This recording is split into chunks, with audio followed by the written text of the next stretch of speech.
Recorded Books presents an unabridged recording of An Unkindness of Ravens by Ruth Rendell, narrated by Davina Porter. This book is copyrighted 1985 by King's Markham Enterprises Limited and is recorded by permission of Sterling Lord Literaristic, Inc. This performance is copyrighted 1990 by Recorded Books, Incorporated. Chief Inspector Reg Wexford lives with his wife Dora in King's Markham, Sussex. He's been a very successful detective over the years. All of his neighbours know of his reputation, including Joy Williams, who one day comes to Dora with a problem, and now an unkindness of ravens. Chapter 1. She was a neighbour. She was an acquaintance of Dora's, and they spoke if they met in the street. Only this time there had been more to it than passing the time of day. "I said I'd tell you," Dora said. "I said I'd mention it. She had that strange look she sometimes has, and to tell you the truth, I was awfully embarrassed." "What did she say?" Wexford asked. "Rod's missing, or Rod's disappeared, something like that. And then she asked me if I'd tell you, because of who you are, of course." Detective chief inspectors have better things to do with their time than waste it listening to the complaints of women whose husbands have run off with other women. Wexford hadn't been in the house 5 minutes before he decided that was what had happened. But she was a neighbour. She lived in the next street to his. He ought to be glad, really, he thought, that it hadn't the makings of a case for him to investigate. His house, and this one, had been built at the same time, in the mid-1930s, when King's Markham was growing out of being a village. And structurally they were much the same house, 3 bedrooms, 2 receptions, kitchen, bathroom, and downstairs loo. But his was a home, comfortable and full of lovingly collected things, and this was, what? A shelter to keep the rain off? A place where people could eat, sleep, and watch television. Joy Williams took him into the front room that she called the lounge. There were no books. The carpet was a square surrounded by mustard-yellow vinyl tiles, and the furniture a 3-piece suite covered in grainy, mustard-coloured synthetic leather. The 1935 fireplace, which in his house had been replaced by one of York stone, accommodated an electric fire of complicated design, part Regency, part medieval, and with a portcullis effect at the front. Above it hung a mirror framed in segments of green and yellow frosted glass, a fine specimen of Art Deco, if you like that sort of thing. The only picture was a composition in coloured silver paper of 2 cats playing with a ball of wool. "She's rather a colourless person," Dora had said. "Doesn't seem interested in anything, and always seems depressed. I don't suppose living with Rodney Williams for 20 years has done much for her." Joy. Dora had said, rather apologetically, that it was a misnomer. She was a woman whose whole self had turned grey, not just her hair. Her features had once been good, were probably still good, only her awful complexion, lined, pitted, pinkish-grey, rough and worn, masked them. Apparently she was 45, but she looked 10 years more. Up until his arrival, she had been watching television, and the set was still on, though with the sound turned off. It was the biggest set Wexford had ever seen, at any rate in a domestic setting. He guessed she spent a fair proportion of her time watching it, and perhaps felt uneasy when the screen was blank. There was no seat in the room that didn't face it. He sat on the end of the sofa, at an angle, turning his back. Joy Williams' eyes flickered over the flashing figures of skaters taking part in some contest. She sat on the extreme edge of her chair. "Did your wife tell you what I—" She said something. He interrupted to save her the embarrassment he could see already mottling her nose and cheeks with dull red. "Something about your husband being missing." Joy Williams laughed. It was a laugh he was to hear often and get to know, a harsh cackle. There was no humour in it, no gaiety, no amusement. She laughed to hide emotion, or because she knew no other way of showing it. The hands in her lap stretched and clenched. She wore a very wide, heavily chased platinum or white gold wedding ring, with an even more ornate platinum or white gold engagement ring, containing amid the pits and pyramids a minuscule diamond. "He went on a trip to Ipswich, and I haven't seen him since." "Your husband's a sales representative, I think Dora said." "With Seven Smith Harding," she said. "The paint people." She needn't have added that. Seven Smith Harding were probably the biggest suppliers to builders' merchants and home-decorating retail stores in the south of England. Seven Star Matte and Silk Emulsion coated 1,000,000 walls, he thought, between Dover and Land's End. He and Dora had just had their second bedroom done up in it, and if he wasn't much mistaken, the paintwork in Mrs. Williams' own hall was the newest shade in Seven Shines non-drip, high-gloss, whole wheat. "He covers Suffolk for them," she began, pushing the rings up and down. "It was last Thursday he went, well, yesterday week. It's the 23rd now, that must have been the 15th. He said he was going to Ipswich to stop the night and start first thing in the morning." "What time did he leave?" "It was evening time, about 6. He'd been home all afternoon." It was at this point that Wexford had his thought about the other woman. It would be a good 3.5-hour run from Kings Markham to Ipswich, even via the Dartford Tunnel. A salesman who was legitimately going to drive to Suffolk and could have started at 4 instead of 6 would surely have done so. "Where did he stay in Ipswich? At a hotel, presumably." "A motel. Outside Ipswich, I think." She spoke listlessly, as if she knew little about her husband's work and took no interest in it. The door opened and a girl came in. She stopped on the threshold and said, "Oh, sorry." "Sarah, what time did Dad go when he left?" "Around 6. Mrs. Williams nodded. She said, "This is my daughter, Sarah," pronouncing the name so that the first syllable rhymed with car. "I believe you've a son, too." "Kevin. He's 20. He's away at university."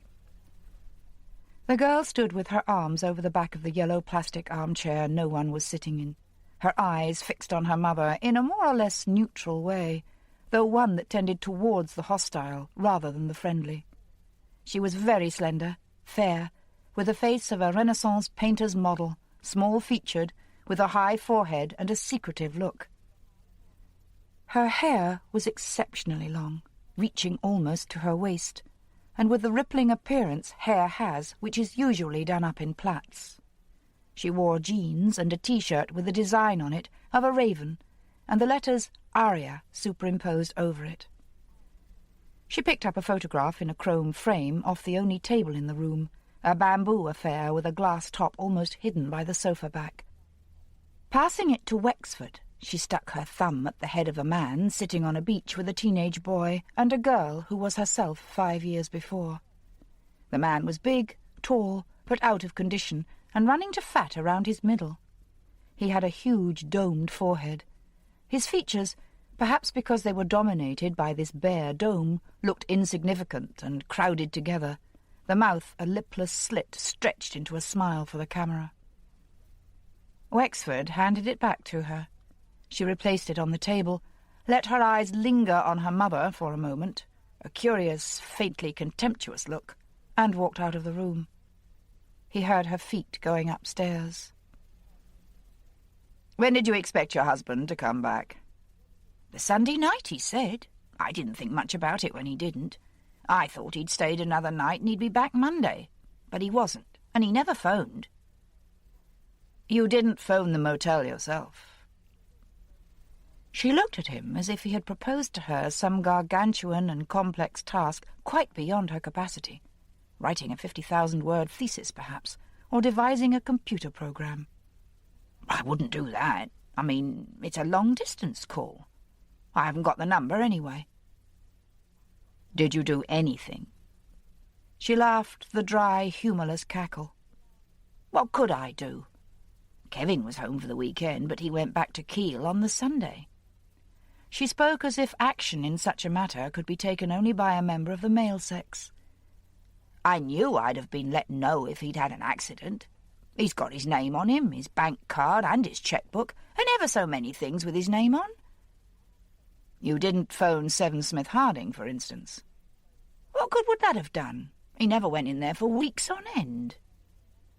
"And you haven't heard a word from him since?" "For, let's see, 8 days. You've had no indication where he might be?" "That's right. Well, 5 days. I expected him to be gone the first 3. He would have to ask it. After all, she had called him in. As a neighbour to confide in, certainly, but primarily as a policeman. Nothing he had heard so far made him feel even a preliminary inquiry into Rodney Williams' whereabouts was called for. Looking at Mrs. Williams, the house, the daughter, the set-up, he could only wonder, with an unkindness he would never openly have expressed even to Dora, why the man had stayed so long. He had run off with another woman, or run off to another woman, and only cowardice was holding him back from writing the requisite letter or making the obligatory phone call. "Forgive me, but is it possible your husband could be—" He sought for a word and came out with a mealy-mouthed one he despised. "Friendly with some other woman. Could he have been seeing another woman?" She gave him a long, cold, unshocked look. Whatever she might say, Wexford could tell his suggestion had already crossed her mind, and done more than cross her mind. There was something in that look which told him she was the sort of woman who made a point, a principle almost, of avoiding admitting anything unpleasant. Push it away, suppress it, get out of the habit of thinking. Don't wonder, or think, or speculate, for that will make you unhappy. Don't think, don't wonder. Turn on the telly and in mindless apathy stare at the screen until it's time for bed, and the little mogadon that comes on a permanent prescription you pick up at reception. Of course, he might be doing her an injustice. All this was only in his imagination. "It's just a possibility," he said. "I'm sorry I had to suggest it." "I don't know what he does when he's away days and nights on end, do I? All our married life he's been away, selling as much as he's been home. I don't know what floozies he's had, and I wouldn't ask." The old-fashioned words suited the room and Mrs. Williams' grey, crimpline-clad, scurfy respectability. For the first time he noticed the thick sprinkling of dandruff, like a fall of flour, on the shoulders of her blouse. He had given her a solution which to most women would be the least acceptable, but she, he thought, was relieved. Did she suspect her husband of having been up to something illegal, so that something immoral would be seen as a happier alternative? "You suspect everyone and everything," he told himself. "You policeman." "Do you think we ought to do anything?" "If you mean by that, should you report him as a missing person and the police take steps to find him, no, certainly not. The chances are you'll have word from him in the next few days. If you don't, I think your best course will be to see a solicitor or go to your Citizens' Advice Bureau. But don't do that before you've been on to 7 Smith Harding. The likelihood is you'll find him through them." She didn't thank him for coming. He hadn't even been home yet. He had called on her on his way home, but she didn't thank him or apologize for taking up his time. He looked back and saw her still standing on the doorstep, holding the door, a very thin, angular woman in a fawn blouse and unfashionably cut dark green trousers with bell-bottoms and a high waist. Her front garden was the only one in Alverbury Road with no spring bulbs out, not a narcissus to relieve the bit of lawn and the dark yew hedge. It was a cloudy evening, bright as noonday still, April cool. This little honeycomb of streets was like an orchard in springtime, puffs and clouds of pink and white blossom all over the gardens, and drifts of petals already lying on the pavements. A great weeping cherry, pink as ice cream, had taken over his front lawn.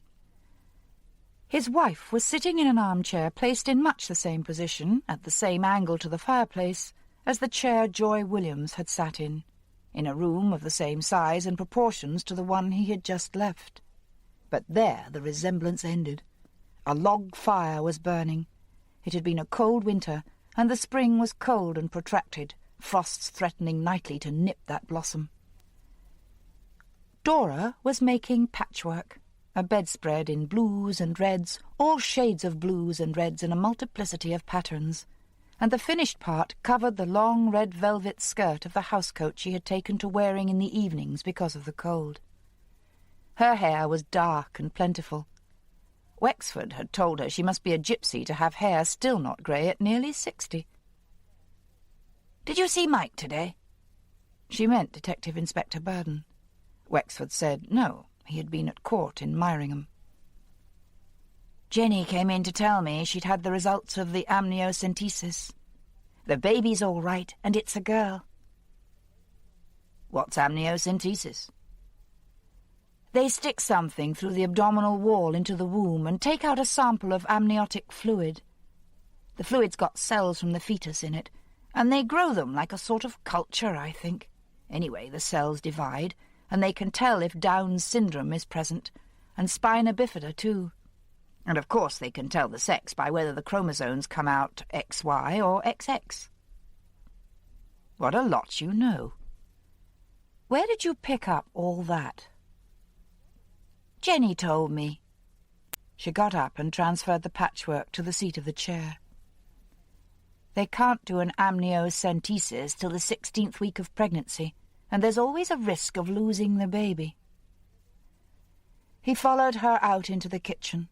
He was more than usually aware this evening of the warmth and light in his own house. It occurred to him that Joy Williams had offered him nothing, not even a cup of tea. Dora had opened the oven door and was looking critically at a steak and kidney pie that was almost ready on the top shelf. "Do you want a drink?" "Why not?" she said. "Celebrate Jenny and Mike's healthy baby." "I'm surprised she took any risk," he said, when she had her sherry and he his bells and 3 parts water. "She's very set on having this child. They've been trying for years." "She's 41, Reg. At that age there's also a much higher risk of having a mongoloid baby. Anyway, all's well." "Don't you want to hear about your Mrs. Williams?" "Poor Joy," said Dora. "She was rather pretty when I first knew her. Of course, that was 18 years ago. I suppose he's gone off with some girl, has he?" "If you knew that, I don't know what you wrote me in for." Dora laughed. She had a rich, throaty giggle. Immediately she said she knew she shouldn't laugh. "He's such an awful man. You never met him, did you? There's something so secretive and deceitful about him. I used to think no one could be so obviously like that if they really had something to hide. But now you're not so sure." "I'll tell you something I was scared to tell you at the time. I thought you might do something violent." "Sure," he said. "I've always been so wild and free with my fists. What are you on about?" "He made a pass at Sylvia." She said it defiantly. Standing there in the long red dress, holding the sherry glass, her eyes suddenly wide and wary, she looked astonishingly young. "So?" His elder daughter was 30, married 12 years, and the mother of 2 tall sons. "She's an attractive woman. I dare say men do make passes at her, and no doubt she can take care of herself." Dora gave him a sidelong look. "I said I was scared to tell you. She was 15 at the time." The violent feelings she had predicted were there to hand. After all those years, his 15-year-old daughter. He resisted the temptation to bellow, nor did he stamp. He took a sip of his drink and spoke coolly. "And like a good little girl she came to Mother and told her?" Dora said flippantly, "Sweet of her, wasn't it?" I was touched. I think the truth was, Reg, she was scared stiff. "Did you do anything?" "Oh, yes. I went to him and told him what her father was. He didn't know. I don't think there was ever much communication between him and Joy. Anyway, it worked. He made himself very scarce, and Sylvia didn't babysit for them again. I didn't tell Joy, but I think she knew and was disillusioned. Anyway, she didn't adore him any more the way she used to. "I was adored once," Wexford quoted. "And still are, darling. You know we all adore you. You haven't forfeited our respect running after little girls. Can I have some more sherry?" "You'll have to get it yourself," said Wexford, opening the oven and taking out the pie. "All this drinking and gossiping. I want my dinner." Chapter 2.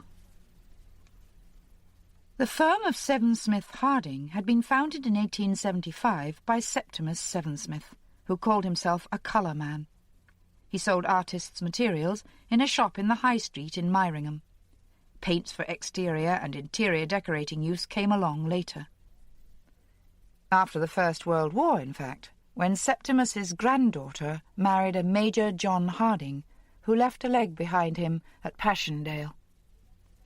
The first great house-building boom of the 80s and 90s was past and gone, the next due to begin. Major Harding got in on it. He began manufacturing in huge quantities the browns and greens dear to the hearts of builders creating the terraces and semi-detached which were growing in branches and tentacles out of South London. And towards the end of the decade, he brought out a daring shade of cream. Already the company had been renamed Sevensmith Harding. It kept its offices in Myringham High Street, though the factory behind was soon to be moved to sites on distant industrial complexes. With the disappearance of its retail trade, the shop as such also disappeared. The world's paint industry enjoyed a steady growth during the 1960s and early 1970s. It is estimated that close on 500 companies make paint in the United Kingdom, but the bulk of the sales volume is handled by a few large manufacturers. 4 of these manufacturers dominate the British Isles, and one of them is Sevensmith Harding. Today, their paints, 7-star vinyl silk and 7-star vinyl matte emulsion, 7-shine gloss and satin finish, are manufactured at Harlow in Essex, and their wallpapers, borders and coordinating tiles at Crawley in Sussex. The head offices in Myringham, in the centre of the High Street opposite the Old Flag Hotel, have more a look of solicitors' chambers or the establishment of a very refined antique dealer than the seat of paint-makers. Indeed, there's scarcely anything to show that they are paint-makers. The bow windows, with their occasional pane of distorted glass that flank the front door, contain, instead of cans of paint and display stands of delighted housewives with brushes in their hands, a Famille Noire vase of dried grasses on one side and a Hepplewhite chair on the other. But over the door, Georgian in style and of polished mahogany, are royal armorial bearings and the legend, "By appointment to Her Majesty Queen Elizabeth, the Queen Mother, colourists and makers of fine pigment." The company chairman, Jeremy Harding Gray, divided his time between his house in Monte Carlo and his house in Nassau, and the managing director, George Delahaye, though he lived in Sussex, was seldom seen in the vicinity of Myringham. But the deputy managing director was a humbler person, and altogether more on the level of ordinary men. Wexford knew him. They had met at the home of Sylvia's father-in-law, an architect, and since then the Gardiners had once been guests at a drinks party at the Wexfords, and the Wexfords guests at the Gardiners.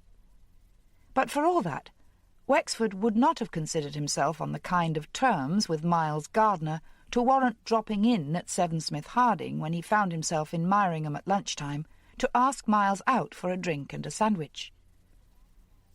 A fortnight had passed since his talk with Joy Williams, and he had virtually forgotten about it.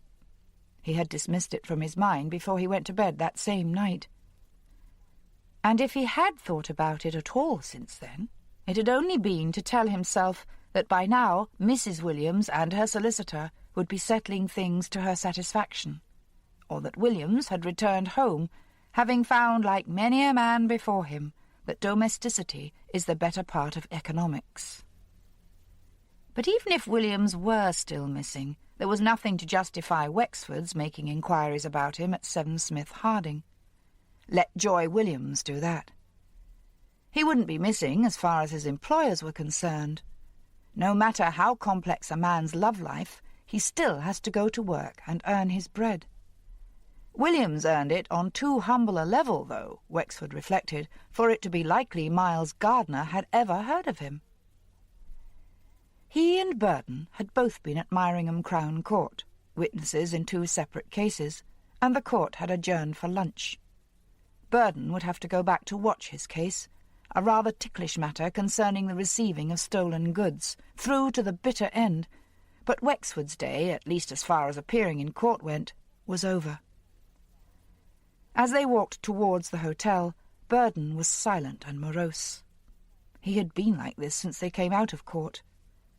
If it had been anyone else, Wexford would have supposed his mood due to the dressing down, indeed the scathing tongue-lashing meted out to him by the alleged receiver's counsel. But Burden was impervious to such things. He had taken that sort of stick too many times to care. This was something else. Something closer to home, Wexford thought. And now he came to think of it, this, whatever it was, had been growing on Burden for days now, weeks even, a morose, surly misery that didn't seem to affect his work, but militated badly against his relations with other people. He looked the same as ever. There was no sign of anxiety or care in his appearance. He was thin, but he'd always been thin. Wexford didn't know if it was a new suit he was wearing, or last year's cleaned and the trousers nightly pressed in the electric press his wife had given him for Christmas. "Like those things you get in swish hotels," Burden had said proudly. It was a happy marriage, Burden's second, as happy as his first. But almost any marriage Burden made would be happy. He had a gift for marriage. He was uxorious without making himself ridiculous. There couldn't be anything in his marriage that was bugging him. His wife was pregnant with a longed-for child, longed for by her at any rate. Burden had a grown-up son and daughter by his first marriage. Wexford considered an idea that came to him and then dismissed it as absurd and out of character. Burden was the last man to dread the coming child just because he was now in his mid-40s. That he would take in his stride. "What's wrong, Mike?" he asked as the silence became oppressive. "Nothing." The classic answer. One of the cases in which a statement means the precise opposite of what it says, as when a man in doubt says he's absolutely certain. Wexford didn't press it. He walked along, looking about him at the old market town which had changed so much since he had first known it. A huge shopping complex had been built, and since then an arts centre incorporating theatre, cinema and concert hall. The university term was 3 weeks old, and the place was thronged with blue-jeaned students. But up at this end of the town, where preservation orders proliferated and buildings were listed, things were much the same. Things were even rather better since the local authority had woken up to the fact that Myringham was beautiful and worth conserving, and had therefore cleaned and tidied and painted and planted. He looked into the bow windows of 7 Smith Harding, first at the Hepplewhite chair and then at the vase. Beyond the dried grasses he could see a young girl receptionist talking on the phone. Wexford and Burden crossed the road and went into the old Flag. Wexford had been there once or twice before. It was not a place ever to be crowded in the middle of the day. The busy lunch trade went to the cheaper, brighter pubs and the wine bars. In the smaller of the lounge bars, where food was being served, several vacant tables remained. Wexford was making for one of them when he caught sight of Miles Gardner sitting alone. "Won't you join me?" "You look as if you're waiting for someone," Wexford said. "Any congenial company that offers itself." He had a gracious, warm manner of speaking that was in no way affected. Wexford recalled that this was what he'd always liked about him. "They do a nice prawn salad," Miles Gardner said, "and if you get here before 1, they'll send up to the butcher for a fillet steak." What happens at 1? The butcher closes. He opens at 2, and then the pub closes. There's Myringham for you. Wexford laughed. Burden didn't laugh, but sat wearing the sort of stiff, polite expression that indicates to even the most insensitive that one would be happier, or less miserable, on one's own. Wexford made up his mind to ignore him. Gardner seemed delighted with their company, and, having bought a round of drinks, began to talk in the easy, rather elegant way he had about the new house he had just moved into, which Sylvia's father-in-law had designed. It was a valuable gift, Wexford thought, to be able to talk to people, one whom you had only just met and the other a mere acquaintance, as if they were old friends whom you conversed with regularly. Gardner was a small, undistinguished-looking man. His style was in his voice and manner. He had a much taller wife and 2 or 3 rather noisy daughters, Wexford remembered. From the new house and the time it had taken to get itself built, Gardner had moved on to talk of work, lack of work, and unemployment, eliciting mild sparks of interest from Burden, at least to the extent of extracting monosyllables from him. Seven Smith Harding had battled against laying off workers at their Harlow factory, and the battle had been won, allowing for the few redundancies which Gardner insisted had been acceptable to the men and women concerned. "Yes," said Burden, "I dare say." Always reactionary, he had, until a few years back, threatened to become unbearably right-wing and blimpish. But Jenny had reversed the tide. Burden was far more of a moderate now. He did not, as he once would have, launch into a tirade against unemployment benefits, social security payments, and general idleness. Or perhaps it was only this depression of his that made him forbear. "The whole attitude towards work and employment and keeping one's job is changing, I find," Gardner said. He began talking about what he thought gave rise to these new patterns and made it interesting enough, or so Wexford thought. Burden, eating prawn salad rather too rapidly, kept looking at his watch. He had to be back in court by 2. Wexford thought he'd be glad to be rid of him for a while. "Isn't what you're really saying," he said to Gardner, "that in spite of the threat of unemployment and the inadequacy of unemployment benefits, men seem to have lost that craven fear of losing their jobs they had in the 30s? "Yes, and to a great extent, at any rate among the middle class, lost the feeling they used to have that they had to stick in a hated job or career for the rest of their lives just because it's the job or career they went into at 20. Then what's brought this change about? I don't know.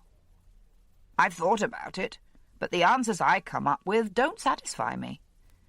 But I can tell you that just as the fear has gone, and the respect for employers because they were employers, so has pride in one's job and the old loyalty to a company. My marketing manager is a case in point. Time was when you could say a man in that position would also be a responsible person, someone you could trust not to let you down. He'd have been proud, and yes, I'll say it, grateful to be where he was, and he'd have had a real feeling for the firm's welfare too." "What's he done?" said Burden. "Decided to change his career in midstream?" It was said acidulously, but Gardner gave no sign of having noticed the edge to Burden's voice, and replied pleasantly, "Not so far as I know. He simply walked out on me. He's on 3 months' notice, or supposed to be. First we get a phone call from his wife saying he's sick, then not a word until a letter of resignation comes, very clipped and curt, and a note at the bottom." Gardner looked apologetic and said almost apologetically, "Quite an insolent sort of note, saying he'd be in touch with our accounts department about his superannuation." "Had he been with you long?" "All his working life, I gather, and 5 years as marketing manager." "At least you'll have no difficulty in finding a replacement in these hard times." "It's going to be a case of promotion for one of our best reps. That's always been Seven Smith Harding's policy. Promote rather than take in from outside. Only usually, of course, we're given a bit more time. Burden got up and said he must get back to court. He shook hands with Gardner and had the grace to mutter something about its having been good to meet him. "Let me get you another beer," said Wexford when Burden had left and been described, very much to his surprise, by Gardner as a nice chap. "Thanks so much. I don't suppose they'll sling us out before 2:30, will they?" The beer came, one of the 130 varieties of real ale the Old Flag claimed to stock. "It's not by any chance my neighbour Rodney Williams you'll be promoting, is it?" Gardner looked up at him, surprised. "Rod Williams? Yes. He lives in the next street to me." Gardner said in a patient tone, "Rod Williams is our former marketing manager, the one I was telling you resigned." "Williams? Yes. I thought I'd explained. Perhaps I didn't say the name." "Somebody," said Wexford, "is getting hold of the wrong end of the stick here." "It's you," said Gardner, smiling. "Yes, I expect it is. Somebody has given me the wrong end of the stick. Am I to take it, then, that Williams wasn't one of your reps and didn't cover the Suffolk area for you?" "He was once. He did once, up till 5 years ago. We kept to our customary policy, and when our former marketing manager took early retirement due to a heart condition, we promoted Rod Williams." "As far as his wife knows, he's still a rep. That is, he's still spending half his time selling up in Suffolk." Gardner's eyebrows went up. He gave a twisted grin. "His private life is no affair of mine." "Nor mine." It was Gardner who changed the subject. He began talking about his eldest daughter, who was getting married in the late summer. Wexford finally parted from him with a promise to be in touch, to get Dora to give Pam a ring and fix something up. Driving home to King's Markham, he thought for a while about Rodney Williams. There had been no room in his own marriage for alibis. He wondered what it would be like to have a marriage on which a permanent, ongoing, 5-year-long alibi existed as an integral part of life. Unthinkable. Unimaginable. He stopped trying to identify and thought about it with detachment. What had happened, perhaps, was that 5 years ago Williams had met a girl with whom he wanted to spend time without ending his marriage. Keeping his promotion a secret from his wife would probably have been a way of achieving this. Probably the girl lived in Myringham. While Joy Williams believed her husband was staying at a motel outside Ipswich, he was, in reality, seeing this other girl, no doubt sharing her home and doing his 9-to-5 job at 7 Smith Harding in Myringham. It was the sort of situation some men chuckle over. Wexford wasn't one of them. And there was another aspect, one that few men would find funny. If Williams hadn't told his wife about his promotion, he presumably also hadn't told her about the considerable increase in salary that went with it.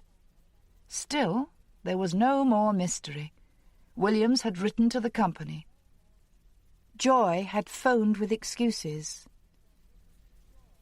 Back in Ulverbury, Rod Williams was still perhaps managing to shore up a few fragments of deceit against discovery. It was 9 at night, and he was still in his office, going through for the 10th time the statements he had taken for the preparation of a case of fraud against one Francis Wingrave Adams. He still doubted whether they would constitute a watertight case, and so did counsel representing the police, though both knew he was guilty. On the final stroke of 9, St. Peter's clock had a dead sound too, like St. Mary Woolnoth's, he put the papers away and set off to walk homewards. Lately, he had taken to walking to and from work. Dr. Crocker recommended it, pointing out that it was less than half a mile. "Hardly worth it, then," Wexford said. "A couple of miles walk a day could make a difference of 10 years' life to you." "Does that mean that if I walked 6 miles a day I could prolong my life by 30 years? The doctor had refused to answer that one. Wexford, though feigning to scoff, had gone some way towards obeying him. Sometimes his walk took him down Tabard Road past Burden's bungalow, sometimes along the Ulverbury Road where the Williams family lived, and there was an occasional longer route along one of the meadow footpaths. Tonight he intended to drop in and see Burden for a final assessment of the Adams business. But now he began to feel that there was very little left to say about this man who had conned an elderly woman out of £20,000. He wouldn't talk about that. Instead, he would try to get out of Burden what was happening in his life to account for his depression. The Burdens still lived in the bungalow Burden had moved into soon after his first marriage, where the garden, after 20 years and more, still had an immature look, and the ivy, which tried to climb up the house, had been ruthlessly cut back with secateurs. Only the front door was changed. It had been all colours. Burden was a relentless decorator. But Wexford had liked the rose-pink best. Now it was a dark greenish-blue, 7-shine oriental peacock, probably. Above the door, now dusk had come, the porch light was on, a lantern of leaded lights in the shape of a star. Jenny came to let him in. She was halfway through her pregnancy now, and showing, as the old wives say. Instead of a smock, she wore a full-sleeved, square-necked dress with a high waist, like the one the woman is wearing in Vermeer's The Letter. She had let her golden-brown hair grow, and it hung to her shoulders. But for all that, Wexford was shocked by her appearance. She looked drawn and dispirited. Burden, having years ago agreed to stop calling Wexford Sir, now called him nothing at all. But Jenny called him Reg. She said, "Mike's in the living room, Reg," and added in a way quite unlike her usual self, "I was just going to bed." He felt constrained to say he was sorry for calling so late, though it was only 9:20.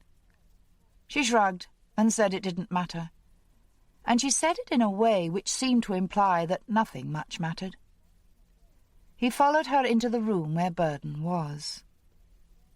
On the middle cushion of the 3-seater settee, Burden sat reading Police Review. Wexford would have expected Jenny to have been sitting beside him, but she hadn't been. Beside a chair, at the far end of the room, lay her book, face downwards, and a piece of white knitting that had a look about it of the knitter's having no enthusiasm for her task. In a glass vase on the window-sill, dying wallflowers stood in 3 inches of water. "Have a drink," said Burden, laying down his magazine. "There's beer. There is beer, isn't there, Jenny?" "I don't know. I never touch the stuff."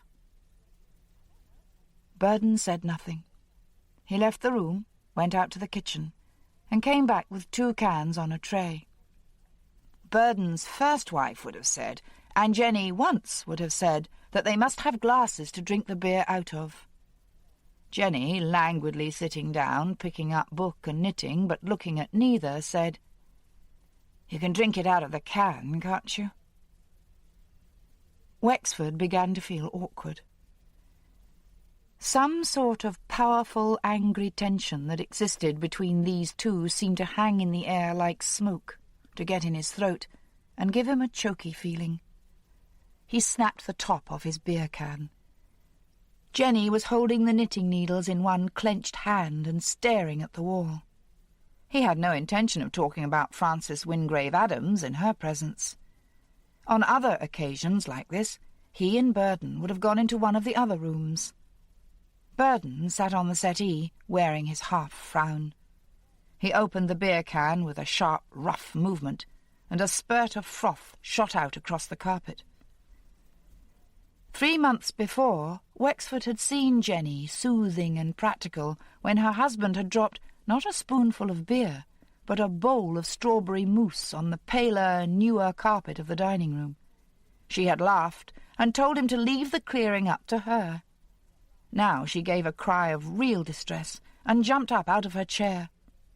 "All right," said Burden. "All right, I'll do it. It's nothing anyway. I'll get a cloth." She burst into tears. She put one hand up to her face and ran out of the room. Burden followed her. That is, Wexford thought he had followed her. But he came back almost immediately, holding a floorcloth.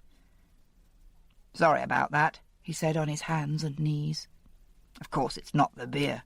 It's just any little thing sets her off. Take no notice." He lifted an angry face.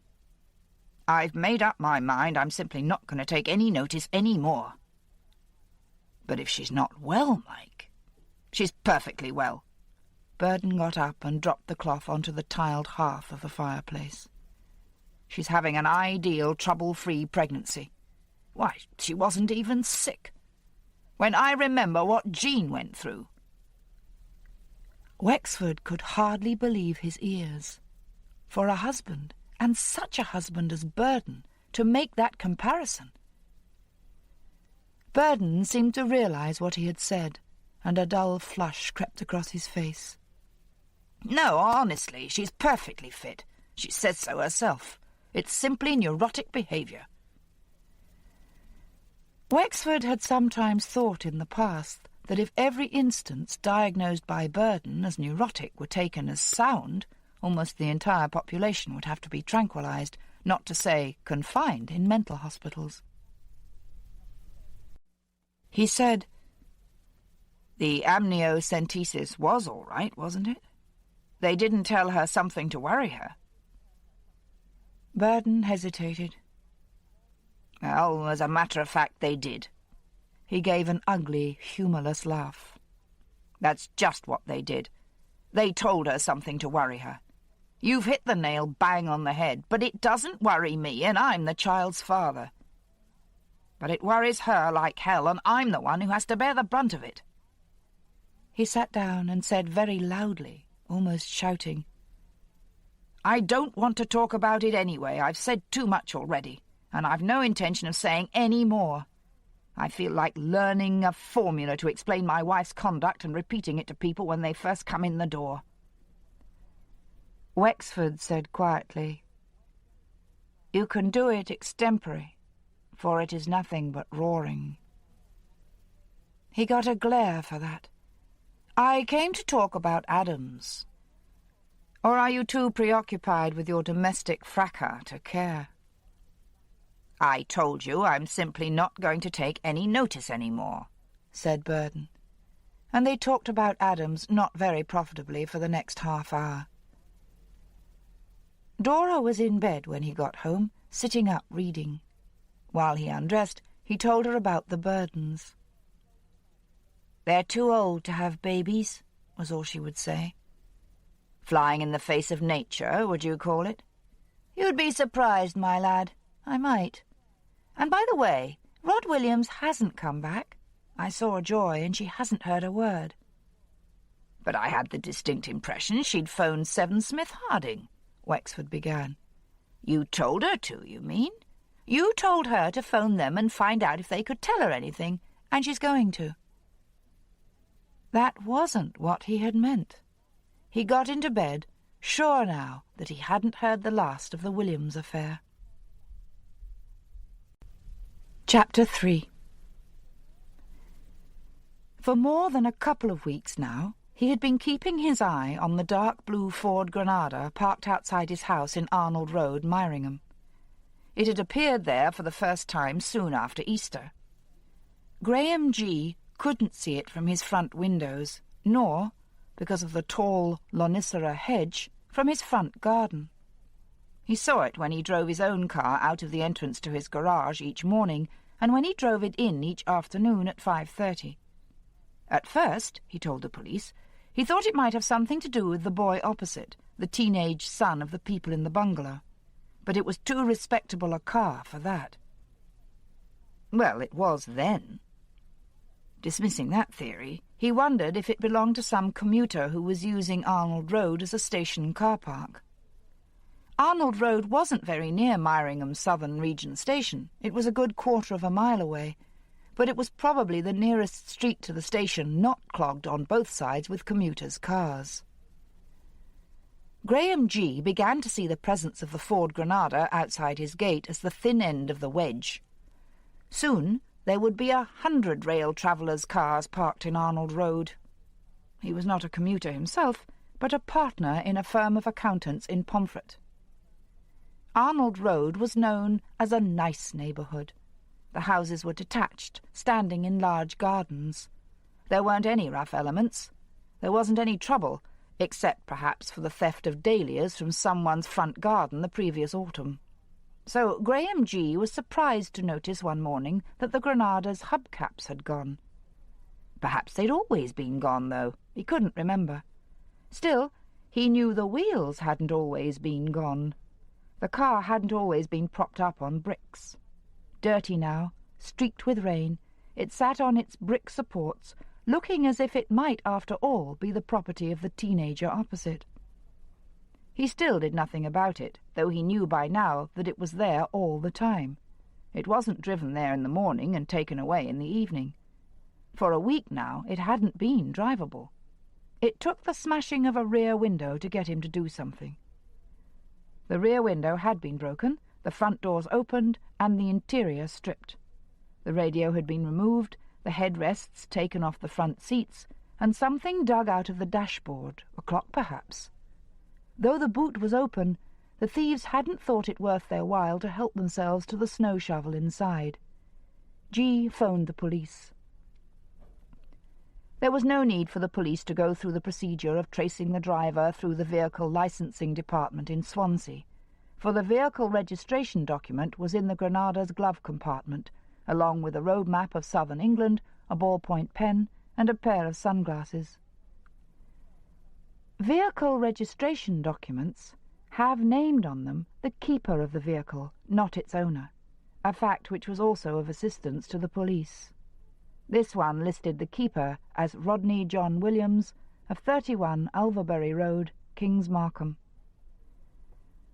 Why had Williams dumped the car in Arnold Road when Seven Smith Harding's own car park was less than a quarter of a mile away behind the company's High Street offices? That car park was never locked. It had no gates, only an opening in the fence, and on the fence a notice requesting unauthorized personnel not to park there. "I don't understand it," Miles Gardner said. "Frankly, we've been wondering what to do about recovering the car, but we don't know where Williams is." He didn't mention the car in his letter of resignation.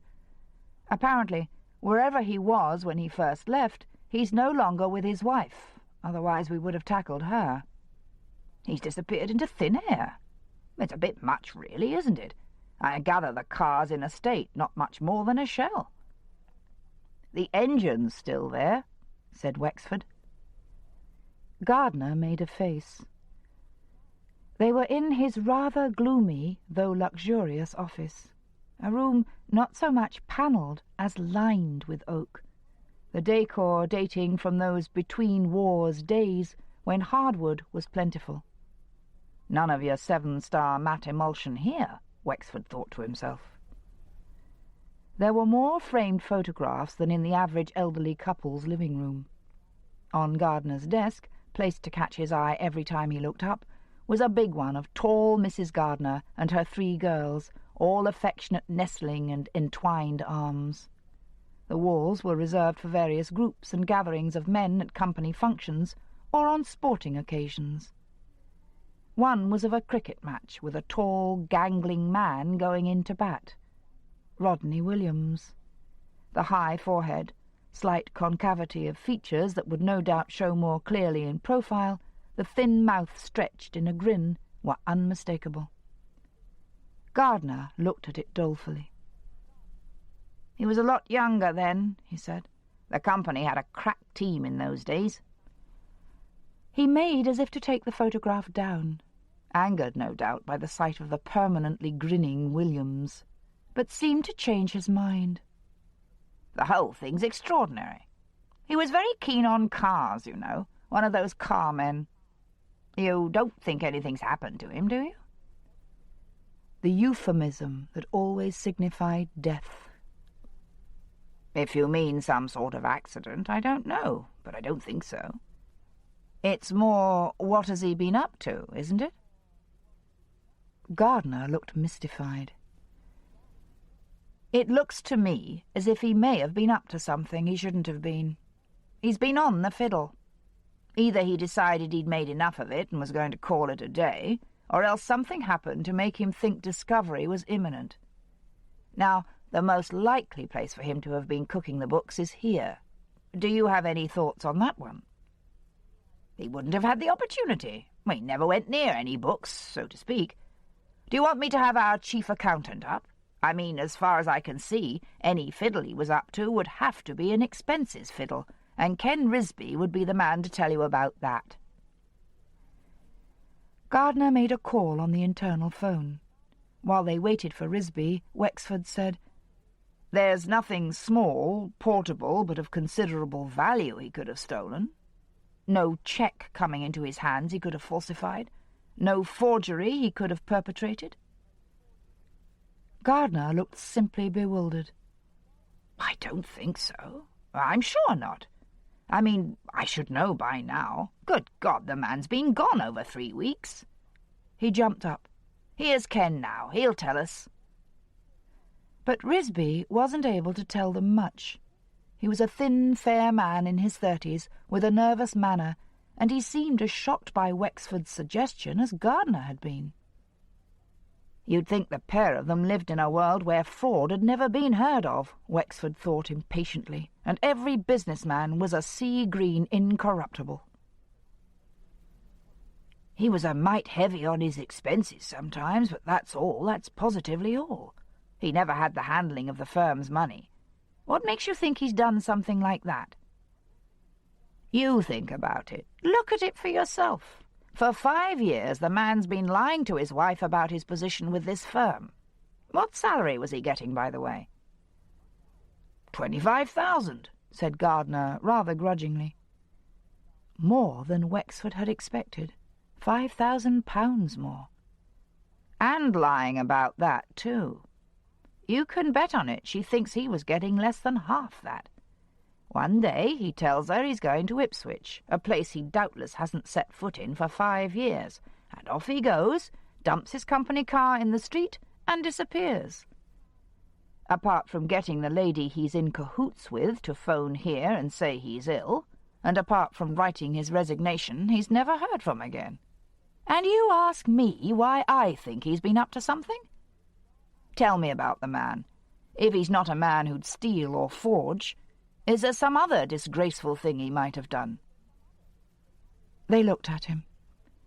Having no imagination, they didn't know, and couldn't hazard guesses. Wexford had plenty of imagination and very little knowledge of marketing. For instance, he couldn't have been selling this paint of yours at prices over the odds and pocketing the difference, something like that. Gardner, who had looked as if he would never smile again, burst out laughing. He never actually sold anything, Reg. It doesn't work like that. He's never handled money. He never handled money in any shape or form. You make him sound like royalty, said Wexford. Anyway, will you, Mr. Risby, have a good look at your books for me, please? Do a supplementary audit or whatever. Really not necessary, I assure you, not necessary at all. I'd go into court at this moment and swear there's not a squeak of a discrepancy in my books. I hope you'll never have to go into court on this matter, but don't count on it. Risby's eyes opened wide at that one. And do as I ask and check the books, will you? And now, Wexford said to Gardner, I'd like to see that letter of resignation Williams wrote to you. Gardner called his secretary in to find it. Wexford noticed he called her Susan, and, what was less expected, she called him Miles. The letter was typed, and by someone not accustomed to frequent use of a typewriter. Dear Mr. Gardner, this is to give you notice of my resignation from 7 Smith Harding from today. I am afraid it is rather sudden, but is due to circumstances beyond my control. I shall not be returning to the office, and would prefer you not to attempt to get in touch with me. Yours sincerely, Rodney J. Williams. P.S. I will contact the Accounts Department about my superannuation refund in due course. Wexford said, Everyone in this office calls each other by their Christian names, but Rodney Williams called you Mr. Gardner. Is that right?" "No, of course not. He called me Miles." "He doesn't in this letter." "I took that to be because he thought the occasion demanded something more formal." "It's a possibility." "Don't you find it odd when a man on 3 months' notice gives you 1 day's? Wouldn't you have expected a more detailed explanation for common courtesy's sake than circumstances beyond my control?" "Are you suggesting someone else might have written that letter?" Wexford didn't answer directly. "I'll take it with me, if I may. Maybe have some experts look at that signature. Can you let me have a specimen of his signature? One we know is his?" 9 separate sets of fingerprints had been found on and in the car. These would presumably include the prints of whoever had vandalized it. The others would be Williams', Joy's, Sarah's, Kevin's.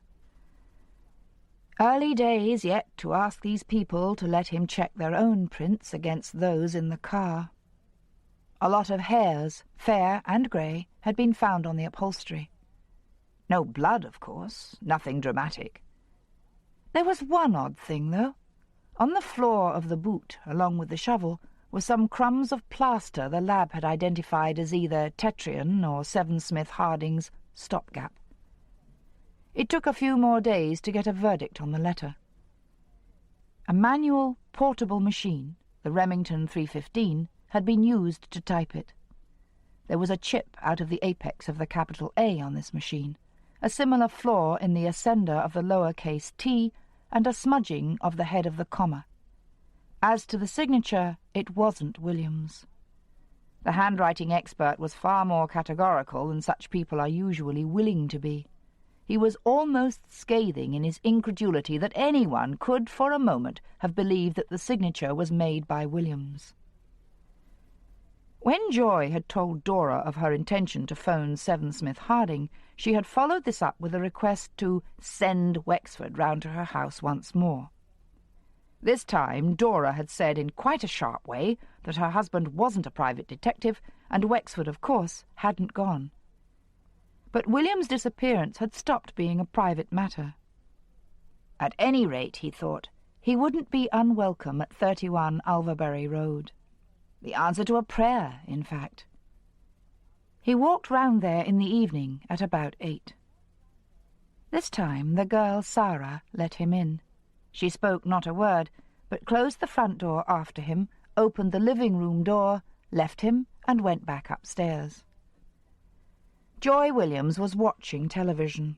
The programme was one of those contests in which teams of people go through ridiculous or humiliating ordeals. Men in dress suits and top hats were trying to walk a tightrope over what looked like a lake of mashed potato. Just before the door was opened, he had heard her laughing. She didn't turn the set off, only the sound. He thought she looked anything but pleased to see him. Her expression had very quickly become sullen. Yes, she admitted, they had a joint bank account. Rod was always away so much they had had to. Wexford asked her if he might see some recent bank statements. She hunched herself, arms wrapping her thin body, right hand on left shoulder, left hand with the ugly, showy rings on right. It was a habitual gesture with her, which a psychiatrist might have said began as a way of protecting herself from assault. She had the green trousers on, and a knitted jumper, its shoulders sprinkled with fallen hairs and dandruff. "How often does your bank send you statements?" "It's been once a month lately." Her eyes strayed to the silent but tumultuous screen. A contestant had fallen into the mashed potato. "They made a mistake over something, and Rod complained, so they started sending statements once a month." Dr. Crocker had told Wexford of a recent visit to one of his patients, a woman ill with bronchitis. The television had been on in her bedroom, all her 6 children sitting there watching it. When he tried to examine her, she had protested angrily at his request that the set be turned off. "I pull the plug out now without a by your leave," said the doctor. If the TV's on or their video, I don't ask any more. I pull out the plug. Wexford would have liked to do that. He would have done it if he had had just a fraction more evidence for disquiet over Rodney Williams. It was curious that Joy, who had come close to pestering Dora for his attention, was now making it plain she didn't want him there. "Will you show me the statements?" She turned her head reluctantly. "Okay, if you want." He had put his request very politely, as if she would be doing him a favour, and she responded as if she was. It didn't take her long to find the statements. She wasn't going to miss more of her programme than she had to. As he began to look at the statements, she leaned across and summoned a little sound out of the television, so that the shrieks, exclamations, and commentary were just audible. He wondered what could possibly distract her, what real event or shock. And then he knew. The phone bell. Somewhere, elsewhere in the house, the phone began to ring. She jumped up. "That'll be my son. My son always phones me on Thursday nights." Wexford returned to the monthly bank statements. Each one showed the sum of £500 paid into the account, more or less, at the beginning of the month. A salary cheque, apparently. Several objections to that one. William's salary had been £25,000 a year, and there was no way £500 a month, even after all possible deductions, could amount to as much as that. Secondly, the sum would vary, not be a set round figure. Thirdly, it would be paid in on the same day of the month, give or take a day each way, not sometimes on the 1st and sometimes on the 8th. It was evident what had been going on. Williams had another account somewhere into which his salary was paid. From that account he transferred £500 a month into the account he had jointly with his wife. If this was so, and it must be, it was going to be useless asking Joy, as he had intended, if her husband had drawn on their joint account since his disappearance. Seven Smith Harding would make no bones about telling him where this other account was. The problem would be the intransigent bank manager refusing to disclose any information about a client's account. He looked at the April statement again. £500 had been paid in on April the 2nd. No May statement had yet been sent to Mrs. Williams, as May was only half over. She came back into the room looking brighter and younger, her face more animated than he had ever seen it.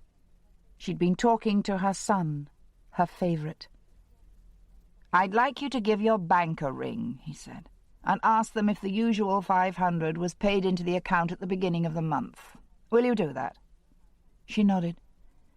He asked her to tell him about the last afternoon and evening Williams had spent at home. Rod had mowed the lawn in the afternoon, she said, and then he'd taken her shopping to the Tesco discount. She couldn't drive.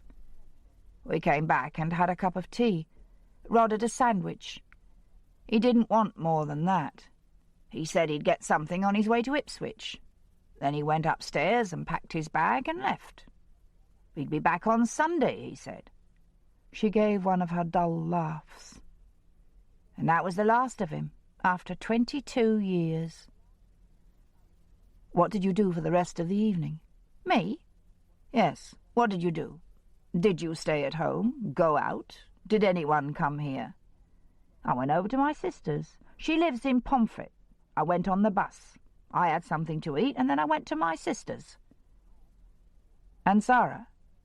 She was here, up there. Joy Williams pointed to the ceiling. Studying for her A-levels, I suppose. She made it sound an unworthy, even slightly disgraceful thing for her daughter to have been doing. There was something wrong with this description of how the evening had been passed, something incongruous, only Wexford couldn't put his finger on what. I'd like to talk to Sarah, he said. Do as you like. She twisted round in her chair and looked fully at him, the television for the moment forgotten. She'll be in her bedroom, but you can go up. She won't object. The awful laugh came. Rather the reverse, if I know her. Chapter 4. So, young Sara, who looked like one of Botticelli's girls, a Quattrocento virgin, had been caught in bed with a boyfriend. Or not in bed, most probably, on the yellow plastic settee or in the back of a car. It was difficult with daughters. You knew what your enlightened principles were, but things looked different when it was your daughter. Still, that hardly justified Joy's snide insinuation. Wexford, going upstairs, decided that as well as disliking what he knew of Williams, he didn't care for Mrs. Williams either. Not that it mattered whether he liked them or not. It made no difference. Perhaps the woman did have some justification. She was going through a bad time.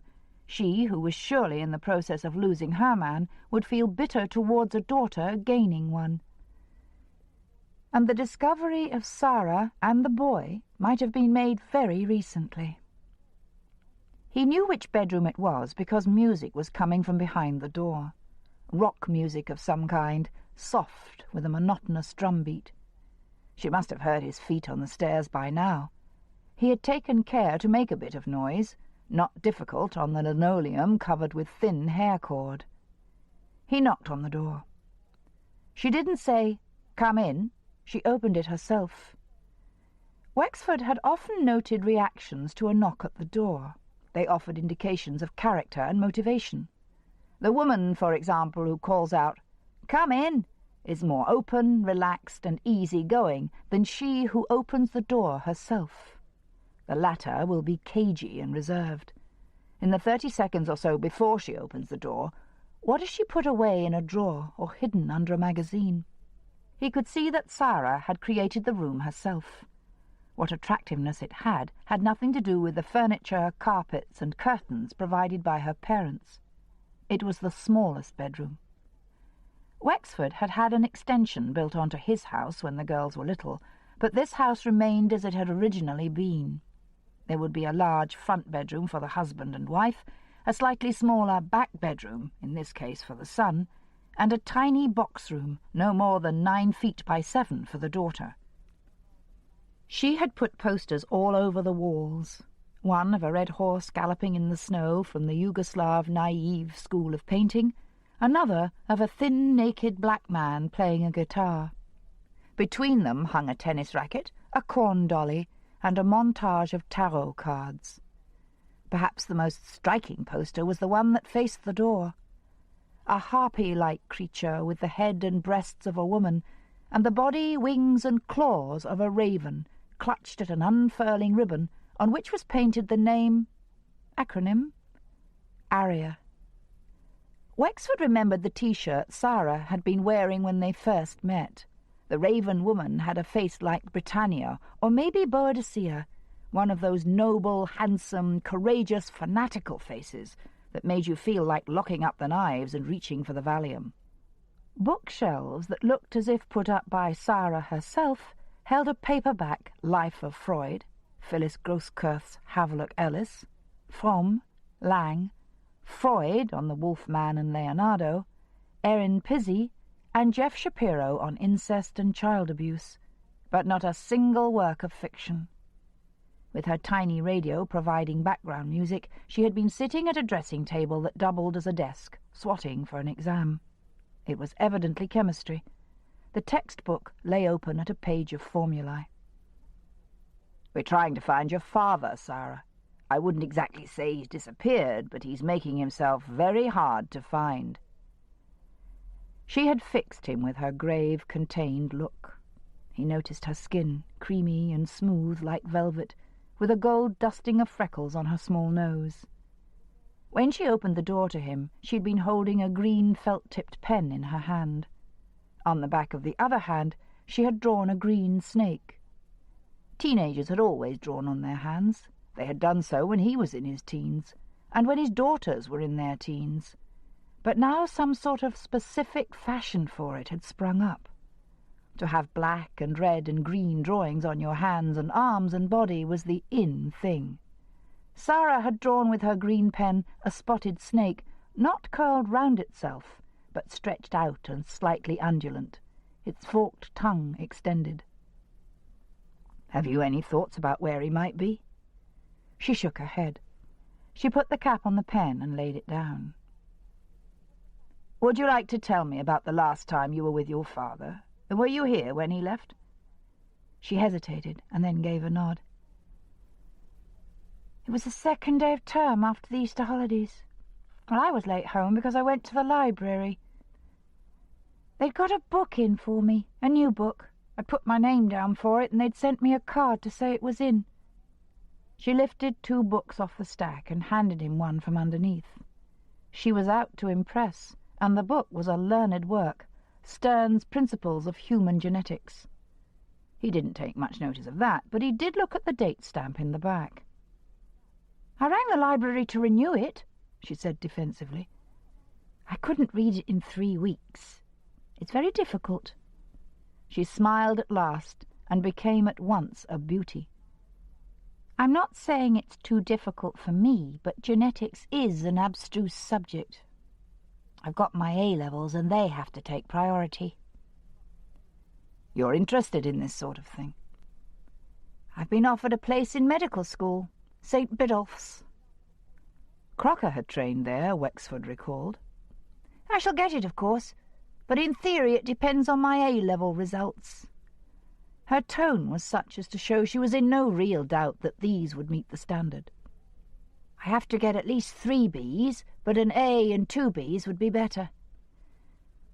She must be a bright girl. A year or 2 back, statistics had been published showing an excess of medical students, and that at this rate there would be a surplus of 40,000 doctors by the end of the century. Medical schools were being instructed to raise their standards and cut their intake.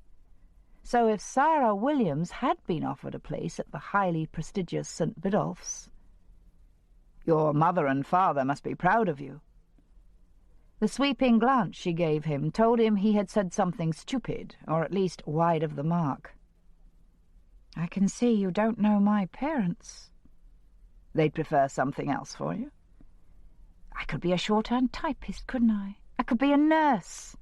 I'd get paid while I was being those things, wouldn't I?"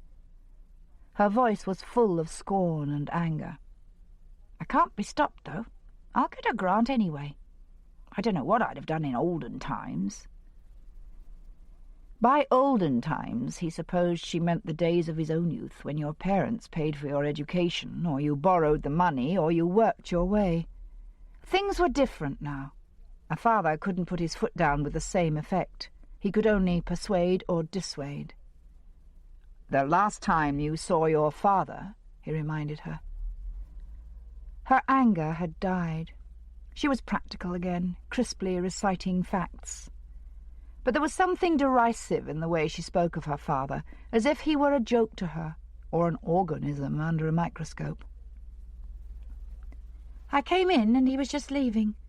I heard him talking to Mum about the route he was going to take. The A26 for Tonbridge, then the Dartford Tunnel onto the M25, and the M25 to the A12, which would take him to Ipswich." "Why was he telling her the route? I mean, would she be interested?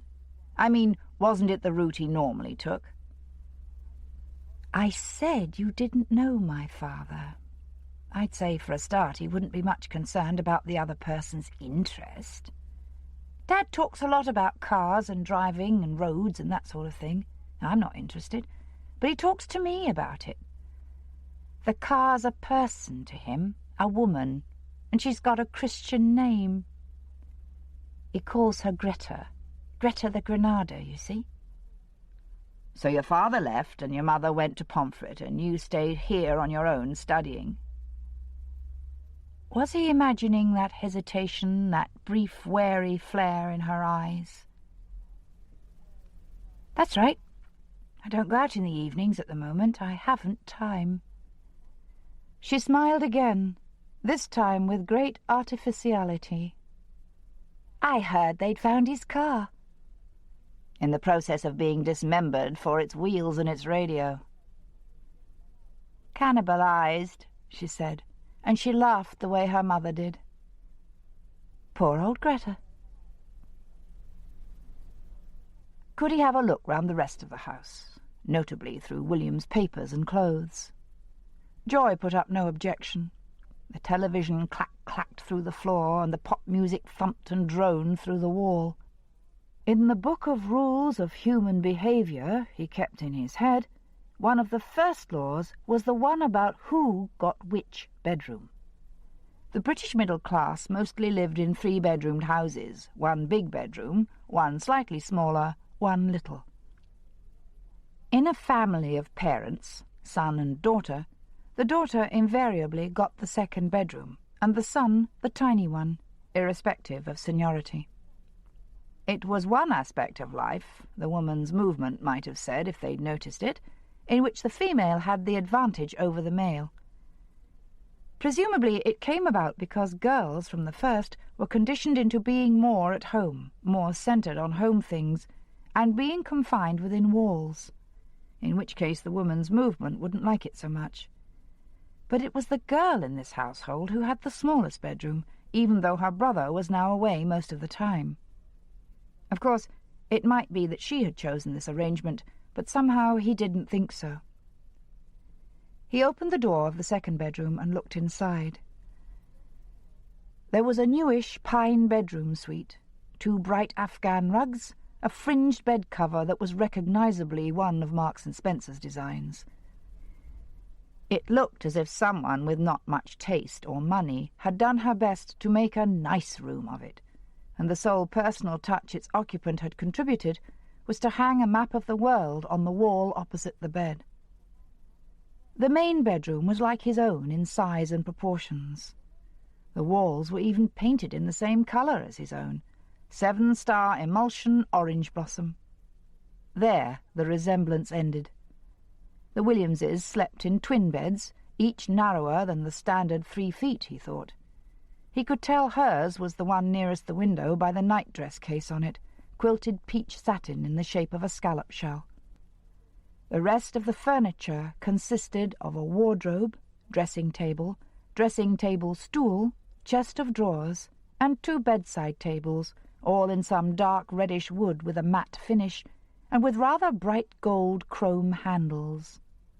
There was also a built-in cupboard.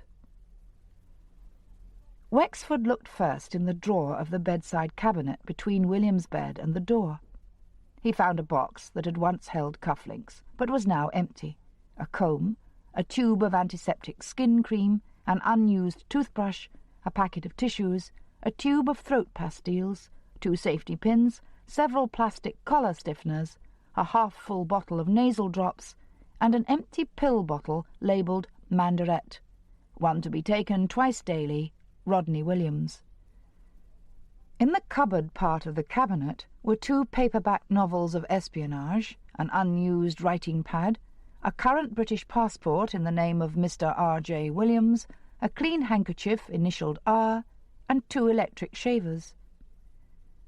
The wardrobe contained Joy's clothes, a collection that had an unwashed, unclean smell about it with a whiff of camphor and some kind of disinfectant.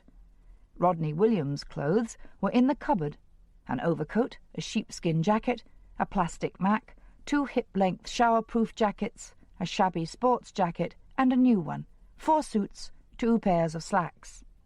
All the clothes were good, all of much better quality than Joy's. Not a large wardrobe, Wexford thought, looking into the linings of coats and feeling in pockets. In the side compartments were underwear, pyjamas. On the floor, 3 pairs of shoes and a pair of sandals. Whatever Rodney Williams had spent his surplus money on, it wasn't clothes, unless he had taken more with him than Joy or Sarah knew. Maybe he had secreted a couple of bulging suitcases in Greta's boot during the course of the day. The dining room, you could see, they hardly ever used. A light-coloured, polished table stood in the dead centre of it, with 4 light-coloured wood chairs with moquette seats around it. A sideboard with an empty Capo de Monta bowl on it nearly filled one wall, and opposite this was a mahogany roll-top desk, perhaps a hand-down from a parent, and certainly the nicest piece of furniture in the house. French windows, at which hung curtains of mustard-coloured rep, a favourite shade with Joy Williams, gave onto the back garden, a quarter-acre of grass surrounded by close-board fencing and relieved by 2 small apple trees on which the blossom glimmered palely in the dusk. It didn't look as if the grass, several inches long now, had been mown since Williams did it 5 weeks before. The desk wasn't locked. Wexford rolled back the top. There wasn't much inside. Writing paper, not the headed kind, envelopes, a bottle of ink in a cardboard box from which it had never been removed, and never would be, a box of drawing pins, a glass jar of gum, a roll of Scotch tape. In one of the drawers was nothing but old Christmas cards. In the other, a receipted electricity bill, a pocket calculator, and a broken ballpoint pen. If Williams had meant to go away for good, wouldn't he have taken his driving licence? In Britain, a driver is not obliged to carry his driving licence with him, though he must be prepared to produce it at his local police station within 3 days of a police officer's asking him to do so. But would a man drive off to begin a new life somewhere with a new job and perhaps a new woman and leave his driving licence behind? Come to that, would he leave his passport behind? He looked through the pigeonholes, but found no checkbooks, used or in use. Joy probably kept hers in her handbag. He went back to her. She was still watching television, and now the programme was the everlasting serial Runway, in which his daughter Sheila played the stewardess heroine. Had, in fact, played her for the last time the previous week. But this was a secret known to no one but her own family as yet. No newspaper had so far got hold of the story that a major air disaster would, in the autumn, end the career of stewardess Charlotte Riley forever. Joy Williams didn't know it. If she knew Sheila was his daughter, and surely she must, she gave no sign. He had the curious experience of standing beside her while they both watched his daughter attempting to placate an ill-tempered passenger. Then he did what Crocker recommended, or nearly so. If he didn't go so far as to pull out the plug, he did switch off the set. She blinked at him. "Does your husband possess a typewriter, Mrs. Williams?" "A typewriter? No." "Is he still taking Mandaret?" She nodded, looking at the blank screen as if she expected it spontaneously and without benefit of electricity to spring into cinematic life. "It's a form of methyl dopa, isn't it? A drug for high blood pressure?" "He's had blood pressure for 2 or 3 years." "I found an empty Mandaret container in his bedside cupboard. I suppose he took a supply with him?" "Well, he wouldn't forget them. He didn't like to miss a day on them. He always took one when he got up and one with his tea." "I take it he had a bag with him, a suitcase, something to put his clothes in?" Again, she simply nodded. "What was he dressed in?" "Pardon?" "What clothes was he wearing when he left here to drive to Ipswich?" It was plain she couldn't remember. She looked blank, and she looked bored. Wexford understood in that moment that she didn't love Rodney Williams, hadn't perhaps loved him for years. His presence or absence as a life companion were matters of indifference to her, but his financial support and the status he gave her were not. Or were her feelings more subtle and diffuse than that? Of course they were. Feelings always are. There is never a simple, clear analysis of a woman's reaction to her husband or his to her. He pressed the point he had made. "Sort of fawn trousers," she said, screwing up her face with the effort of it all. "Cavalry twill, they're called. A dark blue pullover. Is his raincoat upstairs?" "A plastic Mac?" "No, he's got a good raincoat. It's nearly new." "Well, he must have taken that. I expect he had a jacket in his bag, too. He's got a brown suede one." "Did he like a wet or dry shave?" "Pardon?" "Did he use a razor with shaving cream and water?" "Oh, Oh, yes. Oh, he couldn't get on with those electrics. He'd tried, but he couldn't get on with them. And that accounted for the Remington and the Phillips upstairs. She was staring miserably at the blank, grey, shiny screen. Wexford felt it was cruel to deprive her of her solace, like keeping a dumb, hungry dog from its plate of keno meat. He asked her for her sister's name and address, and then he switched the television on again. She looked at him as if she thought him completely mad, but she said nothing, and her eyes were compelled back to the screen and to Sheila, dressing now in a hotel bedroom for an evening out with the Boeing 747 captain in Hong Kong. Wexford walked home, thinking about Williams and money. What had he done with all that money? Even after tax and other deductions, after the stingy allotment to his household of £500 a month, he would have been left with at least £12,000 a year. He'd had a company car. It didn't go on cars. The passport, which was 7 years old, showed a single visit to Mallorca. It didn't go on foreign holidays. Of course, he had to keep his son Kevin at Kiel and pay for his tuition and board. He wouldn't get much of a grant on his salary. And then, suddenly, Wexford understood what had been bugging him for the past hour. It had been a Thursday evening when Williams had left. Kevin Williams always phoned home on Thursday evenings, and that Thursday was certainly the first since he had returned to university after the Easter vacation. Yet his mother, who plainly adored him, who waited excitedly for his call and spoke proudly of his devotion to duty in regularly phoning at that time, had gone out on that particular Thursday evening, and for no more pressing or life-enhancing appointment than a visit to her sister. If she had visited her sister. And how about his clothes? Was she lying when she said he had taken only a jacket and a raincoat with him?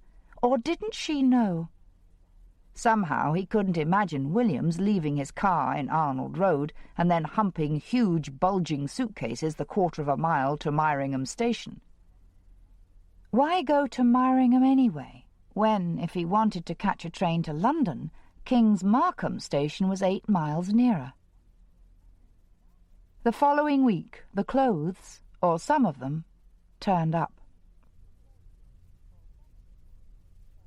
Chapter 5. A lonely country road links King's Markham with Pomfret.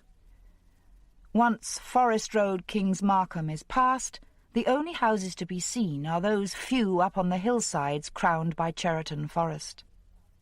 The forest is always rather dark and forbidding, as coniferous forests are. On the horizon stands an obelisk, a needle of stone placed there by some local magnate 150 years ago. Almost the last building in King's Markham is the police station. On the other side of the High Street, Cheriton Lane runs down to the buildings and courts of the King's Markham Tennis Club, and 6 other narrow roads compose a small residential web.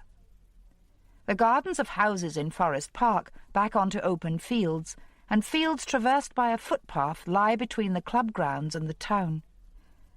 The street lamps stop 200 yards on the Pomfret side of the police station, and after that there is an isolated one to light the bus stop. Roughly halfway between the towns, at the point of no return, is the bus stop with bus shelter. The shelter was put there because there are no trees at this point to break the wind or provide cover from the rain. And on this night it was raining, as it had been for many nights. The fine rain swept across the meadows in grey sheets. The last bus from Pomfret to King's Markham was due at 10:40. It came 10 minutes late, rolling along, not too fast, through the rain, sending up fountains of spray onto the grass verges. The stop where the bus shelter was a compulsory one, not a request, so the bus pulled in to make a token stop and prepared to pull out again, for there was no one waiting. A shout from a woman passenger sitting in a front near-side seat alerted the driver. He had already taken off the brake, but he put it on again, and the bus juddered to a halt. "There's a person crawling on the pavement." Here, where the shelter was, the lay-by was bordered by a few yards of pavement. The driver got down. 2 or 3 of the passengers, disobeying the driver, well, who was he to tell them, got down. There was no conductor on those single-deckers. The rain was coming down in torrents, needles of it pounding the surface of the lay-by, the curb, and the sodden bundle that crawled and whimpered with blood coming from its chest. At first the conductor had thought it a wounded dog, but the passenger was right. It was a man. It crawled up to the conductor and rolled over at his feet. Next day, on the other side of King's Markham, the Forby side, a firm called Mid-Sussex Waterways had been dragging a pond. Green Pond Hall had stood empty for years, but at the end of the previous January a buyer had been found for it, and the purchase was completed by April. The grounds contained the pond and a stream, and the new owner intended to turn the estate into a trout farm. If the proper definition of a lake is a sheet of water covering the minimum of 1 acre, Green Pond was just too small to fit the requirement. But as a pond, it was very large. It wasn't stagnant, for the small, fast stream flowed through the middle of it, disappearing into a pipe which passed under a path and gushing out through a spout on the other side to fall away down to the King's Brook.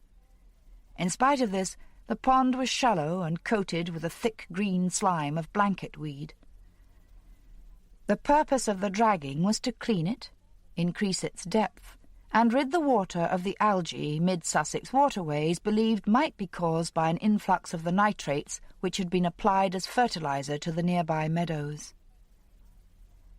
In the net, after the dragging, were found a wire supermarket basket minus its handle, a quantity of glass bottles, jars and light bulbs, the silencer part of a car exhaust system, wood in the form of twigs and chopped lengths, stones, among which were flints and chalk pebbles, a rubber boot, a Pyrex casserole dish, chipped and cracked, a metal door handle and lock, a pair of scissors, and a dark burgundy-coloured travelling bag. The bag was coated with green slime and thin, fine-grained black mud, but when the clasps were undone and the zip unfastened, it was seen that only water had penetrated the seams of the bag, soaking but hardly discolouring the clothes inside, the topmost of which was a brown suede blouson. It was a piece of luck, Wexford thought, that William Milvey, the boss of Mid-Sussex Waterways, had found money inside the bag, £50 in fivers rolled up and fastened with a rubber band. If it had contained nothing but clothes, and damaged clothes at that, it was probable he would have tossed it into the pit which had been dug out by a mechanical digger for the purpose of receiving the rubbish caught in the dragnet. Money, Wexford had often noticed, has this kind of electric effect on people. Many a man who thinks himself honest, on finding an object bought with money, will keep the object, but not the money itself. It is as if the adage, findings keepings, applies to things, but never to money, which has its own aura of sacredness, of being absolutely the preserve of him who has earned it. But even so, Wexford might never have heard of the existence of the bag were it not for a kidney donor card which was in the breast pocket of the blouson, and which was signed R.J. Williams. William Milvey knew who R.J. Williams was. He lived next door but one to him in Ulverbury Road. This fact it took Wexford some half-hour to find out. He questioned Milvey thoroughly about the bag. Had he seen it in the pond before he saw it in the net? Well, yes, he thought he had, now Wexford came to mention it. He fancied he had. At any rate, he thought he could remember seeing a brownish-red lump of something up against the bank of the pond nearest to the park and the King's Brook. No, he hadn't touched it or attempted to pull it out. The dragnet had pulled it out. Milvey was a shortish, thick-set man with the heavy build and big spread hands of someone who has done manual work for most of his life. He looked about 50. The discovery of the bag seemed disproportionately to have excited him. or his excitement appeared disproportionate to Wexford at first. "£50 in it," he kept saying, "and that good jacket. Did you see anyone about the grounds of Green Pond Hall? Some fellow up to no good, you mean? I meant anyone at all. We didn't have the sight nor sound of no one." There might have been marks of car tyres on the drive in from the Forby Road or on the track that ran round the lower bank of the pond. The constant rain had turned these surfaces to mud. But any tracks there were had been obliterated by the heavy tyres of Mid-Sussex Waterways mechanical digger. Milvey simply couldn't remember if there had been any tyre marks on the track. They had the other man in and asked him, but he couldn't remember either. £50, said Milvey, and that good jacket just chucked away. "Let me have your address, will you, Mr. Milvey? I'll very likely want to talk to you again, home or business." "They're one and the same. I operate from home, don't I?" He said this as if it were a fact he would have expected Wexford to know, and adding his address, used the same patient, mildly surprised tone. 27 Alvabury Road, Kings Markham. "Are you telling me you live next door but one to Mr. Williams?" Milvey's expression, though bland and innocent, had become a little uncomfortable. "I reckoned you knew." "No, I didn't know." Vaguely, now Wexford recalled reading of a planning application made to the local authority for permission to erect a garage, more a hangar, really, large enough to house a JCB in the garden of 27 Alvabury Road. The area being strictly residential, the application had naturally been rejected. "You must know Mr. Williams, then?" "Pass the time of day," said Milvey. "The wife has a chat with Mrs. Williams. My girl's in the same class at school with their Sarah." "Mr. Williams is missing," said Wexford flatly. "He's been missing from home for the past month and more." "Is that right?"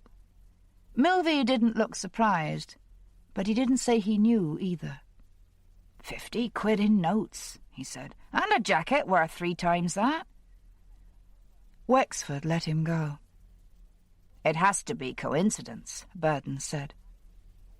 "Does it, Mike? It would be a hell of a coincidence, wouldn't it? Williams disappears because he's done something or someone's done something to him. His overnight bag is dumped in a pond, and who should find it but the guy who lives 2 doors down the street from him? I haven't read any John Buchan for, well, it must be 45 years.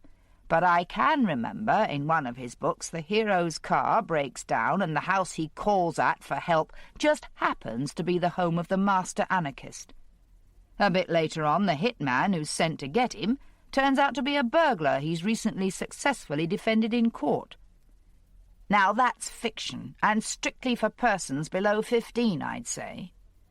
But this that you call coincidence is comparable to those. Have you had any coincidences of that magnitude in your life? Both my grandmothers were called Mary Brown." "Were they really?" Wexford was temporarily distracted. "You never told me that before. And did they come from the same part of the country?" "One from Sussex and one from Herefordshire. I bet you the odds against that happening are a lot longer than against Milvey finding William's bag. You look at it and you'll see it's not that much of a coincidence. If it had been buried, say, or stuck in a hollow tree and Milvey had found it, that would be something else. But it was in a pond, and Milvey's in the pond-dragging business. Once it got in the pond, and the pond was due to be dragged, which whoever put it there wouldn't know, of course, the chances would be that Milvey would find it.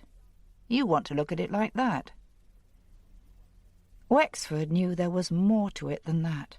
He couldn't dismiss it in the easy way Burden did. Milvey's behaviour had been a shade odd anyway, and Wexford was sure he hadn't been told all he knew. "How long do you think the bag's been in the pond?" It was on the floor between them, deposited on sheets of newspaper, its contents, which Wexford had already examined, now replaced. "Since the night he went, I suppose, or the next day." Wexford didn't go along with that either, but he let it pass for the time being. As well as the brown suede blouson, there was a raincoat in the bag, a trendy version of a Burberry, the £50, a toothbrush, tube of toothpaste, and disposable razor wrapped up in a pair of underpants, a bottle of Monsieur Rochard cologne, and a pair of brand-new socks with the label still on them. The underpants were a young man's Oms, pale blue and white, the socks dark brown, an expensive brand made of silk. It was the kind of packing a man would do for an overnight stay somewhere, not for 3 nights, and the pants and socks and cologne seemed to indicate a night not spent alone. Or had there been more articles in the bag which had been removed? This could surely only have been done to prevent identification of the bag's owner. In that case, why leave the donor card in the blouson pocket? "I would like to help someone to live after my death," it stated somewhat naively in scarlet and white, and on the reverse side, Rodney Williams had requested that in the event of his death, any part of his body which might be required should be used in the treatment of others. Underneath this was his signature and the date a year past. The next of kin to contact was given, as might have been expected, as Joy Williams, with the Alvabury Road phone number. Men's natures were a mass of contradictions. There was no consistency, and yet Wexford marvelled a little that a husband and father could deliberately and ruthlessly deceive his wife over his income, and pursue a course of skinflint meanness to her and his children, yet want to donate his body for transplants. It would cost him nothing, though. He would be dead, after all. Was he dead? "We're going to have to start looking for him. I mean, really looking. Search the grounds of Green Pond Hall for a start." Burden had been pacing the office. He had taken to doing this lately, and his restless pacing had a stressful effect on anyone he happened to be with, though he himself hardly seemed aware of what was going on. Twice he had been to the window, twice back to the door, pausing once to perch briefly on the edge of the desk. Now he had reached the window again, where he stopped, turned, and stared at Wexford in irritable incredulity. "Search for him? Well, surely it's plain he's simply done a bunk to escape the consequences of whatever it is he's done." "All right, Mike, maybe. But in that case, what has he done? Nothing at 7 Smith Harding. He's as clean as a whistle there. What else could he have done?" "Well, it's just possible he could be involved in some fraud that hasn't yet come to light, but there's a strong case against that one. He got out. The only reason for that would be that discovery of the fraud was imminent. In that case, why hasn't that discovery been made?" Burden shrugged. "Who knows? But it may be just a piece of luck for Williams that it hasn't been." "Why hasn't he come back, then? If the outcome of this fraud has blown over, why doesn't he come home? He hasn't left the country, unless he's gone on a false passport. And why bother with a false passport when he'd got one of his own, and no one started missing him till 3 days after he'd gone? Doesn't it occur to you that leaving one's clothes on the riverbank is the oldest disappearing trick in the world?" "On the beach, I think you mean. Not on the shores of a pond where the water's so shallow that to commit suicide you'd have to lie on your face and hold your breath. Besides, that bag has been in the pond only a couple of days at most. If it had been there since Williams went, it'd be rotting by now. It'd stink. We'll send it over to the lab and see what they say, but we can see what they'll say with our own eyes and smell it with our own noses." "Williams is dead. This bag of his tells me he is. If he'd put it into the pond for the purpose of making us think he was dead, he'd have done so immediately after he left. And the contents would have been different. More identification, for instance. No scent and powder-blue underwear.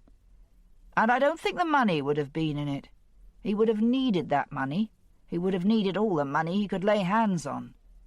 There's no reason to think he could easily spare £50. Whatever he's done, he hasn't robbed the bank. He's dead, And letter and phone call notwithstanding, he was dead within an hour or two of when his family last saw him. Next day, the searching of Green Pond Hall grounds began. The grounds comprised 8 acres, part woodland, part decayed, overgrown formal gardens, part stables and paddock. Sergeant Martin led the search with 3 men, and Wexford himself went down there to have a look at the dragged pond and view the terrain. It was still raining. It had been raining yesterday and the day before, and for part of every day for 3 weeks. The weather people were saying it would be the wettest May since records began. The track was a morass, the colour and texture of melted chocolate in which a giant fork had furrowed. There were other ways of getting down to the pond, but only if you went on foot. At 3, he had a date at Stourton Royal Infirmary. Colin Budd had been placed in intensive care, but only for the night. By morning, he was sufficiently recovered to be transferred to a side room off the men's surgical ward. The stab wounds he had received were more than superficial, one having penetrated to a depth of 3 inches. But by a miracle, almost none of the 5 had endangered heart or lungs. A thick white dressing covered his upper chest, over which a striped pyjama jacket had been loosely wrapped. The pyjama jacket was an extra large, and Wexford estimated Budd's chest measurement at 34 inches. He was a very thin, bony, almost cadaverous young man, white-faced and with black, longish hair. He seemed to know exactly what Wexford would want to know about him, and quickly and nervously repeated his name and age, gave his occupation as motor mechanic, and his address a King's Markham one where he lived with his parents. "Tell me what happened." "This girl stuck a knife in my chest." "Now, Mr. Budd, you know better than that. I want a detailed account, everything you can remember, starting with what you were doing waiting for a bus in the middle of nowhere." Budd had a querulous voice that always sounded mildly indignant. He was one of those who believe the world owes him elaborate consideration as well as a living. "That's got nothing to do with it," he said. "I'll be the judge of that. I don't suppose you were doing anything to be ashamed of. And if you were, what you tell me will be between you and me." "I don't know what you're getting at." "Just tell me where you'd been last evening, Mr. Budd." "I was at snooker," Budd said sullenly. What a fool. He'd made it sound at least as if he was having it away with a friend's wife in one of the isolated cottages on the hillside. "A snooker club?" "It's on Tuesday evenings, in Pomfret, a room at the back of the White Horse. It's over at 10, and I reckoned on walking home." Budd shifted his body, wincing a bit, pulling himself up in the bed. "But the rain started coming down harder. I was getting soaked. I looked at my watch and saw the 10:40 bus would be along in 10 minutes, and I was nearly at the bus stop by then. I'd have expected a motor mechanic to have his own transport. My car was in a crunch-up. It's in a new wing. I wasn't doing no more than 25 when this woman came out of a side turning and—" Wexford cut that one short. "So you reached the bus stop, the bus shelter. What happened?" Budd looked at him and away. "Well, there was this girl already there, sitting on the seat. I sat down next to her." The bus shelter was well known to Wexford. It was about 10 feet long, the seat or bench inside 2 feet shorter. "Next to her?" he asked. "Or at the other end of the seat?" "Next to her. Does it matter?" Wexford thought perhaps it did. In England, at any rate, for good or ill, for the improving of social life or its worsening, a man of honourable intent who goes to sit on a public bench where a woman is already sitting will do so as far away from her as possible. A woman will probably do this too if a woman or man is already sitting there, and a man will do it if another man is there. "Did you know her? Had you ever seen her before?" Budd shook his head. You spoke to her? Only to say it was raining. She knew that already, Wexford thought. He looked hard at Bud. Bud said, I said it was a pity we were having such a bad May. It made the winter longer, something like that. She pulled a knife out of her bag and lunged it at me. Just like that. You didn't say anything else to her? I've told you what I said. She was mad, was she? A girl who stabs men because they tell her it's raining. All I said was that normally at this time I'd have had my vehicle and I could have given her a lift. In other words, you were trying to pick her up. All right, what if I was? I didn't touch her. I didn't do anything to frighten her. That was all I said, that I could have given her a lift home. She pulled out this knife and stabbed at me 4 or 5 times, and I cried out or screamed or something, and she ran off. Would you know her again? You bet I would. Describe her to me. Bud made the mess of that Wexford thought he would. He didn't know whether she was tall or short, plump or thin, because he only saw her sitting down, and he thought she had a raincoat on. A thin raincoat that was a sort of pale colour.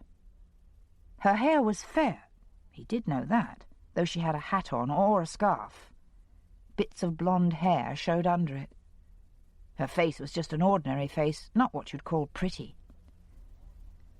Wexford began to wonder what had attracted Bud to her in the first place. The mere fact that she was female and young. About 20, said Bud. Well, maybe 25 or 6. Pressed to be more precise, he said she could have been any age between 18 and 30. Well, he wasn't good on ages. She was quite young, though. Can you think of anything else about her? A nurse had come in and was hovering. Wexford knew what she was about to say. He could have written the script for her. Now, I think that's quite enough. It's time for Mr. Bud to have his rest. She approached the bed, unhooked Bud's chart, and began reading it with the enthusiastic concentration of a scholar who has just found the key to Linear B or some such. She had this sack with her. She grabbed it before she ran off. What sort of sack? The plastic kind they give you for your dustbin.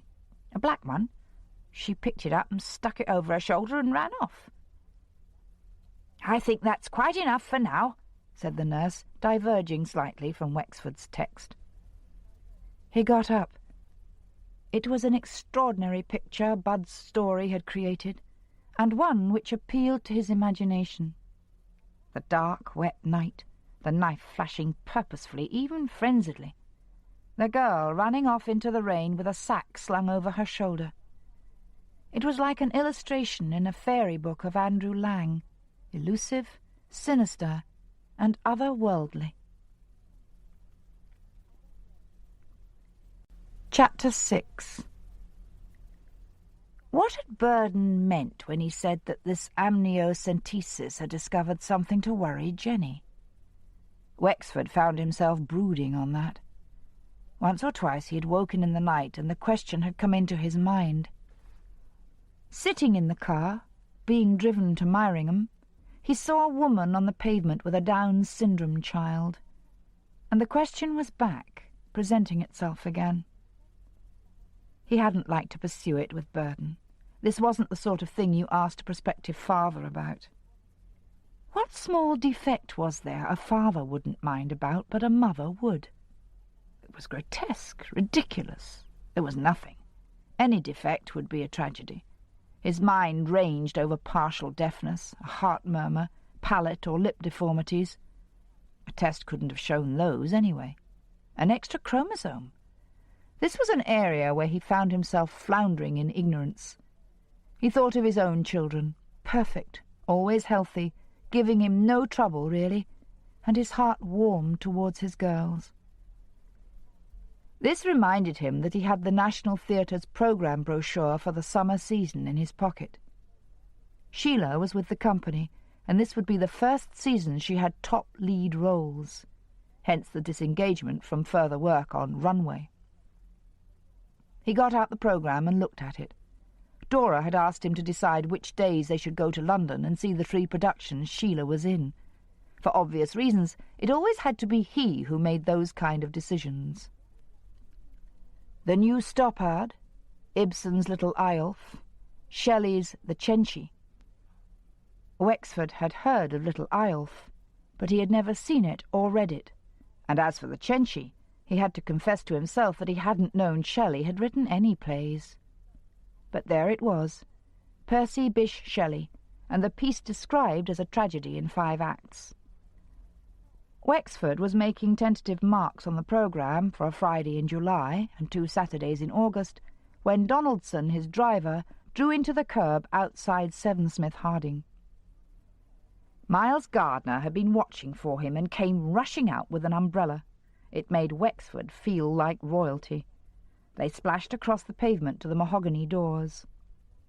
Kenneth Risby, the chief accountant, told him Rodney Williams' salary had been paid into the account Williams had with the Pomfret branch of the Anglian Victorian Bank. From that account, then, it would seem, Williams had each month transferred £500 into the joint account he had with Joy. Risby had been with the company for 15 years, and said he could recall no other arrangements being made for Williams, either recently or in the days when he was a sales rep. His salary had always gone to the Pomfret Bank, never to King's Markham. "We've heard nothing," Miles Gardner said. "Whatever he meant by the P.S. to that letter, he hasn't been in touch." "Williams didn't write that letter," Wexford reminded him. Gardner nodded unhappily. "The first time we talked about this business," Wexford said, "you told me someone phoned here saying she was Mrs. Williams and that her husband was ill and wouldn't be coming in. Would that have been on Friday, April the 16th? "Well, yes, I suppose it would." "Who took the call?" "Well, it must have been one of our telephonists. They're part-timers. I can't remember whether it was Anna or Michelle. The phone call came before I got in, you see. That is, before 9:30. Williams had a secretary, I suppose." "Christine Lomond. He shared her with our assistant sales director. Would you like to talk to her?" "Not yet. Maybe not today. It's Anna or Michelle I want. But which one do I want?" "Michelle, I expect," said Gardner. "They tend to swap shifts a bit, but it's usually Michelle on mornings." It had been that Friday, and it was today. Michelle was a very young, very pretty girl with a vividly made-up face. The room where the switchboard was, not much more than a cupboard, she had stamped with her own personality, or perhaps Anna's, and there was a blue cineraria in a pot, a stack of magazines, a pile of knitting that had reached the bulky stage, and on the table in front of her, hurriedly placed face downwards, the latest diet paperback. It was clear that Michelle had already discussed that phone call exhaustively, perhaps with Anna or with Christine Lomond. Williams's disappearance would have been the talk of the office. "I get in at 9, she said. "That's when the phone calls really start. But the funny thing was there weren't any that morning till Mrs. Williams phoned at about 20 past. "You mean till someone phoned who called herself Mrs. Williams?" The girl looked at him. She shook her head quite vehemently. "It was Mrs. Williams. She said, 'This is Joy Williams.'" Wexford let it go for the time being. "What exactly did she say?" "My husband, Mr. Williams, won't be coming in today." And then she sort of hesitated and said, "That's Mr. Rodney Williams, I mean, the marketing manager." I said there was no one else in yet, and she said that it didn't matter, but to give Christine the message he'd got flu and wouldn't be in. Whoever it was, it hadn't been Joy. At that time, Joy didn't know her husband was Seven Smith Harding's marketing manager. Wexford had thanked Michelle and was turning away, diverting his mind to the matter of the firm's stock of typewriters, when he stopped. "What makes you so sure the woman you spoke to was Mrs. Joy Williams?" "It just was. I know it was." "No, let me correct that. You know it was a woman who said she was Mrs. Joy Williams." She'd never phoned here before, had she? So you couldn't have recognised her voice. No, but she phoned here afterward. What do you mean, afterwards? About 3 weeks later. The girl spoke with exaggerated patience now, as if to a very confused or simple-minded person. Mrs. Joy Williams phoned here 3 weeks after her husband left. Of course. Wexford remembered that call. It was he who had advised Joy to make it. I put her through to Mr. Gardner, Michelle said. I was a bit embarrassed, to be perfectly honest. But I know it was the same voice, really I do. It was the same voice as the woman who phoned that Friday morning. It was Mrs. Williams. He picked up the girl at the roundabout, where the second exit is the start of the Kings Markham bypass. She was standing on the grass verge at the side of the roundabout, holding up a piece of cardboard with Myringham printed on it. Brian Wheatley pulled in to the first exit, the Kings Markham Town Centre Road, and the girl got into the passenger seat. Then, for some unclear reason, perhaps because he had already pulled out of the roundabout and it wouldn't have been easy to get back into the traffic, Wheatley decided to continue through the town instead of on the bypass. This wasn't such a bad idea anyway, the anomaly being that the bypass, which had been built to ease the passage of traffic past the town, was often more crowded than the old route. Wheatley was driving from London, where he worked 3 days a week. It was about 6 in the evening, and of course broad daylight. He had moved to Myringham only 2 weeks before, and was still unfamiliar with the byways and back doubles of the area. The girl didn't speak a word. She had no baggage with her, only a handbag with a shoulder strap. Wheatley drove through Kings Markham, along the High Street, and became confused by the signposting. Instead of keeping straight on, he began to think he should have taken a left-hand turn some half a mile back. He therefore, on what he admitted was a lonely and secluded stretch of road, pulled into a lay-by and consulted his road map. His intention to do this, he said, he announced plainly to the girl. After he had stopped and switched off the engine, he was obliged to reach obliquely across her in order to open the glove compartment where the map was. He was aware of the girl giving a gasp of fright or anger, and then of a sharp pain, more like a burn than a cut, in his right hand. He never even saw the knife. The girl jumped out of the car, slamming the door behind her, and ran not along the road, but onto a footpath that separated a field of wheat from a wood. Blood was flowing from a deep cut in the base of Wheatley's thumb. He tied up his hand as best he could with his handkerchief, but shock and a feeling of faintness made it impossible for him to continue his journey for some minutes. Eventually he looked at his map and found himself nearer home than he had thought, and was able to drive there in about 1/4 of an hour. The general practitioner with whom he had registered the week before was still holding his surgery. Wheatley's wife drove him there, and the cut in his hand was stitched. Wheatley, telling the doctor he had been carving meat, and had inadvertently pressed his hand against the point of the carving knife. Whether or not the doctor believed this was another matter. At any rate, he had made no particular comment. Wheatley himself had wanted to tell him the truth, though this would have meant police involvement. It was his wife who had dissuaded him on the grounds that if the police were called, the conclusion they would reach would be that Wheatley had first made some sort of assault on the girl. This was the story Wheatley told Wexford 3 days later.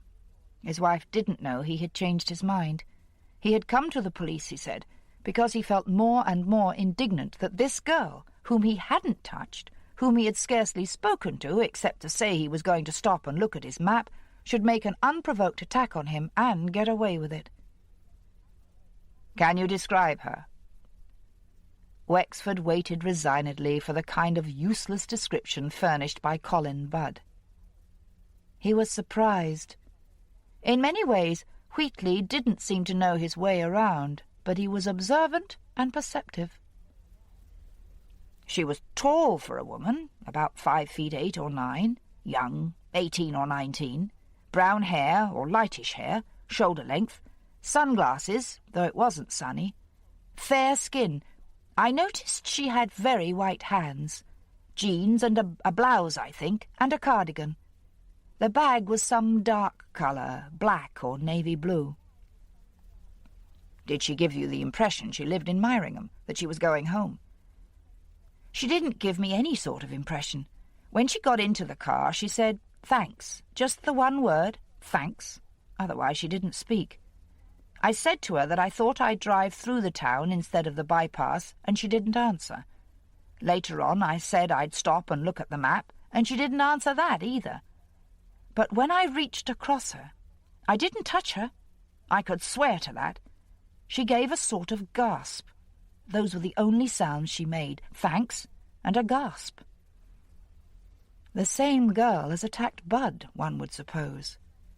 But if Wheatley were to be believed, while there was some very slight justification for the attack on Budd, there was none for this second stabbing. Could the girl possibly have thought that the hand which reached across to open the glove compartment intended instead to take hold of her by the left shoulder? Or lower itself onto her knee? There was something ridiculous about these assaults, and yet, too, meant that they were not ridiculous at all, but serious. Next time there could be a fatality. Or had there been one already? The manager of the Pomfret branch of the Anglian Victorian Bank bore an extraordinary resemblance to Adolf Hitler. This was not only in the small square moustache and the lock of dark hair half covering Mr. Skinner's forehead. The face was the same face, rather handsome, with large chin and heavy nose and small, thick-lidded eyes. But all that would have passed unnoticed without the moustache and the lock of hair, so that it was impossible to avoid the uncomfortable conclusion that Mr. Skinner was doing it on purpose. He knew whom he looked like, and he enhanced the resemblance. Wexford could only attribute one motive to a bank manager who wants to look like Hitler, a desire to intimidate his clients. His manner, however, was warm, friendly, and charming. All those, and implacable, too. He couldn't consider either letting Wexford look into Rodney Williams' bank accounts or disclosing any information about their contents. "Did you say accounts, plural?" said Wexford.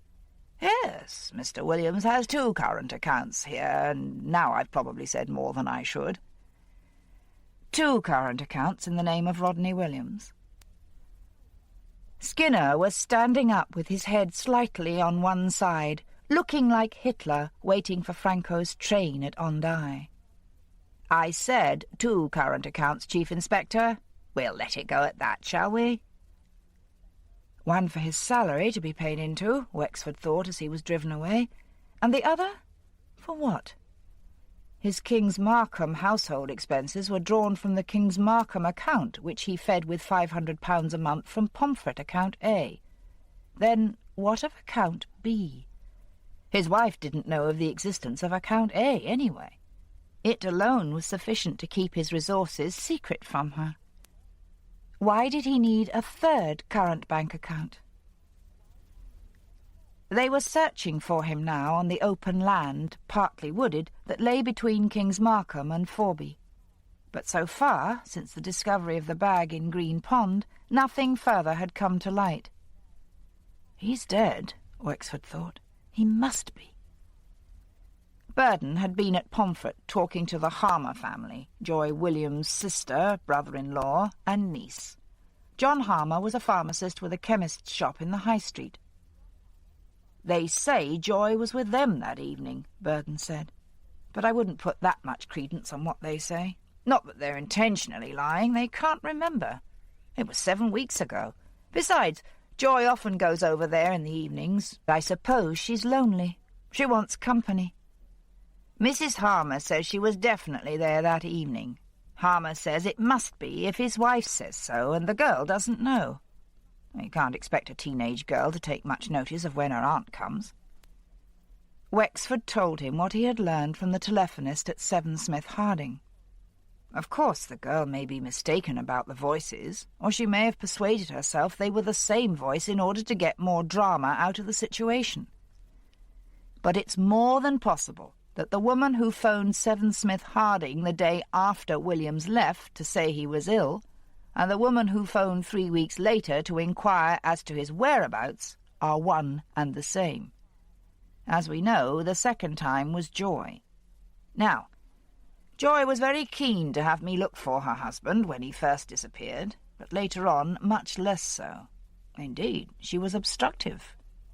The first time I talked to her, she said nothing about having gone out herself that evening. That was only mentioned the second time. Joy is devoted to her son, Kevin. Her daughter is nothing to her. Her son, everything. What on earth's the matter? Burden's face had set, and he had gone rather pale. He had taken a hard grip on the arms of his chair. Nothing. Go on. Well then, her son always phones on Thursday evenings, and that particular Thursday was the first one he had been back at college. Wouldn't a devoted mother have wanted to know all those things mothers worry about in such circumstances? Did he have a good journey? Was his room all right? Had he settled in? But this devoted mother doesn't wait in for his call. She goes out, not to some important engagement, some function booked months ahead, but to watch television at her sister's. What does all this suggest to you? Having struggled successfully to overcome whatever it was that had upset him, Burden forced a laugh. You sound like Sherlock Holmes talking to Watson. Since his second marriage he occasionally read books, a change in him Wexford couldn't get used to. No, he said. More a man of the solid Sussex breed, a breed which covers much good sense under a heavy, silent exterior. I wouldn't say silent. Was that from Sherlock Holmes? Wexford nodded. So what do you make of it? He said more colloquially. That Joy is somehow in cahoots with her husband. There's a conspiracy going on. What for and why, I wouldn't pretend to know. But it's got something to do with giving everyone the impression Williams is dead. He left that evening, and she went out later to meet him away from the house. Whatever they were planning was done away from the house because it had to be concealed from the daughter Sarah as much as from anyone else. Next morning, Joy rang Seven Smith Harding to say her husband was ill. Of course, it's nonsense to say she didn't know that he was their marketing manager and the extent of his income. Next, he, or she, typed that letter on a hired typewriter. She probably did that, not knowing what he called Gardner, and making the mistake of addressing him as Mr. Gardner. The abandoned car, the dumped bag of clothes, were all part of a plan to make us think him dead. But the increased police attention frightened Joy. She wanted things to go more at her pace. Hence the obstructiveness. I said I didn't know why, but it could be an insurance fiddle, couldn't it? Without a body, Mike.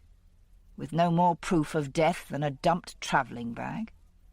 And if you wanted people to think you were dead, aren't there half a dozen simpler and more convincing ways of doing it? You feel the same as me, then? You don't think he's dead? I know he's dead, said Wexford. Next day he was proved right.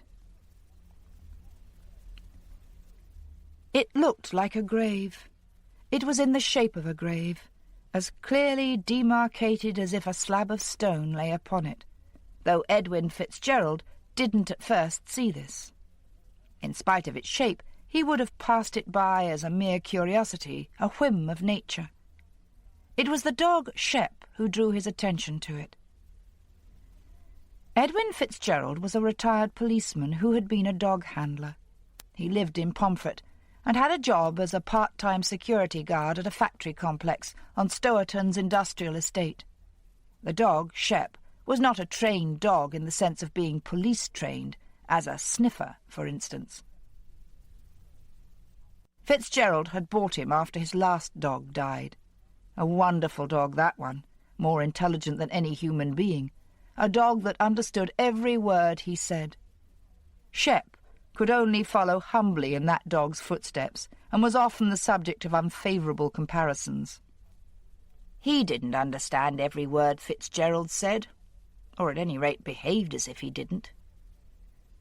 On this particular morning in June, a dry one, the first really fine morning of the summer, Shep disregarded all Fitzgerald's words, ignored the repeated, "Leave it, sir," and "Do as you're told," and continued his frenetic digging in the corner of what his master saw as a patch of weeds. He dug like a dog possessed.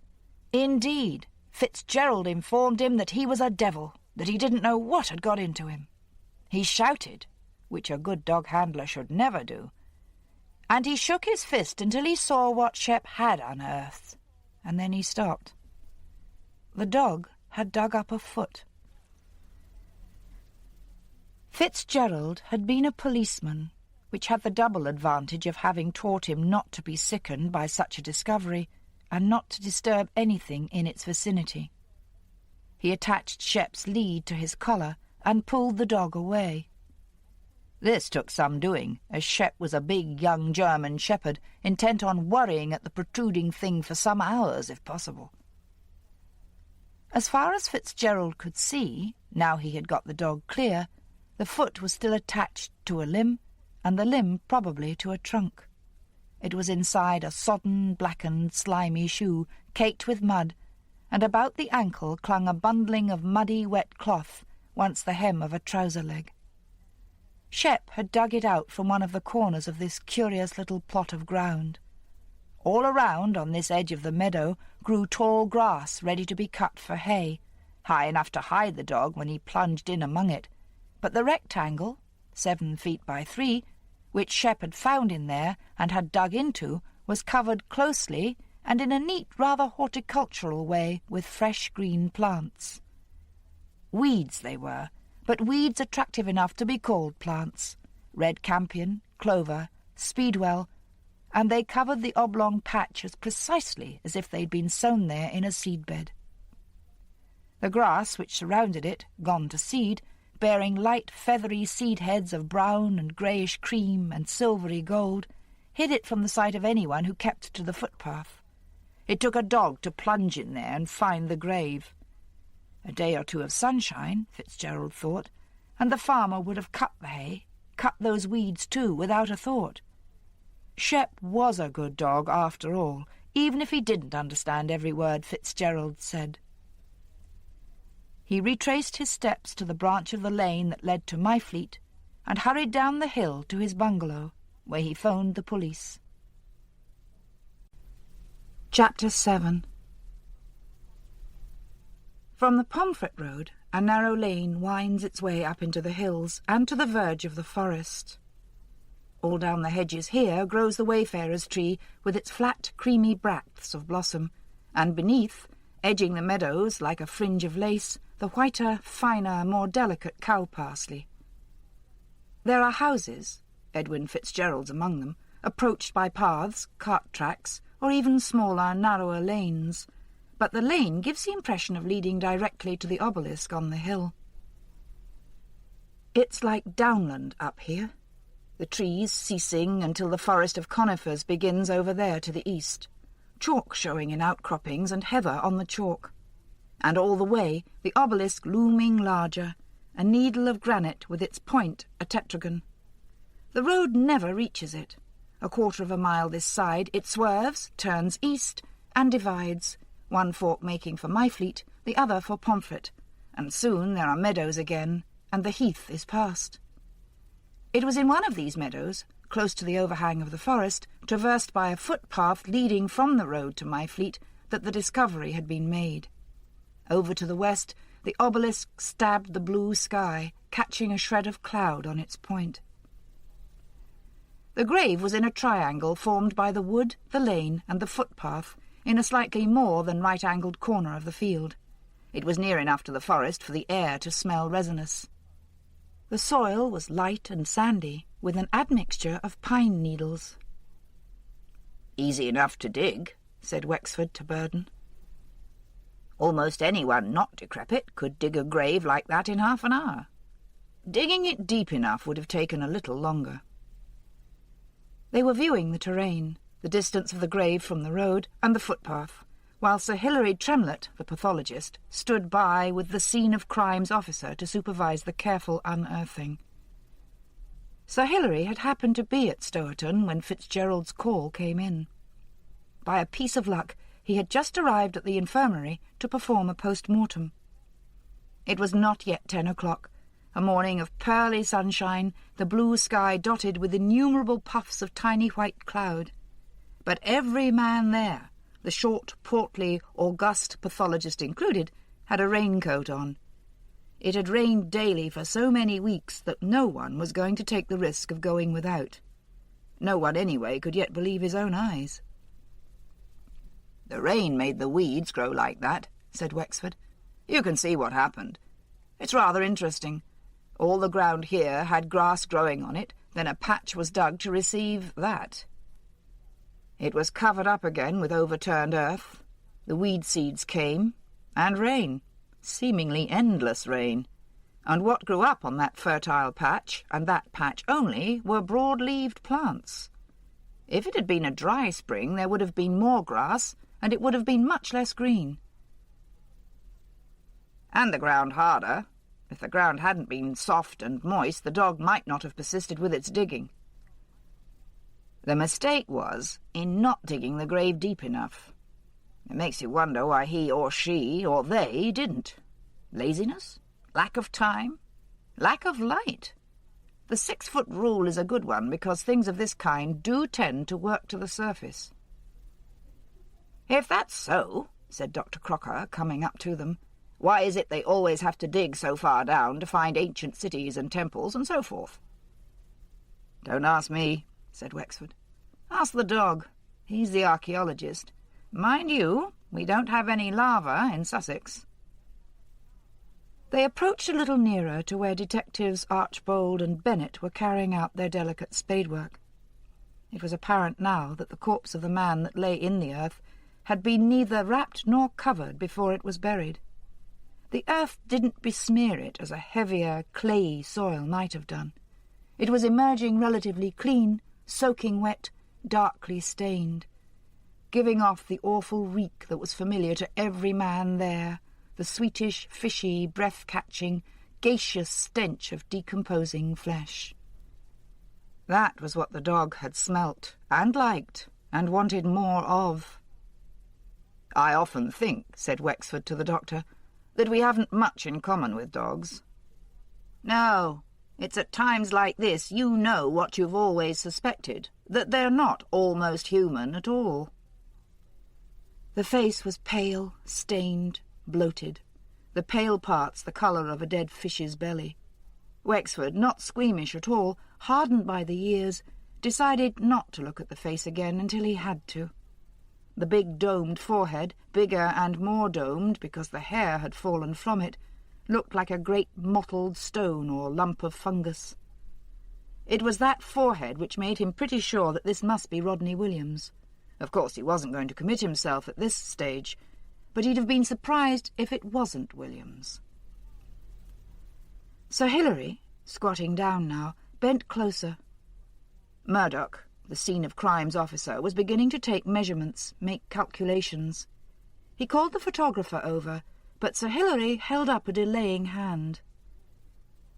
Wexford wondered how he could stand that stink right up against his face. He seemed rather to enjoy it, the whole thing, the corpse, the atmosphere, the horror, the squalor. Pathologists did, and just as well, really. It wouldn't do if they shied away from it. The body was subjected to a long and careful scrutiny. Sir Hilary looked at it closely from all angles. He came very close to touching, but he didn't quite touch.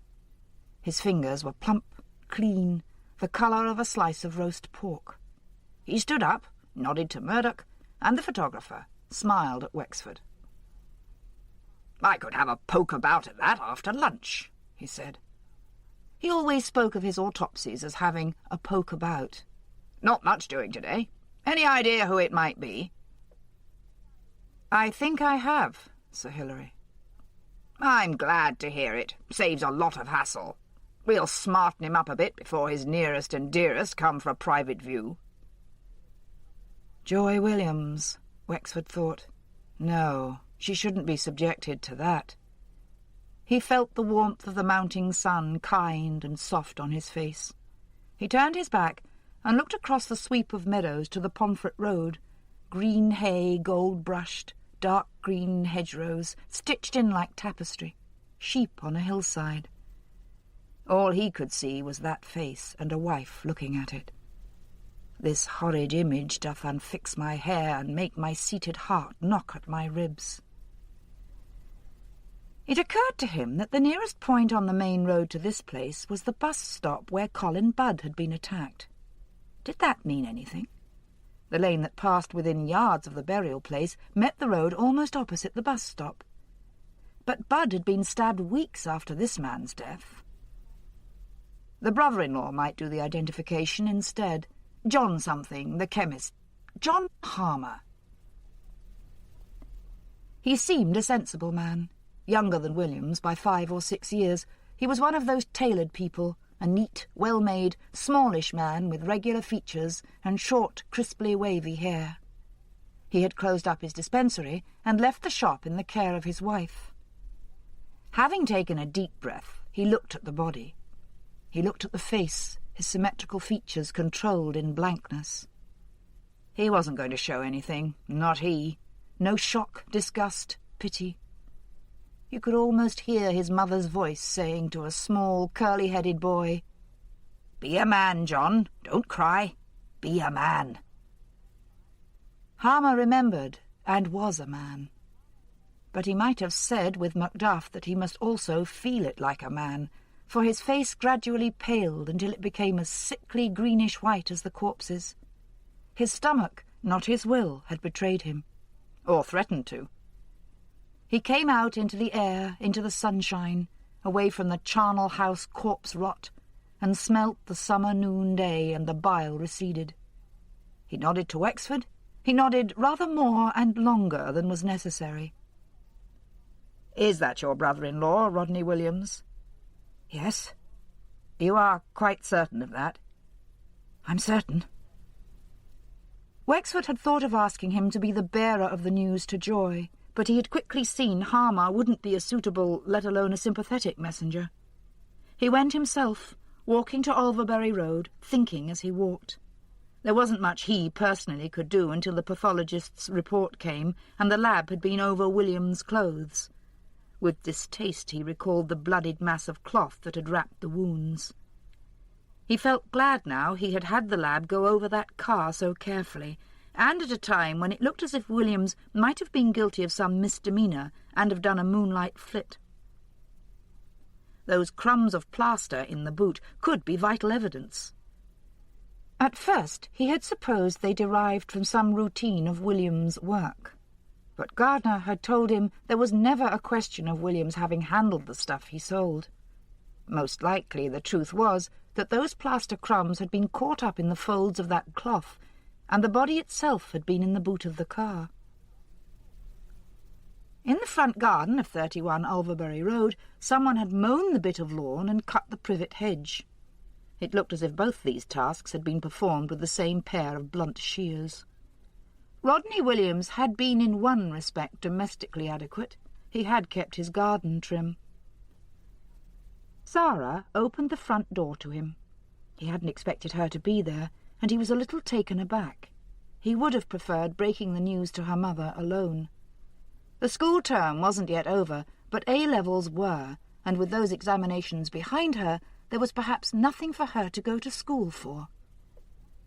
She had on a white T-shirt, pure, unrelieved white, short-sleeved, and showing felt-tipped pen drawings on her arms and hands, the snake again in green, a butterfly with a baby face, a raven woman with aggressive breasts and erect wings, somehow obscene on those smooth golden arms, childish and rounded.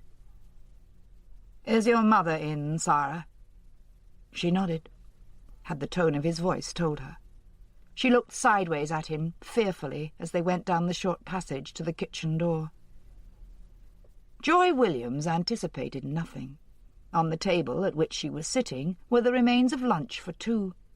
She looked up with a mildly disagreeable, inquiring glance. They had been eating fish fingers with baked beans, an infelicitous mixture, Wexford thought.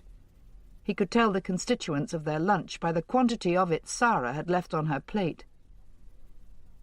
Joy had been reading a woman's magazine of the royalty. Sycophantic, crocheted, tea-cosy kind, which was propped against a bottle of soy sauce. Pathetic import, surely, of Sarah's. What does a daughter do for her mother in a situation such as this? Go to her and put an arm round her shoulders? At least stand behind her chair? Sarah went to the sink, stood with her back to them, looking out of the window above it, at the grass and the fence and the meagre little apple trees. Wexford told Joy her husband had been found, her husband's body. More than that he couldn't tell her. He knew no more. The girl's shoulders twitched. Mrs. Williams leaned forward across the table and put her hand heavily over her mouth. She sat that way for a moment or two.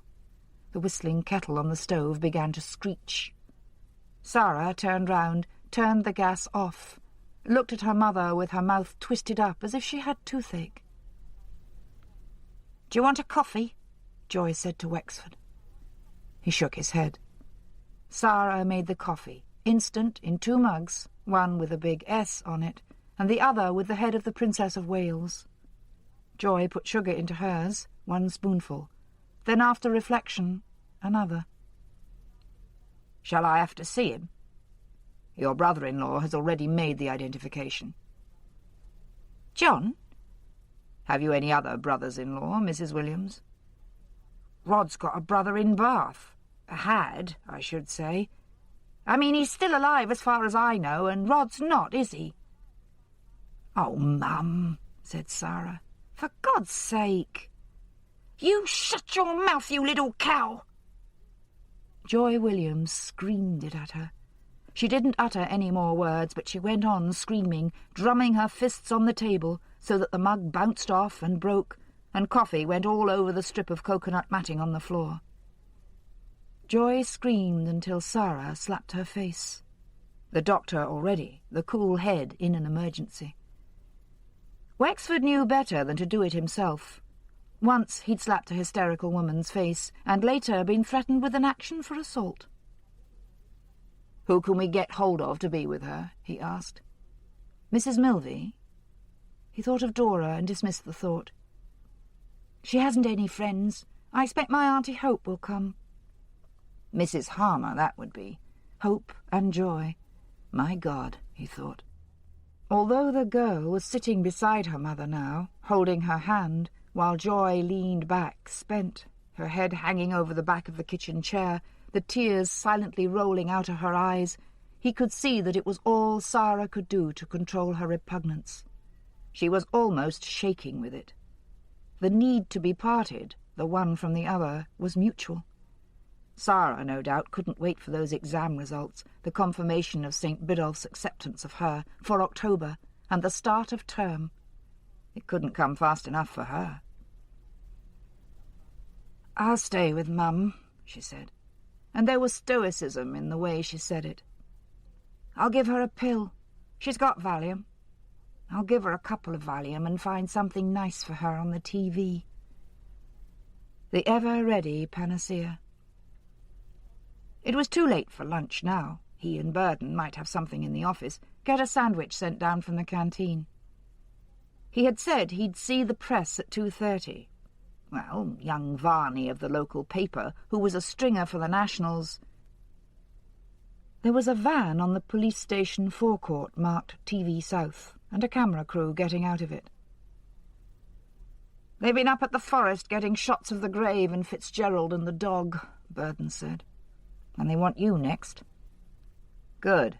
I'll be able to put out an appeal for anyone who may have seen that car parked." A less encouraging thought struck Wexford. "They won't want to make me up, will they?"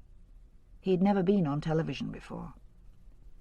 Burden looked at him morosely, lifting his shoulders in a shrug of total indifference to any eventuality. It's not the end of the world if they do, is it?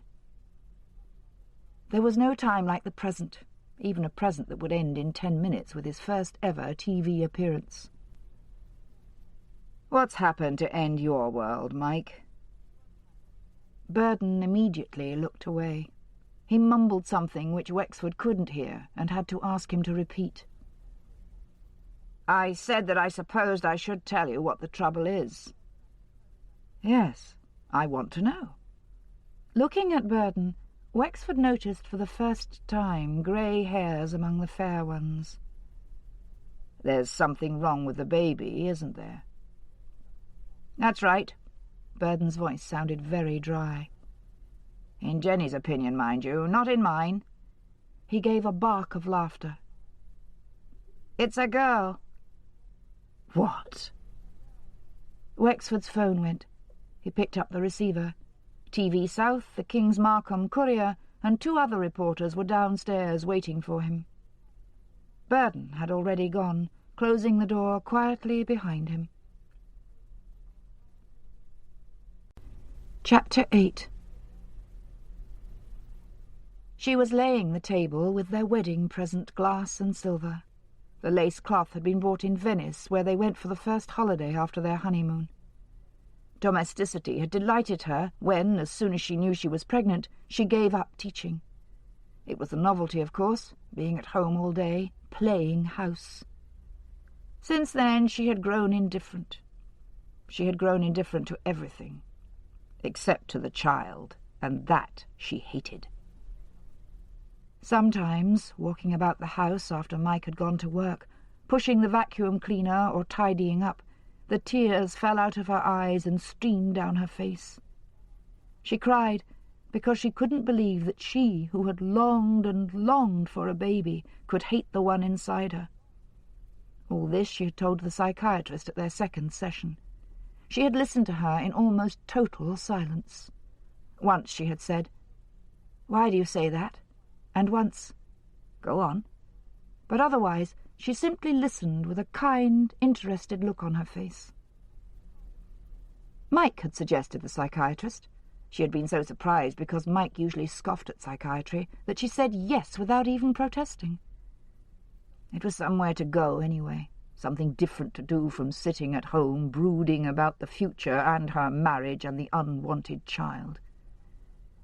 And inevitably crying, of course, when she remembered, as she always did, what life used to be, when the days seemed too short, when she was teaching history to sixth-formers at Halden Finch, playing the violin in an orchestra, taking an advanced art appreciation course. Jenny despised herself, but that changed nothing. Her self-pity sickened her. The sound of his key in the door, time-honoured heart-stopper, test of love sustained, did nothing for her beyond bringing a little dread of the evening in front of them. He came into the room and kissed her. He still did that. "How did you get on with the shrink?" She resented the haste he was in. He wanted her cured, she felt, so that life could get back to normal again. "What do you expect? A miracle in 2 easy lessons?" She sat down. That always made her feel a little less bad, because the bulge was no longer so apparent. And thank God the child was still, not rolling about and kicking. "Don't let him give you drugs." "It's a woman." She wanted to scream with laughter. The irony of it. She was a teacher, and this other woman was a psychiatrist, and Mike's daughter, Pat, was very nearly qualified as a dentist. Yet here she was, reacting like a no-account junior wife in a harem. Because the baby was a girl. He gave her a drink, orange juice and Perrier.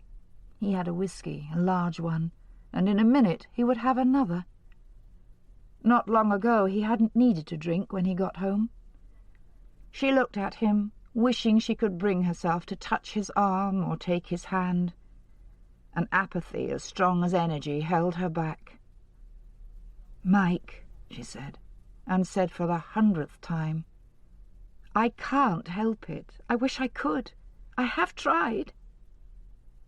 "So you say. I don't understand it. It's beyond my understanding." In a low voice, looking down, she said, "It's beyond mine."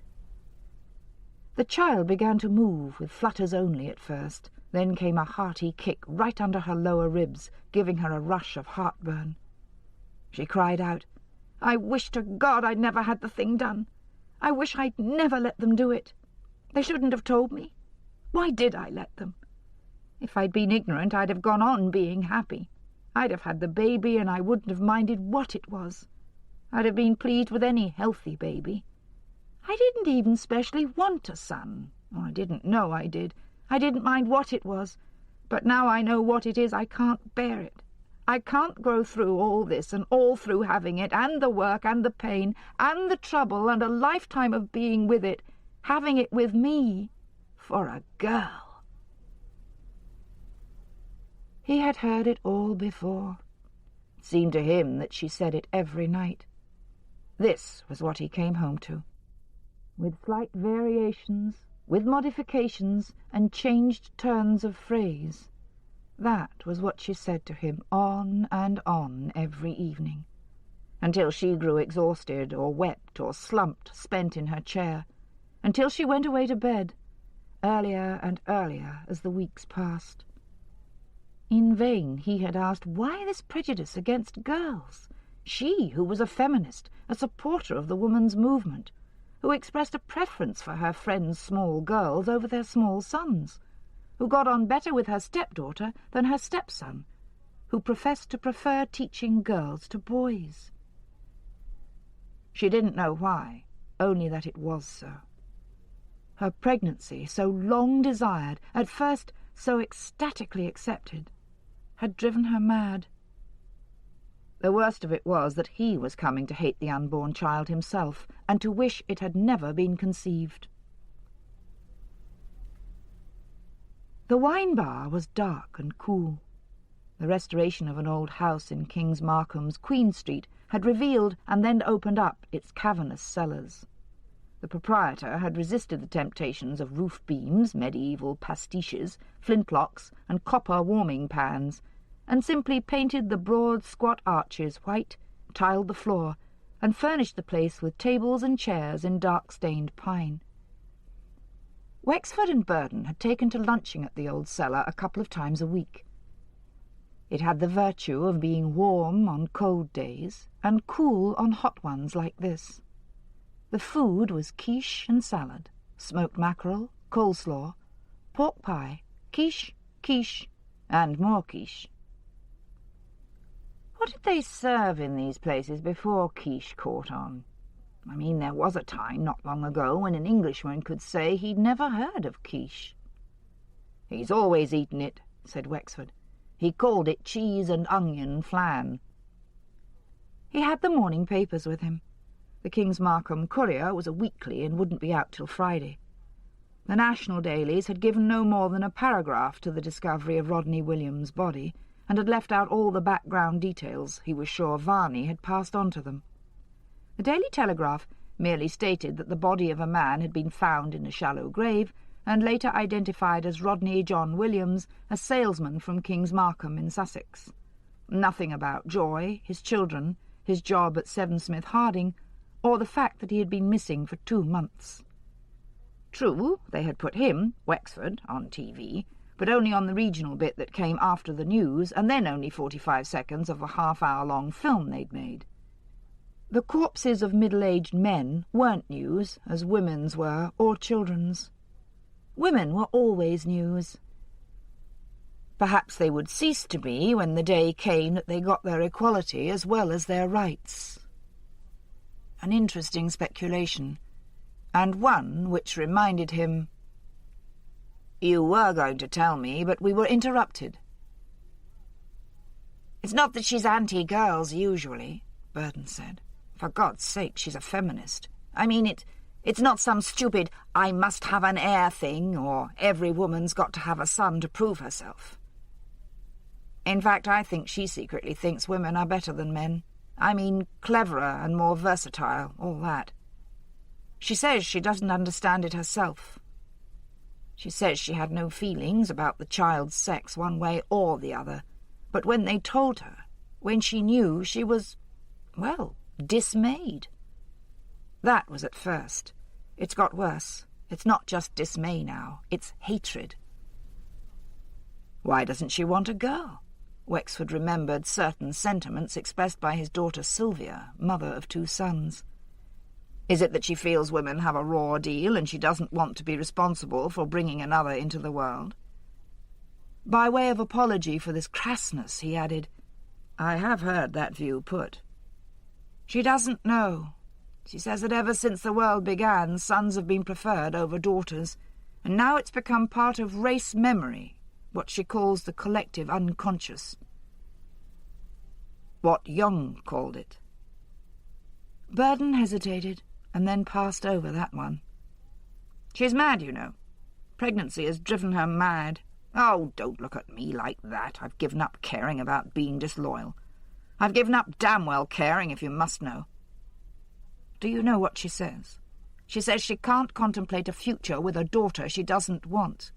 She says she can't imagine living for 20 years, say, with someone she hates before it's born. What's my life going to be like with that going on? At the risk of uttering an old cliché, I'd say she'll feel differently when the baby's born. Oh, she will. You can be sure of that. She'll love it when it's put into her arms. Shall I tell you what else she says? That she never wants to see it. We're to put it up for adoption immediately without either of us seeing it. I told you she was mad. All this made Wexford feel like a drink. But he couldn't start drinking at lunchtime with all he'd got ahead of him. Burden wasn't going to drink either. Judging by the look of him, some mornings he saved that up for when he got home. They paid the bill and climbed up the stone steps out of the old cellar into a bright June sunshine that made them blink. She's seeing a psychiatrist. I pin my faith to that. Me, of all people. I sometimes wonder what I've come to, saying things like that. Sir Hilary Tremlett's report of the results of the post-mortem had come. To decipher the obscurer bits for Wexford, Dr. Crocker came into the office as Burden was departing. They nearly passed each other in the doorway, Burden, long-faced, monosyllabic. The doctor laughed. Mike's having a difficult pregnancy? Wexford wasn't going to enlighten him. The other chair had been pushed under the desk. He shoved it out with his toe. He says here he found 320 milligrams of cyclobarbitone in the stomach and other organs. What's cyclobarbitone? It's an intermediate-acting barbiturate. That means it has about 8 hours' duration of effect. A hypnotic drug, a sleeping pill, if you like. The proprietary brand name would be Phanodorm, I expect. 200 milligrams is the dose. But 320 wouldn't kill him. It sounds as if he took 2 tablets of 200 each. It didn't kill him, though, did it? He died of stab wounds. Wexford looked up to see the doctor looking at him. They were both thinking the same thing. They were both thinking about Colin Budd and Brian Wheatley. What actually killed him was a wound that pierced the carotid. Did it now? The blood must have spouted like a fountain. There were 7 other wounds in the neck and chest and back. A lot of stuff here's about fixed and mobile underlying tissues. Wexford handed the pages across the desk, retaining one. I'm more interested in the estimate he makes of the proportions of the knife. A large kitchen knife with a dagger point, it would seem to have been. I see he suggests death occurred 6 to 8 weeks ago. What do you reckon? He took 2 sleeping pills and someone did him in while he was away in the land of Nod? If it happened as you seem to think soon after he left his house at 6 that evening, why would he take sleeping pills at that hour? He might have taken them, said Wexford thoughtfully, in mistake for something else. Hypertension pills, for instance. He had high blood pressure. While the doctor was reading, Wexford picked up the phone and asked the telephonist to get him Wheatley's number. Wheatley had said he worked in London on only 3 days a week, so there was a chance he might be at home now. He was.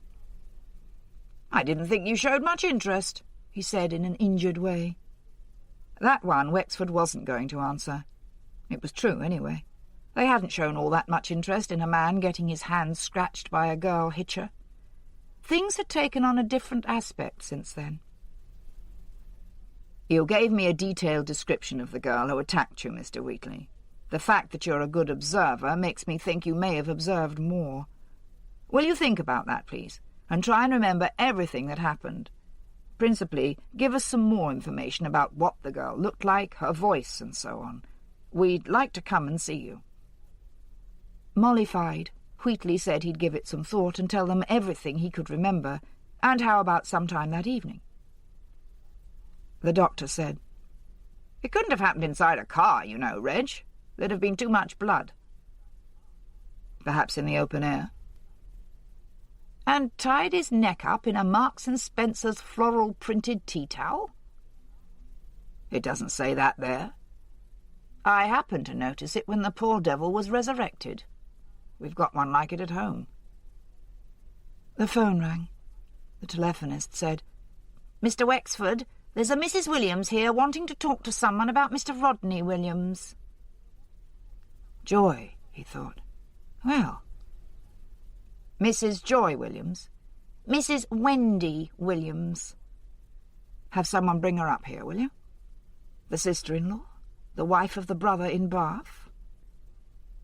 When you don't know what to do next, Raymond Chandler advised writers of his sort of fiction have a man come in with a gun.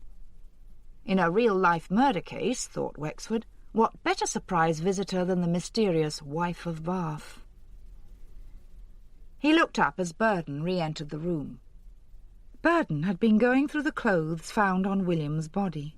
Navy blue briefs, very different from the white underwear in the cupboard in Ulverbury Road. Brown socks, fawn cavalry twill slacks, blue, brown and cream-striped shirt, dark blue Saint Laurent sweater. The back pocket of the slacks had contained a cheque-book for one of the accounts with the Anglian Victoria at Pomfret, R.J. Williams, private account, and a wallet containing 1 fiver, 3 £1 notes, and 2 credit cards, Visa and American Express. No car keys, no house keys. "He probably kept his house key on the same ring as his car keys," Burden said. "It's what I do. At any rate, we'll get at that bank account now. The doctor here says there was a tea-towel wrapped round his neck. To staunch the blood, presumably." There came a knock at the door. Bennett came into the room with a young woman, not anyone's idea of a wife of Bath. "Mrs. Wendy Williams, sir." She looked about 25. She was a pretty girl with a delicate, nervous face and fair, curly hair. Wexford asked her to sit down, the doctor having sprung to his feet. She slid into the chair, gripping the arms of it, and jumped as Crocker passed behind her on his way to the door. Burden closed the door behind them and stood there. "What did you want to see me about, Mrs. Williams?" She didn't answer. She had fixed him with a penetrating stare, and her tongue came in and out, moistening her lips. "I take it you're Rodney Williams' sister-in-law, is that right?" She moved her body back a little, hands still tight on the chair arms. "What do you mean, his sister-in-law?" She didn't wait for a reply. "Look, I don't know how to say this. I've been nearly out of my mind." Mounting hysteria made her voice ragged. "I saw in the paper, a little bit in the paper, and is that person they found? Is that my husband?" Chapter 9. It was seldom he could give people reassuring news. He was tempted to say, "No, of course not. The body has been identified." She was holding on to the arms of the chair, rubbing her fingers up and down the wood. "What is your husband's name, Mrs. Williams?" "Rodney John Williams. He's 48. She spoke in short, jerky phrases, not waiting for the questions. 6 feet tall. He's fair, going grey. He's a salesman. It said in the paper, a salesman." Burden stared, then looked down. She swallowed, made an effort against panic, an effort that concentrated on tensing her muscles. "Could you... Please, I have a photo here." Her hands, unlocked from the chair, refused to obey her when first she tried to open her bag. The photograph she handed to Wexford fluttered, she was shaking so. He looked at it, unbelieving. It was Rodney Williams, all right. High, domed forehead, crack of a mouth parted in a broad smile.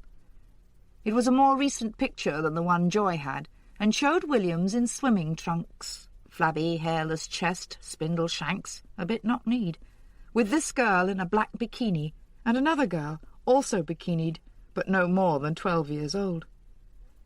Wexford's eyes returned to the unmistakable face of Williams, to the head you somehow wanted to slap a fringed wig on and so transform it.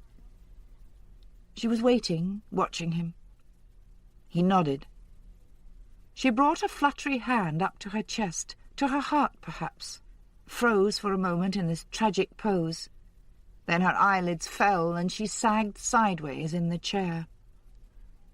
Afterwards, he was to think of it as having been beautifully done, but at the time he saw it only as a genuine feint. Burden held her shoulders, bringing her face down onto her knees. Picking up the phone, Wexford asked for a policewoman to come up, Polly Davis or Marion Bayliss, anyone who was around, and someone send a pot of strong tea and don't forget the sugar basin. Wendy Williams came out of her faint, sat up and pressed her face into her hands. "You are the wife of Rodney John Williams, and you live in Liscard Avenue, Pomfret?" She drank the tea sugarless and very hot, at first with her eyes closed. When she opened her eyes and they met his, he noticed they were the very clear pale blue of flax flowers. She nodded slowly.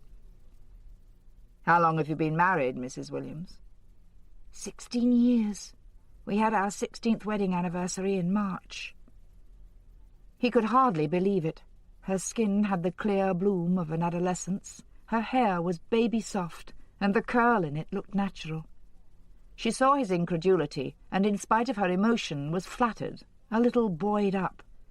He could tell she was the sort of woman to whom compliments, even unspoken ones, were food and drink. They nourished her. A faint, tremulous smile appeared. He looked again at the photographs. "My daughter Veronica," she said. "I got married very young. I was only 16. That picture was taken 3 or 4 years back." A bigamist he had been, then. Not a common or garden wayward husband with a girlfriend living in the next town, not a married man with a sequence of pricey mistresses, but your good old-fashioned true-blue bigamist. There was no doubt in Wexford's mind that Wendy Williams had as good-looking a marriage certificate as Joy's, and if hers happened not to be valid, she would be the last to know it. That, then, was why he had taken no change of clothes with him. He had those things in his other home. And more than that, much more. Wexford now saw the point of those bank accounts, one for his salary to be paid into, and 2 joint accounts to be fed from it, one for each household. R.J. Williams and J. Williams. R.J. Williams and W. Williams. There had been no need to assume a different name on his second marriage. Williams was common enough to make that unnecessary. He had been like a Moslem who keeps strictly to Islamic law and maintains his wives in separate and distinct dwellings. The difference here was that the wives didn't know of each other's existence. That Williams had had another wife, what one might call, in fact, a chief wife, was something this girl was going to have to be told. And Joy was going to have to be told about her. Can you tell me when you last saw Mr. Williams?" Not calling him your husband anymore was the beginning of breaking the news. "About 2 months ago, just after Easter." This wasn't the time to ask her to account for that 8-week gap. He told her he would come and see her at home that evening. Polly Davies would look after her and see she got home safely. Something had at last happened to distract Burden temporarily from his private troubles. His expression was as curious and as alert as a little boy's. "What did he do at Christmas?" he said. "Easter. What about holidays?" "No doubt we shall find out. Other bigamists have handled it. He probably had a Bunbury as well." "A what?" "A non-existent friend or relative to provide him with alibis. My guess is William's Bunbury was an old mother." "Did he have an old mother?" "God knows. Creating one from his imagination wouldn't have been beyond his capacity, I'm sure. You know what they say? A mother is the invention of necessity." Burden winced. "That night he left Olverbury Road, do you think he went to his other home?" "I think he set off meaning to go there. Whether he reached it is another matter." Fascinated by William's family arrangements, Burden said, "While Joy thought he was travelling for Seven Smith Harding in Ipswich, he was with Wendy. And while he was with Joy, Wendy thought he was where?" "I don't suppose she knew he worked for Seven Smith Harding. He probably told her a total lie about what he did." "You'd think he'd have got their names muddled. I mean, called Wendy Joy and Joy Wendy." "There speaks the innocent monogamist," said Wexford, casting up his eyes. "How do you think married men with girlfriends manage? Wife and all get called darling." Burden shook his head as if even speculating about it was too much for him. "Do you reckon it was one of them killed him? Carried his body and stuck it in that grave? Williams weighed a good 15 stone or 210 pounds or 90-something kilos or whatever we're supposed to say these days. It might have been Wendy made that phone call." "You reckon her voice sounds like Joy's?" Burden was obliged to admit that it didn't. Joy's was monotonous, accent-free, uninflected. Wendy's girlish, rather fluting, with a faint lisp. Wexford was talking about voices, about the rather unattractive but nevertheless memorable quality of Joy's voice, when his phone rang again. "Another young lady to see me," he said to Burden, putting the receiver back. "Bluebird's third wife?" It was the first attempt at a joke he had made in 2 months. Wexford appreciated that. "Let's say a fan, rather. Someone who saw me on the telly." "Look, why don't I take Martin and get on over to Wheatley? Then I'll be able to come to Wendy's with you tonight." "OK, and we'll take Polly along." The girl walked into his room in a breeze of confidence. She was 17 or 18, and her name was Eve Freeborn. Apposite names of the Lady Dedlock, Ernest Pontifex, Obadiah Slope kind, that Victorian novelists used, are in real life less uncommon than is generally supposed. That Eve Freeborn was aptly named, Wexford came quickly to understand. She might have been dressed and cast for the role of Spirit of Freedom in a pageant. Her hair was cropped short and dyed purple in parts. She wore stretched jeans, a checked shirt, and thongs. The story she told Wexford, sitting with legs wide apart, hands linked, forearms making a bridge from the chair arms to rest her chin on, was delivered in a brisk and articulate way. Eve was still at school, had come there straight from school. President of the Debating Society, no doubt, he thought. As she turned her hands outwards, thumbs on her jaw, he noticed the felt-tipped pen drawing on her wrist, a raven with a woman's head, and then, as she moved her arm, the shirt-sleeve covered it. "I realised it was my duty as a citizen to come to you. I delayed just long enough to discuss the matter with my boyfriend. He's at the same school as me, Holden Finch. In a way, he's involved, you see. We have the sort of relationship where we believe in total openness." Wexford gave her an encouraging smile. "My boyfriend lives in Arnold Road, Myringham. It's a single-storey house, number 43. Opposite Graham G., who had reported the presence of poor old Greta, Wexford thought. "His mother and father live there too," said Eve, in a tone that implied enormous condescension and generosity on the part of the boyfriend in allowing his parents to live in their own house.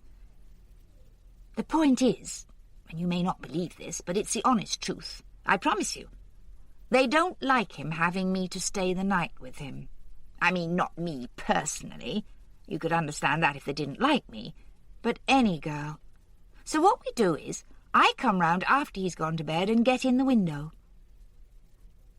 Wexford didn't gape at her. He merely felt like doing this. He couldn't resist asking, "Why doesn't he come to you?" "I share a room with my sister.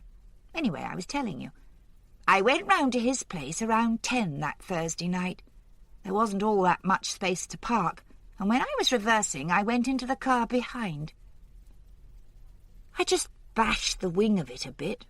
Not much.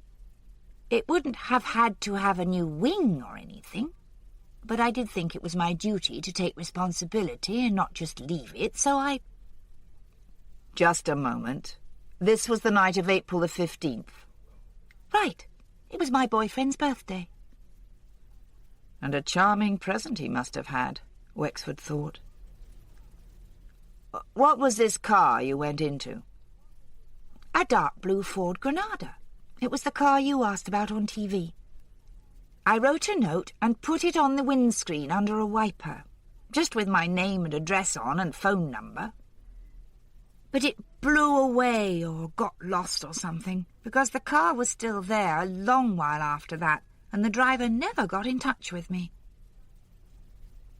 At 10 that night. Greta the Granada had been there at 10, but how long had it been there? "Just as a matter of curiosity, whose car were you driving?" "My own," she said, surprised. "You have your own car?" "My mother's, technically, but it comes to the same thing." No doubt it did. They were amazing, these young people. And the most amazing thing about them was that they had no idea previous generations had not behaved as they did. People got old, of course, became dull and stayed. They knew that. But in their day, surely, teenage girls had slept with their boyfriends, appropriated their parents' cars, stayed out all night, dyed their hair all colours of the spectrum. He thanked her for her help, and as she got up, he saw the little drawing or tattoo again. He realised that he didn't know which of the local schools Sarah Williams attended, and there remained the as yet unknown quantity, Veronica Williams. "Do you know a girl of your own age called Sarah Williams? Is she perhaps at school with you?" He was positive she hadn't made the connection before, was making it now for the first time. "Do you mean Sarah is the daughter of this man who was murdered?" "Yes. You go to the same school?" "No, we don't," she said carefully. "But I know her." Wheatley lived on an estate of new houses on the Pomfret side of Myringham. They had been built, Burden recalled, by a company so anxious to sell their houses that 100% mortgages had been guaranteed with them, and a promise given to buy a house back for its purchase price if after 2 years the occupier was dissatisfied. The place had a raw look, oddly cold in the June sunshine. Wheatley's pregnant wife came to the door. A child of about 3, a girl, was behind her, holding on to her skirt. Burden registered the fact of the pregnancy and the sex of the child with his heightened sensitivity to such matters. And then he thought that his wife's pregnancy might have affected Wheatley's attitude to the girl he picked up. For instance, he might be sexually frustrated. Burden knew all about that. Wheatley, too, might have exaggerated the purity of his attitude towards the girl, because he dared not risk the possibility of his pregnant wife finding out he was capable of putting his hand on other women's knees. Or in this instance, no doubt, on other women's breasts.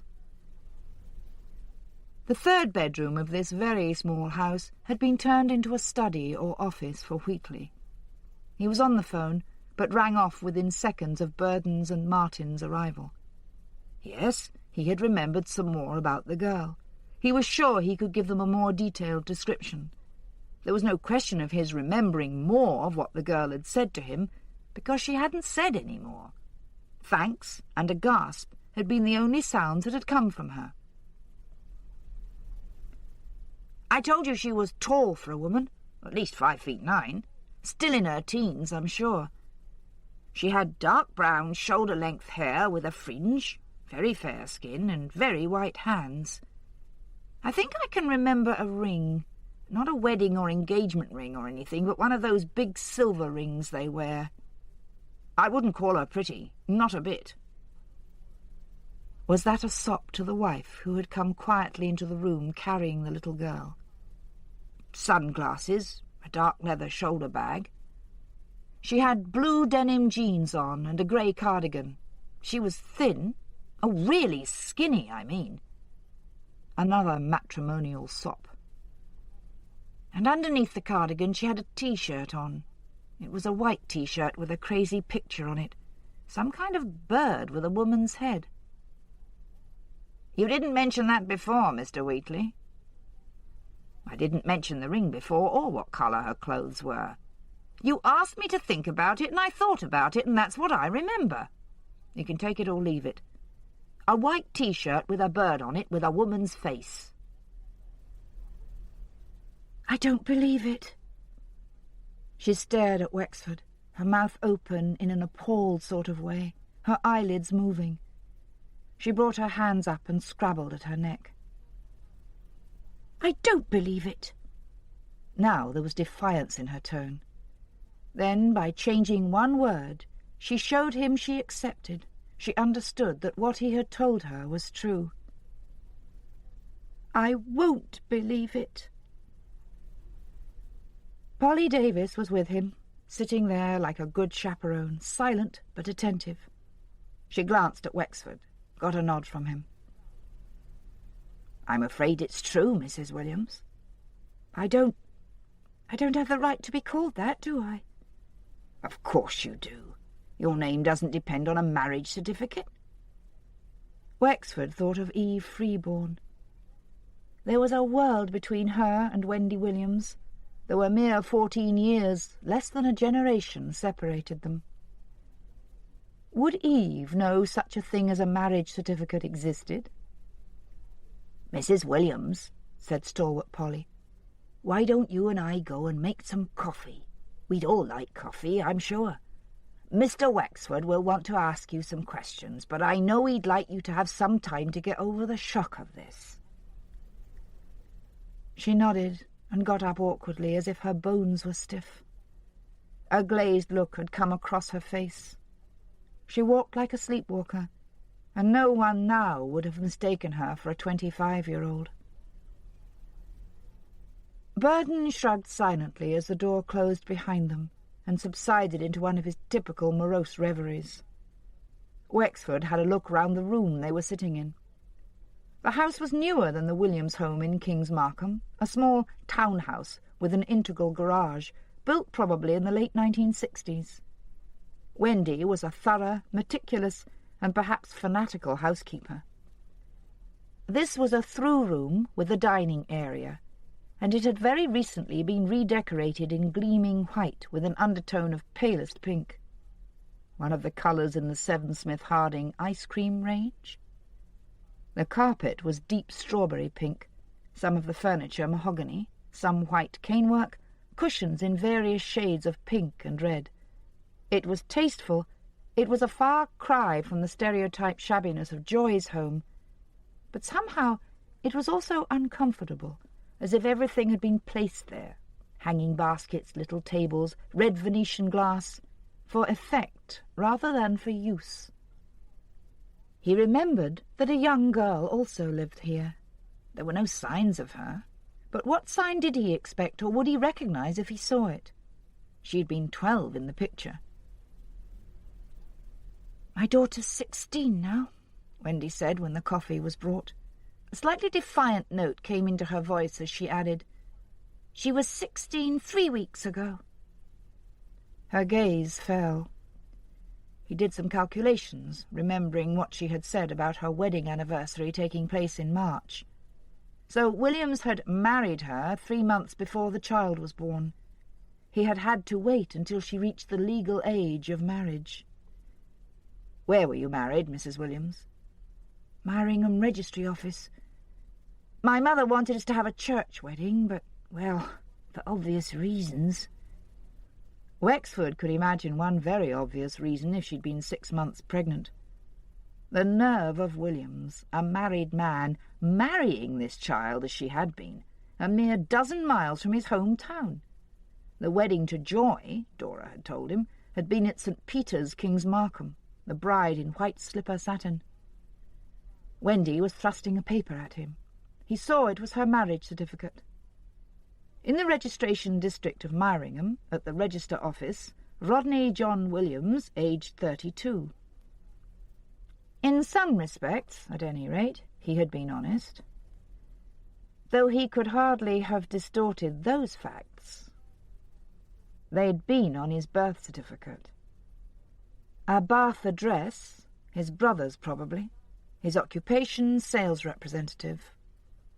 Wendy Ann Rees, age 16, Pelham Street, Myringham, shop assistant.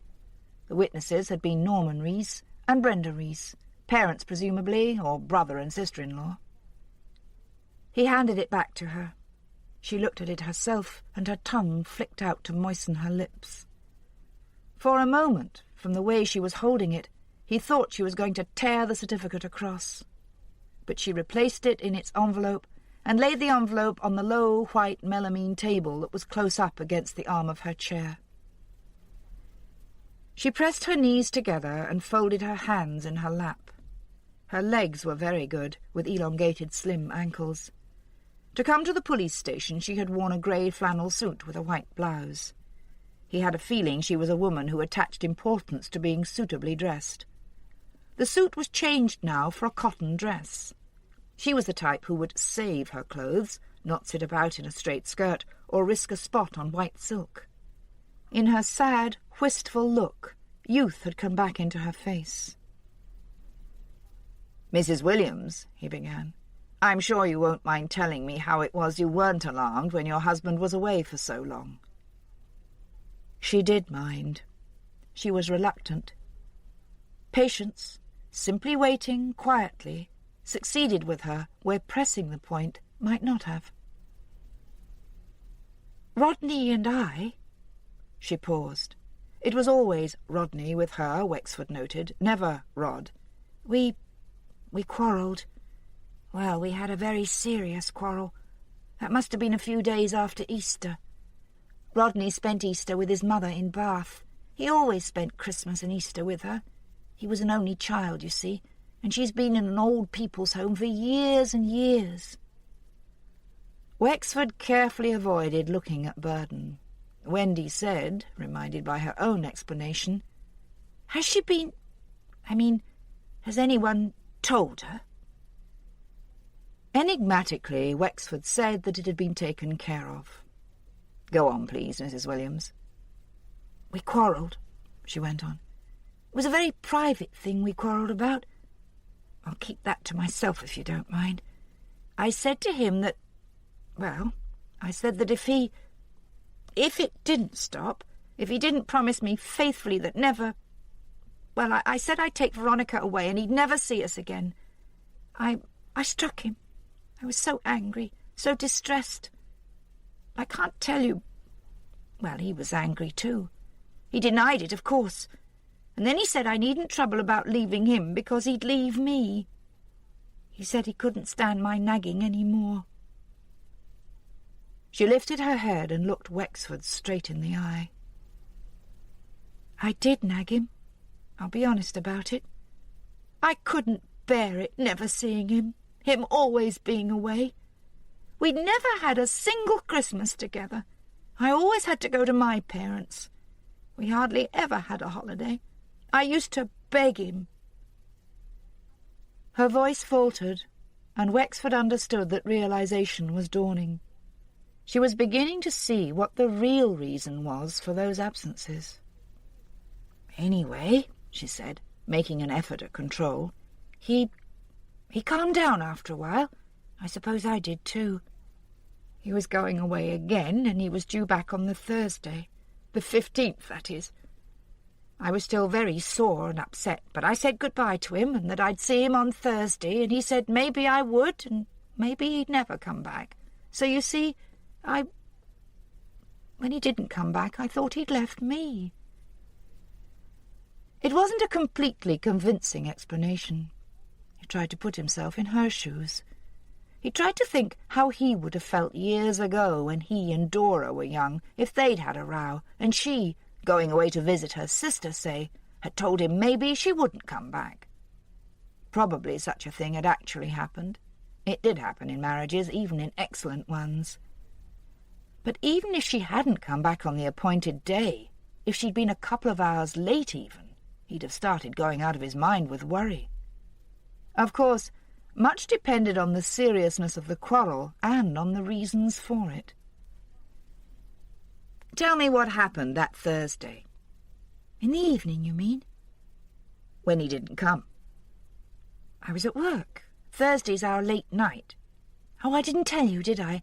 I'm manageress of the fashion floor at Jickey's." He was surprised. Somehow he had taken it for granted she didn't work. "In Myringham?" he asked. "Or the Kings Markham branch?" "Oh, Kings Markham, in the precinct." Jickey's was Kings Markham's biggest department store, and the largest area of the Kingsbrook shopping precinct was given over to it. Doubtless Rodney Williams had taken care never to accompany Joy when she went shopping there for a jumper or a pair of tights on a Saturday afternoon. Had he risked walking arm in arm down Kings Markham High Street during shopping hours? With his son or daughter in the car, had he risked parking in the precinct car park? It was a tightrope he had walked, and no doubt for such is the nature of people like him he had enjoyed walking it. But he had fallen off at last. Because of the tightrope, or for some entirely different reason. "We stay open till 8 on Thursdays, but I can never get away till 9, and it takes me a quarter of an hour to get home. When I did get back, Veronica was here, but Rodney hadn't come. I thought there was still a chance he might come, but he didn't. And then I knew. Or I thought I knew. I thought he'd left me." "And in all the weeks that followed," Burden put in, "you weren't anxious? You didn't wonder what could happen to you and your daughter if he didn't come back?" "I'd be all right financially without him. I've always had to work. And now I'm doing quite well." There was a note of self-esteem in the little soft voice now. Inside the white and pink and fair curls, and underneath the lisp and diffidence, Wexford thought, there might be a core of steel. "We had a 90% mortgage on this house, and up till 5 years ago it was all Rodney could do to keep us. He got promotion then, and things were easier. But I kept on working. I needed a life of my own too, he was away so much." "Promotion?" hazarded Wexford, feeling his way. "It's quite a small company, and they haven't been doing too well lately. Bathroom fittings and furniture, that sort of thing. Rodney was made sales manager for this locality." Polly Davies picked up the tray and took it away into the kitchen. Wexford thought how easy it was to imagine Rodney Williams, or his idea of Rodney Williams, in his other home, but next to impossible to imagine him here. Seated at that glass-topped dining table, for instance, with its bowl of pink and red roses, or in one of those pink chintz armchairs. He had been a big, coarse man, and everything here had a daintiness like a pink shell or the inside of a rose. "I have to know what you quarrelled about, Mrs. Williams." Her tone became prissy, very genteel. It has nothing whatsoever to do with Rodney's death. How do you know? She looked at him as if this were unfair persecution. How could it be? He got killed because he picked up someone hitching a lift and they killed him. Something like that. It's always happening. That's an interesting guess, but it's only a guess, isn't it? You've no evidence for it, and there's plenty of evidence against it. The car being returned to Myringham, for instance. A phone call was made to your husband's employers and a letter of resignation sent to them. Do you think that phone call was made by some homicidal hitchhiker? She sat rigid, keeping her eyes obstinately averted. Polly came back. "Are you all right, Mrs. Williams?" A nod, an indrawn breath, and a sigh. "What did you quarrel about?" "I could refuse to tell you." "You could. But why take a stand like that when what you tell us will be treated in the strictest confidence? Ask yourself if it's so awful that we won't have heard it before. And don't you think that if you don't tell us, we may come to think it something worse than it really was?" She sat silent. She wore an expression like someone who expected any moment to see something nasty and shocking on television. It was an anticlimax when she said, almost in a whisper, "There was another girl." "You mean your husband had a woman friend he'd been seeing?" "Seeing," she said. "I like that expression, seeing. Yes, he'd been seeing a woman friend. That's one way of putting it." "How would you put it?" "Oh, like that, the way you do. What else does one say? Something crude, I suppose." The repressive lids suddenly jumped and let out a dribble of resentment, of bitterness. "I thought no one else but me would ever matter to him. I look young, don't I? I'm pretty enough. I don't look my age. People say I look 18. What was the matter with him that he... Yes, we quarrelled about that. About a girl. I wanted him to promise me it would never happen again." "He refused?" "Oh, he promised. I didn't believe him. I thought it would start up again when he got the chance. I couldn't stand it. I didn't want him if he was going to do that. I was glad when he didn't come back. Well, don't you see? I was glad." "I'll have to have this girl's name." Quick as a flash, "I don't know her name." "Come now, Mrs. Williams." "I don't know it. He wouldn't tell me, just a girl. What does it matter?" She had said too much already, she was thinking. He could read that plain in her face, the look in her eyes of being appalled at her own indiscretion. At that moment, before he could say any more, the door opened and a young girl came in. Just before this happened, there had been a sound downstairs, and footsteps on the stairs. The living room was on the middle floor. But it had all taken place very quickly, within a few seconds. And now, without warning, the girl was here among them. What first struck Wexford was that although she was not so tall and her hair was shorter, she looked exactly like Sarah Williams. They might have been twins.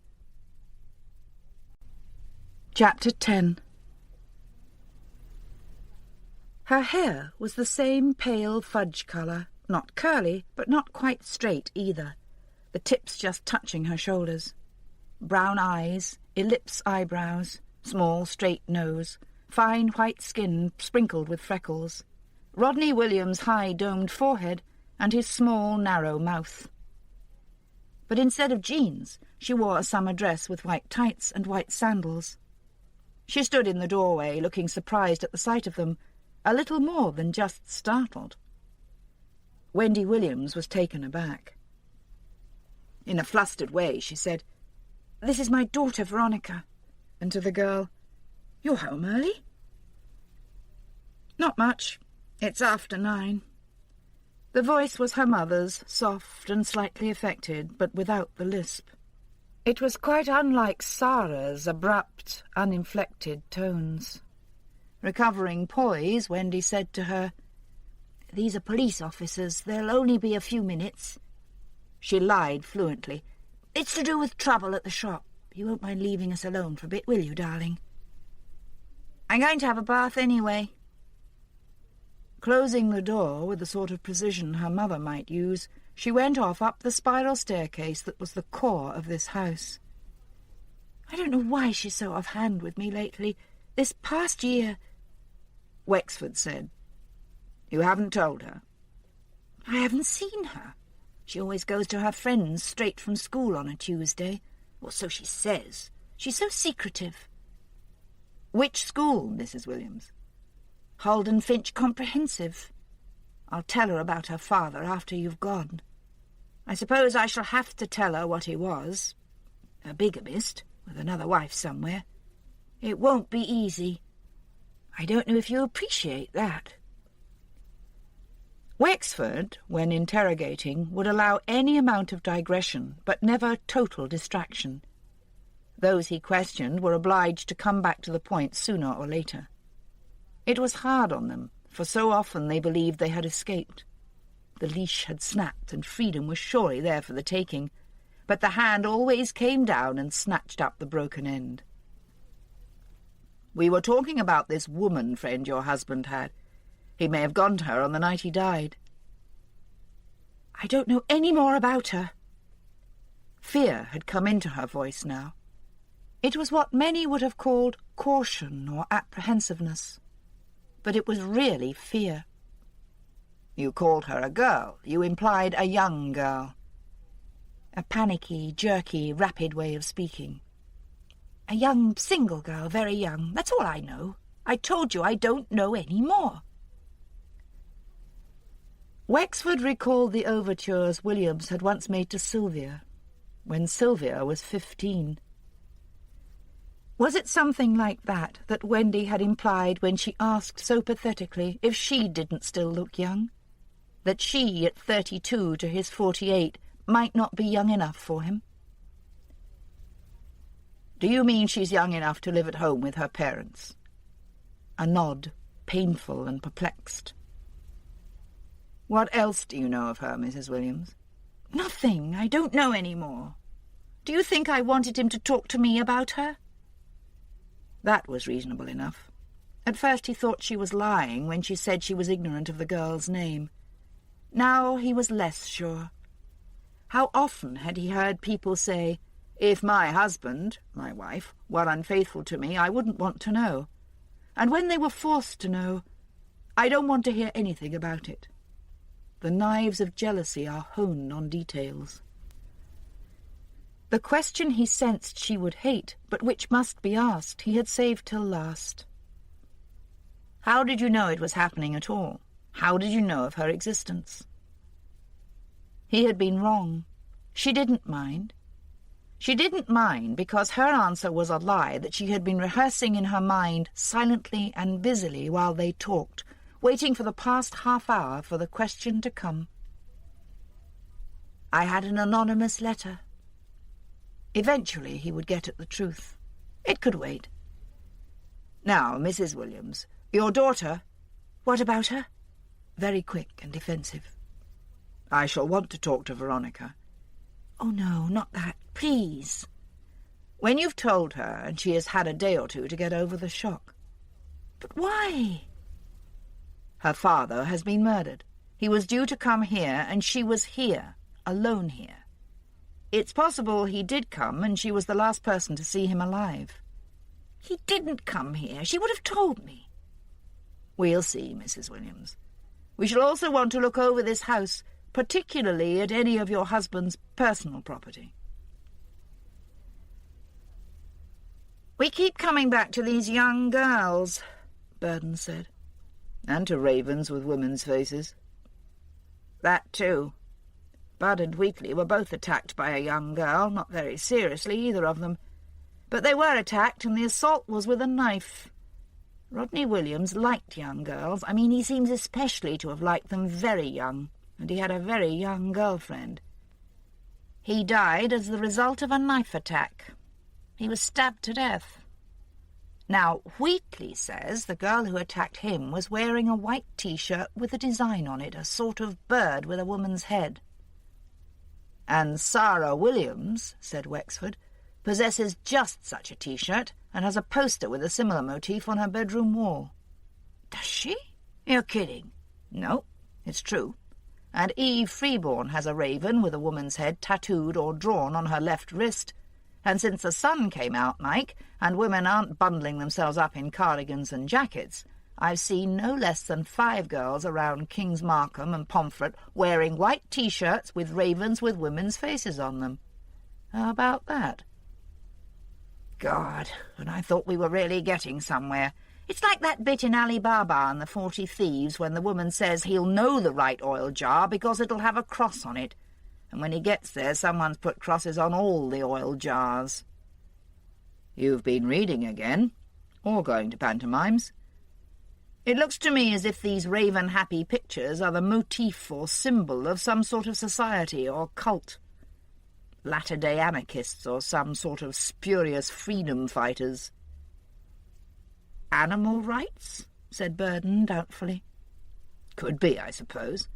The implication being that the animal, or in this case, bird, has the feelings and rights of a human being. The poster Sarah Williams has in her bedroom has some letters on it as well as the picture. An acronym, I think. A-R-R-I-A. ARIA. Animal rights something or other?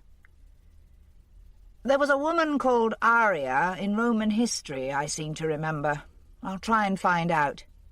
If it's animal rights, Mike, you would expect its members to make their attacks on people who, in their view, were being cruel to animals. Factory farmers, for instance, or masters of foxhounds. I don't suppose Wheatley keeps calves chained up in boxes in his back garden, does he? We'll ask Sarah. But first I want to leave her and Joy to get over the shock of Williams having another wife and another child. You've told them? Yes. It was the money aspect that seemed to mean most to Joy. She'd been deprived in order that he could maintain another household. She gave that bitter laugh of hers.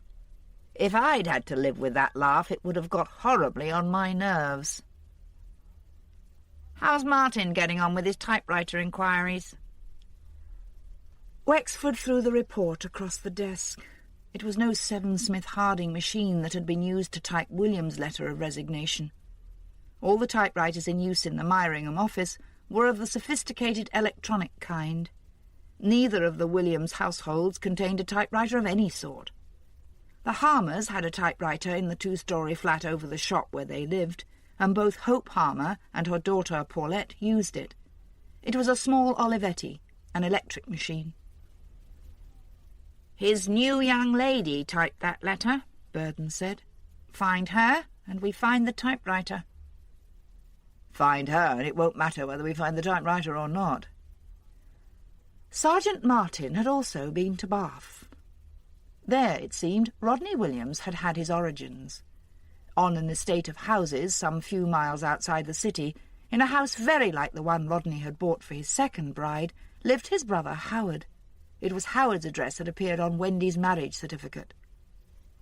His parents had also once lived in Bath, but his father had died when he was a child, and his mother when Rodney was 27. That dead mother Rodney, in his calculating way, had used to his advantage. No doubt he had told Wendy that old Mrs. Williams disapproved of his marriage to a young girl, would never wish to meet her, but the good son would be obliged to pay the occasional duty visit. The brother seemed honest and straightforward. There was very little contact between him and Rodney. Years ago, 15 or 16 at least, some of Rodney's mail had been sent to his address by mistake. He had simply sent it on. Communications from the registrar at the time of the marriage to Wendy, Wexford thought. Howard Williams was also a salesman, and on the 15th of April he had been in Ireland on business for his firm.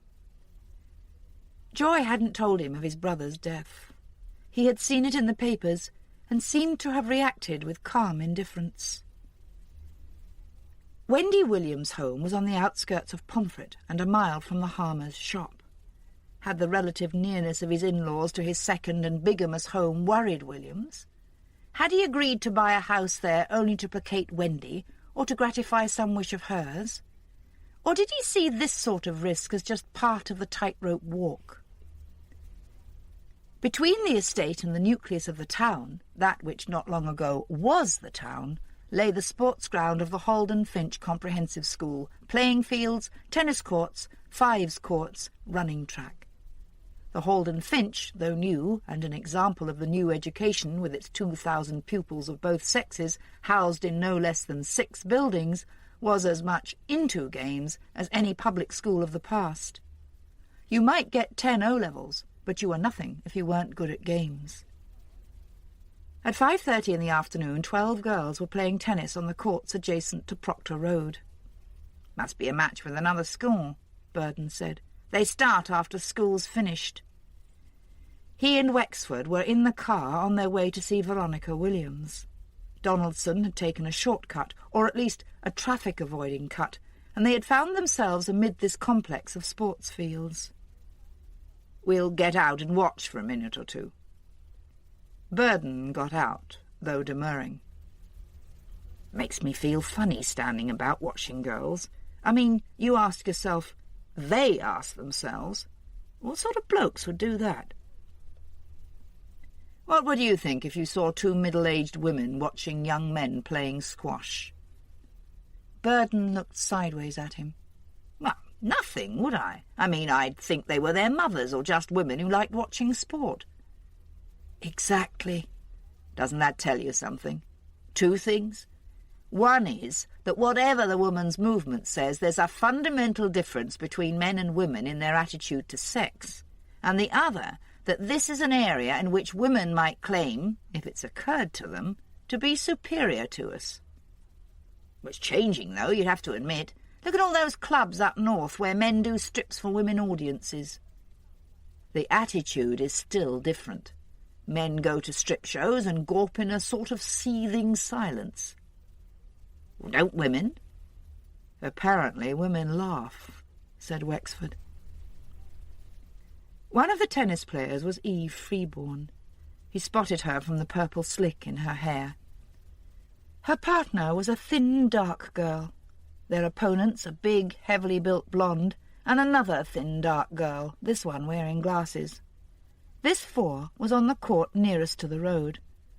Wexford could see enough of the other 2 courts and the other 4 couples only to be sure that Sarah Williams was not among them. Sarah didn't attend the Halden Finch, of course. That would have been too great a risk even for Rodney Williams. But if this was a match, 6 of the girls must come from another school. Seated on 3 umpire chairs were 3 young women who had the look of games mistresses. He was aware at once that no one was playing very well. Had the standard deteriorated since the days when he had watched Sylvia and Sheila playing tennis? No, it wasn't that. It was television. These days you saw tennis played on TV. Top championships, week after week, it seemed, here or in Europe or in America. And it spoiled you for the real thing, the local article. A pity, really. It made you irritated at how often they missed the ball. Eve Freeborn had a good, hard service. She would have served aces, only they were always on the wrong side of the line. Her opponent in the glasses was the worst player of the 12, slow on her feet, with a weak service, and a way of scooping the ball up into the air, making it easy prey for Eve's slamming racket. 2 match points, said Burden, who'd been attending more closely to the progress of the set. Eve served a double fault. 1 match point. She served again, weakly, and the blonde shot it back like an arrow down the tram lines. The umpire announced deuce. Eve served another double fault. Van out, said Wexford. My God, but that shows your age. That's what they said at tennis parties in the 30s. The umpire corrected him by saying crisply that the score was advantage Kings Markham. So it was Kings Markham High who were the visitors here, once a grammar school, now private and fee-paying, no longer state-aided. Kings Markham won the game. They changed ends. The girls paused by the umpire's chair and wiped faces and arms, drank Coke out of cans. Eve was standing only a few yards from Wexford. The little flame-coloured badge she had till now seen only as an orange spot near the neckline of her white T-shirt showed itself at closer quarters to be a badge. He could make out spread wings on it and the letters Aria. Eve didn't or wouldn't look at him. Perhaps he wasn't recognisable out of his office in shirt-sleeves. He peered more closely. The umpire got down from her chair and came to the wire fence. She was a stocky, muscular young woman with a cross face and flashing eyes. In a voice full of crushed ice, she said, "Was there something you wanted?" Wexford inhibited all the possible replies, improper, provocative, even mildly lecherous, that sprang to mind. He was a policeman. Anyway, Burden got in first with the Flasher's classic caught-on-before-the-act answer. "We were just looking." "Well, perhaps you'd like to get on with whatever you're supposed to be doing." "Move along, Mike," said Wexford. They went quickly to the car. The games mistresses glared after them. Do they still call them games mistresses? Burden was silent for a moment. Then he said, screwing up his face, "I'll tell you when my new daughter's 11, if she gets to exist." "If she gets to be 11. If she and I are together when she does." "It's not as bad as that." "No? Maybe not. Maybe it's she and I that'll be together, and not Jenny and I." Things must be bad with Burden for him to burst out with that in Donaldson's hearing. Not that Donaldson would say a word, but he would hear and he would think. Wexford said nothing. He watched Burden's face close up, the eyes grow dull and the mouth purse. The frown that was hardly ever absent re-establish itself in a deep double ridge. The car drew away. He looked behind him and saw Eve leaping to achieve her best volley of the match. "Veronica was supposed to be playing in a tennis match," said Wendy Williams, "but of course she was too upset. She hasn't been to school today, and I had to take the day off. I had to tell her her father had another wife and family. It was bad enough telling her he was dead." The second Mrs. Williams, whom Wexford had at first thought of as rather sweet and gentle, he now saw had other sides to her nature, among them a rather unpleasant habit of laying the blame for her misfortunes on whomsoever else might be present. "I told her everything, and at first she wouldn't speak, and then she became very distressed." The soft little voice trickled round the phrases. The eyes opened wide and wistful, like a pair's soap child seeing distant angels. Wexford had the disturbing thought that perhaps she had cultivated all this because Williams had fancied little girls. "You'll be gentle with her, won't you? You remember she's only 16. And it's not just that she's lost her father. It's worse than that." No question here of being sent up to the girls' bedroom. Veronica would come down, and Wendy would be there. He supposed Veronica must have been the missing tennis player for whom the dark girl not wearing glasses had substituted. While he was speculating, Veronica came in, walking diffidently, a dead look still on her face. She had been crying, but that was a long while ago now. Her eyes were dry and the lids pale, but a puffiness remained. Nevertheless, she had dressed herself carefully for this encounter, as had her mother. Such things, which would have been lost on many men, never escaped Wexford. Wendy was in a black cotton dress with big sleeves that was a little too becoming to qualify as true mourning, and Veronica in a pink pleated skirt, a sweatshirt with a gold V on it, and pink and white running shoes. Probably Wendy got their clothes from Jickey's at a discount. "This is Chief Inspector Wexford and Inspector Burden, darling. They want to ask you one or two questions. Nothing difficult or complicated. They know what a bad shock you've had. And I shall be here all the time." For God's sake, she's not 10, Wexford thought. The girl's dull, staring look disconcerted him. "I'm sorry about your dad, Veronica," he began. "I know you're feeling unhappy and you'd probably like to be left alone. But your mother's told you what's happened. Your father isn't simply dead. He was killed. And we have to find out who killed him, don't we?" A not unfamiliar doubt assailed him. Did they? Cui bono? Who would be satisfied, avenged, recompensed? He was a policeman, and it wasn't for him to think such thoughts. Not a hint of them was in his tone. He looked at the girl and wondered what had been going on in her mind all those weeks her father was missing. Had she believed, like her mother, that he was with another woman? Or had she accepted his absence as she must have accepted all his other absences when he was allegedly away, travelling for his firm or paying filial visits in Bath? She was no longer looking at him, but down at the floor, her head drooping like a tired flower on a stalk. "Do you think we could go back to April the 15th? He said. "It was a Thursday. Your mother expected your father home that evening, but she had to stay on late at work. You were here, though, weren't you?" The yes came very quietly. He might not have understood it for what it was if she hadn't nodded as well.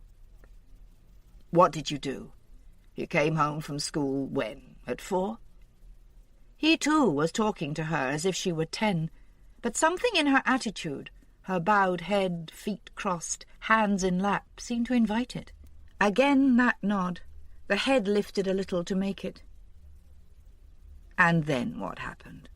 What sort of time did you expect your father to come?" She murmured that she didn't know. "We never knew what time to expect him," Wendy said. "We never knew. It might have been any time." "And did he come?" said Wexford. "Of course he didn't. I've told you." "Please, Mrs. Williams, let Veronica answer." The girl was shy, nervous, perhaps also unhappy. She was certainly in shock still. But suddenly she made an effort. It was as if she saw that there was no help for it. She was going to have to talk. She might as well get it over. Sarah's tortoise-shell brown eyes looked into his, and Sarah's primavera lips parted with a quiver. "I had tea. Well, a Coke and some stuff Mummy left me in the fridge." Yes, Wendy, for all her own youth, was the kind of woman who would be smotheringly protective, even to the extent of preparing meals in advance for a 16-year-old as if she were an invalid. Veronica said, "I'd asked my friend round, the one whose place I was at when you came before. But she rang up and said she couldn't come. She said I could go to her." "But you wanted to wait in for your father?" She was no Sarah, no Eve Freeborn. She turned her head and looked to her mother for help. It came, as no doubt it always did. "Veronica had no need to wait in for Rodney. I've told you. We never really thought he'd come at all." "We, Mrs. Williams?" "Well, I don't really know what Veronica thought. I hadn't said anything to her then about the possibility of our splitting up. I was waiting to see what would happen. But the point is, Veronica had no need to wait in for him, and I wouldn't have... Well, she's got her own life to lead." What had she been going to say when she broke off and made that extraordinary statement about this little creature's obviously non-existent independence? "You went out then?" "I went to my friend's. I didn't stop there long. We played records. I wanted her to come out for a coffee, but she couldn't. She was babysitting with her brother. She's got a brother who's only 2. That's why she couldn't come over to me." "So you went back home? What time?" "I didn't go straight home. I had a coffee on my own at Castor's. I got home about 9, and Mummy came in 10 minutes after." "You must have been disappointed your father wasn't there." "I don't know," she said. "I didn't think about it. And surprisingly, for this wasn't really at issue, "I don't mind being alone, I like it." "Well, my goodness," said Wendy, not letting that one pass. "You're never left alone if I can help it. You needn't talk as if you'd been neglected." Wexford asked the name of the friend and was told it was Nicola Tennyson, and given an address that was between here and the town's centre. No objection was put up by Wendy to their examining such of his personal property as Rodney Williams had in this house. It left Wexford with the feeling that this was because she rather wanted them to see over her house, its cleanliness, its elegant appointments, and the evidence of her skill as housekeeper. Here, at any rate, was the rest of Williams's wardrobe. It was interesting to observe how he had kept his more stylish and in clothes for this household. Jeans hung in the gilt-decorated white built-in cupboard, Westerner shirts, a denim suit, and another in a fashionably crumpled stone-coloured linen mixture. There were 2 pairs of half boots and a pair of beige kid moccasins. And the underwear was designed for a younger man than the part-time occupant of 31 Alvaberry Road.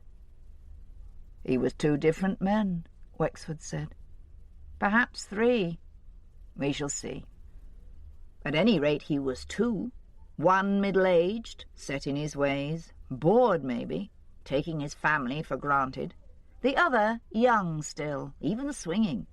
Take a look at these underpants. Making the grade with a young wife, living up to this little bandbox." Wexford looked around him at the room, thinking of Alvaberry Road. There were duvets on the beds here, blinds at the windows, a white cane chair suspended from the ceiling, its seat piled with green, blue, and white silk cushions. And the bed was a 6-foot-wide king size. "He probably called it the playpen," said Burden, pulling a face. "Once," said Wexford. In this house, Williams had had no desk, only a drawer in the gilt-handled white melamine chest of drawers. This had been Wendy's house, no doubt about it, the sanctum where Wendy held sway. Girlish, fragile, soft voice though she might be, she had made this place her own, feminine and exclusive. Exclusive in a way of Rodney Williams. He had been there on sufferance, Wexford sensed, his presence depending on his good behaviour. And yet his behaviour hadn't been very good even from the first. There had always been the travelling, the Bunbury of a mother, the long absences. So Wendy had made a home full of flowers and colours and silk cushions, in which he was allotted small corners, as if, unconsciously, he was sure it was unconsciously, she knew the day would come when it would be for herself and her daughter alone. Wexford looked inside the drawer, but it told him little. It was full of the kind of papers he would have expected. Except for William's driving licence with the Alvaberry Road address. "He was taking a risk leaving that about," said Burden. "Taking risks was his life. He took them all the time. He enjoyed the high wire. Anyway, suspicious wives read letters, not driving licences."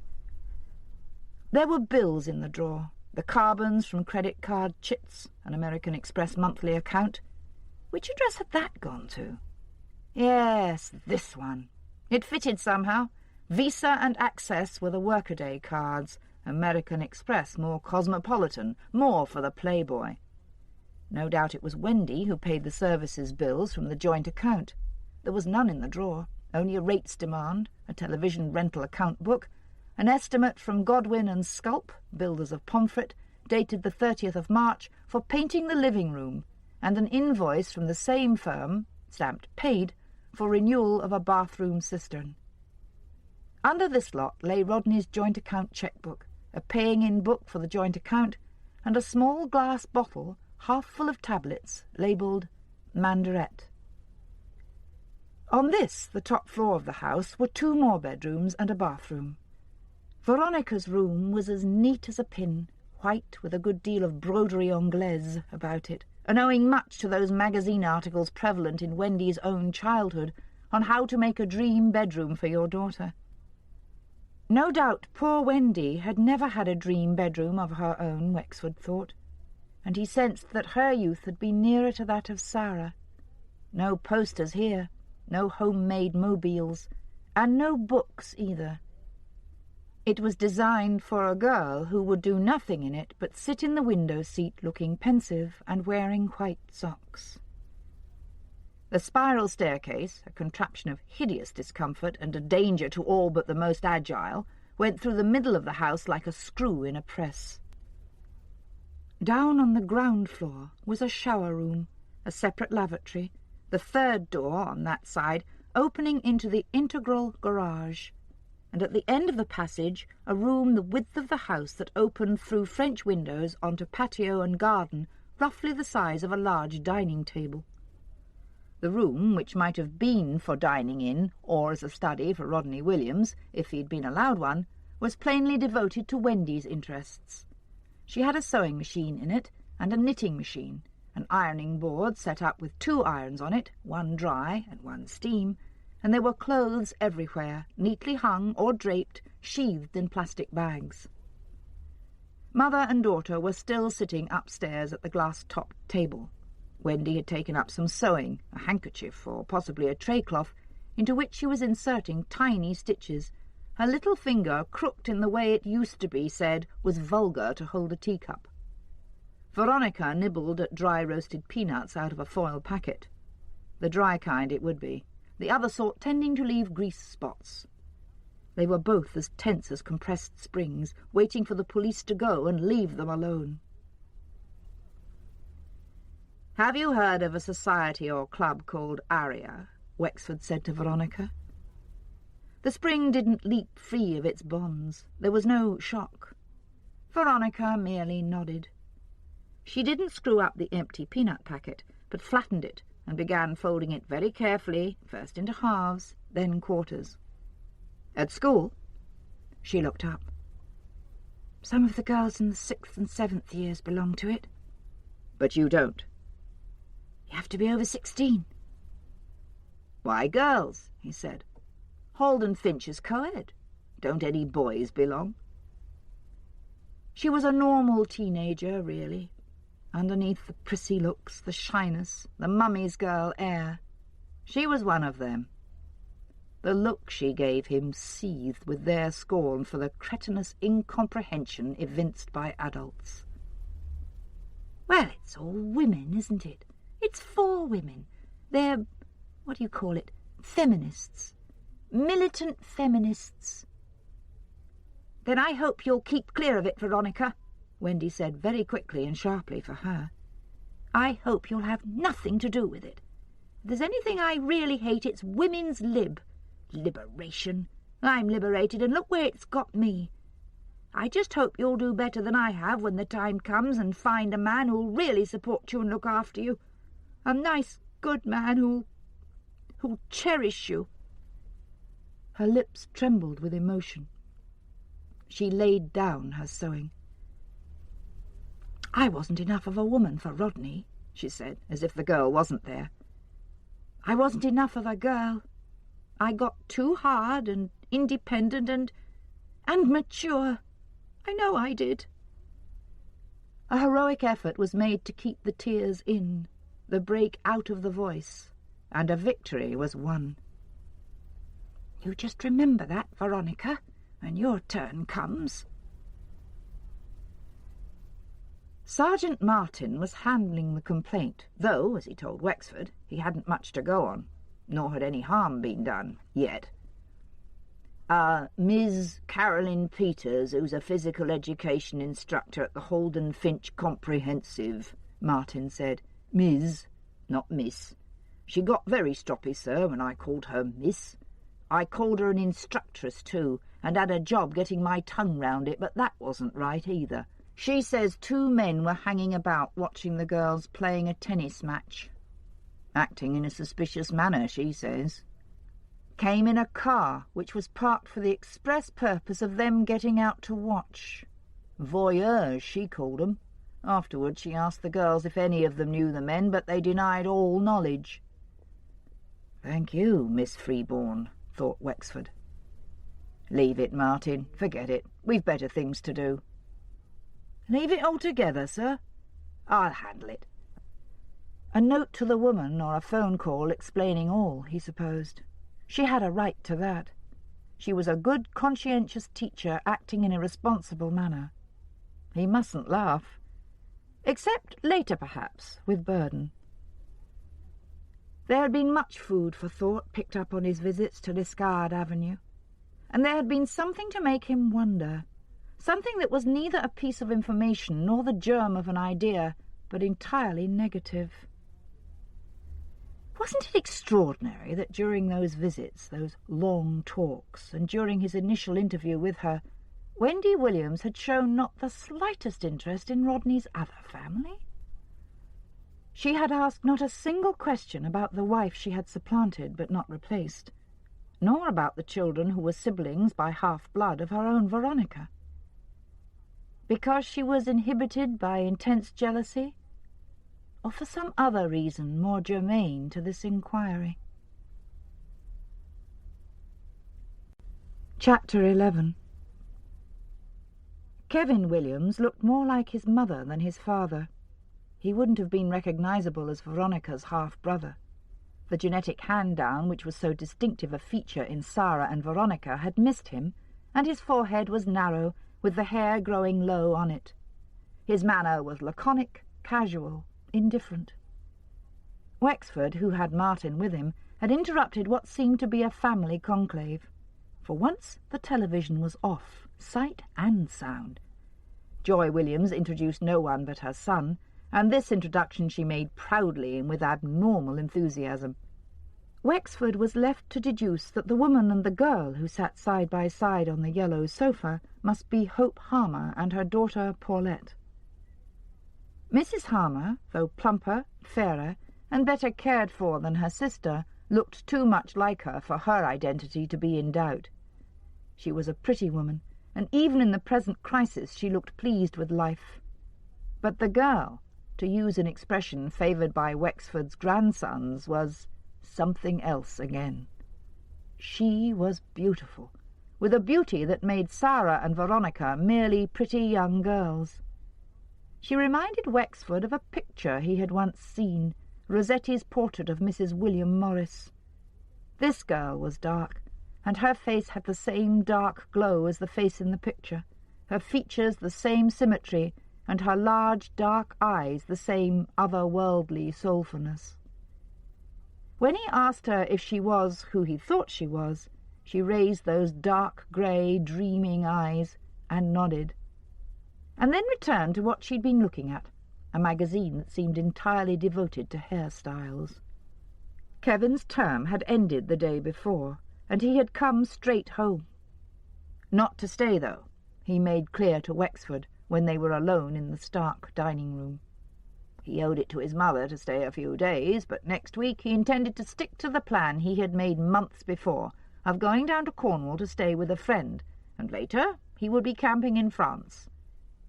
He seemed astonished when Wexford asked him for the address of the Cornish friend. "We'd rather you didn't leave the country at present."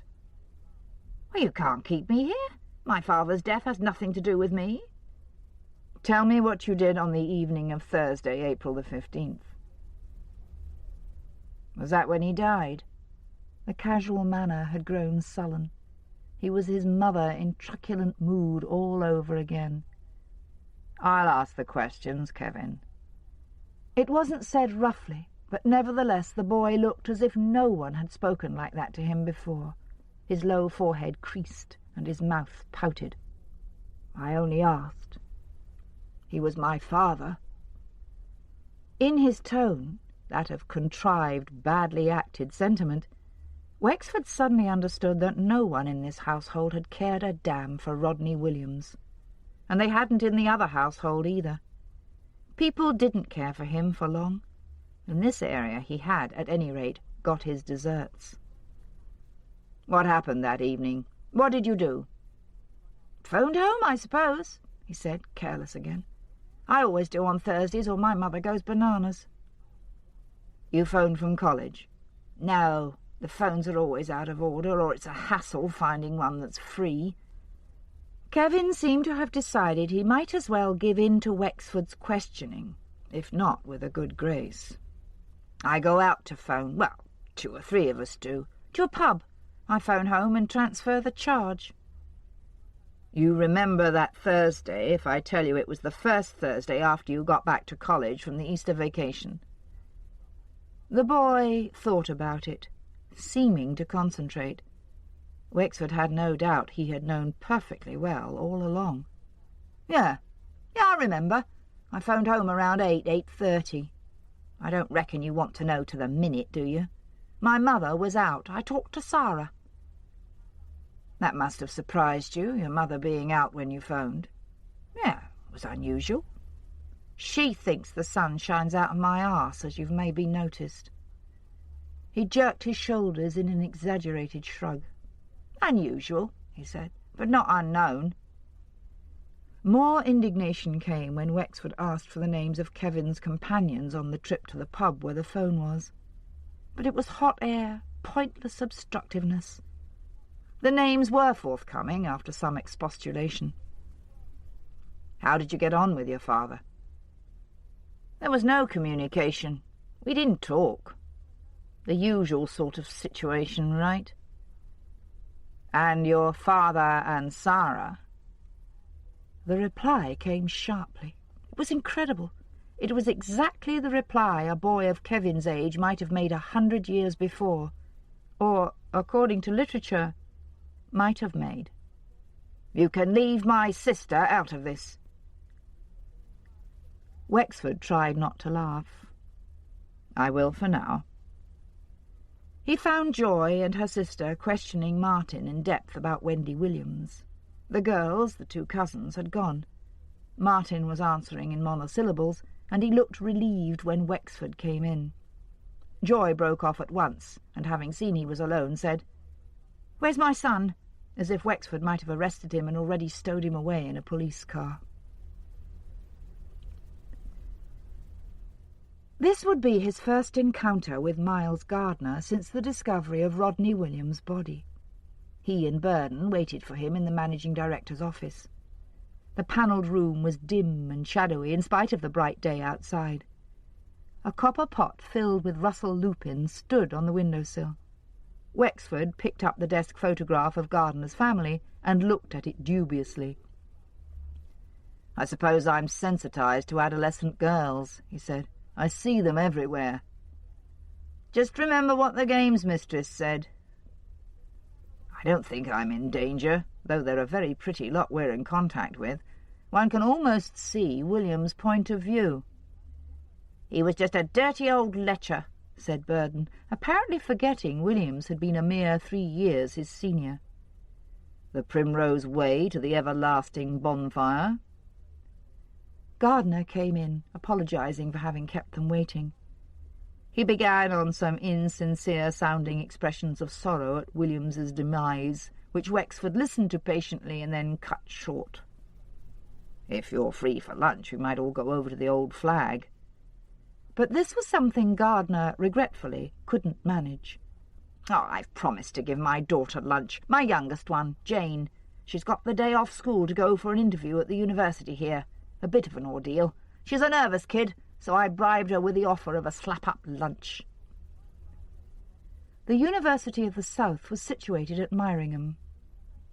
Another 18-year-old, then. "She should get a place," Gardner said, and with a kind of rueful pride, "There go our holidays abroad for the next 3 years."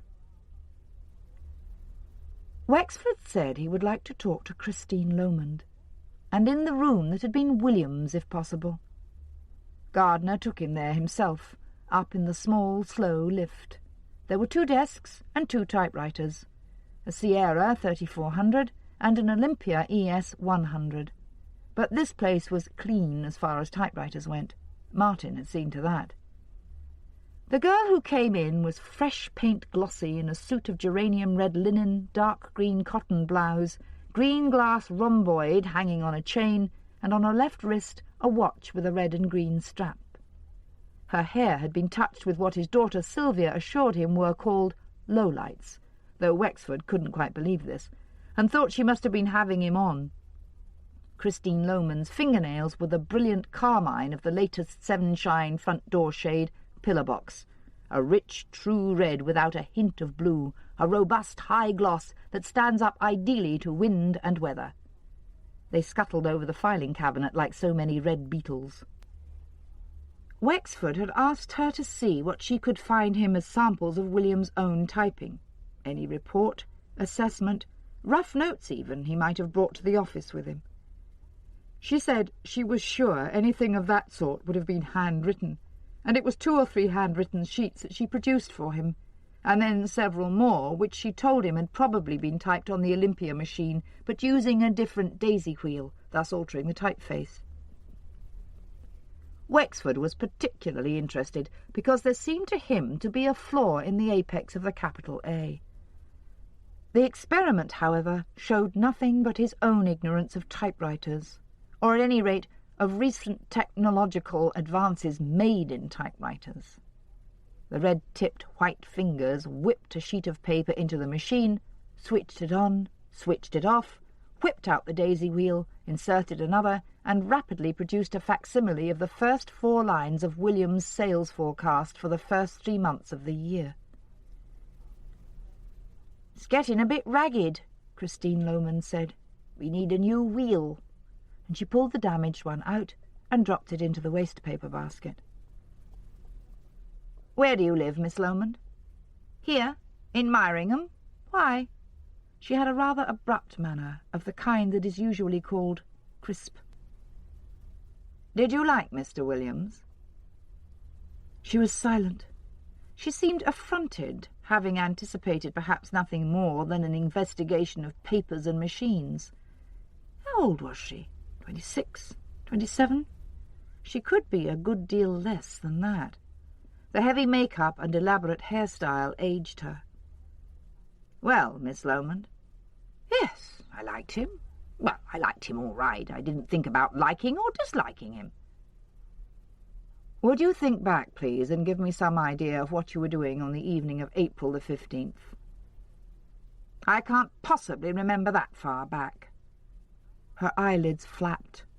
They were a gleaming laminated sea blue, delicate turquoise with a hint of silver, ideal for that special ceiling, alcove, or display cabinet. "Try and pinpoint it," said Burden, "by thinking of what you were doing the next day. That was the morning someone phoned to say Mr. Williams was ill and wouldn't be in. But does that help?" "I expect I was at home on my own." She didn't sound defensive, guilty, afraid. She sounded sullen, as if the clothes and the make-up, the grooming, hadn't been effective. "Do you live on your own or with someone?" Surely the most innocent of questions. She pounced on it as surely as if those red nails had seized and clutched. "I certainly do not live with someone. I was at home on my own, watching the TV." Another one. What had they done in the old days before the cathode conquest? He ought to be able to remember pre-television alibis, but he couldn't. "I was reading, sewing, putting up shelves, fishing, listening to the radio, out for a walk, in the pub, at the pictures." Maybe. Unwillingly, even grudgingly, she gave them her address. She admitted to possessing a typewriter, an old Smith Corona, though not a portable, and insisted it was in her parents' house in Tonbridge, and she had never had it with her in the Myringham bedsit. Downstairs in the reception area they encountered a young girl undressing, or so to Wexford's astonished eyes it at first appeared. She was talking to the telephonist, Anna, today, and in the act of pulling a cotton dress off over her head. Long, slim legs in white tights, pale blue pumps with spike heels, and yes, a skirt which dropped to its former just above the knee length when the garment, evidently a midi blouse, was off. Underneath it was a white T-shirt. Her back was to Wexford. She kicked off the blue pumps, sending one flying across the room, and leaving no doubt in the mind of an observer that this was a cathartic shedding of a hateful costume after an ordeal was over. "Jane," said Anna in a warning tone. "There are some—" She spun around. On the front of the T-shirt were the printed letters, Aria. The first thing that struck Wexford about the house in Down Road, Kings Markham, was that there was no question of any of its occupants being obliged to share a bedroom. It was a very large, castellated, turreted, balconied Edwardian pile. Most houses like it had been converted into flats, but not this one. A single family inhabited it, and its at least 8 bedrooms. Yet Eve Freeborn had given him the reason for going to her boyfriend in Myringham instead of his coming to her, that she shared a bedroom with her sister. Perhaps she hadn't a sister either. He would soon see. At first, he thought the girl who opened the front door to him was Eve. After all, the fact that this one had green hair meant nothing. They change their hair colour these days as fast as they used to change their lipstick. A second look told him they weren't even identical twins. Twins, yes. Fraternal twins with the same build of body and the same eyes. That was all. God knew what colour their hair really was. They'd probably forgotten themselves. The house smelt faintly of marijuana, an unmistakable smell that was like wood smoke blended with sweet cologne. "Eve?" Eve's sister said with incredulity. "You want to see Eve?" "Is that so difficult?" "I don't know, really." He had shown her his warrant card. After all, she was a young girl, and it was evening. She shouldn't admit unidentified men into the house. But she was looking at it as if it were a warrant for her arrest. He felt impatient. "Perhaps I should fill in a form or produce a sponsor." "Oh, no, come in. I'm sorry, it's just that—" She had an irritating way of leaving her sentences unfinished. He followed her into the hall, darkly panelled like the offices of 7 Smith Harding, and up a big, elegant, winding staircase with a gallery at the top. The marijuana smell was fainter, but it was still there. What astonished him about the house was the aura of the 60s that pervaded it. On the wall here was a poster, albeit a glazed and framed poster, of John Lennon seated at a white grand piano. A vase stood on a side table filled with dried grasses and shabby peacock's tail feathers. And hanging up as an ornament, not because it had been left there by chance, was an antique red silk dress embroidered with gold, its red and its gold tattered and shredded by time and moths. He said, "Are your parents at home?" "They've got a flat in London. They're there half the time." Impossible to tell if she minded or was glad. Those parents needn't be more than 40 themselves, he thought, and Mother might be less. Eve's twin said, "Perhaps you'd better wait here. I'll just see if—" All the bedroom doors were open. Only they weren't bedrooms, not exactly. Each one, as far as he could see, had the look rather of a bedsit, with chairs and tables and floor cushions, and a couch or divan with an Indian bedspread flung artlessly over it, posters on the walls, and postcards pinned up higgledy-piggledy. He sat down to wait in a rocking chair that had its rockers painted red, black, and white, and a dirty lace veil draped over its back, and wondered how to explain this mysterious house. Then he understood. It wasn't the girls who were living in the past, who were 20 years out of date, or purposely living in an anachronism. Those parents had been young in the 60s, had revelled probably in that new, inspiring freedom, and now the spirit of the 60s, the flavour, the mores, would never leave them. Not the girls, but the parents were the marijuana users. He would have to do something about that. How long was she going to keep him waiting? He got up and went out into the passage. There was no one about. But from somewhere he could hear the sound of female voices, a sound that was not in the least like a twittering of birds. Strong, earnest talk rather than a murmuration. A staircase led to the attic floor, but it wasn't from up there that the voices came. There was a burst of laughter, some sporadic clapping. He walked down the passage towards the sound, came out into another, smaller, squarer landing, a map of the heavens painted on its ceiling by a trained but unsure hand. An amateur astrologer who had been to art school, he thought, which brought the 60s once more to mind. As he stood there, doubtful of the wisdom of bursting into a room full of women, the door opened and 2 girls came out. They stopped in the doorway, looking at him in astonishment. One was unknown to him. The other was Carolyn Peters, physical training instructor.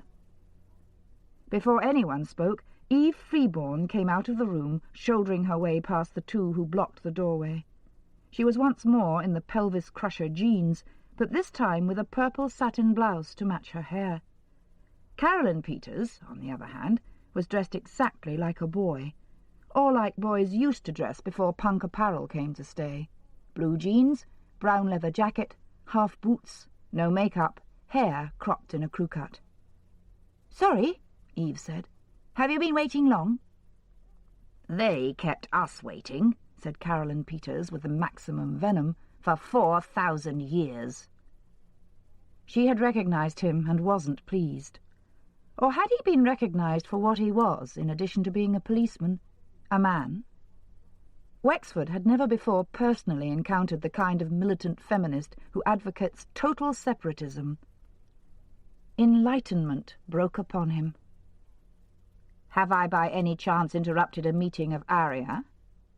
"It's over," said Eve. "It's just over." "We wouldn't have permitted interruption." Wexford looked at Carolyn Peters. "Don't go yet, please. I'd like to talk to you, too." She lifted her shoulders, went back into the room. Eve waved a hand at the other girl, a pretty, sharp-faced redhead. "This is Nicky." Inside the room, another larger bedsit hung with striped bedspreads on ceilings and walls like a Bedouin tent. 6 more girls were standing about or preparing to leave. Sarah Williams was there, and her cousin Paulette, the 2 of them talking to Jane Gardner, and all of them wearing Aria T-shirts. A black girl, thin and elegant as a model, sat cross-legged on a floor cushion. Eve said to the company, "I don't remember what he's called," as if it hardly mattered, "but he's a policeman." She pointed to one girl after another. "Jane, Sarah, Paulette, Donella, Helen, Elaine, and Amy, my sister. You've met." Carolyn Peters pushed her hands into the pockets of her leather jacket. "What is it you want?" "I'd like to know more about Aria for a start." "For a start, it was started by me, and a like-minded woman, a classical scholar now at Oxford." She paused. "Aria Peter," she said, "was a Roman matron, the wife of Sosina Petus. Of course she was obliged to take his name." Wexford could tell she was one of those fanatics who never miss a trick. Ancient Rome was known for its gross oppression and exploitation of women. Teacher-like, she waited for his comments. They came, perhaps to her surprise. "The Emperor Claudius," said Wexford, who had done his homework, "ordered Peters to commit suicide, but he proved too cowardly. So his wife took the sword, and, plunging it into her own heart, said, 'See, Peters, it does not hurt.' You've been reading Graves?" "No." "Smith's Classical Dictionary." The girl named Nicky laughed. "But I don't know what the letters stand for," he said. "Action for the Radical Reform of Intersexual Attitudes." "A case of making the NIM fit the acronym? Or is it a deliberate obscuration?"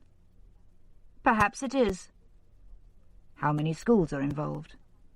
It was Eve who answered him. "King's Markham High, Holden Finch, St. Catherine's." But Carolyn Peters interrupted her. "I teach at Holden Finch. Aria had its inception just over a year ago at St. Catherine's. We admitted as members only those women over 16, those, in fact, in the 6th and 7th years. I'm glad to say it had an immediate appeal. How could an organisation designed expressly for women, designed to give men no quarter, be otherwise?" She turned on him a glacial look of distaste, and it gave him a most unpleasant feeling. He didn't belong to a minority. There was no way he could be categorized into a minority. Yet the sensation she gave him was of doing so, and of an oppressed one at that. "Our very well-organized propaganda machine," she said, "spread the good news through the other schools in the area, and we soon had considerable cells at Pomfret College of Further Education and King's Markham High." The good news, he thought. The gospel, no less. She astonished him by saying, "We now have a membership of just over 500 women." He suppressed the whistle he wanted to give. What must the local population of 17- and 18-year-old girls be? All of them, including those who had left school, could surely hardly amount to more than a couple of thousand, and that meant 25% in Aria. Why, they could almost start a revolution. "All right, you've got badges, you've had T-shirts printed, you hold meetings. But what do you do?" Caroline Peters answered readily. "Basically, have as little contact with men as possible. Defy men by intellectual and also by physical means." He pricked up his ears at that. She wasn't carrying a bag, but she had pockets. Most of the other girls had bags. He hadn't got a warrant, and almost more to the point, hadn't a woman with him to carry out a search. "We have a constitution and manifesto," she said. "I expect there's a copy about, and I see no objection to your having one. Would you women agree to that?" There was a murmur of assent, some of it amused. "But I must point out that our aim isn't to meet men on equal terms. It isn't to come to a truce or compromise with them, nor to reach that uneasy détente which in past revolutions had sometimes come into being between a proletariat and a bourgeoisie. As Marx said in another context, philosophers have tried to explain the world. The point, surely, is to change it. Good night, everyone." She went out of the room, closing the door with a somewhat sinister quietness behind her. Silence. The black girl, Donella, cast up her eyes, rolling slow brown pupils in moon-white whites. Eve said, "By physical means she only meant self-defense stuff." "It's compulsory when you join to take a self-defense course. Karate or judo or tai chi or whatever." "Personally," said Donella, "I think that's one of the things that attracts people. The sport, you know." "You may have noticed there have been 3 times as many evening courses in martial arts started since Aria began. That's in response to increased demand. That's Aria." Nicky had spoken with pride, not aggressively. She made a swift chopping movement with one arm. Wexford, a large man, over 6 feet tall, felt relieved he wasn't on the receiving end of that blow. It was true about the judo and karate courses. He had remarked on it himself to Burden, pleased that women were at last taking steps to defend themselves against the muggings and rapes which in the past few years had so disproportionately increased. "All right," he said. "That's for self-defense. How about aggression? I don't suppose anyone's going to admit to carrying an offensive weapon." Nobody was. They didn't look scared or guilty or even alert. He fancied he saw wariness in 1 or 2 faces. "I'll give you a copy of the Constitution," Eve said. "There's nothing private about it. Everyone's welcome to know what we do, men as well as women. Do you have daughters?" "They're a lot older than you." She looked at him in a not unkindly way, assessing.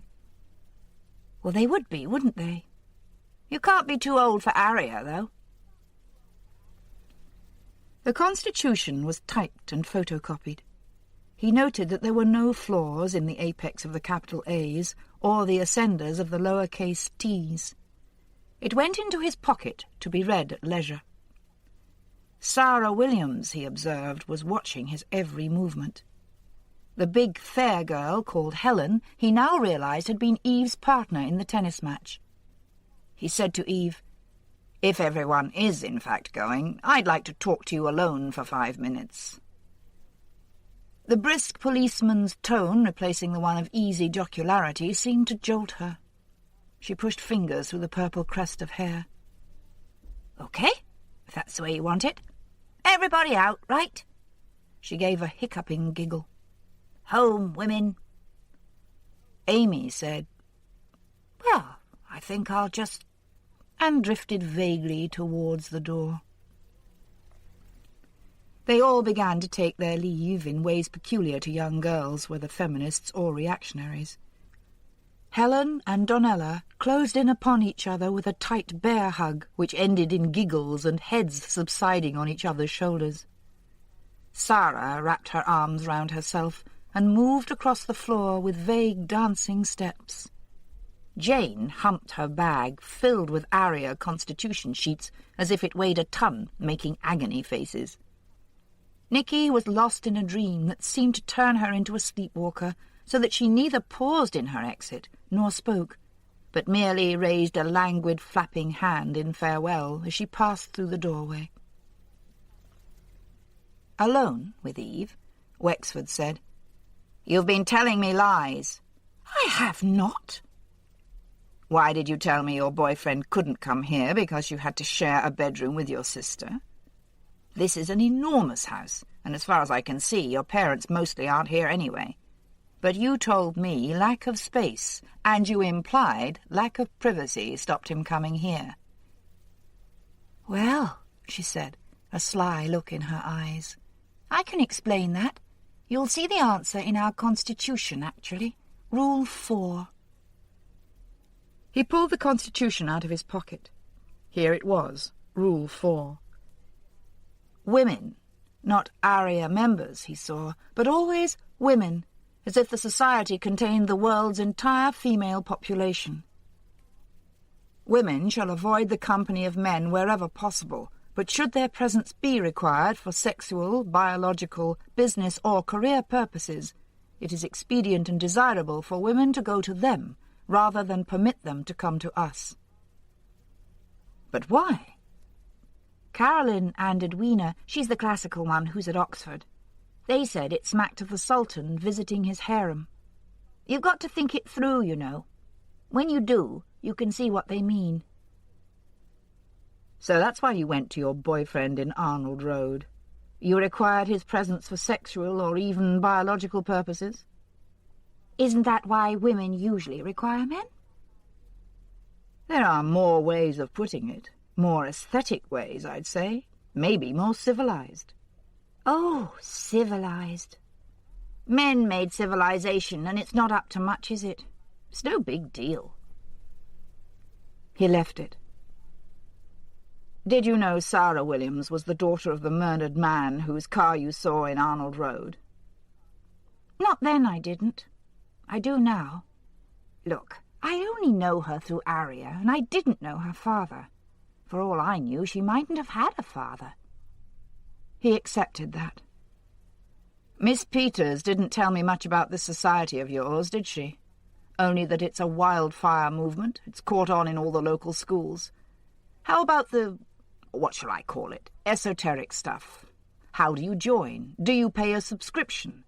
Is there any sort of ritual, like Freemasons, say? We don't need money, she said, so there's no sub. Where would they get it from, anyway? Most of our members are still at school. They'd have to get it from their fathers, and that's out. See Rule 6 and dependents.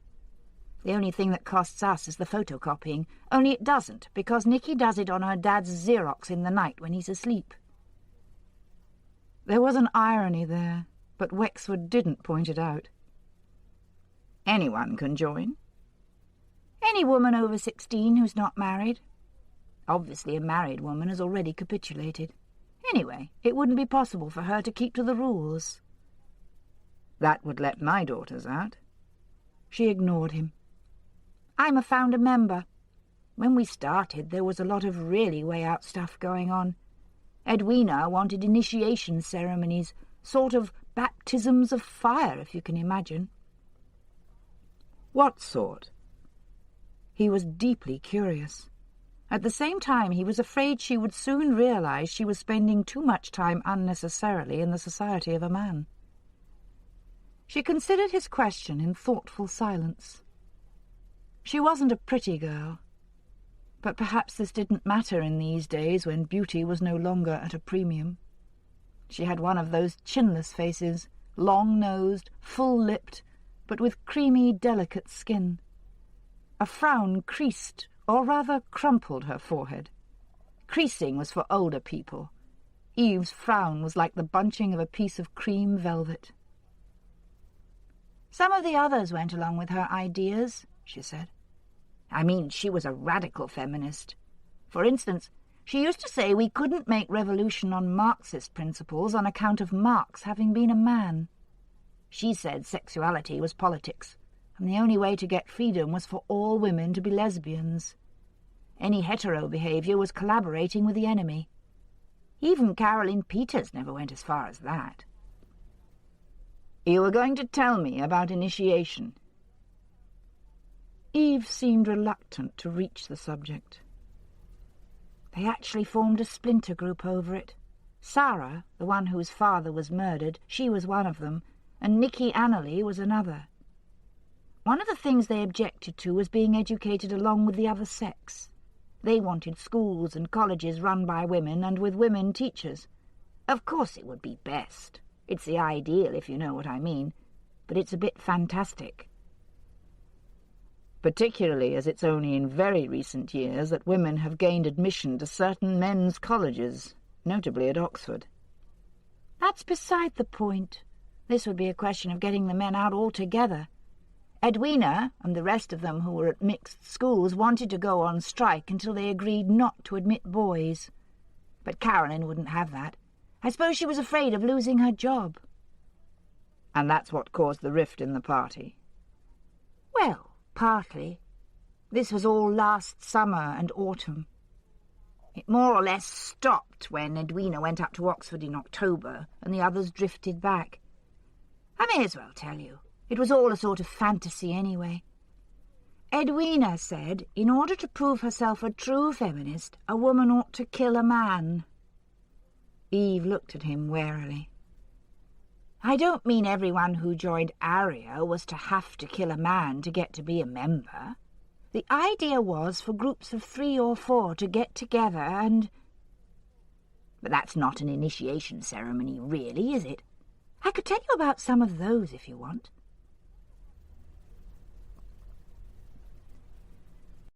Chapter 12.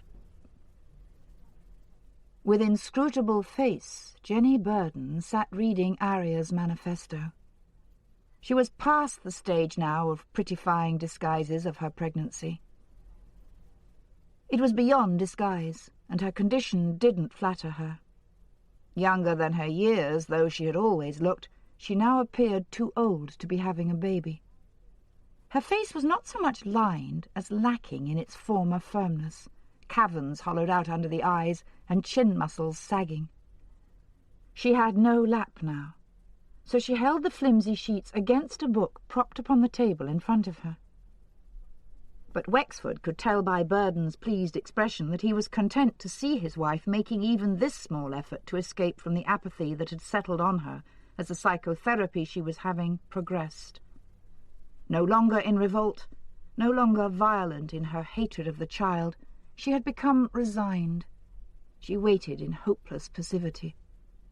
When Wexford arrived, she had taken his hand, put up her face for a kiss, inquired in a limbo voice after Dora and the girls. And he had thought, when the baby is born, she could go completely mad, enter a schizophrenic world, and pass the rest of her life in hospital. She wouldn't be the first to whom such a thing had happened.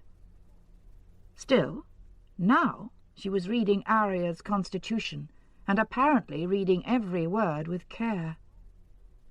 Wexford wouldn't talk about the Williams case in her presence, and Burden knew that. Suddenly she began reading aloud. Rule 6. With certain limited exceptions, no woman shall be financially dependent on a man. Then they list the exceptions. Rule 7. All women shall take a course in some martial art or self-defense technique. Rule 8. All women shall carry a permitted weapon for self-defense, i.e. ammonia spray, pin, penknife, pepper shaker, etc. Rule 9. No member shall marry, participate in the bourgeois concept of becoming engaged, or share accommodation with a man in a cohabiting situation. Rule 10. Do you want Rule 10? Oh, I have read it, Wexford said. It is heresy. She didn't recognize the quotation. You're bound to think that way, aren't you? Perhaps I should have read all this before I met you, Mike. He took the blow with a physical flinch. ARIA didn't exist then. It was around earlier this year, before I gave up work, though. I always wanted to get hold of their manifesto, but no one would even talk to me about it. I was a married woman, you see. I suppose I was lucky to get it, Wexford conceded. Burden was making an effort to recover from the pain she had given him. I want to hear Rule 10. All right. Rule 10. Women wishing to reproduce should select the potential father for his physique, health, height, etc., and ensure impregnation in a rape or near-rape construct. In a what?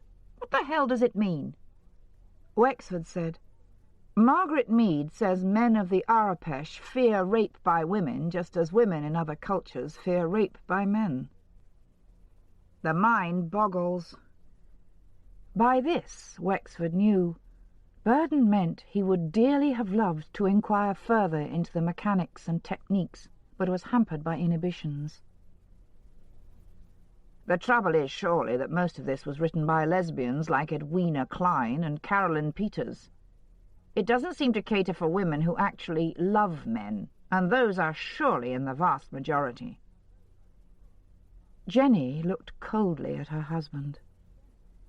In the sort of explanation bit that comes after the rules, it says the authors realize women may feel affection for men, and even, I quote, what is termed sexual love, but it is necessary that something must be given up for the cause. Other women in the past have denied themselves this indulgence and been amply compensated. It goes on. After all, what does this so-called love amount to when a woman sets it against its concomitants?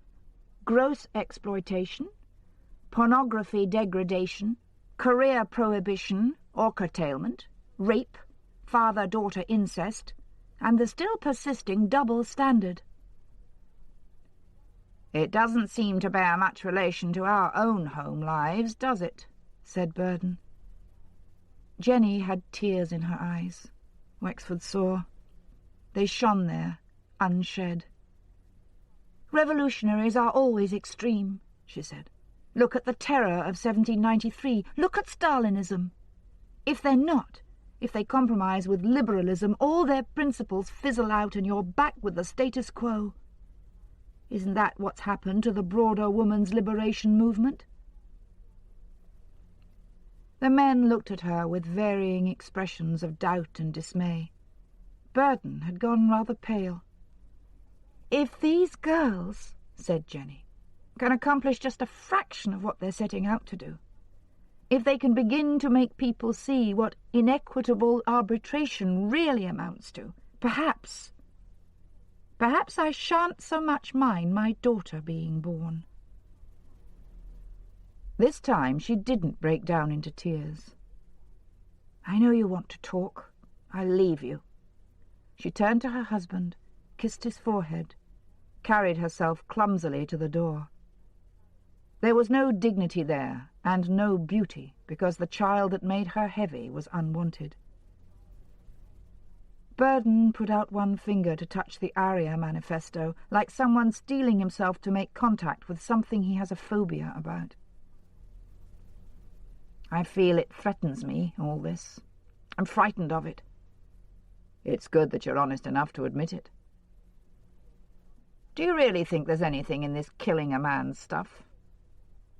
He had done so at first. It seemed the obvious answer, and for a moment or two the only possible answer. At that point, his whole tone towards Eve had changed. He had been dancing lightly with her, and then, suddenly, the music stopped, and he seized hold of her. That was what it was like. Of course, he had frightened her with his quick, rough questions. But nobody ever did. It was a fantasy, like group sex or something, like an orgy. You think about what it would be like, you fantasize, but you don't do it. Many do. Well, okay, that wasn't a very good comparison. The point is, fantasy doesn't become reality. The two don't mix. Don't they? Isn't that what a psychopath is? Someone who confuses fantasy with reality.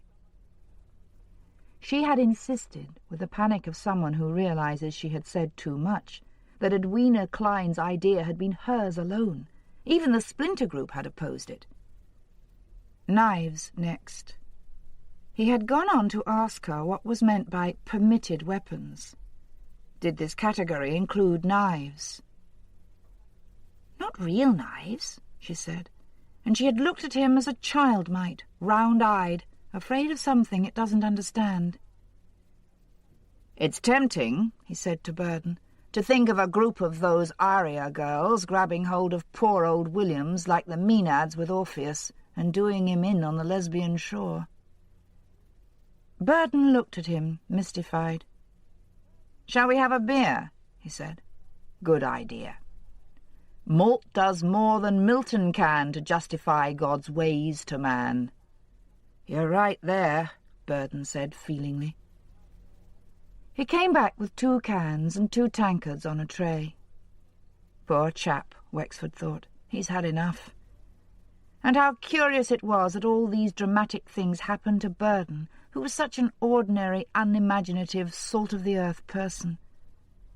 The prototype, surely, of Kafka's man, to whom, though he shut himself up in his room, hid himself, lay low, life nevertheless came in and rolled in ecstasy at his feet.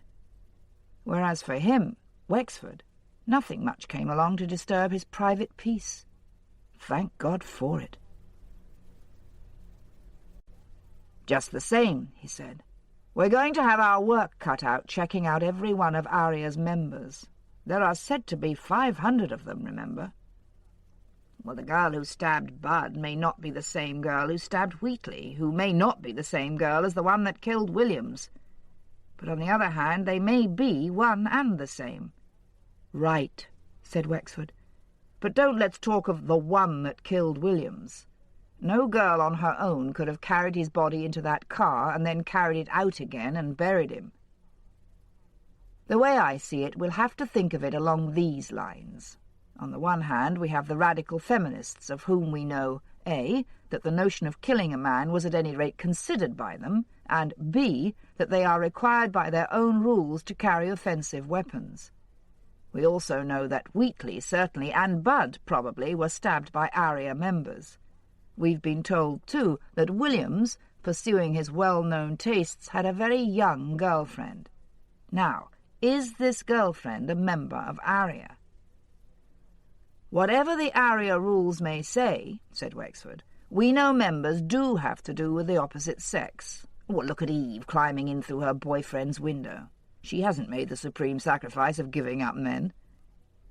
And if you want to kill a man, what better way of doing it than in what Aria would probably call a libido-emotional construct? In other words, a love affair." Burden finished the last of his beer. In the next room, Jenny had put a record on, Ravel's Pavane for a Dead Infanta. "Who said that about Malt and Milton?" "Houseman. His life was ruined by an unrequited love." "Blimey. Why ravens?" "In Aria's logo, do you mean? They're predatory birds, aren't they?" "No, I suppose not." "Harsh-tongued?" "I really don't know, Mike. At any rate, they're not soft and submissive. The collective noun for them is an unkindness. An unkindness of ravens. Appropriate, wouldn't you say? In their attitude to the opposite sex, anyway.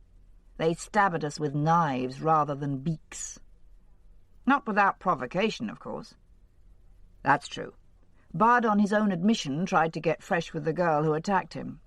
He may have got fresher than he says. Wheatley says he didn't get fresh at all, but I'm not inclined to believe him. They made passes and got themselves stabbed. Makes you wonder what Williams did, doesn't it? As Wexford walked home, he thought about what he had had to do as a result of his visit to the Freeborns' house. Sergeant Martin and Detective Bennett had paid a follow-up call, and this morning Charles Freeborn, the girl's father, had appeared at King's Markham Magistrates' Court charged with possessing cannabis and with permitting cannabis to be smoked upon his premises. Bennett, who detected the stuff in a positively cat-and-mouse way, or cat-and-catmint way, had begun a methodical search of the big overgrown garden, starting at the conservatory, following the crazy paving path through a copse of unpruned, dusty shrubs.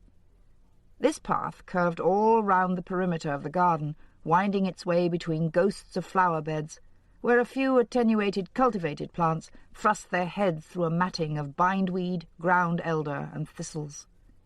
A gate in the fence at the garden's foot afforded a shortcut into a path to the High Street. Bennett had been wondering if he was getting obsessional, imagining cannabis sativa, which requires sunlight and space, might ever flourish here, when he suddenly came upon the only tended flower bed in the whole half-acre. He was nearly back at the house again, the stifling, shadow-spreading trees behind him. A neat rectangular clearing had been made in the shaggy grass here, the soil well watered, weeded, and the bed bordered with bricks. Martin had declared the vigorous young plants to be seedling tomatoes, but Bennett knew better. Infrared light is essential to the Indian hemp if its effect, when ingested, is to be the characteristically hallucinogenic one. And these plants were basking in it, for their bed was in the only part of the garden to enjoy day-long, uninterrupted sunshine. Wexford pondered, not for the first time, on the ethics of going into someone's house for a check and a chat, while there detecting a forbidden drug, and immediately, scarcely without a qualm, taking steps to prosecute the offender. One's host in absentia, so to speak. Of course he was right. It was right. He was a policeman, and that came first. That must always come first, or chaos would come instead. By the time the schools broke up, towards the end of July, Wexford's men had vetted and cleared something like 50% of the ARIA membership. Tracking them down was the difficulty, for Caroline Peters denied the existence of a list of members. Why should a list be needed when there was no subscription, and dates and venues of meetings were passed on by grassroots? Paulette Harmer, William's niece, a sixth-form college student, was cleared. She had been out with her boyfriend, to whom she would become engaged at Christmas, thereby abrogating ARIA membership. On the evenings, Bard and Wheatley were stabbed, and at home with her parents and her Aunt Joy on the 15th of April. Eve Freeborn, before going to her boyfriend in Arnold Road, had spent the evening at home with her parents and her sister. This alibi also accounted for Amy. Neither could be charged with the Bard and Wheatley stabbings. Nor could Caroline Peters, who, however, had been at a meeting in London on the evening of the 15th. The red-headed Nicky turned out to be Nicola Annerley, and not the Nicola Tennyson who was Veronica Williams' friend. She had been at a party on the 15th of April, Helen Blake's 18th birthday party, which had also been attended by another 12 members of ARIA, all of whom Wexford was able to discount as far as the murder of Williams was concerned. Jane Gardner he questioned himself. She was the right age, pretty and lively, an active member of ARIA.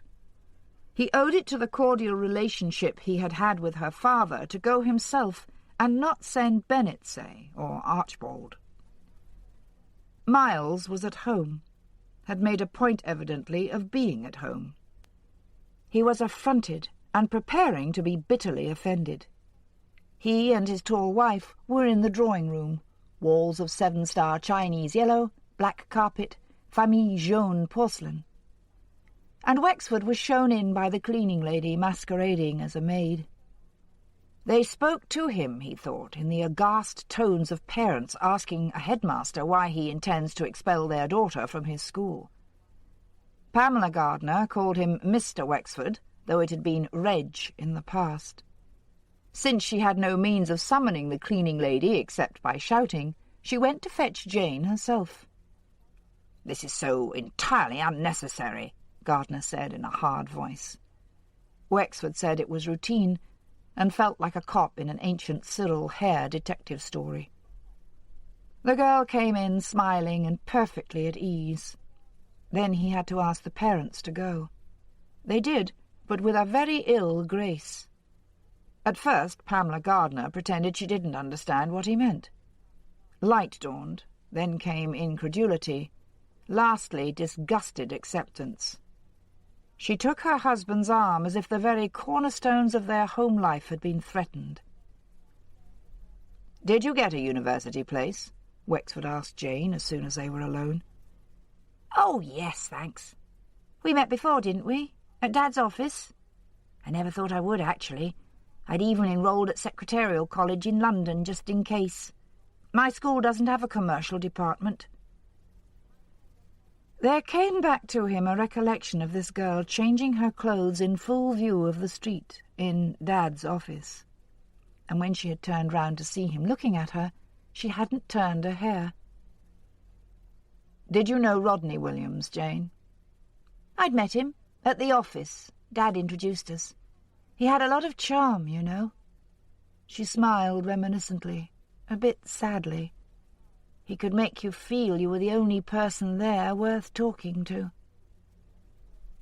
It struck Wexford that this was the first person he had spoken to with a good word to say for Rodney Williams. She spoiled it a little. "I expect he was like that with all girls of my age." Was she an enthusiastic member of ARIA? Had she been in the Splinter Group? Did she carry a weapon? Where had she been when Bud was stabbed? When Wheatley was stabbed? When Williams was killed? Yes, to the first and second questions. An indignant no, wide-eyed and law-abiding, to the third. A babysitting alibi for the 15th of April, a visit to her newly married sister for a Bud alibi, no memory of what she'd been doing on the evening of the Wheatley stabbing. Apropos of none of this, surprising her with what seemed inconsequential, he said, "Which schools do have commercial departments?" "Holden Finch, Sowingbury, sixth form." She gave him an earnest look. "Daddy's really upset that you suspect me." "There's no question of that. This is routine." "Well..." Suddenly she was the good daughter, dutiful, compliant, obedient. "He and Mummy are dead against you taking my fingerprints." "You" presumably implied the Mid-Sussex Constabulary. Or did she think he had come armed with pad and gadgets? The cleaning lady showed him out, her apron changed for rather smart dungarees. There was no sign of Miles or Pamela. Donaldson drove him back to King's Markham and dropped him outside his own house. Dora, dressed up, was on the phone to Sylvia. He passed close by her and touched her cheek with his lips. She responded to the kiss, mouthed something about getting a move on, went on talking to Sylvia. He went upstairs, changed into what he called his best suit, grey like the others, but the latest and least shabby. When he retired, he would never wear a suit again, not even to the theatre.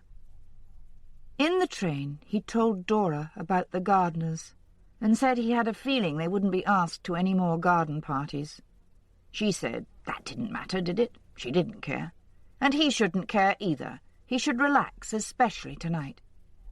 "I wish I'd read the play." "You haven't had time." "You can always make time for things you want to do," he said. As it was, he didn't even know what the Cenci was about, and of its history only that it had been for a long time banned from the English stage. He and Dora, on holiday in Italy, had seen Guido Reni's portrait of Beatrice Cenci in the Galleria Nazionale in Rome, though he wouldn't have connected that with the play, but for Sheila's saying it would be reproduced in the programme. It would have been a good idea to have read the play, or to have read Moravia's Beatrice Cenci, a novel that might be more entertaining. The play threatened at first not to entertain at all. Shelley, Wexford thought to himself, while aware he was no informed critic, wasn't Shakespeare. And wasn't he, in writing this sort of 5-act tragedy in blank verse, some 200 years out of date? Then Sheila came on, not looking like the portrait, but with a small cap on her golden hair and dressed in white and grey, and he forgot everything, even the play, in his consuming pride in her. She had a peculiar quality in her acting, which critics as well as he had remarked on, of bringing clarity to obscure or periphrastic lines, so that her entrances always seemed to let light in upon the arcane. It was so now. It continued to be so. He saw and understood. The plot and purpose of the play began to unfold themselves for him, and Shelley's style ceased to be an anachronism. The effect on Dora was less happy. She whispered to Wexford while they were having a glass of wine during the interval. "There's more to it than I can see, I know that. It's not just that they can't stand the old man's harshness any more, is it? I mean, why did Sheila come tearing in, screaming about her eyes being full of blood?" "Her father raped her." Wexford realised what he had said and corrected himself. "Count Cenci raped his daughter Beatrice." "I see. Oh, yes, I do see. It's not made very clear, is it? I imagine Shelley couldn't afford to spell it out. As it was, it must have been the incest theme that got the play banned." While waiting for the curtain to go up on Act 4, he read the essay on the historical facts on which the play was based, which had been written for the programme by an eminent historian. Beatrice, her stepmother, and her brother had been put to death for the murder of Count Cenci. They really had. It had all happened. Guido had painted the portrait while Beatrice was in prison. Later they had tortured her to extract a confession. It wasn't the kind of piece, he decided, that one would ever want to see again, or read, or remember a line from. When it was over, they went backstage. They always did. Sheila, though in jeans and sweater now, still had a mask of gleaming white paint on her face, and her hair top-knotted for execution, as when she had cried, "Here, mother, tie my girdle for me. My lord, we are quite ready. Well, 'tis very well." Going home, Dora fell asleep in the train. Wexford found his mind occupied with the prosaic subject of typewriters. It was the caretaker of the Holden Finch Comprehensive School, primed by a phone call from the County Education Department, who showed them round. Wexford had been inside the school before, years ago, when the nucleus of these buildings had been the old county high school.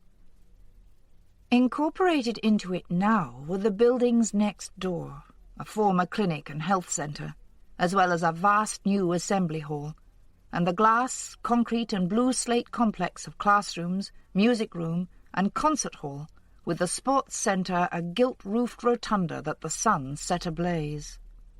"It reminds me," Wexford said to Burden, "of a picture I once saw of the Golden Temple at Amritsar." But the commercial department had no new building to house it. It was pushed away into 3 rear classrooms at the top of the old high school, as if the Education Authority had half-heartedly accepted the recent remark of a government minister that shorthand and typing were no part of education and shouldn't be taught in schools. Wexford followed Burden and the caretaker up a remarkable and remarkably battered Art Deco marble staircase and along a wide vaulted passage. The caretaker unlocked and opened the double doors into the commercial department. These too were Art Deco, with parabolas and leaves in green ironwork on their frosted glass. The old high school had been built in 1930, and the classrooms inside looked as if they had received no more than 1 coat of paint since then. They were shabby, typically green and cream, with a view of rooftops and a brick well full of dustbins. It was in the farthest room that the typewriters were. Wexford asked himself what he had expected, the latest in word processors. Obviously here, the country's resources were mainly devoted to science and sport. Nor, presumably, would ARIA encourage its members towards a secretarial career. There was not an electric typewriter among the machines, and some of them looked older than the building itself. Burden, walking between the tables, had a piece of paper in his hand, probably with the faults of the typewriter they were looking for written on it. As if he couldn't remember without that. A break in the head of the uppercase A and the ascender of the lowercase t, a comma with a smudged head. He felt a small flicker of excitement when he spotted the first of the Remington 315s. "Can you type?" "Enough to test these," said Burden, and impressed Wexford by getting to work and using all his fingers. Nothing wrong with the A, the T, and the comma on the first one. Burden slipped his paper into the roller of the second. The capital A wasn't all it might have been, but neither was the B or the D, or a lot of others. The lower-case faces and the comma seemed unflawed. He tried the third machine, the caretaker watching with the fascinated awe of one who expects the litmus paper to turn not red, but all the colours of the spectrum. This typewriter, however, seemed without faults. It produced the best-looking copy so far. There was only one more. Burden slipped his paper in, and this time, instead of "Now is the time for all good men to come to the aid of the party," typed, "1,000 ages in thy sight are like an evening gone." If he had been a Freudian, Wexford thought, he would have wanted to know why. Perhaps it was just done to astonish the caretaker. Anyway, whatever the reason, this wasn't the machine Rodney Williams' letter of resignation had been typed on. "That's it, then. Show my 4 samples to the experts. We could be wrong." "We're not wrong. These are all the typewriters the school has."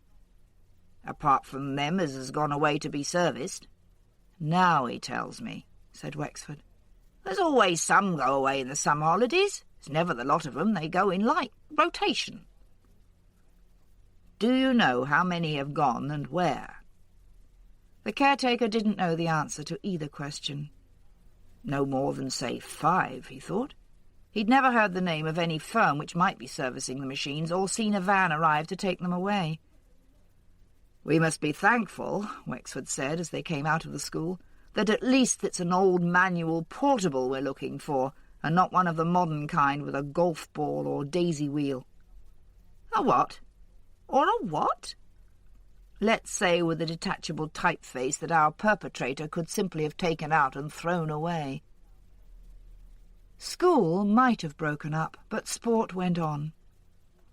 6 boys in shorts and T-shirts were running laps around the biggest playing field, and on the tennis courts a doubles game and a singles were in progress. The umpire seats were empty, but Carolyn Peters was there in the role of coach, and as they approached the wire fencing, Wexford saw what he had supposed to be a singles match was in fact instructor and instructed, the pupil here being Veronica Williams. The 4 doubles players were Eve and Amy Freeborn, Helen Blake, and another girl he had never seen before. So there were actually 17- and 18-year-olds in this corner of Sussex he had never seen before. He was beginning to think he knew them all by sight and usually by name too. He and Burden went over to the fence and watched as they had done that previous time. Carolyn Peters glared, but didn't come over to admonish. She knew who they were now. It was clear from the first that Veronica was streets ahead of the other players, though 2 years younger than any of them. She was the best tennis player Wexford had ever seen on a local court. This time, the discrepancy between what he saw on TV and what he saw at home didn't seem quite so wide. She was a strong, lithe, fast player with a hard, accurate backhand and a powerful smashing action. When Carolyn Peters made her service was as hard as Eve's, but the ball struck the court well inside the line. The doubles players changed ends. Eve looked in Wexford's direction and then ostentatiously away. Loyalty to the father he had had charged with possessing cannabis, he supposed. He'd been getting a lot of stick of that kind lately. All part of a policeman's lot, no doubt. Veronica returned Carolyn Peters' lob with a hard transverse drive which Carolyn ran for but couldn't reach. It was a mystery, Wexford thought, where somebody got that kind of talent from. You couldn't imagine that finicking Wendy playing any sort of game, or even walking more than half a mile, while Rodney Williams had been out of condition for years. Did the other Williams family play games? There had been a tennis racket up on Sarah's bedroom wall, he remembered. Of course, the probable answer was that any healthy young girl keen on tennis could be coached to the standard of Veronica Williams. She was already 16. It was already too late for her to begin competing in anything much more significant than inter-school matches. The girl whose face and name he didn't know served a double fault. One more of those, and the set would be lost. She served one more of those, and threw her racket down in the kind of petulance she wouldn't have known about if she hadn't watched Wimbledon on TV. Wexford and Burden walked back to the car. "Have we got anything on the fingerprints found in William's car yet?" Burden asked. "They took about 60 prints," Wexford said, "all made by 9 people. By far the greater proportion were made by one man, and they've more or less established that man was Williams." "I don't suppose his fingers were in very good shape after being in the ground for 9 weeks." "Exactly. They matched the car ones to prints in his bedroom. Well, bedrooms, of course. The other prints were made by 2 unknown men, and may well belong to whoever began the dismantling of Greta, or by Joy, Wendy, Sarah, Veronica, and 2 more women or girls who might be friends of the wives and daughters, or who might not. The steering wheel had been wiped." "Much what you would expect, really," said Burden. Nicola Tennyson, Veronica's friend, was thrilled to have her fingerprints taken. She was unable to remember much about the 15th of April. Certain it was that she had been babysitting her brother that evening, and Veronica had come in, but she couldn't remember times. Veronica and she were often in each other's homes, she said. One of the 2 unidentified sets of fingerprints on Greta turned out to be hers. Chapter 13. Wheatley said that the woman who'd stabbed him had been more than commonly tall. Bud said that because he'd only seen her sitting down, he couldn't tell her height. That wasn't strictly true. He had seen her running off with a sack over her shoulder. The sack was the only thing he could really remember, that and the fact she had blonde hair. The girl who attacked Wheatley had brown or lightish hair. She was 18 or 19. Bud thought his assailant was 20, or 25 or 6, or any age between 18 and 30. In each case, their wounds had been made with the blade of a large penknife. Not necessarily the same penknife, though. Not necessarily the same woman. Wexford asked himself what had been in the sack. He didn't think Bud had invented the sack. Bud wasn't endowed with enough imagination for that. There had been a sack, all right, a black plastic dustbin liner. What had she been carrying it for, and why? It had been pouring with rain. Those plastic sacks were very good for keeping things dry. Keeping what dry? The bus stop was the nearest one to the place where they had found Rodney Williams' body. But he had been dead 6 weeks by the night Bud was attacked. Wendy Williams wasn't particularly tall, but she was blonde, and she looked much younger than she was. To Bud, she might seem in her early 20s. She had begun a fortnight of her annual holiday. Wexford thought to himself that she might be spending the major part of it at Kings Markham police station. He went with the car to fetch her. Veronica was in the raspberry ice cream living room, seated at the glass-topped table, turning the pages of Vogue. He thought she looked like a teenage girl in a French film of the 60s. He hadn't seen many French films of the 60s, but nevertheless the impression was there in Veronica's bandbox look, the beautifully cut, newly washed page boy hair, the clothes, primrose pinafore dress, starched white blouse, blue bootlace tie, white ankle socks, sky blue sandals, that were just a little too young for her. The expression on her face that was 99% innocence and 1% calculation. "I saw you playing tennis the other day." "Yes, I saw you too." Why the wary look suddenly, the shade of unease across that naivete? "You're very good." She knew that already. She didn't need to be told. A polite smile, and then back to Vogue. Wendy Williams came down the spiral staircase, walking slowly, giving him a voyeur's look, if he had wanted it, of shapely legs in very fine pale tights, all the way up to a glimpsed border of cream lace. He wasn't looking, but out of the corner of his eye he saw her hold her skirt down as if he had been. She had dressed up. Women these days didn't bother with fancy dressing except for special occasions, except when it was fun. That was general, not just the area view of things. For going down the cop shop, Wexford thought, you went in the jeans and shirt you wore around the house. But this was something that hadn't yet got through to Wendy Williams, and maybe never would. She probably didn't possess a pair of jeans, and Veronica's would be the designer kind with Vidal Sassoon or Gloria Vanderbilt on the backside.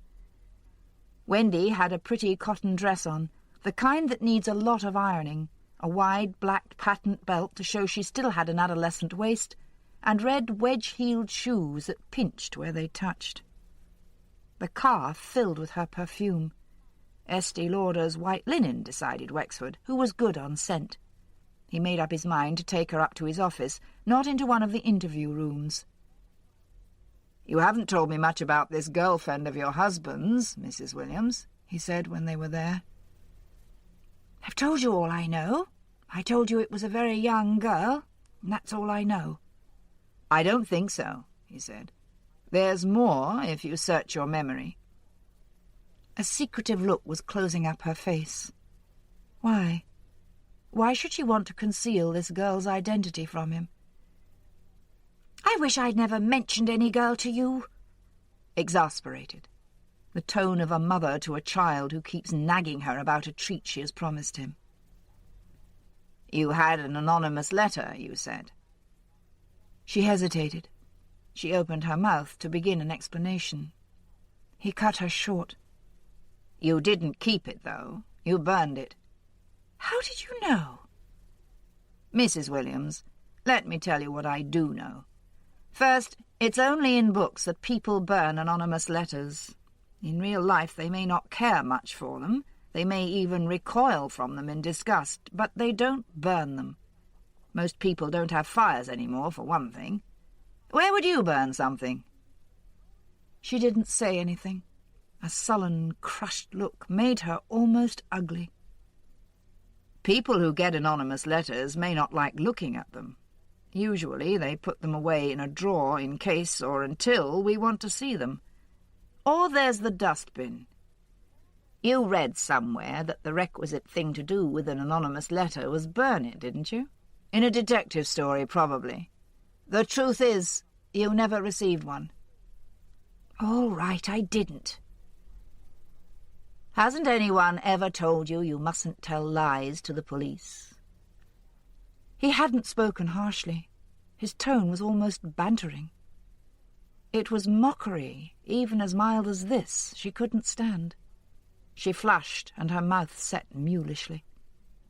"I didn't tell lies. There was a girl." Perhaps she could see he wasn't going to say anything for a moment or two. "He was perverted about young girls. That's what it amounted to. And it ruined my life." Her voice rose, edgy and plaintive. "I thought he was in love with me when we first met. I thought he loved me. But now I know he just fancied me because I was young. And when Veronica was coming, he had to marry me. Well, marry. It's easy to marry, isn't it? You can do it over and over again. I never had any life. I never had any youth. Do you know something? I'm 32 and I've never so much as been taken out to dinner in a decent restaurant by a man. I've never been abroad. I've never had a thing to wear that didn't come discount from Jickeys. I never even had an engagement ring. He asked her how she knew of the girl's existence. Just at this point, Marion came in with coffee on a tray, 3 unprepossessing cheese sandwiches, and 3 custard cream biscuits. Wendy looked at the sandwiches and shook her head in a shuddery, genteel sort of way. He repeated the question. Rodney confessed. Just like that? Out of the blue? You didn't suspect anything, but he confessed to you he had a young girlfriend? I told you. Why did he confess? Was he intending to leave you for her? As in fact you thought he had done? That made her laugh in the way someone does who has knowledge of a secret you will never guess. He persisted, and she looked exasperated, answering that she had told him already. She ate nothing. He ate a sandwich, leaving the rest for Marion, who had a hearty appetite. Afterwards, he thought, Wendy Williams would probably tell people she was kept at the police station for hours and not given a thing to eat or drink. He asked her once more about the 15th of April, the evening. What time had she left Jickeys to drive home to Pomfret? All the staff at Jickeys had been questioned by Martin and Bennett and Archbold. They had forgotten. Why should they remember that particular evening? One of the girls on the fashion floor pay desk said that if Mrs. Williams hadn't actually left the building before 9, that would have been very late for her. On Thursday she usually left as soon after 8 as possible and had been known to leave at 7:30. Wendy insisted she had left at 9. She stuck to that. He left it. He said there was something else he had to ask her. Seeing that her husband consistently neglected her, and for 2 months she believed he had finally left her, had she formed a friendship with any other man? It would be a natural and normal thing to you. You're a very young woman still. You said yourself that you felt life and youth had been denied you. Are you suggesting I was having a relationship with someone? It would be very understandable. I think that's disgusting. That's really immoral. I've got my daughter to think of, haven't I? I've got Veronica to set an example to. Just because Rodney behaved in that horrible way, there's no reason for me to do the same. Let me tell you, I've always been absolutely faithful. I've never looked at another man. It would never have entered my head. He was beginning to know her and her protests. He said not another word on that one, but thought the more. It was afternoon now, and Burden would be setting in motion their prearranged plan. It might not work, of course, and if it did, what would it show or prove? He didn't even know if he expected it to work. In the meantime, he questioned her about her life, her feelings, her reactions. Still, she hadn't said a word about the other Williams family. She was prepared to acknowledge Rodney Williams had married her bigamously while ignoring the existence of his first or true wife. You would have expected her natural curiosity to get the better of her. Was she rising above such human failings? That was a possible explanation. Mrs. Joy Williams, he said deliberately, has a son and a daughter. Her daughter and Veronica are very much alike. Do you have any feelings about these people? He was aware he sounded like a psychotherapist, though any interrogating policeman was one of those. But nevertheless he made a slight correction. Aren't you interested in knowing something about them? No. Once more she had flushed. She looked mulish. Why should I be? They're nothing to me. Rodney can't have cared much for them. Why do you say that? She made a little gesture with her hands to indicate that the answer was obvious. Wexford said that was enough for today, and he'd organise a car to take her home. They went down in the lift, timing it perfectly, for the lift came to a stop and the doors opened. Burden came walking across the black and white checkerboard floor towards it with Joy Williams beside him. Wexford spoke to Burden for the sake of stopping and saying something.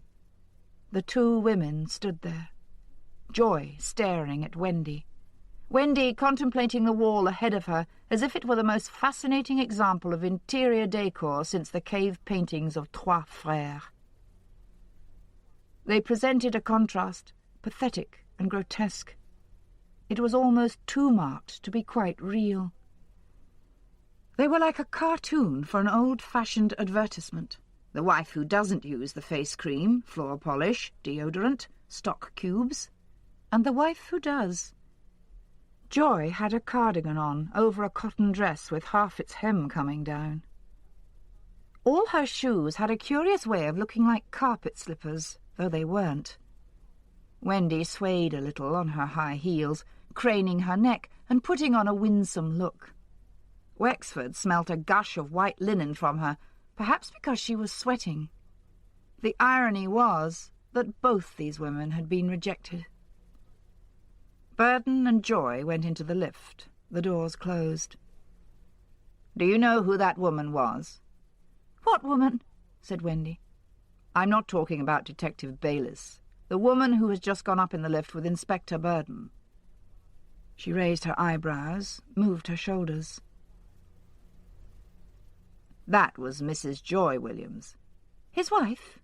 "Yes," said Wexford. "She looked about 60.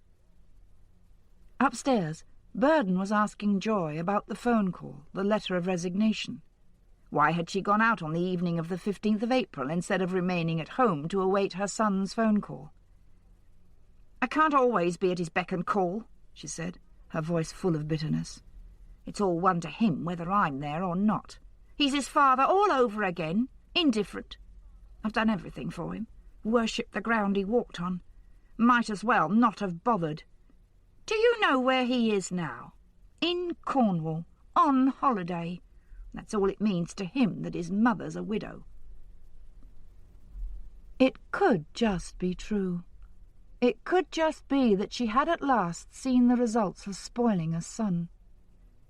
A quarrel, Burden thought, the day before Kevin returned to university.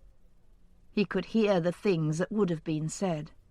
"All right, just you wait till next time you want something. You phone, my lad, but don't count on me being here." Yet there had been no signs since then of adoration flagging. "Do you know who that woman was with Chief Inspector Wexford?" "I can guess." The harsh, clattering laugh. "Cheap little tart.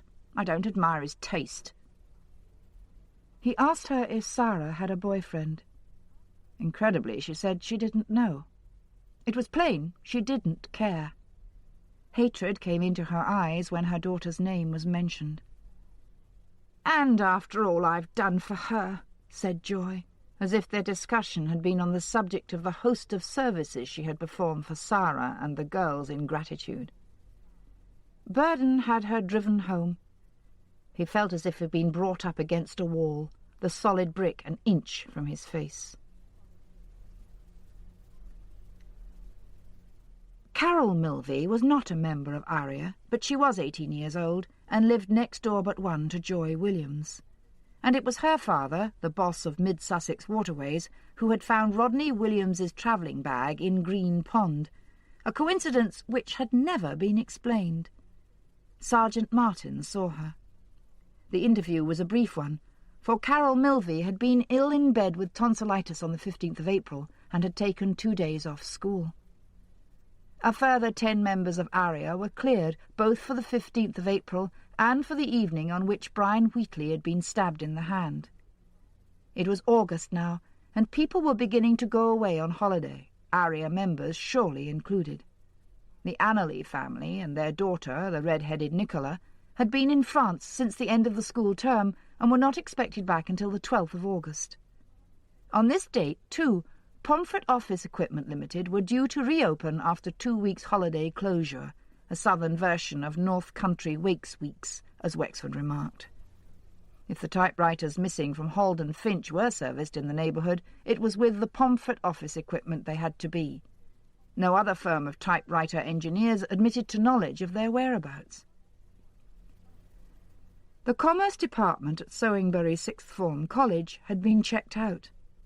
They had microcomputers, ACT apricots, as well as 4 dedicated word processors, and their typewriters were 10 highly sophisticated Brother machines.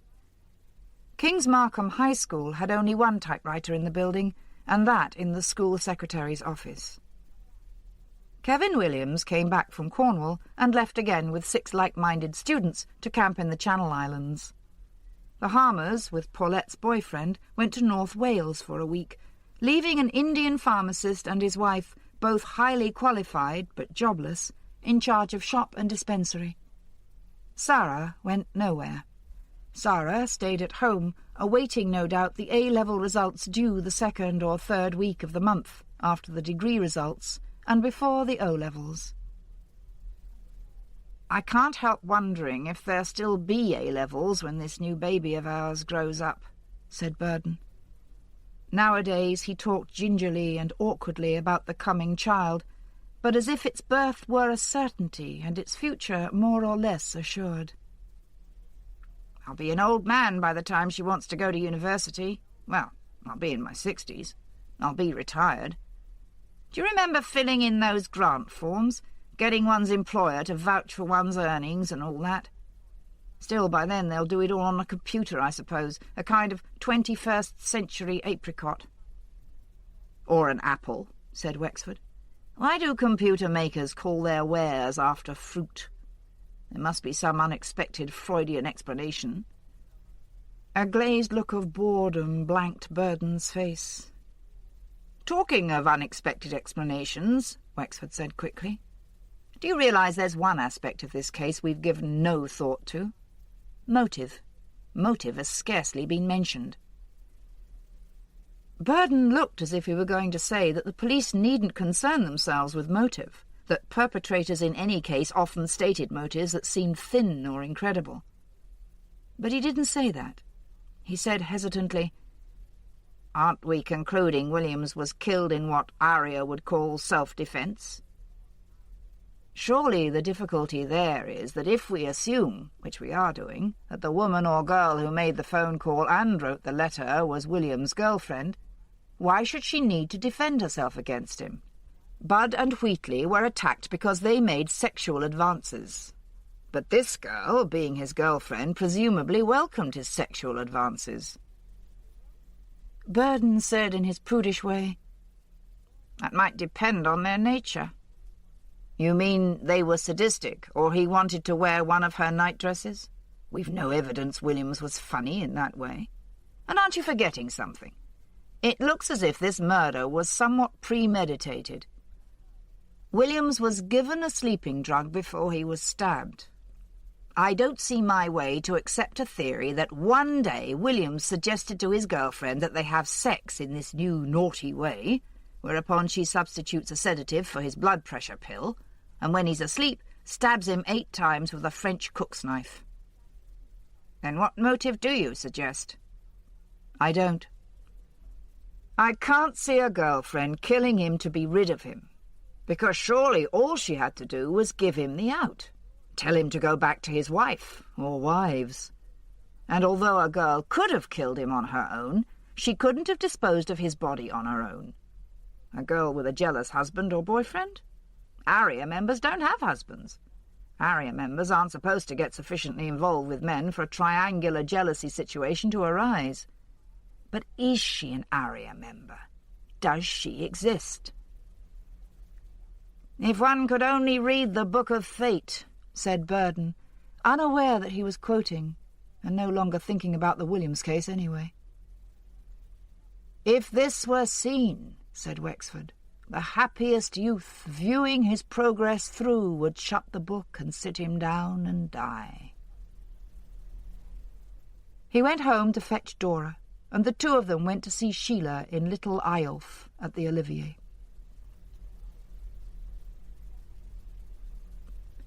Chapter 14. Pomfret Office Equipment Limited was open for business by 9:30 on the morning of the 12th of August. It was a shop front with a big storage shed behind. The business was run by two men called Ovington, father and son. Edgar Ovington, the father, acknowledged at once that his firm serviced typewriters for the Holden Finch Comprehensive School. The machines were usually attended to during the long summer holiday. His son had fetched the Holden Finch machines the day before the term ended, on the 26th of July.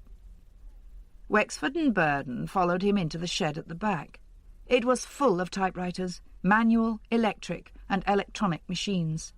They stretched away, rows of them, ranked on slatted shelves, all labelled with tie-on luggage labels. Ovington pointed out the Holden Finch typewriters, 3 on the lower shelf, 2 on the upper. The label on each said H. Finch. 3 portable Remington 315s, 2 Adler Gabrielle 5000s. Burden gave Ovington a condensed explanation of why they were looking for a particular typewriter and what made it particular. He asked for a sheet of paper. Ovington broke open a packet of 70-gram white bond and peeled off 2 sheets from the top. A flaw in the uppercase A, the ascender of the lowercase t, and the head of the comma smudged. Burden slipped a sheet of paper into the roller of the first machine and typed a few lines from "O God, our help in ages past," the only hymn he knew by heart.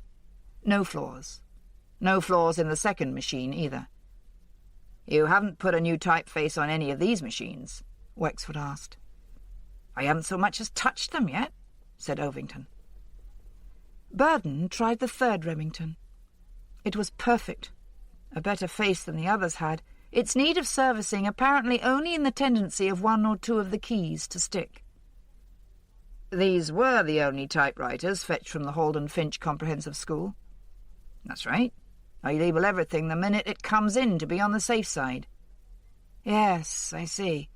So there's no possibility one of these machines could accidentally have been returned to a private customer?" "It wouldn't go to a private customer if it was labelled Holden Finch, would it?" said Ovington truculently. He was a dour, prickly, suspicious man, always on the lookout for slurs anyone might cast on his ability or efficiency. Burden's request to try out any other Remington 315s there might be among the 200 or so machines in the shed started him arguing, and might have held them up, but for the arrival, smiling and anxious to please, of the son James Ovington. He was a tall, big-built young man, with a toothy smile, and a head as bald as an egg. "Help yourself. Be my guest." The big white teeth glared as the lips stretched. "Would you like me to have a sample of typing done from every machine here?" He meant it too. There was no sarcasm. "We'll do it," said Burden. "And it's only the 315s we're interested in." 2 more stood on the shelves beside the 3 he had tested.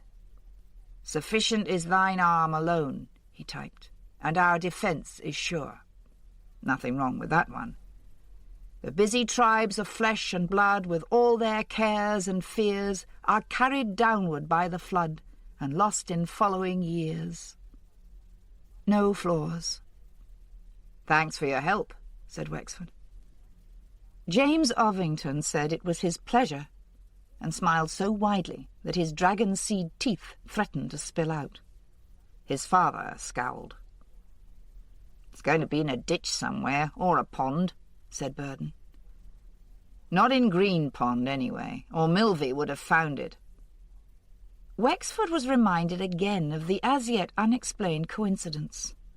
The connecting link between Milvey and Rodney Williams wasn't Carol Milvey, for Carol Milvey had been ill with tonsillitis on the evening of William's death. So what was it? Connecting link there must be. Wexford refused to believe that it was by pure chance that Milvey had discovered his neighbour's overnight bag in Green Pond. And coincidence became remarkable beyond any possible rational explanation entering the realms of magic or fantasy, when a call came in from Milvey himself next day to say he had found not the typewriter, but a long kitchen knife, a French cook's knife, in a small ornamental pond on the Green Pond Hall estate. The 3 ponds in the old water garden, now a wilderness, had been silted up with soil and fine sand washed down by springs from Cheriton Forest. Wexford's men had cleaned out those ponds during their search of the estate, but since that time a further silting up had taken place. The prospective trout farmer had called Mid-Sussex Waterways in once more to attempt to find a solution to the problem of the clogged watercourse. Had the knife been placed there since the police search, or had it been washed down from a hiding place upstream? It was a large knife, the handle of ivory-coloured plastic 6 inches long, the blade 9 inches, a right-angled triangle with the hypotenuse the cutting edge.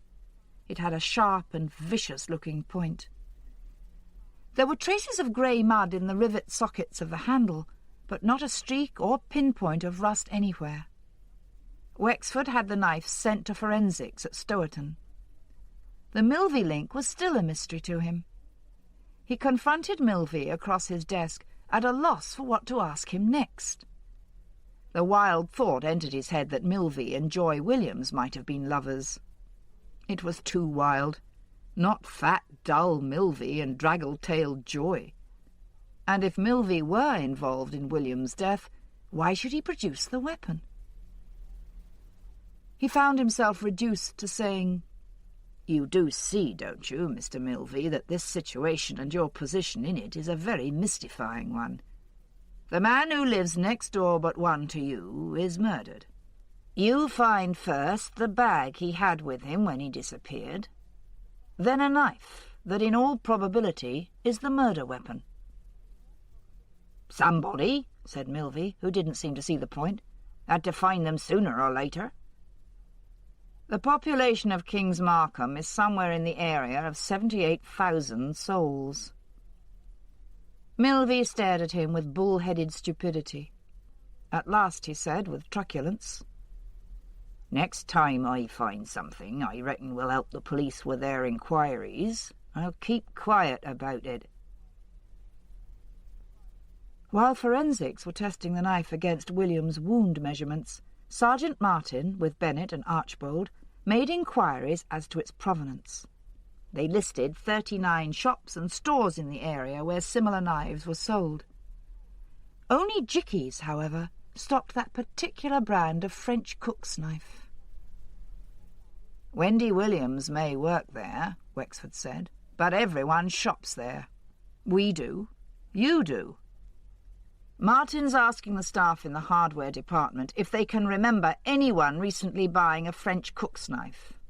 You know how far that'll get us. Besides, they've stocked the things for the past 5 years. There's no reason to believe the knife was bought specifically to kill Williams. In fact, the chances are it wasn't." "Yes, we're still at square one," Burden said. "You're being faint-hearted. Come and spend an afternoon among the typewriters. I've a hunch I want to put to the test." Ovington Senior was on his own. He tried at first to fob them off with pleas of pressure of work. Wexford suggested gently that this might be construed as obstructing the police in the course of their inquiries. Ovington, grumbling under his breath, led them once more into the shed at the back of the shop. Walking between the rows, Wexford examined the labels tied to the machines. "You've always used this method of labelling?" "What's wrong with it?" "I didn't say there was anything wrong with it. I don't think it's very clear, that's all. For instance, what does P and L stand for?" He pointed to the labels on a pair of Smith Corona SX 440s. "Porter and Lamb on the estate," said Ovington gruffly. He meant the industrial estate at Stourton. "And TML?" "Tube Manipulators Limited." "And you know absolutely what those initials, I might say codes, mean when you're returning machines? You know that P and L stands for Porter and Lamb, and not, for instance, for Payne and Lovell, the hardware people in the High Street here. We don't do any work for Payne and Lovell. Ovington looked astonished. I think you understand me, though. With this system of labelling, mistakes could be made. I'll come to the point.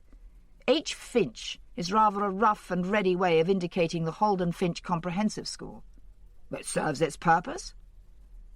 Suppose you had a customer called Henry Finch. What would stop his machine getting mixed up with the Holden Finch ones?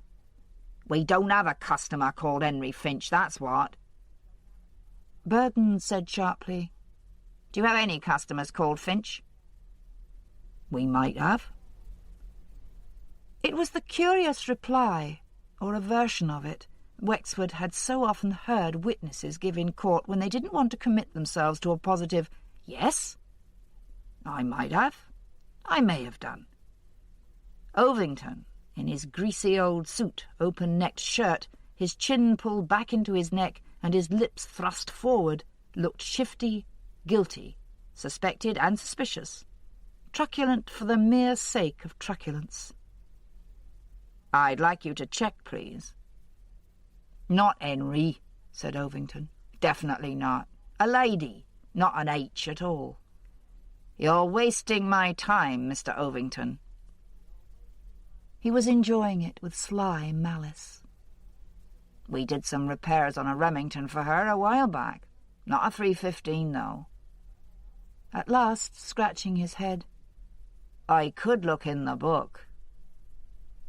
This could be it, Wexford said, when he and Burden were alone for a moment. They could have got mixed up and sent the wrong one back. Wouldn't she have noticed? She might not be a regular typist. She might not have used the machine since its return. He began looking at labels on all the typewriters on the lower shelf on the left-hand side. P and L, E, 10. What could that mean? TML, HBSS, H. Finch, J, St. G, M, BR. Ovington came back with a ledger. Miss J. Finch, 22 Bodmin Road, Pomfret. She collected the machine herself on July the 26th. He slammed the book shut as if he had just proved or disproved something to his triumphant satisfaction. July the 26th. The day the Holden Finch machines were collected and brought here, Wexford thought. Did all this mean anything or nothing? Were the girlfriend and the girlfriend's typewriter, after all, sitting pretty somewhere in London or Brighton? Neither he nor Burden knew where Bodmin Road was. You know something, Burden said. Wendy Williams lives in Liskeard Avenue, and Liskeard's a place in Cornwall. Bodmin's the county town in Cornwall. It may be just round the corner. We'll look it up as soon as we get back. It was just round the corner. Liskeard Avenue, Falmouth Road, Truro Road, with Bodmin Road running crossways to connect them all. She was practically a neighbour of his, Burden said, sounding almost excited. An ARIA member, I bet you. Here she is on the electoral register. Finch, Joan B. Wait a minute, Mike. Are we assuming, rather, that a Holden Finch typewriter was collected by her in error, or that it's her own typewriter she has?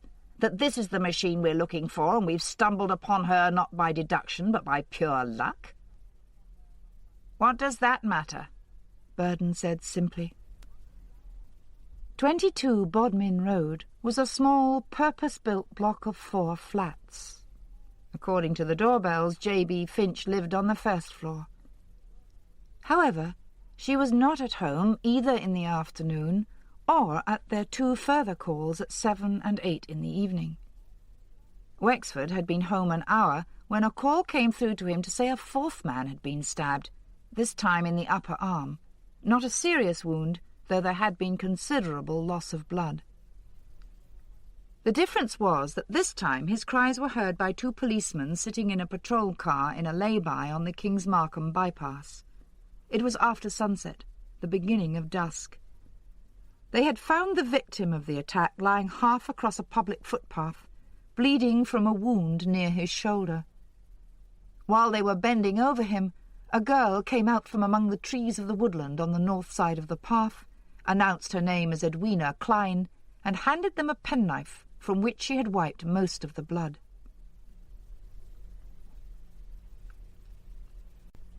Chapter 15. Aria expected a show.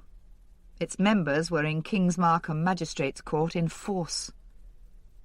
Wexford had never seen the small wood-walled area that passed for a public gallery so full. Caroline Peters was there, and Sarah Williams, red-haired Nicola Annerley, Jane Gardner and the Freeborn twins, Helen Blake and Donella the black girl, the tennis player who wore glasses and the tennis player who did not. It was going to be a test case, of course. Wexford had guessed all of it pretty well before he talked to Edwina Klein. She had not exactly been an agent provocateur. It was a terrible world we lived in if a woman who chose to walk alone along a field path at dusk could be called that. But the truth was that Edwina had set out to walk there, and to do so evening after evening since she came down from Oxford at the end of June, in the expectation of being attacked. She had been frank and open with him, hiding nothing, admitting, for instance, that it was she who, while home for a weekend, had been Wheatley's assailant. For this reason he had decided not to oppose bail. She would talk freely to him again, she had promised, and with a faith that would have set the Chief Constable's hair standing on end, he believed her. With Caroline Peters, a founder member of Aria, she was a thin, straight girl of medium height, fiercely intelligent, a pioneer and martyr. She was dressed entirely in black trousers, black roll-neck sweater, her hair invisible under a tightly tied black scarf. A raven of a woman. The only colour about her, the tiny orange Aria badge pinned on near her left shoulder. What did the girls in the public gallery expect? Something like the trial of Joan of Arc, Wexford supposed. All were ignorant of magistrates' court procedure. All looked disbelieving when in 5 minutes it was all over and Edwina committed for trial to the Crown Court. The charge was unlawful wounding. She was released on bail in her own surety of £1,000, and for a similar sum in that of an elderly woman, her great-aunt, not old enough to have been a suffragette, but looking as if she might regret having missed the chance.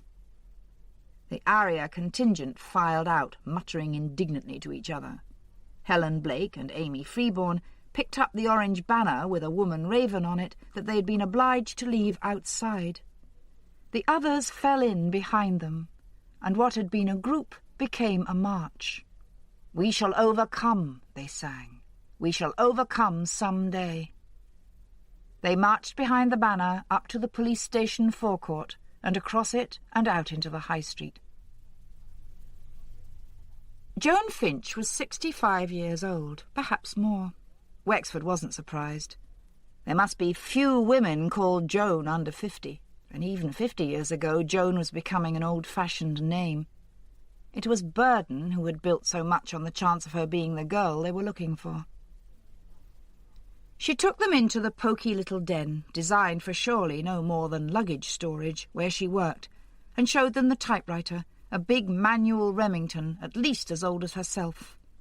Fingers today would flinch at that iron forest of keys that took so much muscle power to fell it.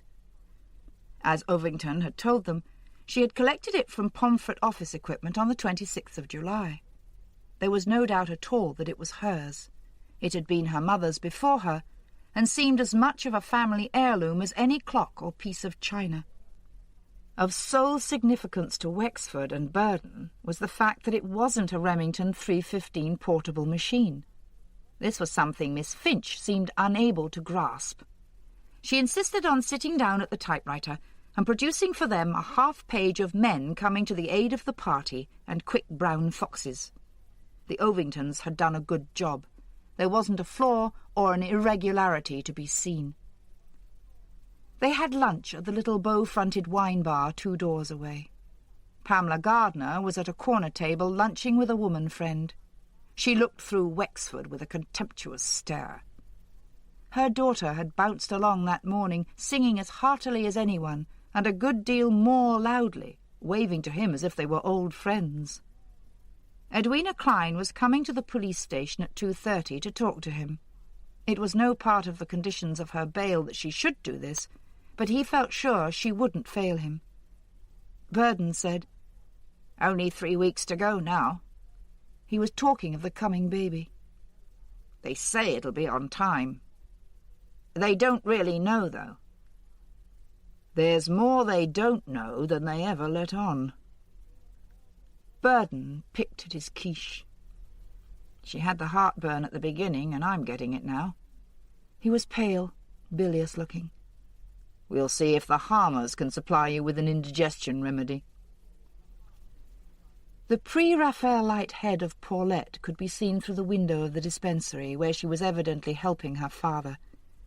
It was Hope Harmer who served Burden. She seemed discomforted by their visit, unable perhaps to realize that policemen too have private lives and are as liable to bodily ills as anyone else. "Did you have a good holiday?" Wexford asked her. "Oh, yes, thank you. Very nice. Very quiet," she added, as people do when describing their Christmas celebrations, as if to admit to liveliness and merriment were to deny respectability. "All good things come to an end, though, don't they? We could have stayed away another week, only my daughter's expecting her A-level results. They're due any day." Sarah Williams must also be on tenterhooks, then. "Another would-be doctor in the family?" "Oh, no. Paulette's hoping to follow in her daddy's footsteps." She was all bright, placatory smiles, accompanying them to the door when they left like an old-fashioned shopkeeper. Wexford walked into the police station just before 2:30. Edwina Klein was waiting for him, shown upstairs to his room, and he felt relief at the sight of her, in spite of his confidence that she would keep her word. With her, seated in the other visitor's chair like a chaperone, was the aunt. Wexford was surprised. He had seen Edwina as a very epitome of independence, of self-reliance. "I happen to be a solicitor as well as an aunt." "Very well," said Wexford, "but this won't be an interrogation, just to talk about various aspects of this case." "That's what they all say," said the aunt, whose name was Pearl Kaufman. In appearance, she was rather like Virginia Woolf in her latter days, tallish, thin, long-faced, long-nosed, with a full mouth. She wore a navy-blue silk dress, mid-calf length, and clumpy white sandals that made her feet look large. Edwina was still in the black she had worn in court, but with the roll-neck sweater changed for a sleeveless black T-shirt that was better suited to the heat of the day. The ARIA badge had been transferred to this. She had sunglasses on, which turned her face into an expressionless mask. "He treated me exactly as if I were a prostitute," she had said to him of Wheatley at that earlier conversation. The black glasses hadn't covered her eyes then. They had been bright with eagerness, with earnestness, with the zeal of youth. "Not that there's anything wrong with being a prostitute. That's okay. That's fine if that's where you're at. It's just the way men assume." "Only some men." "A lot. He didn't even talk to me. I tried to talk to him. I asked him where he worked and where he lived. When I asked him where he lived, he gave a strange sort of laugh, as if I'd said something wrong." "Why did you ask him for a lift? To provoke exactly the sort of situation that arose?" "No, I didn't. Not that time. I admit I did last night, but it was different with the man in the car. I'd had a lift from London to King's Markham, and the guy couldn't take me any further." She seemed to consider. "It was because of what happened in the car that I decided to try walking in the forest and see." "You'd better tell me what happened in the car, hadn't you?" "He pulled into a lay-by. He did talk then. He said, 'Come on, we'll go into the wood.' I didn't know what he meant. I really didn't. Do you know what he thought? He thought I wanted paying first.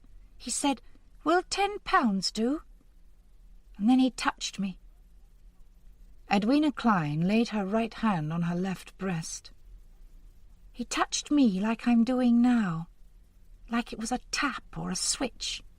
He didn't try to put his arms around me or kiss me or anything. It was just offering to pay and feeling the switch. I took out my knife and stuck it in his hand." There had been no aunt present when she talked to him then, and no black circles to take the character from her face. Her manner now was more subdued, less indignant. Her experience of the court had perhaps chastened her. She waited almost meekly for him to begin questioning her. Miss Kauffmann sat looking at Wexford's wall map with simulated interest. "Have you stabbed any other men?" he said abruptly, knowing the remark would be objected to. Edwina shook her head. "We won't mind about that, Mr. Wexford." It seemed highly suitable to the aunt's manner and appearance that she should use this obsolete Victorian phrase. She elucidated with something more contemporary.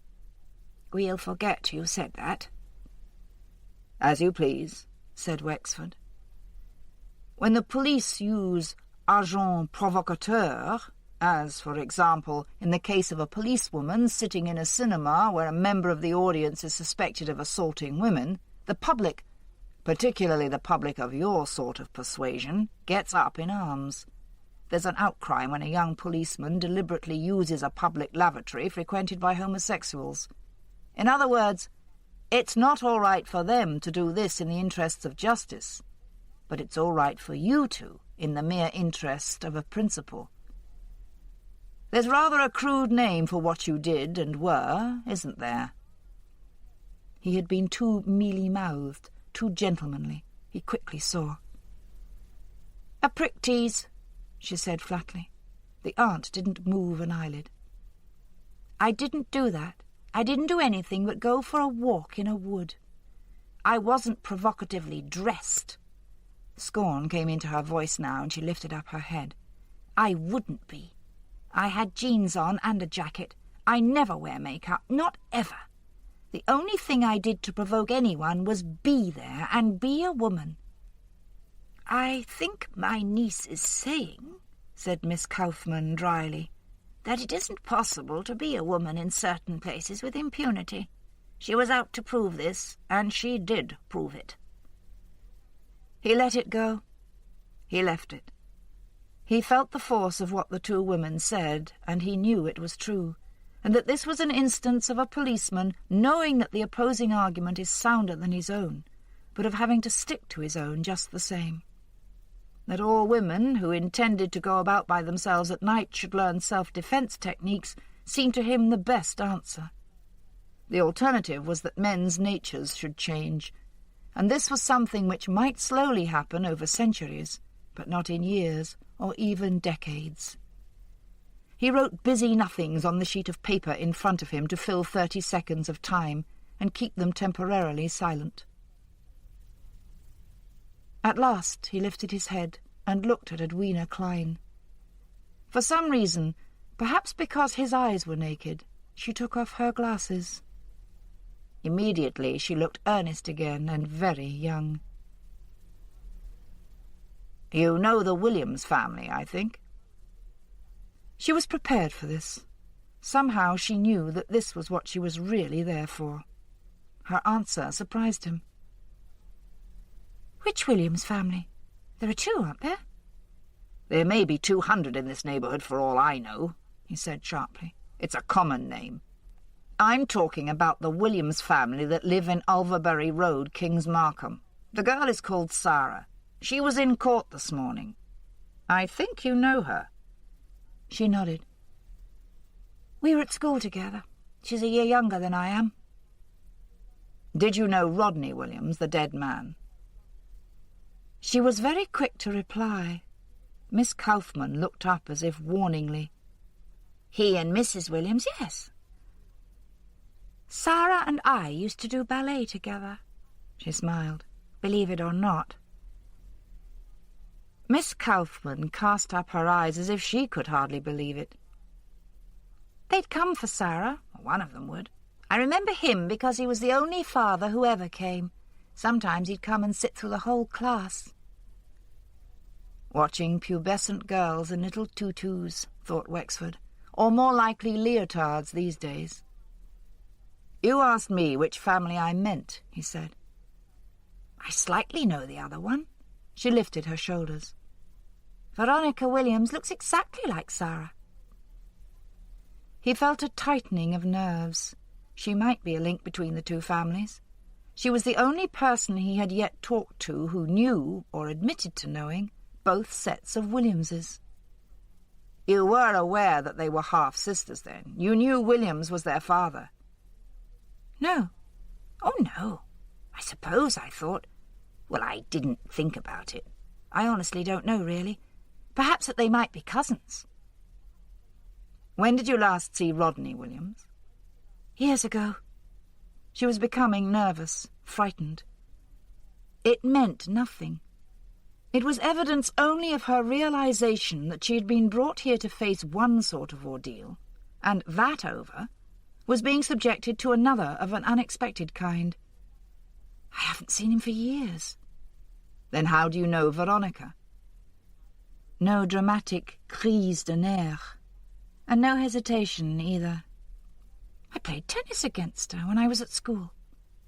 She's 3 years younger than you. Okay, sure. She was a sort of child prodigy. She was in Holden Finch's first 6 when she was under 14. It was all reasonable, more than plausible. She had been in Oxford the night Rodney Williams died, having gone up early a week before her term began. She had told him so last evening, and told him, in grave and careful detail, whom to check this with. Bennet was in Oxford checking now, but Wexford had little doubt Edwina hadn't lied to him. You knew both families, he said now, but you didn't know, so to speak, they were one family. You didn't know Rodney Williams was the father of Veronica as well as of Sarah and Kevin. Kevin? I've never even heard of him before. Sarah's older brother. He decided to be entirely frank with her. Miss Kaufmann sat watching him, an acid twist to her mouth. They didn't know of the existence of the others, he said. The Pomfret family didn't know of the existence of the King's Markham family, and the King's Markham family didn't know of the existence of the Pomfret family until quite a while after Rodney Williams was dead. So, if you knew, that must mean you also knew Rodney Williams was a bigamist, or at least a married man maintaining 2 households. And if you knew that, how did you know it? I didn't. The cool negative disappointed him. He had felt on the brink of a breakthrough, but she qualified it. I didn't know. I said they looked alike. I'd noticed that, and I remember once saying to my aunt that they must be cousins. Edwina looked at Miss Kaufmann, and Miss Kaufmann nodded in a rapid, impatient way. I didn't know either of them well, Edwina said. You've got to remember that. I've never spoken more than a few words to Veronica. And Mrs. Williams, well, that's the real wife. I've seen her about, but she's forgotten who I am or something, and as far as the other one goes, I was just a customer. He had nothing else to ask her. She had stabbed Brian Wheatley and Peter John Hyde, her assailant in the wood. But he was certain she hadn't killed Williams. If a woman had done that, she would have needed a second to help her. That's all, then. Thank you, Miss Klein. She got up and walked slowly and gracefully to the door, holding herself erect, but with her head slightly bowed. They had the same figure, the same walk, this aunt and niece, though 50 years separated them. What would become of Edwina Klein now? It was inevitable she would be found guilty.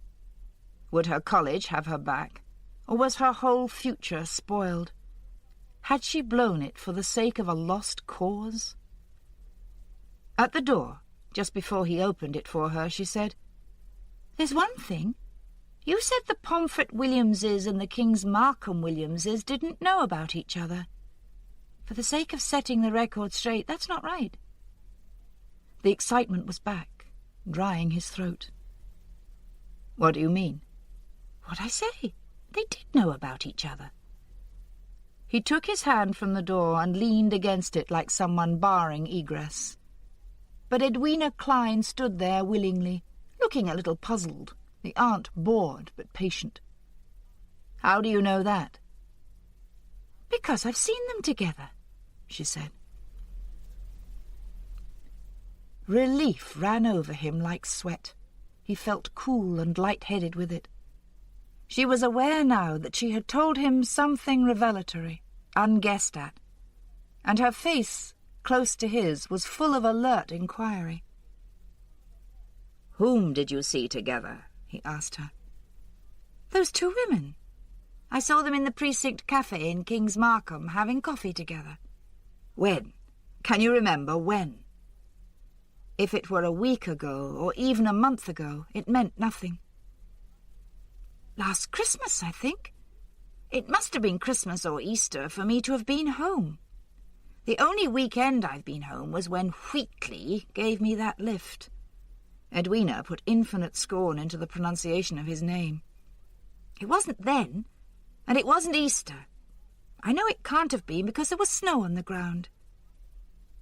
"Snow fell," said Miss Kaufmann, helpful now her niece was not directly threatened, "during the first week of January." "It must have been then," said Edwina. She smiled, as if pleased to have been of help at last. He knew she hadn't lied. Chapter 16. As Wexford opened the gate of 31 Ulverbury Road, the postman was coming down the path, a wad of mail fastened with a rubber band in his left hand. None of it, apparently, was for number 29, and his next call was at Milvy's, 2 doors down. Watching him, Wexford suddenly understood how Milvy came into the case. There was no coincidence at all. It was all simple and logical, only he had been putting the cart before the horse. He rang the bell. As he did so, St. Peter's clock struck 9. It was Sarah who opened the door, and so quickly he knew she must have been standing directly behind it. She was holding a paper. 2 A's and a B, she said, and smiled with gratification. She had spoken as if the sole purpose of his call had been to hear about her A-level results. Before she closed the door, she must have seen the police car outside with Donaldson at the wheel and Marion Bayliss in the back. "Congratulations," Wexford said. "Where's your mother?" She didn't answer. She might not have heard for all the notice she took. "St. Biddulph's told me they'd take me with 3 B's or 2 B's and an A, so this is rather better."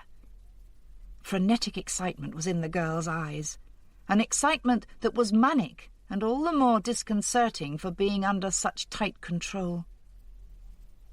He had seen her as a Botticelli girl, mild face, tranquil, with a spring-like innocence. Primavera should not tremble with triumph, nor Venus's eyes glitter. "I'm going to phone my cousin Paulette, find out how she did." To crow a little? Or to be kind? Joy Williams came out from the kitchen dressed as he had never seen her before. He hadn't told her, but perhaps she had guessed she would be meeting Wendy again. Or Wendy herself had told her the evening before. He was prepared for that. He rather hoped they realized he knew of their prior acquaintance. Joy wore a clean, tidy skirt and blouse. She had washed her hair and smudged lipstick on her mouth in the uncertain slapdash way women do who seldom wear it, and somehow feel ashamed to do so. Probably she always dresses up when she and Wendy meet, he thought. There would be rivalry there, even if they were allied in a common hatred of Williams. Besides, an alliance wouldn't mean they actually liked each other.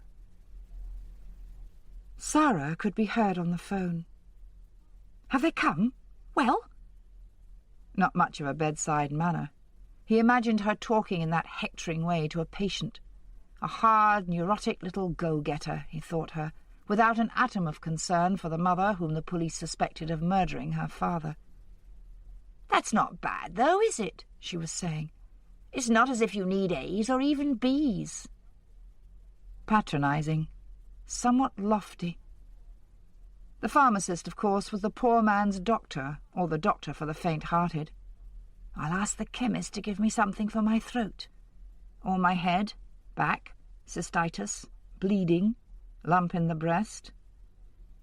He took Joy out and closed the front door behind them. Sergeant Martin and Polly Davies brought Wendy in.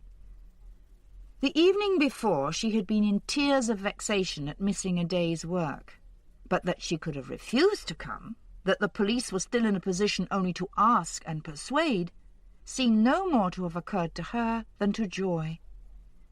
They were not blessed with lawyers for aunts.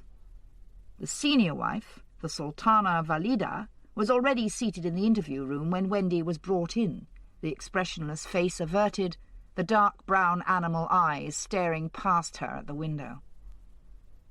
Wendy wore a smock dress, Kate Greenaway-like, in a Laura Ashley print, at the neck and wrists frills tied with bows. She had white tights on and white shoes. While the sergeant and Polly stood by, Polly told Wexford later, Wendy had taken her daughter Veronica in her arms and hugged her in a highly emotional way, bringing a fresh rush of tears. Veronica had looked very taken aback, but Wendy had pressed her close to her, stroking her hair, almost as if she expected never to see her again. And Polly, who was a reader of romantic period fiction, said it was like Marie Antoinette setting off in the tumbrel. "Farewell, my children, forever. I am going to your father." Now all that remained as evidence of this scene was the swollen pinkness of Wendy's face. She gave Wexford a piteous look. She would have preferred Burden to interrogate her. She found him more sympathetic than this elderly, hard, sardonic man. But Burden wasn't there. He was in Ulverbury Road, in conversation with Mrs. Milvey. Wexford said, and he seemed to be addressing either or both of them, "Which of you first found out the other existed?" It was Wendy who answered. Her voice was even more fretful than usual. "I don't understand what you mean." "I'll put it another way. When did you first discover Rodney Williams had a wife? And you, Mrs. Williams, when did you find out your husband had married again?" He put very audible inverted commas round that past participle. "Well," he said, "I know you haven't been truthful with me. I know you knew each other. The question is, when did you first know?" "I never knew she existed till you told me." Joy spoke in her weary, lifeless way. "When you told me my husband was a bigamist on top of all the rest." "All what rest, Mrs. Williams?" "Lying to me about his job for a start." Wendy murmured something. "I'm sorry, Mrs. Williams, I didn't catch that." "I said having other women. I mean, that's what the rest was. Having other women." "He never had other women," said Joy. She was responding to Wendy's prompting, but she wasn't speaking to her. It was Wexford she was addressing. "He had her, but he never had others." "Let her delude herself if she wants," said Wendy to no one in particular, lifting her shoulders and smiling faintly. "When did you first meet her, Mrs. Williams?" Wexford was finding it a shade awkward their both sharing the name. He got up and came round the table to address the word specifically to Wendy. Joy burst out. "You've no business to call her that. She's no right to that name. She's Miss whatever she used to be. You call her that." "The manners of a fishwife," said Wendy. "She's as common as dirt. No wonder he came to me." "Nasty little bitch. Look at her, dressed up like a kid." They're staging it, Wexford thought. They must be. It's all set up for my benefit, rehearsed as like as not. He called the two women quietly to order. William Milvey was at home that day. The offices of Mid-Sussex Waterways were in his house, and he was awaiting the visit of the VAT inspector. That was who he thought Burden was, and for some moments they talked at cross purposes, having one of those conversations so amusing to hearers and so frustrating to the participants. Their hearer, in this case, was Mrs. Milvey, a big-built lady, very ready with her laughter. She laughed merrily at their discomfiture. But Burden's troubles were quickly over. After that, all went smoothly, and it turned out to be as Wexford had supposed. "The wife's a director of our company just as much as me," Milvey said importantly. "And naturally she knows the ins and outs of the business equally to what I do." "I have to know where he's going to be every day in case there's phone calls," said Mrs. Milvey, who was less pompous than her husband. "The 15th of April? I'll have a look in the book, shall I, Bill?" At this point the VAT inspector did arrive, a man in his early 20s by the look of him, carrying a briefcase. Milvey seemed reluctant to absent himself from the more interesting and perhaps less alarming examination, but he was obliged to go. He took the VAT man into his office and closed the door. Mrs. Milvey smiled comfortably at Burden. "From Easter right up to the end of April they was working up Myringham way," she said, referring to the ledger she was holding. "They never started on Green Pond till a month later." "Are you sure?" "Positive. No doubt about it. It's down here in black and white. Green Pond, May the 31st. Besides, I remember it all now. Bill had a job lined up for the end of May, a big drainage job over to Sowingbury, and the chap cancelled at the last minute. But as luck would have it, this trout farm chap at Green Pond had been given his name, and he rung up and said could he drag the pond. Well, Bill happened to be free on account of the cancellation. Must have given the trout farm fella a bit of surprise, hear him saying, 'Yes, I'll start prompt on Monday.'" The office door opened again, and Milvey put a hand out for his book. His wife gave it to him. "Did you tell anyone?" "I expect so. There's no secret about it. It was open and above board. You like to have a bit of news to tell folks, don't you? Now you're wanting to know if I told my neighbour, Mrs. Williams, aren't you?" "Did you?" "I never knew a thing about her husband then, mind you. I met her going down to the shops. Bill was getting the van out. I said something like, 'Monday he'll be doing a job at Green Pond Hall.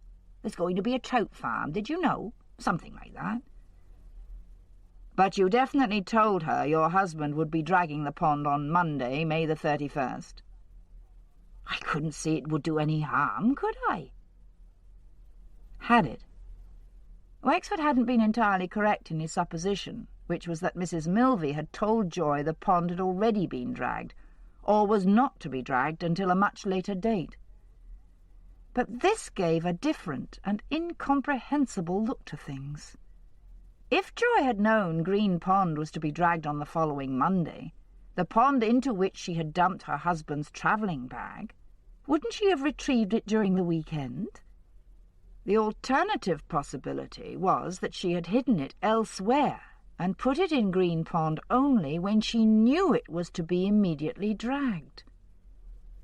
Why should she do such a thing? Why behave so absurdly? This was a hunch of Wexford's that had gone awry. Burden was on his way to put the second one to the test. They seemed no nearer, as far as he could see, and in spite of Edwina Klein's revelation, to breaking the case. Next week he would probably start his paternity leave. Bald-headed James Ovington, the son, was alone in charge of Pomfret office equipment. His ingratiating smile was as broad as ever. Burden noticed a new mannerism, a nervous way he had of rubbing his hands together. At any rate, the dour and obstructive father was nowhere around. "Now, can I help? Tell me what I can do." "You have a method of labelling your machines here," said Burden. "Not exactly a code, a kind of speed writing. Last time we were here we noticed one labelled E10. I wondered what that stood for. It wasn't a Remington 315, of course. We'd have pounced on it if it had been. This is a kind of shot in the dark, and I dare say I'm not making myself too clear." "It's clear enough. You want to know what E10 stands for, and that's easy." Nevertheless, he hesitated. and Burden wondered why a shade of unease seemed to cross his face. "Eric Tennyson," Ovington said. "That's who it is. That's who E10 stands for." Second time lucky. "I don't suppose you know if he has a daughter called Nicola?" "Well, I do know, as a matter of fact. The answer's yes." Veronica Williams' friend. Her home, the house to which Veronica regularly went on Tuesdays. But the typewriter labelled E10 wasn't a Remington 315 unless... "An Olivetti," said Ovington. "They've got another machine. I don't rightly remember what. She types stuff for people. I mean, does it for a living." The uneasy look was back again. "I may as well tell you," he said, as if about to make a confession of something that for a long while had weighed heavily on him. "They're friends of mine. I knew I ought to tell you last time you were here." "But why shouldn't they be friends of yours, Mr. Ovington?" "Well, they're friends of Mrs. Williams, too. I mean, the Mrs. Williams whose husband got killed. The one you're making inquiries about. I mean, that's where I met her, in their house." "Are you trying to tell me something, Mr. Ovington?" This fresh smile, a forced straining of the muscles, turned his face into a gargoyle. He rubbed his hands briskly, then clasped them behind his back to prevent a repetition of the gesture. Light from the shallow overhead lamps in the shed shone with a yellow gleam on the hairless head. Why were the heads of bald men compared to eggs? Ovington's head, more than anything, resembled a polished pebble. "What is it you're saying, Mr. Ovington?" "I've been getting friendly with her, with Mrs. Williams." "Well, there was nothing wrong. I don't mean that. I met her at Eric's and we'd have a drink sometimes, go for a walk, that sort of thing. When it looked as if that husband of hers had finally... well, when it looked as if he'd gone for good, I hoped things could get more serious." He spoke jerkily, floundering, hopelessly unable to handle the situation he'd got himself into. "There was nothing wrong. I'd like to repeat that." Burden thought irrelevantly that Wendy Williams must be attracted by bald men. First Rodney, with his exaggerated forehead, naked as an apple, then this pebblehead. "But I thought," Ovington said earnestly, "that it would be wrong of me, disloyal, you know, to deny the relationship at this juncture. Sort of deserting the sinking ship when you hear the cock crowing, if you get my meaning." More or less, Burden did get it. He thought of the joy Wexford would have in that gloriously mixed metaphor. Now for the Tennysons. Half an hour later he was in their house on the Holden Finch side of Pomfret, being told by Mrs. Tennyson that her daughter was camping in Scotland till the end of the month, but could she help him? Her husband had fetched the repaired and serviced Olivetti from the Pomfret office equipment 3 days before. Yes, she had her small portable for use when the other one was away for its annual overhaul. She showed it to him. A Remington 315. Burden stuck the sheet of paper she gave him into the roller. "1,000 ages in thy sight are like an evening gone. A floor in the apex of the capital A, the ascender of the lowercase t, the head of the comma." "I'd never seen her in my life till you had us meet here." That was Wendy. Joy said nothing. "I put it to you that you'd known each other for a long time. I suggest it was like this. Mrs. Joy Williams came into Jickey's as a customer one day, and in conversation you discovered the link between you. This happened a year ago. You've been in touch with each other ever since." Joy gave one of her cold, rattling laughs that had something in it of the cackle of a game bird. "If I'd known about her, why should I pretend I didn't?" said Wendy. Joy answered. She didn't exactly address Wendy. She hadn't yet done that except to abuse her. But she made her first statement not inimical to the other Mrs. Williams. If her and me knew each other, he thinks we might have murdered Rod." "I'm more likely to have murdered her," said Wendy in a lofty voice. She looked down and noticed a ladder in her pale milk-coloured tights. It crept up the outside of her right leg like a millipede. Joy noticed it too. She fixed her eyes on the slowly mounting run, and her mouth moved. It was nearly a smile. Wexford said, looking at Joy, "Someone phoned 7 Smith Harding on Friday, April the 16th, to say Rodney Williams was ill and wouldn't be coming to work. The girl who took the call isn't in much doubt that it was your voice, Mrs. Williams." "She doesn't know my voice. How could she, whoever she is? Aren't you forgetting I didn't know Rod worked there?" The door opened and Burden put his head round. Wendy was licking her finger and dabbing at the ladder with her wet fingertip, dabbing, as it happened, in vain, for the ladder quite suddenly crept another half-inch. It was this which might have occasioned Joy's rattle laugh. Wexford got up and went out of the room, leaving the 2 women with the 2 women detectives. Burden had sent his typing sample to the forensics lab. He told Wexford the substance of his interview with Mrs. Tennyson. She had typed no letter of resignation herself, and no one had asked her to do such a thing. Wendy Williams she had known for years, though her acquaintance with Rodney had been slight. Their daughters were the same age, were at school together, were best friends. "Could Wendy have typed it?" Wexford asked him. "I mean, could she have had access to this machine?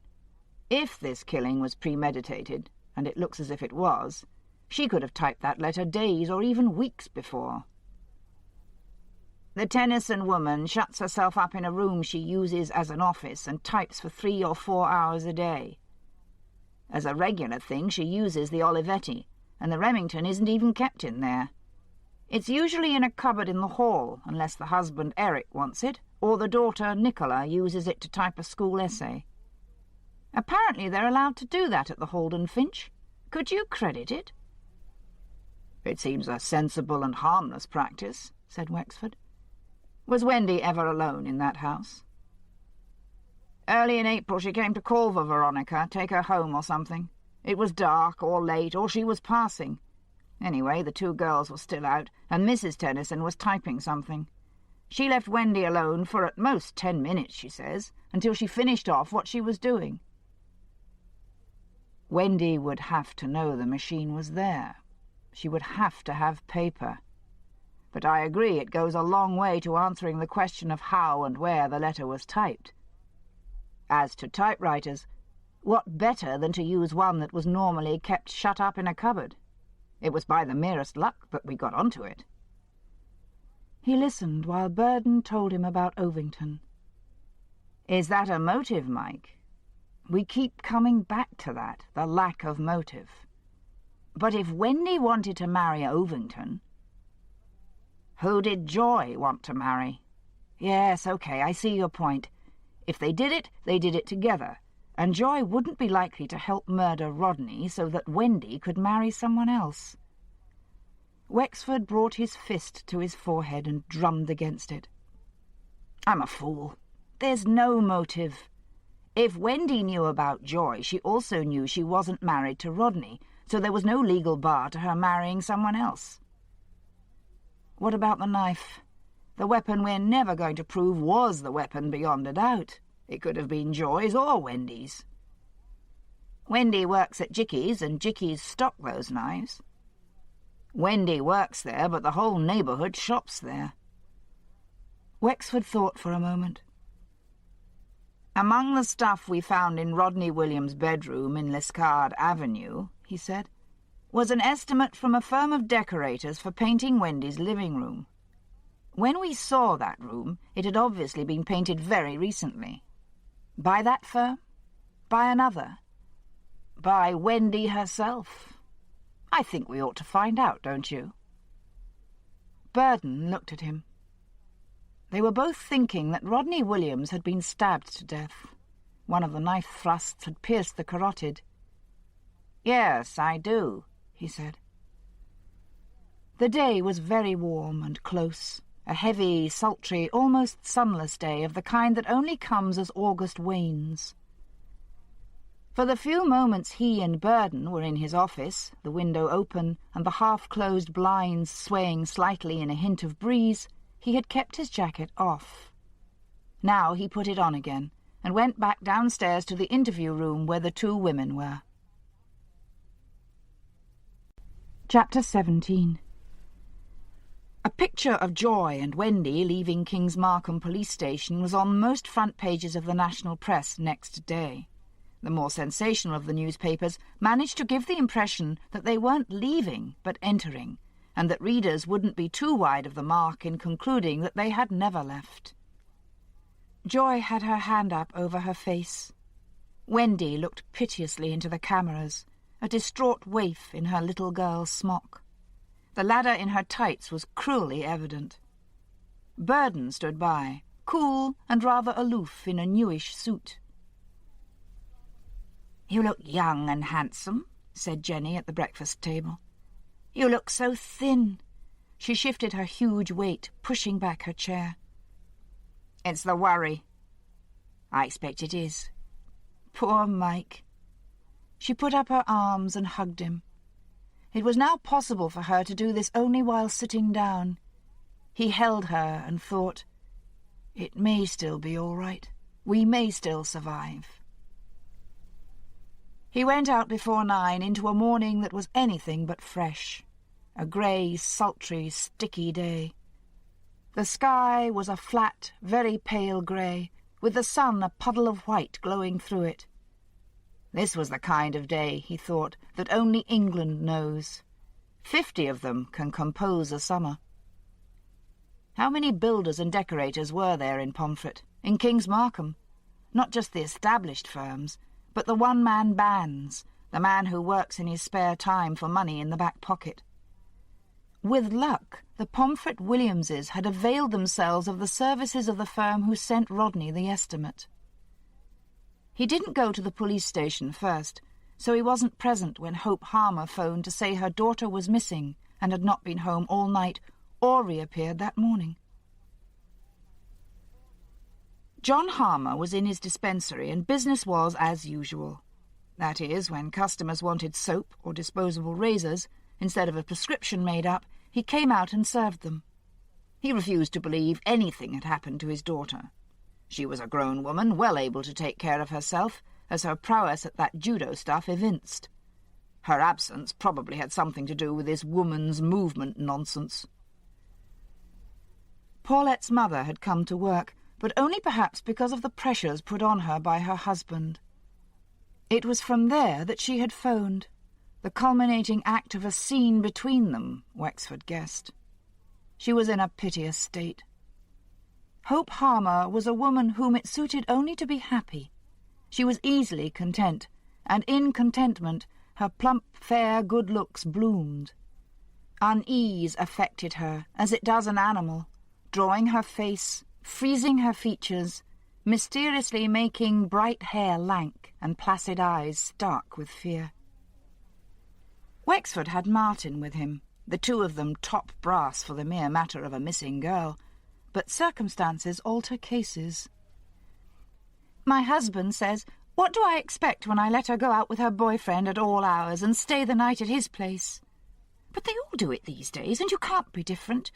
Besides, they're engaged, and I always say if you really love each other—" She was talking for the sake of talking, but her voice faltered.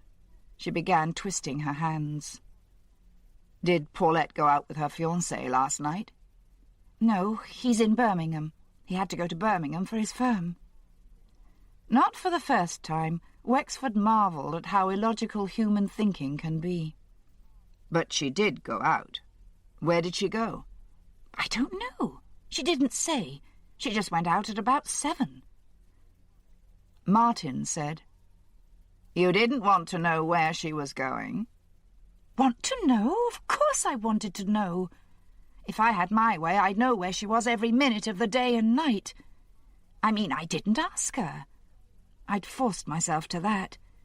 When she was younger, her father used to say, I want to know where you're going and who with, but once you're 18, you're legally grown up and you can do what you like.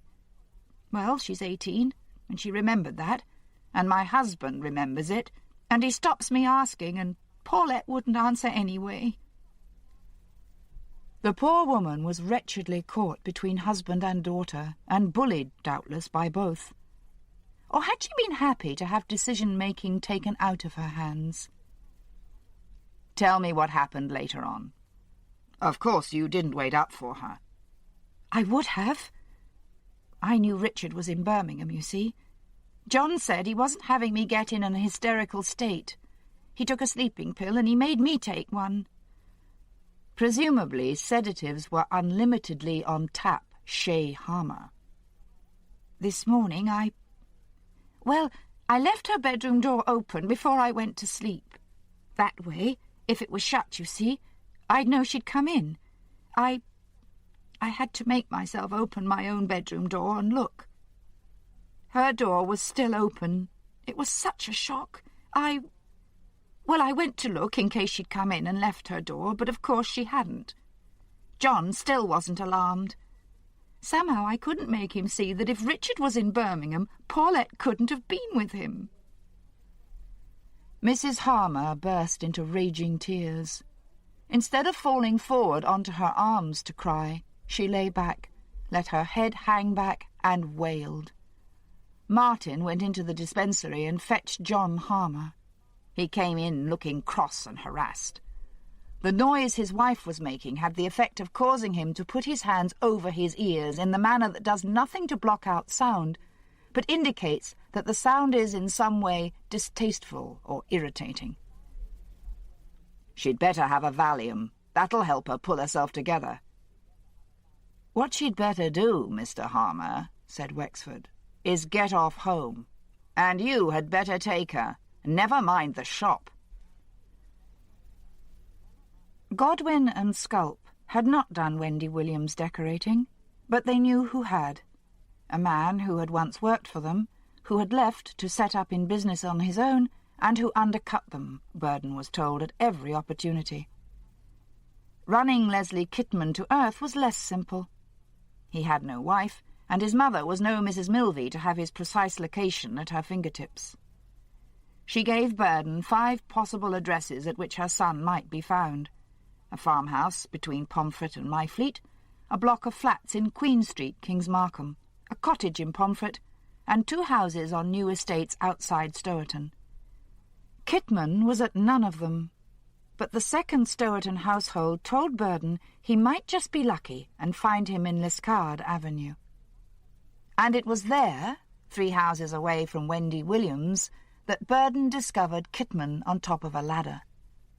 The house was like Wendy's, grey bricks and white weatherboard and picture windows.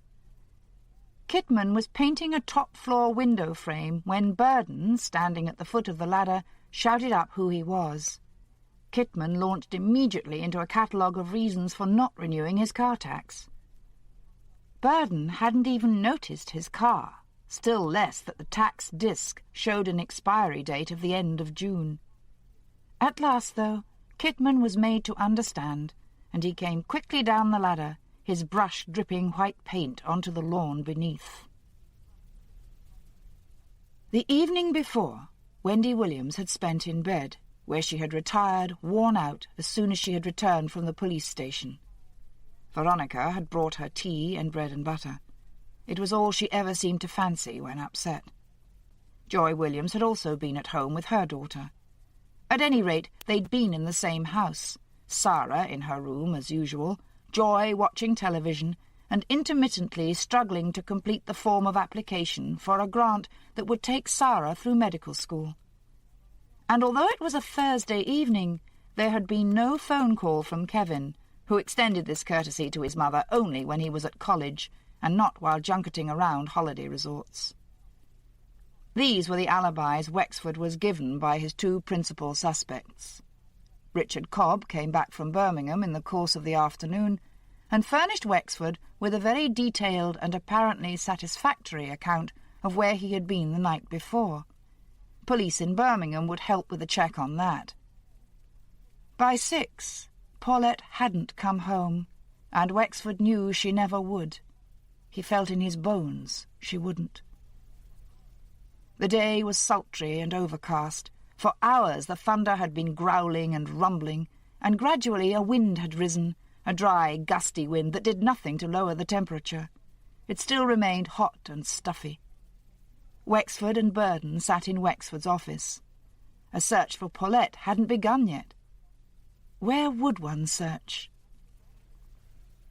"The lines I'm thinking along," said Wexford, "are that Paulette Harmer procured the Phanodorm with which Rodney Williams was sedated. She was in a position to do that. She could easily have done it. I'm wondering if she lost her nerve and told someone. Well, Joy. She was going to admit it before we found out. Of course, there's another possibility." Burden left the suggestion suspended. Wexford looked abstractedly out of the window.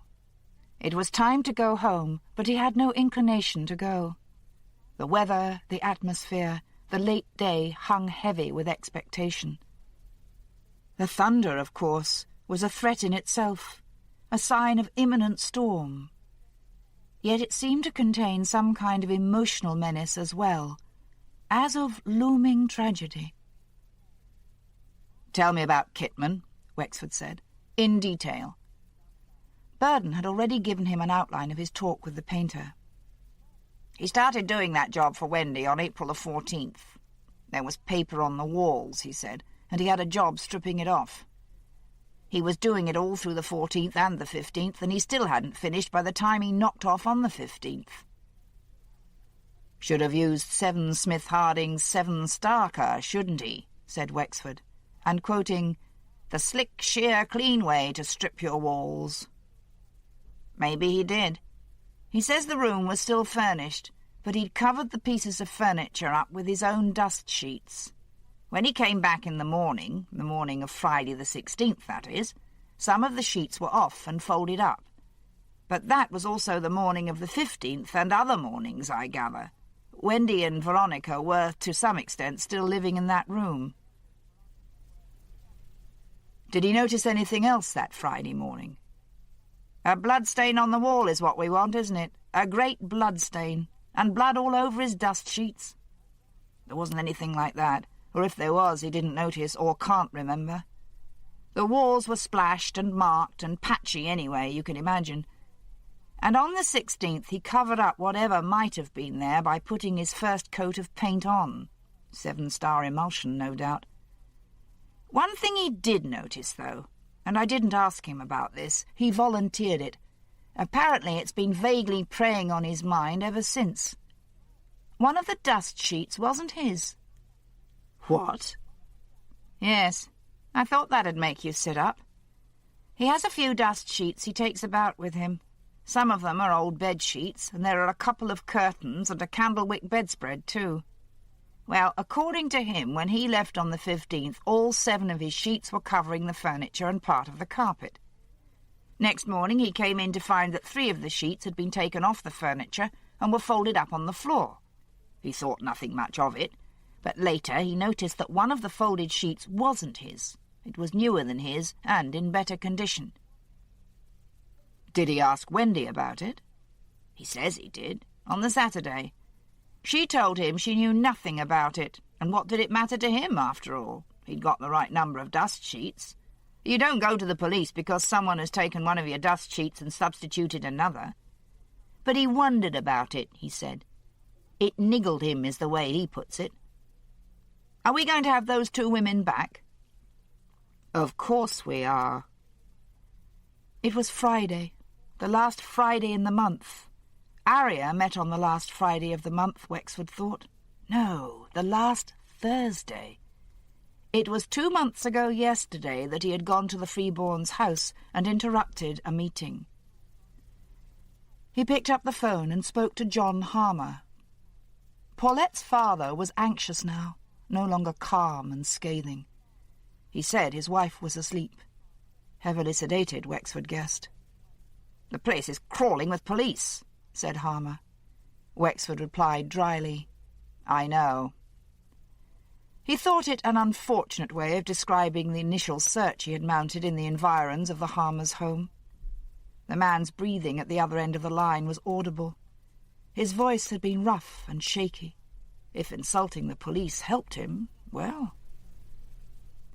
"I can't tell you I don't think this a very serious cause for concern, Mr. Harmer.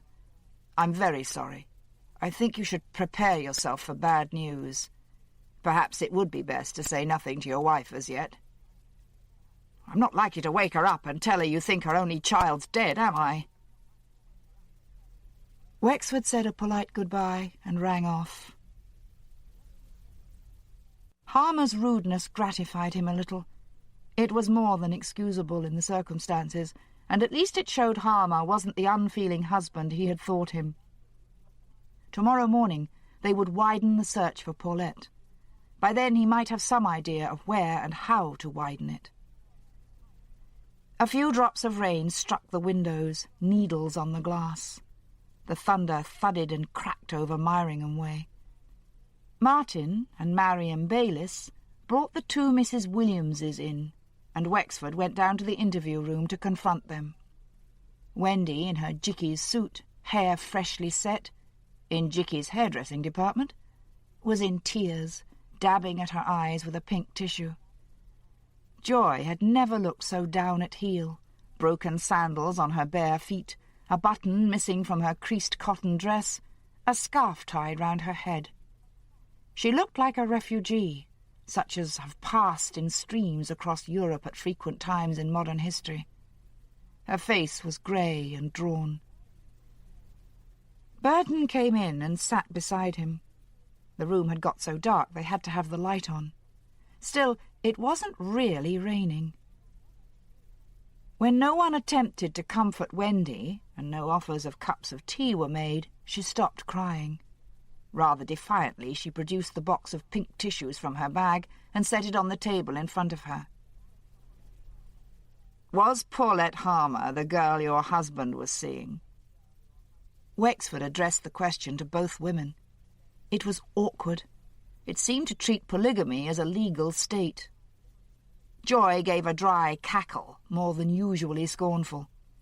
Wendy said she didn't know who Paulette Harmer was. She'd never heard of her. "Who was it, then?" "He didn't have a young girlfriend," said Joy. "He didn't have any girl." She nodded at Wendy. "Unless you count her, and that's not a word I'd use for her." Wendy sniffed and pulled a tissue out of the box. "Well, Mrs. Williams," Wexford said to her. "I told you I don't know." "On the contrary, you told me you knew there was one. This very young girl living around here with her parents. You never heard of her. She doesn't exist." Wendy looked at Joy. Their eyes met. For the first time, Wexford thought he sensed a rapport between them. Then Wendy turned sharply away and shook her head violently. "Rodney Williams was attracted by young girls," Wexford said. "You're an example yourself, Mrs. Williams. How old were you when you and he met? 15? Is that why you invented a young girlfriend for him? You knew it was in his nature?" "I didn't invent it." He was suddenly aware of a change taking place in Joy. She was shaking with emotion. Her hands held the table edge. Rain had begun to patter on the windows. Burton got up and closed the fanlight. Joy leaned forward. "Has Sarah been talking to you?" she said. It was on the tip of his tongue to say he would ask the questions, but he didn't say it. He felt his way. "It's possible." "The little bitch!" How was it he sensed that the two women were at last united by some common bond? And that bond wasn't the dead man. The noise of the rain was intense now, a crashing cloudburst. He thought, they did know each other. The Klein girl was telling me the truth. They were close in a conspiracy, and they're back in it again. The acting is over. He turned to Joy, and it was as if his approaching, ultimately fixed gaze lit the fuse. She spoke in a raucous, throaty voice. "You may as well have it. It wasn't young girls he was attracted to, not any young girls. It was his own daughter." Chapter 18. It happened. It wasn't even uncommon. Lately it had been the modish subject for the pop sociology paperback. Yet that father-daughter incest might be a motivating factor in this case hadn't crossed Wexford's mind. Afterwards he was to ask himself why it hadn't crossed his mind, knowing his mind and the way it worked. But now, in the interview room with the two women across the table from him, he could only recall the Cenci and Beatrice, his own daughter playing Beatrice, running onto the stage crying, "O world, O life, O day, O misery." That should have told him. Wendy had covered her face with her hands. Joy stared at him, her lips sucked in. A bead of saliva had appeared at the left corner of her mouth.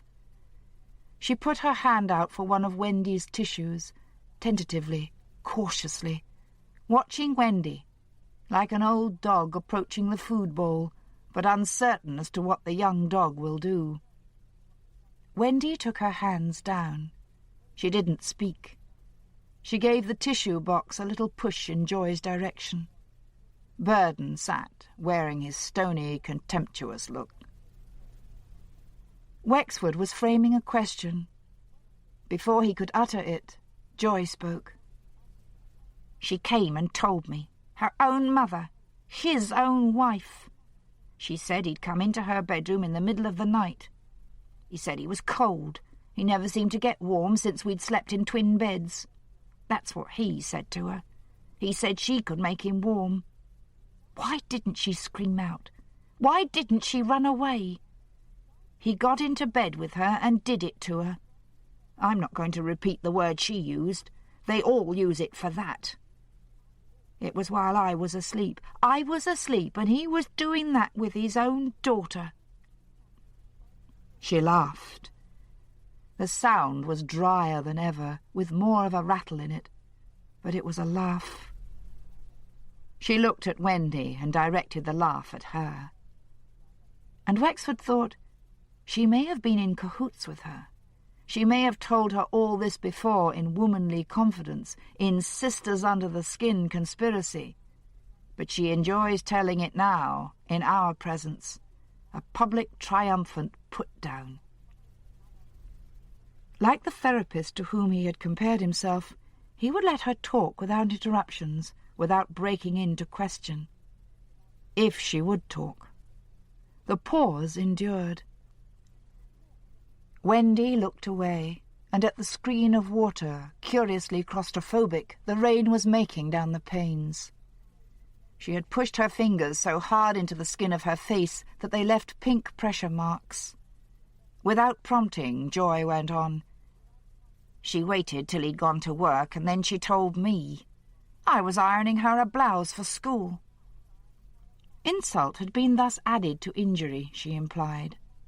The father's rape would have been less offensive to the mother if the news had been imparted to her while she was ironing a shirt for Kevin. She burst right out with it. There wasn't a question of being tactful, mind, of, well, breaking it gently. He was only my husband. It was only my husband she was telling me about being unfaithful to me. The laugh came again, but a ghost of it this time. I wouldn't listen to her. I said, "Don't tell me. I don't want to hear." I put my hands over my ears. A rejecting gesture not unknown in the Harmer-Williams families, Wexford thought. He nodded at Joy, feeling it was necessary to give some sign. I put my hands over my ears, she said again. She started shouting at me. Didn't I care? Wasn't I upset? I answered her then. I said, of course I was upset. No mother wants to hear her daughters like that, does she? I said to her, you spread that about and you'll split us all up. Your father'll go to prison, and what are people going to think of me? What's Kevin going to say to them at college? Burden said quietly, "What did you mean by that, Mrs. Williams? Your daughter was like that." "It's obvious, isn't it? I'm not saying he wasn't weak." A glance for Wendy and a quick withdrawal of the eyes. "Well, we know he was. But he'd never have done that without—" She stopped and looked at Wexford. He remembered when he had first talked to Sarah and her mother had sent him up to her bedroom saying she wouldn't object. "Rather the reverse, if I know her." "Encouragement," he said flatly. She nodded impatiently. "Putting her arm around him, trying to get his attention. She wasn't 10. I said to her, 'You're not 10 anymore,' sitting on his knee. 'What did you expect?' 'Now the least you can do is to keep quiet about it,' I said. 'Think of my feelings for a change.'" "When did all this happen?" "It was before Christmas. I know it was because I remember saying that she'd picked a fine time, hadn't she, just when we were all going to be together for Christmas." Wendy, whose face had been impassive, winced slightly. Had she realised at last where and how Rodney Williams spent his Christmases? It was soon after that, probably in the first week of January, Wexford recalled, that Edwina Klein had seen the two women together. "Did you tell anyone?" Burden asked. "Of course I didn't. I wasn't going to broadcast it." He turned on Wendy. "When did she tell you? Or should I say, warn you?" Wendy had looked shocked by none of this, not even surprised. But she shook her head. She never did. "Come on, Wendy." Wexford had solved the names problem at last.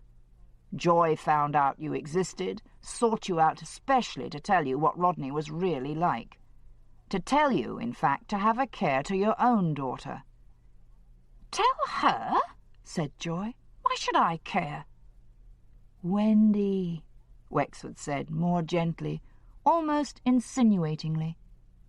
"You're not going to tell us you didn't know about Rodney and his daughter Sarah? You're not going to make believe what we heard just now was all news to you?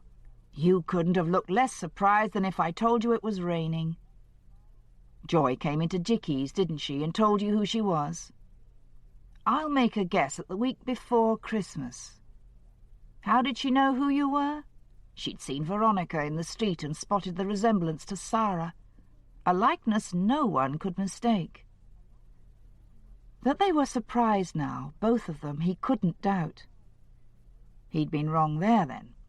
Never mind, there were other ways. Following Rodney, seeing him and Wendy together, a host of ways. You met at Jickey's, went on to meet again after Christmas. No doubt there were many meetings." Wendy jumped up, eyes full of tears, grabbing a handful of tissues. "I want to talk to you alone. Just you and me, quite alone." "Surely," said Wexford. He got up. Burden didn't wait for them to leave the room before starting on Joy with his questions. When did she first suspect Rodney had a second home? Did she ever ask him? Joy was laughing at this second suggestion when Wexford closed the door. He took Wendy upstairs to his own office. The rain had abated, was now merely trickling, slipping, spilling down the washed, gleaming glass. Twilight hadn't yet begun, and the sky was a clear grey, light from cloud-coated sunshine. Wendy stumbled a little going into the room. He thought it might be unwise to touch her, even to the extent of steadying her. She held on to the door frame and shot him a look of grievance. In the chair he held out for her, she sat down gingerly, treating herself as if she had become fragile. She had turned into a convalescent, tentatively putting out feelers to the world. Her shoulders she was keeping permanently lifted. "What did you want to say to me, Wendy?" He had dropped the Mrs. Williams altogether now. She whispered it, sustaining the invalid image, a broken woman, wan-faced, such as might fittingly inhabit the castle of Petrella and be called Lucretia. the same as what she said?" "I'm sorry, Wendy, you must make yourself plainer than that." "It was the same for us. The same as what she said. Or, well, it would have been, I mean. He would have done it. But he went away and got himself killed." Light penetrated. "You mean Rodney also made advances to Veronica? Only, if I interpret what you're saying correctly, it was merely advances." She nodded, tears splashing now, wads of tissues held to her eyes like swabs. "Before Joy warned you, or afterwards?" A shrugging, then a shaking of the whole body. Makeup scrubbed off with that cheapest and most readily available cleanser, tears. Wendy presented to Wexford a youthful, naked, desperate face. "He had been a little more attentive to her, had he, than we in our society expect of a father to a teenage daughter? Did she tell you, or did you see? Kissed her, and said it was good to be alone with her and you out of the way?" She jumped up. "Yes, yes, yes!" she shouted. "So, on April the 15th, although you didn't think there was much chance of Rodney coming back, you encouraged your daughter to go out so as not to be alone with him. You told her not to run the risk of being alone with him, but to stay out until you came home?" Guilt was heavy on her face now, driving away indignation. He felt she was on the brink of a confession. "Or did you send her out so that you could be alone with Rodney? You and Joy?" The air was sharply clear. The rain passed, the sky 2 shades of blue, a dark, clean azure, and the smoky blue of massed cloud. 9 o'clock, and growing dark. Water lay in glassy pools, reflecting the sky. There was an unaccustomed coolness, almost a nip, in the temperature. Before morning there would be more rain. Wexford could see it in the clarity and smell it in the atmosphere. He walked from the police station and kept on walking, just to get away from the enclosing 4 walls, the stuffiness, the millions of uttered words, the weariness of lies. People used to tell him when they needed an alibi, now they sighted television, that they had been for a walk. They didn't know where, just for a walk. He hadn't believed them. Everyone knew where they'd been on a walk. Now he thought he mightn't be able to say where he had been tonight. His progress was aimless, though not slow. A fairly brisk marching in the fresh, cold air. A thinking walk, to dwell on what had passed. So inconclusively, so unsuccessfully. He had wrung those 2 women, turned the handle, and ground them through the rollers. Joy had laughed, and Wendy had wept. He had kept on repeating over and over to himself, Edwina Klein saw them together. Why should she lie? Why should she invent? He had to let them go at last. Wendy was near collapse, or feigning it beautifully. It was clear, the whole case, Burden said. A motive had at last emerged. Joy killed out of bitterness and jealousy, Wendy out of fear Rodney would serve Veronica the same way as he had served Sarah. An unfortunate verb in the circumstances, but perhaps not inept. A conspiracy laid just after Christmas, brooded over through the early spring, hatched out in April. Murder in the room that would be decorated tomorrow.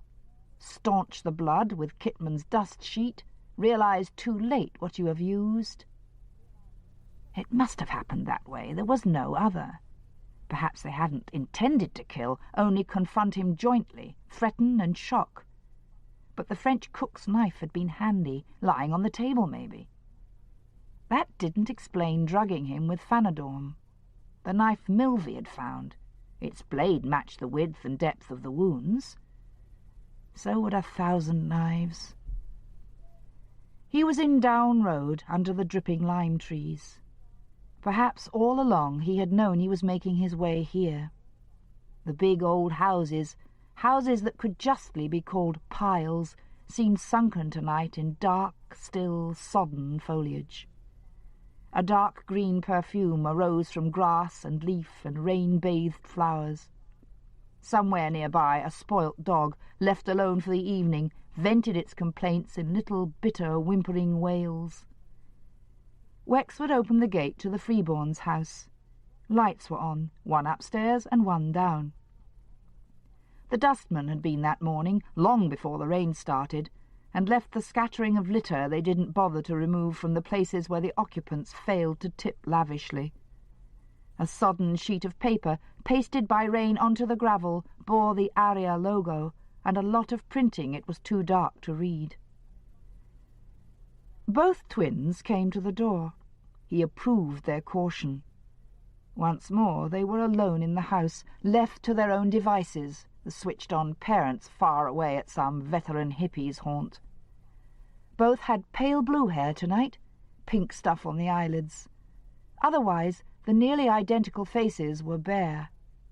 And identical on both faces was dismay at the sight of him. Eve spoke. "Do you want to come in?" "Yes, please." The house no longer smelled of marijuana. That was one thing he had achieved, a dubious success. The girls seemed not to know where to take him. They stood in the hall. "There was a meeting of ARIA last night," he said. "Where was it? Here?" "They're mostly held here," said Amy. "And it was here last night?" "Yes." He pushed open a door and switched a light on. It was a huge living room, floor cushions making islands on parquet that hadn't been polished for 2 decades, a divan with thrown over it something that might have had its origin in Peru, the only chair, a wicker hemisphere hanging from the ceiling. French windows, uncurtained, gave on to what seemed an impenetrable wood.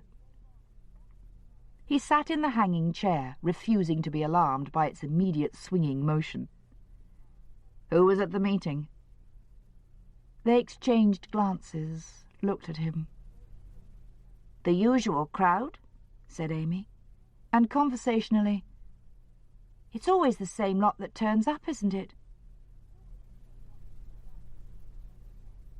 The names he ran through got a nod at every pause. Carolyn Peters, Nicola Annerley, Jane Gardner, Paulette Harmer. Eve nodded. She nodded in the same way she had at the other names. Edwina Klein. There must have been a note of doubt in his voice. "Yes, Edwina was here. Why not?" "Why not, indeed? And why not Sarah Williams, come to that?" "Sarah didn't come," said Amy. "She had to stay home with her mother." So John Harmer hadn't been so far out when he suggested his daughter's disappearance had something to do with this woman's movement nonsense. "What time did the meeting end?" "About 10, said Amy. "Just about 10. She had forgiven him if her sister never would. She had altogether put off that distant manner. "Someone told me today that Paulette didn't go home all night, and—" She left the sentence hovering. "You never told me," Eve said sharply. "I forgot." Amy turned her eyes back on Wexford. "She was a bit late. She didn't say why. Edwina brought her aunt, not to join, just to see what went on, though she's eligible, of course, never having married. It was good seeing someone old who'd had principles and stuck to them." "I have fought the good fight," said Wexford. "I have run a straight race. I have kept the faith." "That's right. That's exactly it. How did you know?" He didn't answer her. The authorized version was unknown to them, lost to their generation as to the one before. A dusty tome of theology, in every way a closed book. "Was Paulette alone when she left?" "The meeting was upstairs." Eve was chilly and unbending, but she had spoken. "We didn't see people out. They went downstairs and let themselves out. Paulette left with Edwina and her aunt." "They may have left together," said Amy, "but they didn't go off together. I looked out of the window and saw Edwina and her aunt getting into the aunt's car, and Paulette wasn't with them." "What's out there?" Wexford said abruptly. He pointed at the long windows, beyond which was visible only a mass of foliage. "The conservatory." Amy opened the doors, swung them open, and put her hand to a switch. Unconventional the Freeborn family might be, they were not feckless. The old domed conservatory, its upper panes of stained glass, claret and green in an Art Nouveau design of tulips, was full of dark green leafy plants, some of which looked subtropical, all demanding ample water and getting it. It must cost a fortune to heat in winter, Wexford thought, coming closer, entering the conservatory, and spotting an orchid or two, the velvety mauve trumpet of a Brunfelsia. Eve, without being asked, flooded the garden beyond with light. Touching another switch, brought on arc lamps, one on the conservatory roof, another in the branches of an enormous ilex. The garden, so called, hardly deserved floodlighting. It was a wilderness of unmown grass, wild roses, brambles, the occasional 100-year-old tree. And it was huge, the kind of garden whose owners might justly say they were never overlooked.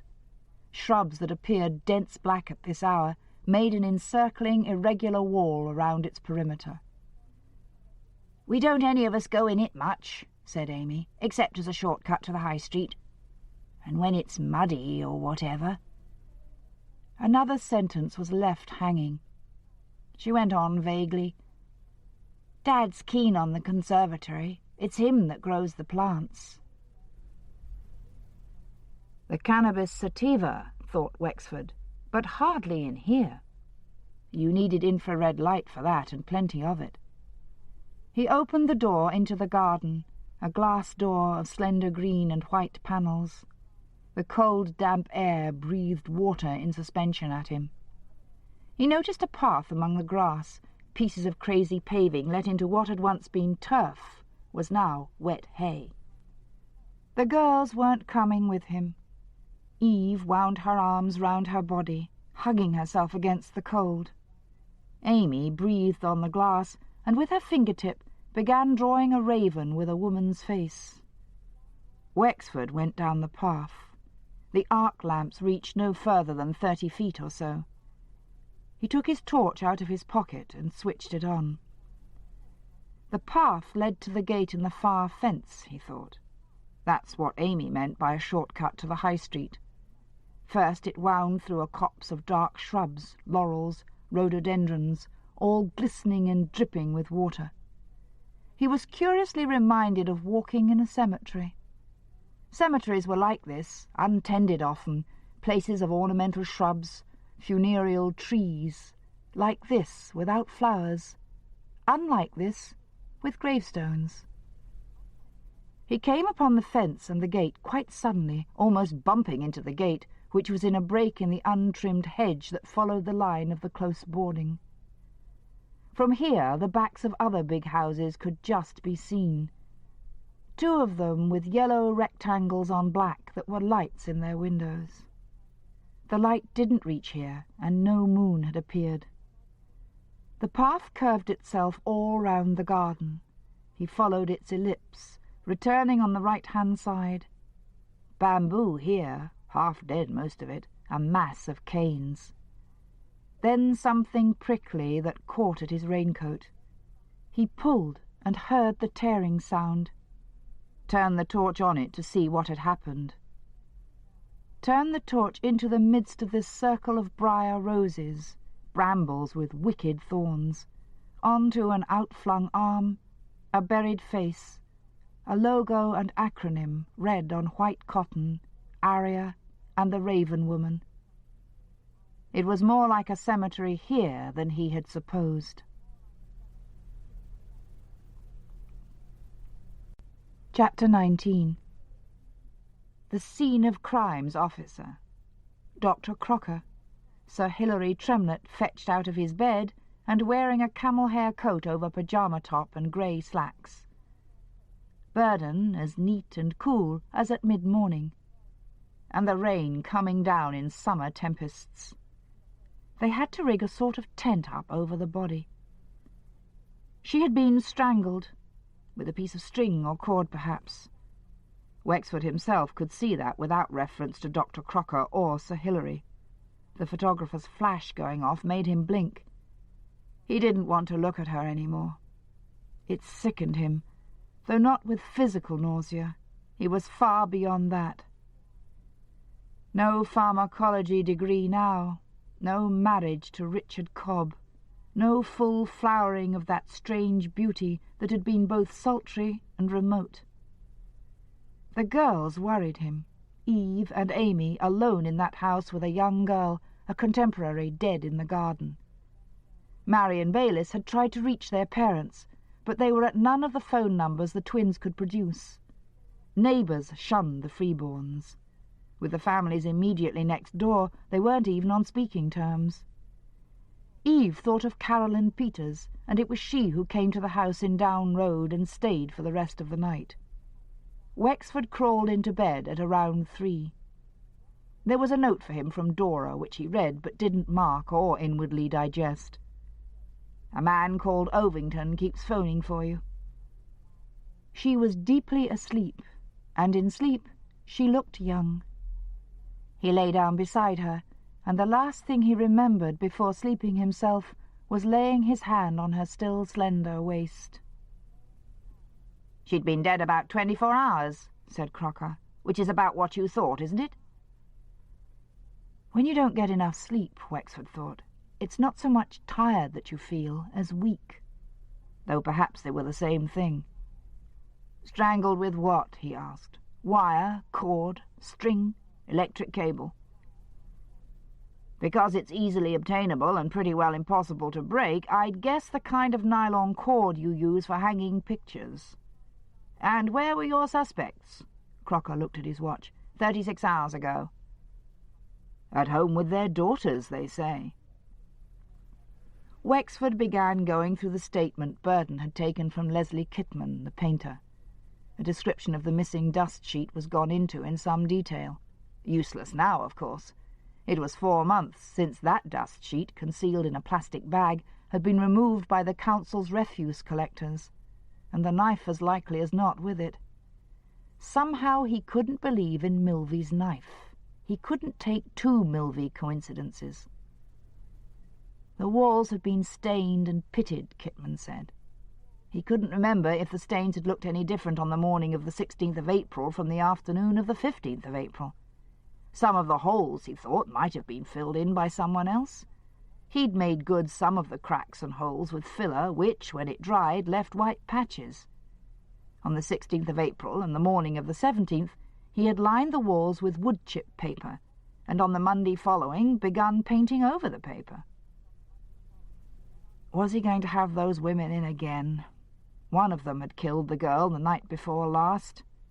To keep her from confirming their guilt in the matter of the Fanadorn? Only one of them? Or both?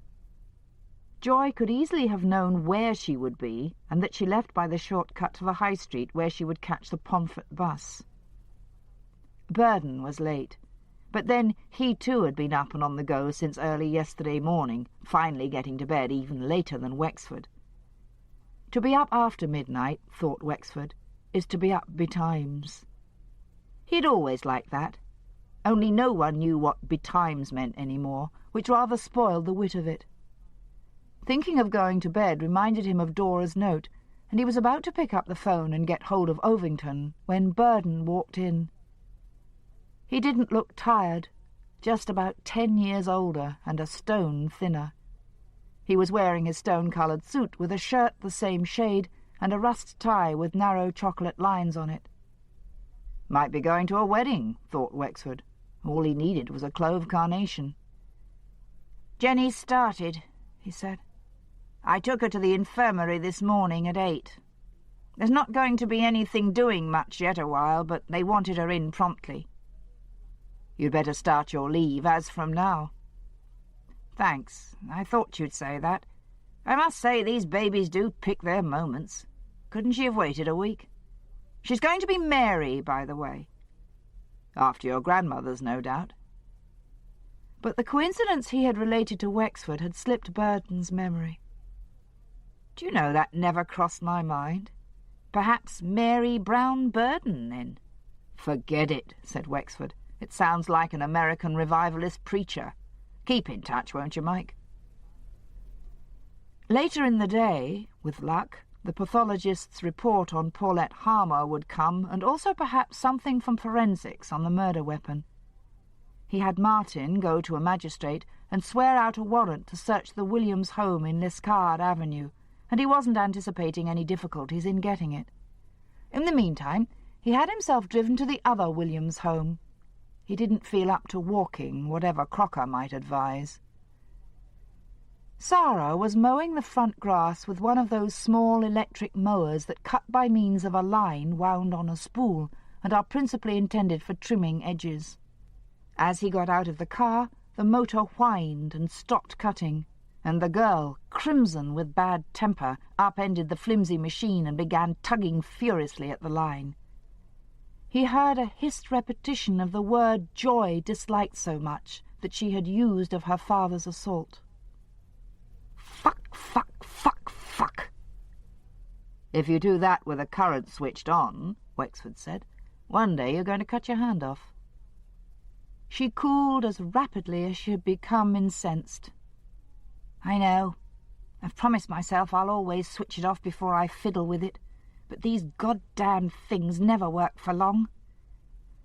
She pulled the prongs out of the socket to oblige him and smiled. An Aria T-shirt today, identical to the one on dead Paulette. This is the 4th of these spools we've had this summer. Do you want to see my mother? As yet, she couldn't know about Paulette. He remembered her thinly veiled boasting to her cousin on the phone, and he didn't think she would care much. Nor would she much care when her mother was arrested for the murder. But perhaps it was natural for victims of incest not to care much about anything. He felt a wrench of pity for her. I want to talk to you first. The garage, now there was no car to occupy it, had become a tool shed and repository for rather battered garden furniture. Sarah indicated a deck chair to Wexford. For her part, she sat down on an upturned oil drum and set about struggling with a stubborn spool.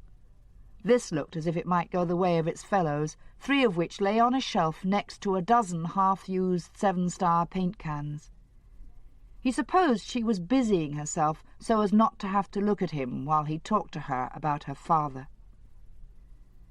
At his first mention of incest, a tactful broaching of what her mother had told him, she didn't flush, but turned gradually white.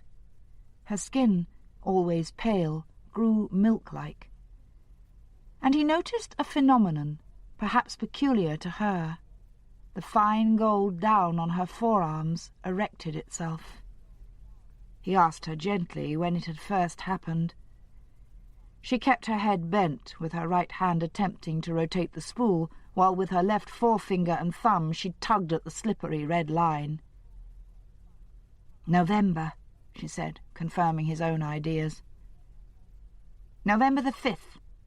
She looked up and down again quickly. There were only 2 times. I saw to that.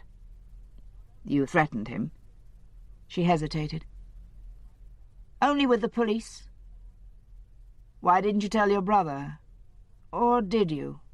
I have a feeling you and your brother are close. Yes, we are, in spite of everything. She didn't say in spite of what, but he thought he knew. I couldn't tell him. Like a different girl speaking, her face turned away. I was ashamed. And she hates her mother, so it was a pleasure to tell her.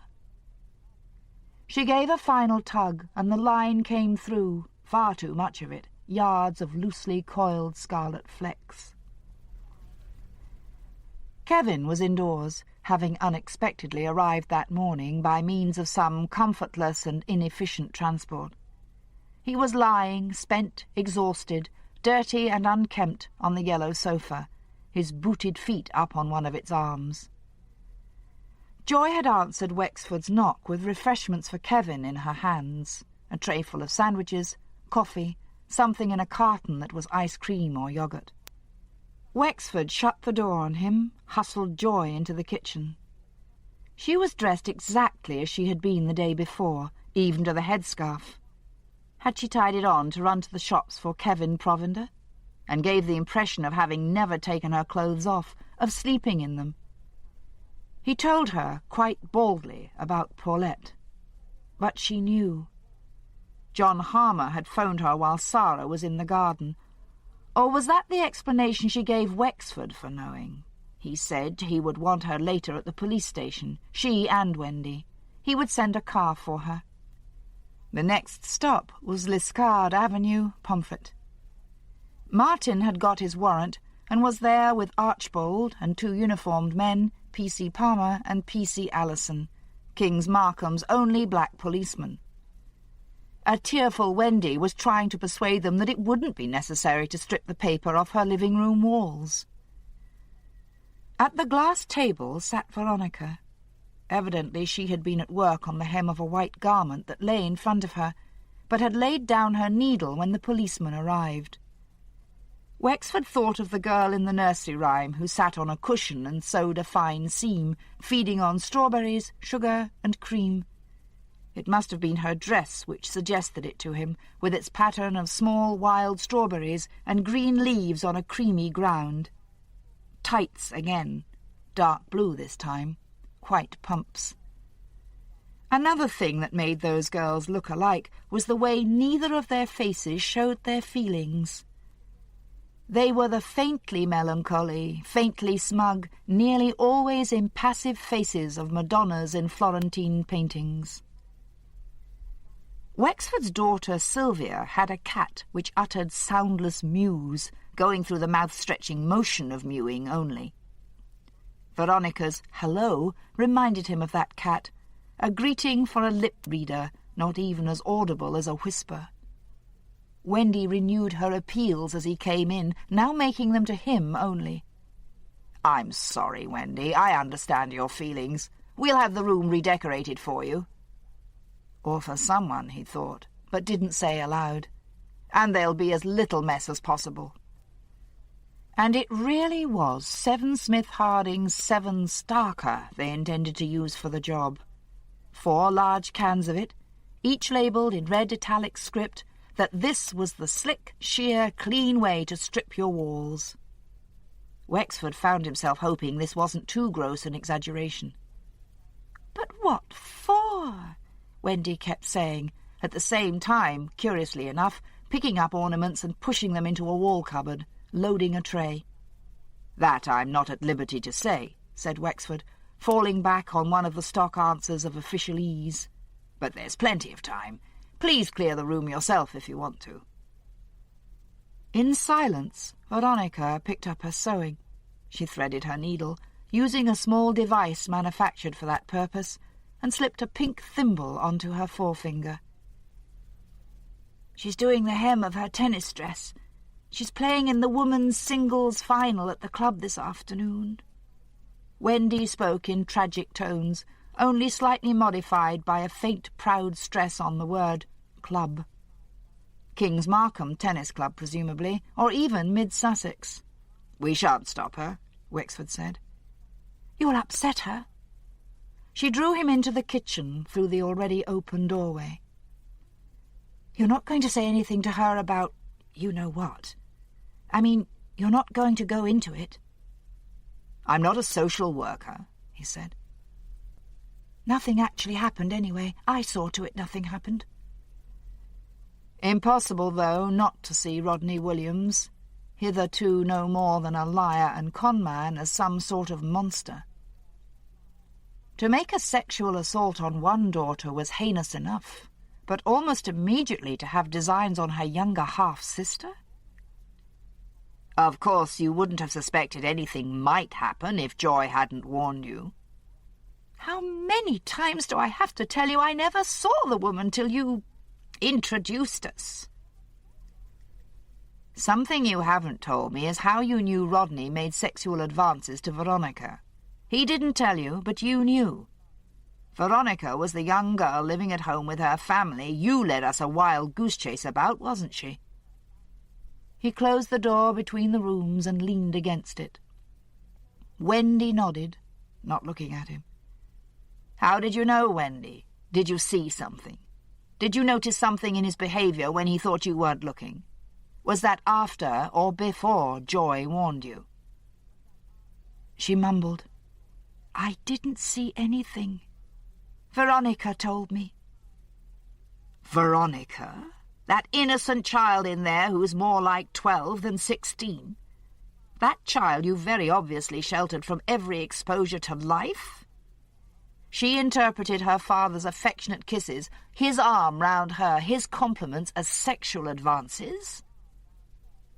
A nod, and then a series of vehement nods.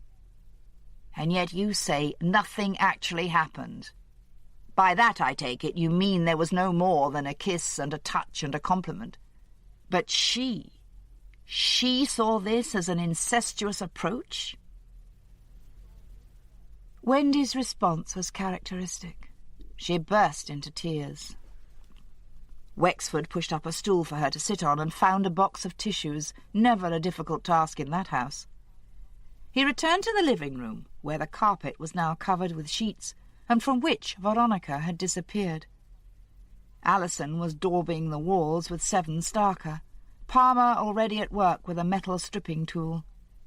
The hunch he had about what was under that paper was probably crazy, but besides that it was just possible an analysis of old plaster might show traces of Rodney's blood.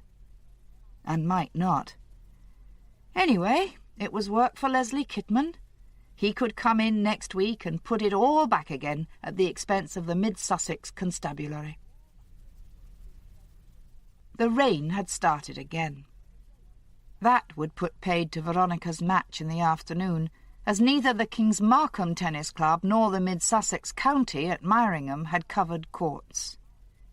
Wexford, back in his office, though it was Saturday, noted the time, 12:30. Getting on for 3 hours since Mike had been in and announced the imminence of his new daughter. Well, it was too soon yet to expect much. Early days. Something kept nagging at the back of his mind. Something Wendy had said. About the tennis match, he thought it was. But she hadn't said anything, except that Veronica would be playing that afternoon. Why did he have this curious feeling, then, that in what she said lay the whole answer to this case? He often had feelings like that about some small thing when a case was about to break, and the small thing always turned out to be vital and his hunch seldom wrong. The difficulty was that he didn't know what he had a hunch about.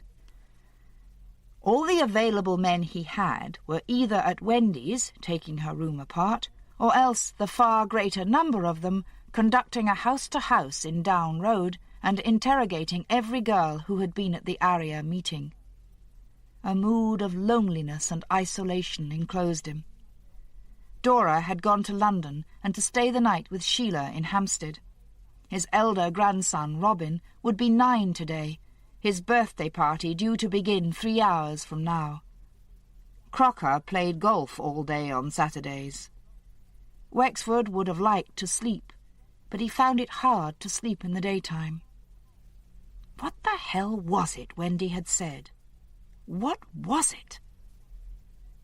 Tremlett was probably still at work on that poor girl's body. She had got Fanadorm for Joy and threatened to tell that she had. Well, not threatened, warned rather that she would have to, she would be scared not to. Joy had given Rodney the Fanadorm, substituting it for his blood pressure pills, and it took just the time of a drive to Pomfret to act. Follow him by bus to Wendy's. He's asleep when you get there, and you look at him and remember what he's done to you by way of what he's done to your daughter. Married another woman, too, like a bloody sheik. And the other wife goes along with you, though you hate her. It's her daughter at risk now, since you told her where his tastes lie. Why let him ever wake up again? If there's a mess, she says the room's going to be decorated tomorrow, and if you hide the body for long enough... In the morning, phone the office. Say he's ill, disguising your voice a bit. She'll type his letter of resignation for you. She's got access to a typewriter in a friend's house that no one's going to trace. You're both in it equally, you and she, the two wives of Rodney Williams, for better, for worse, till death parts you. She stabbed him too, though you gave him the sleeping pill. You and she together carried the body down that crackpot spiral staircase, through the doorway, into the integral garage. Laid him in the car with his travelling bag. She drove because you never learned, but you did most of the grave digging. Soiling your hands never bothered you the way it did her. Two wives, in it together equally, and whom murder has joined, let no man put asunder. Wexford had got himself under Joy's skin, and he very nearly finished this internal monologue with one of her awful laughs. The chances were Burden wouldn't phone before evening, and then surely he'd phone him at home. He drove to the old cellar and had himself a slice of quiche, broccoli and mushroom, a pleasant novelty. One small glass of Frascati to go with it. It was Saturday, after all, though with nothing to celebrate. And then back again to the estate where the streets were named for Cornish towns. Bodmin, Truro, Redruth, Liscard. A cold grey rain fell steadily. They were back to the weather they had had between Rodney Williams' disappearance and the discovery of his body. In Wendy's living room considerable progress had been made. 3 walls were more or less stripped. It wasn't what Wexford would have called slick, sheer and clean, but it wasn't bad.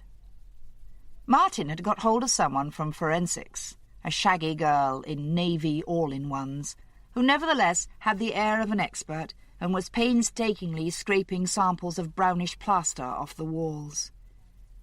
Wendy was downstairs in her sewing, ironing, laundry room or whatever, cutting patterns out of magazines. For therapy, no doubt. Veronica was with her, Miss Muffet on a velvet pouf. No match for her today, as he had predicted. He suddenly remembered his threat to send a car for Joy later, and the crisis over Kevin's dinner this had precipitated. Well, it would have to be much later. Or tomorrow. Or every day on and forever. No, he mustn't think that way. Wendy had changed her dress for a linen suit. Perhaps she'd been going to watch her daughter play, for Veronica, as though not resigned to cancellation until the last moment, was in her tennis whites, pleated miniskirt, who could imagine her in shorts, and a top almost too well finished to be called a T-shirt. "I suppose they'll postpone it till Monday night," said Wendy in a high, rather mad voice, "and that means half the spectators won't come." Down the spiral staircase came the expert, with her case of samples, the scraper still in her hand. "I think I'm going to be sick," whispered Veronica.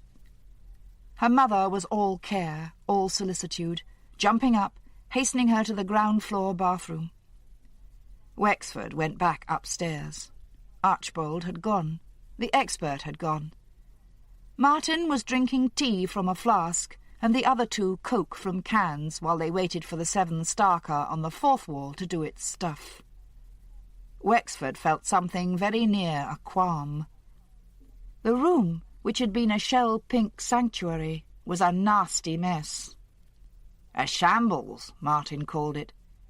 But a shambles, meaning a slaughterhouse, was just what Wexford thought it had been used for, the reason for this destruction. Suppose he was wrong.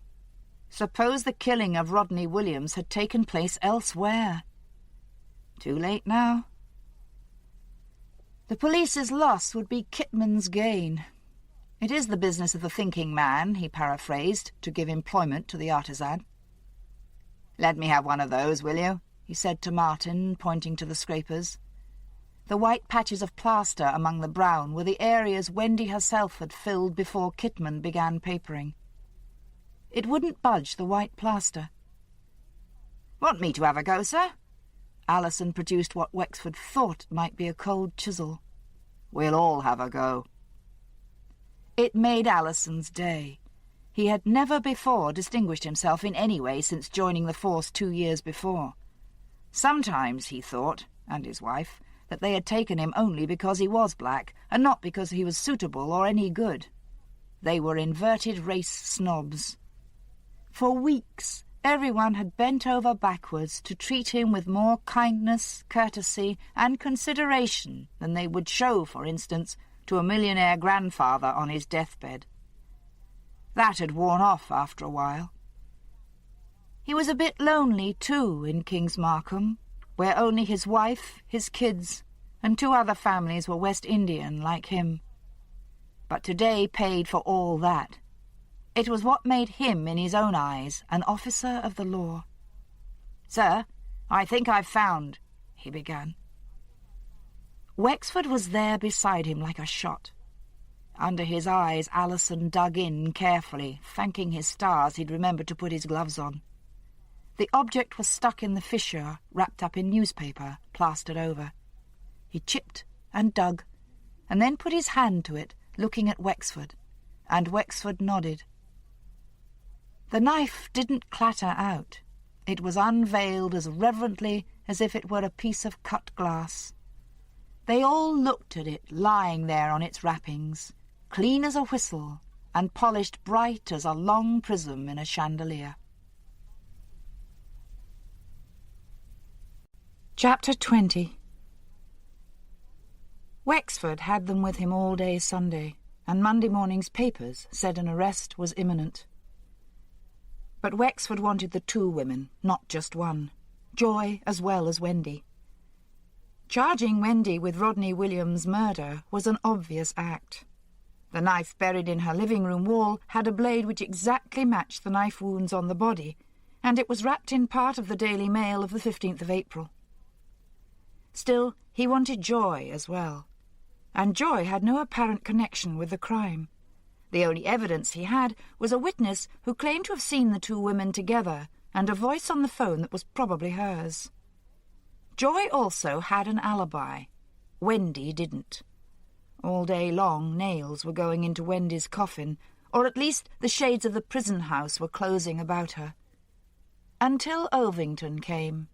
That is, until Ovington's second visit. Alone in the house, eating a junk food supper, Wexford got a call from Burden late on Saturday evening.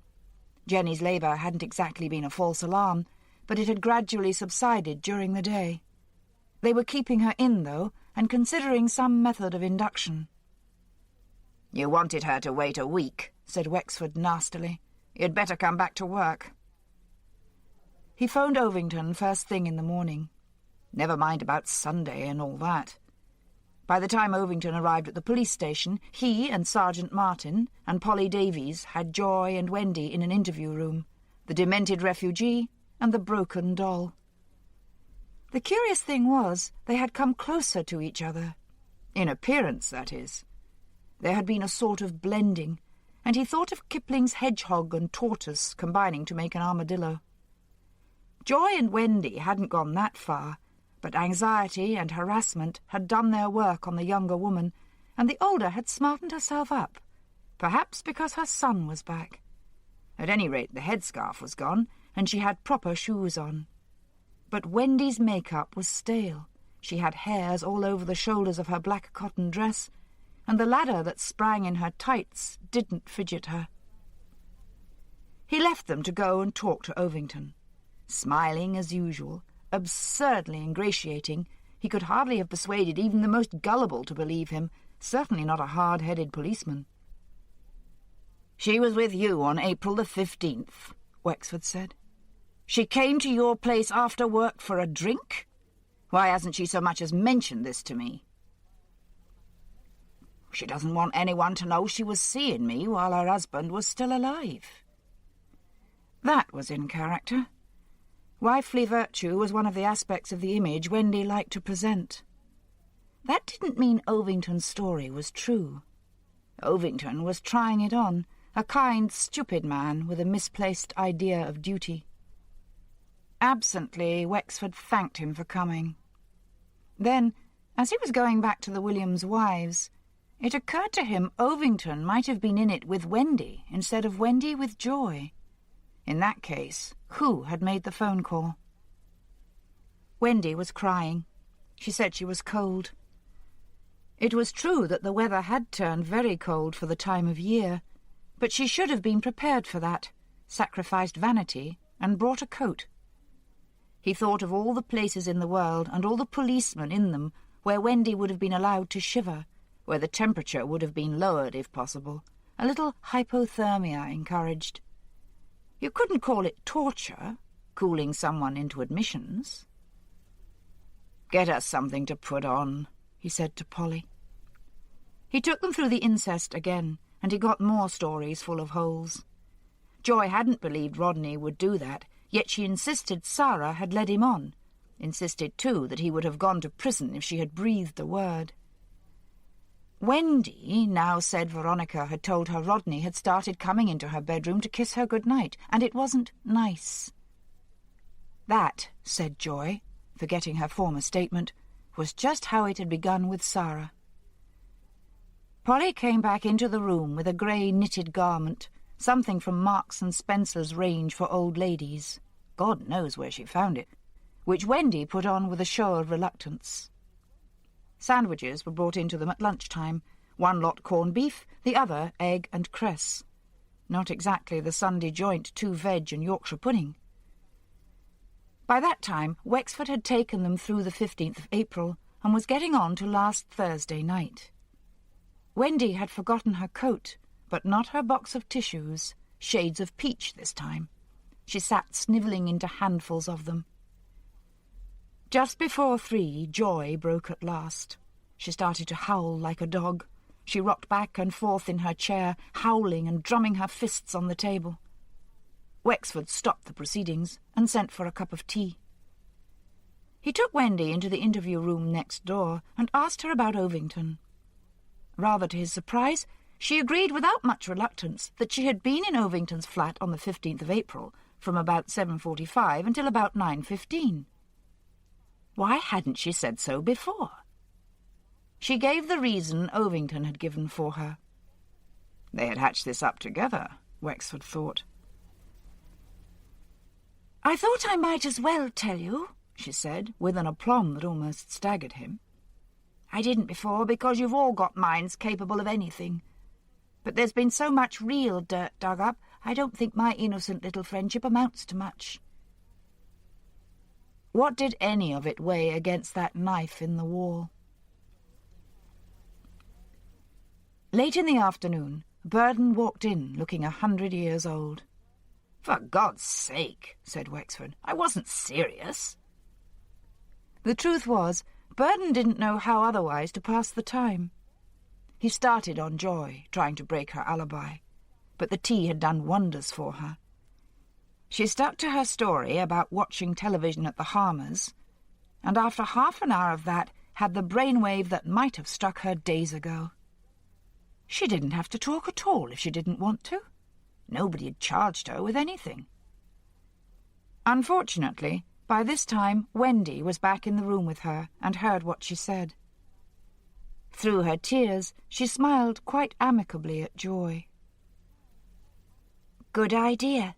I'm not talking either, then. Pity I didn't think of it before." Joy uttered one last sentence. "It was me thought of it, not you." United in silence, they stared at Wexford. Why not charge them both? With murdering Rodney Williams and, if he couldn't make that stick, with murdering Paulette Harmer. Special court in the morning, a remand in custody. Archbold came in and said there were 3 people to see him. He left the silent women with Burden and Martin and went down in the lift. James Ovington was sitting there with his taciturn father and an elderly woman he introduced as his mother. Somehow Wexford had never thought of Ovington père as having a wife, but of course he would have.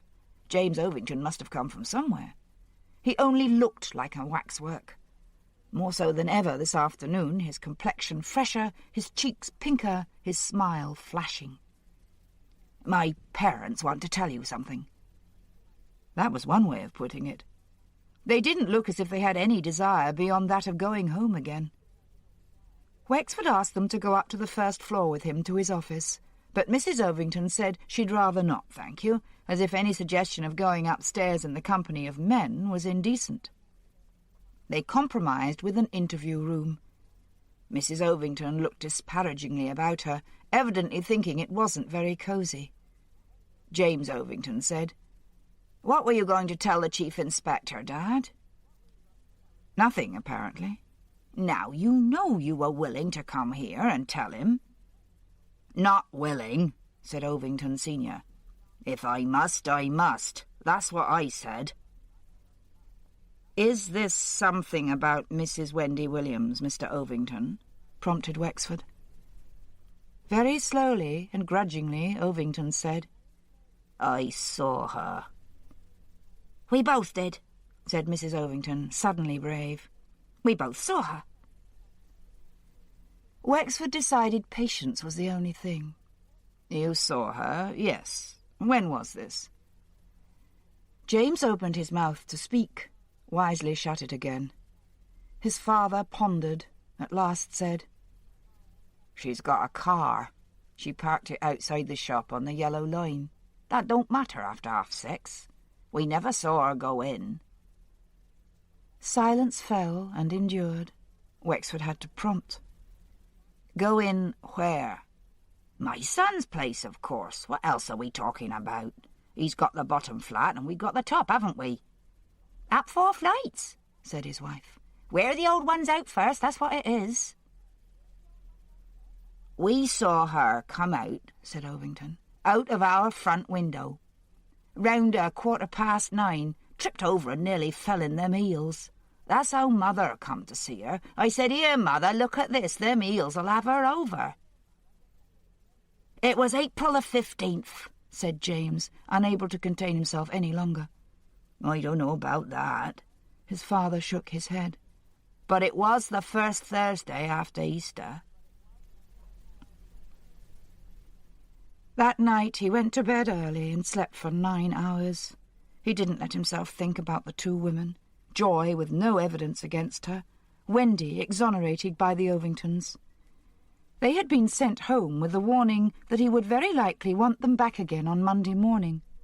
Old Ovington hadn't been lying, but still his story didn't militate against the possibility that while Joy had done the deed in Wendy's house, Wendy had later met her in time to help her dispose of the body, the clothes, and the car. In the morning he awoke clear-headed and calm. Immediately he remembered what it was Wendy had said to him. It had been when she told him Veronica was to play in a tennis singles final. The significance was in what it reminded him of.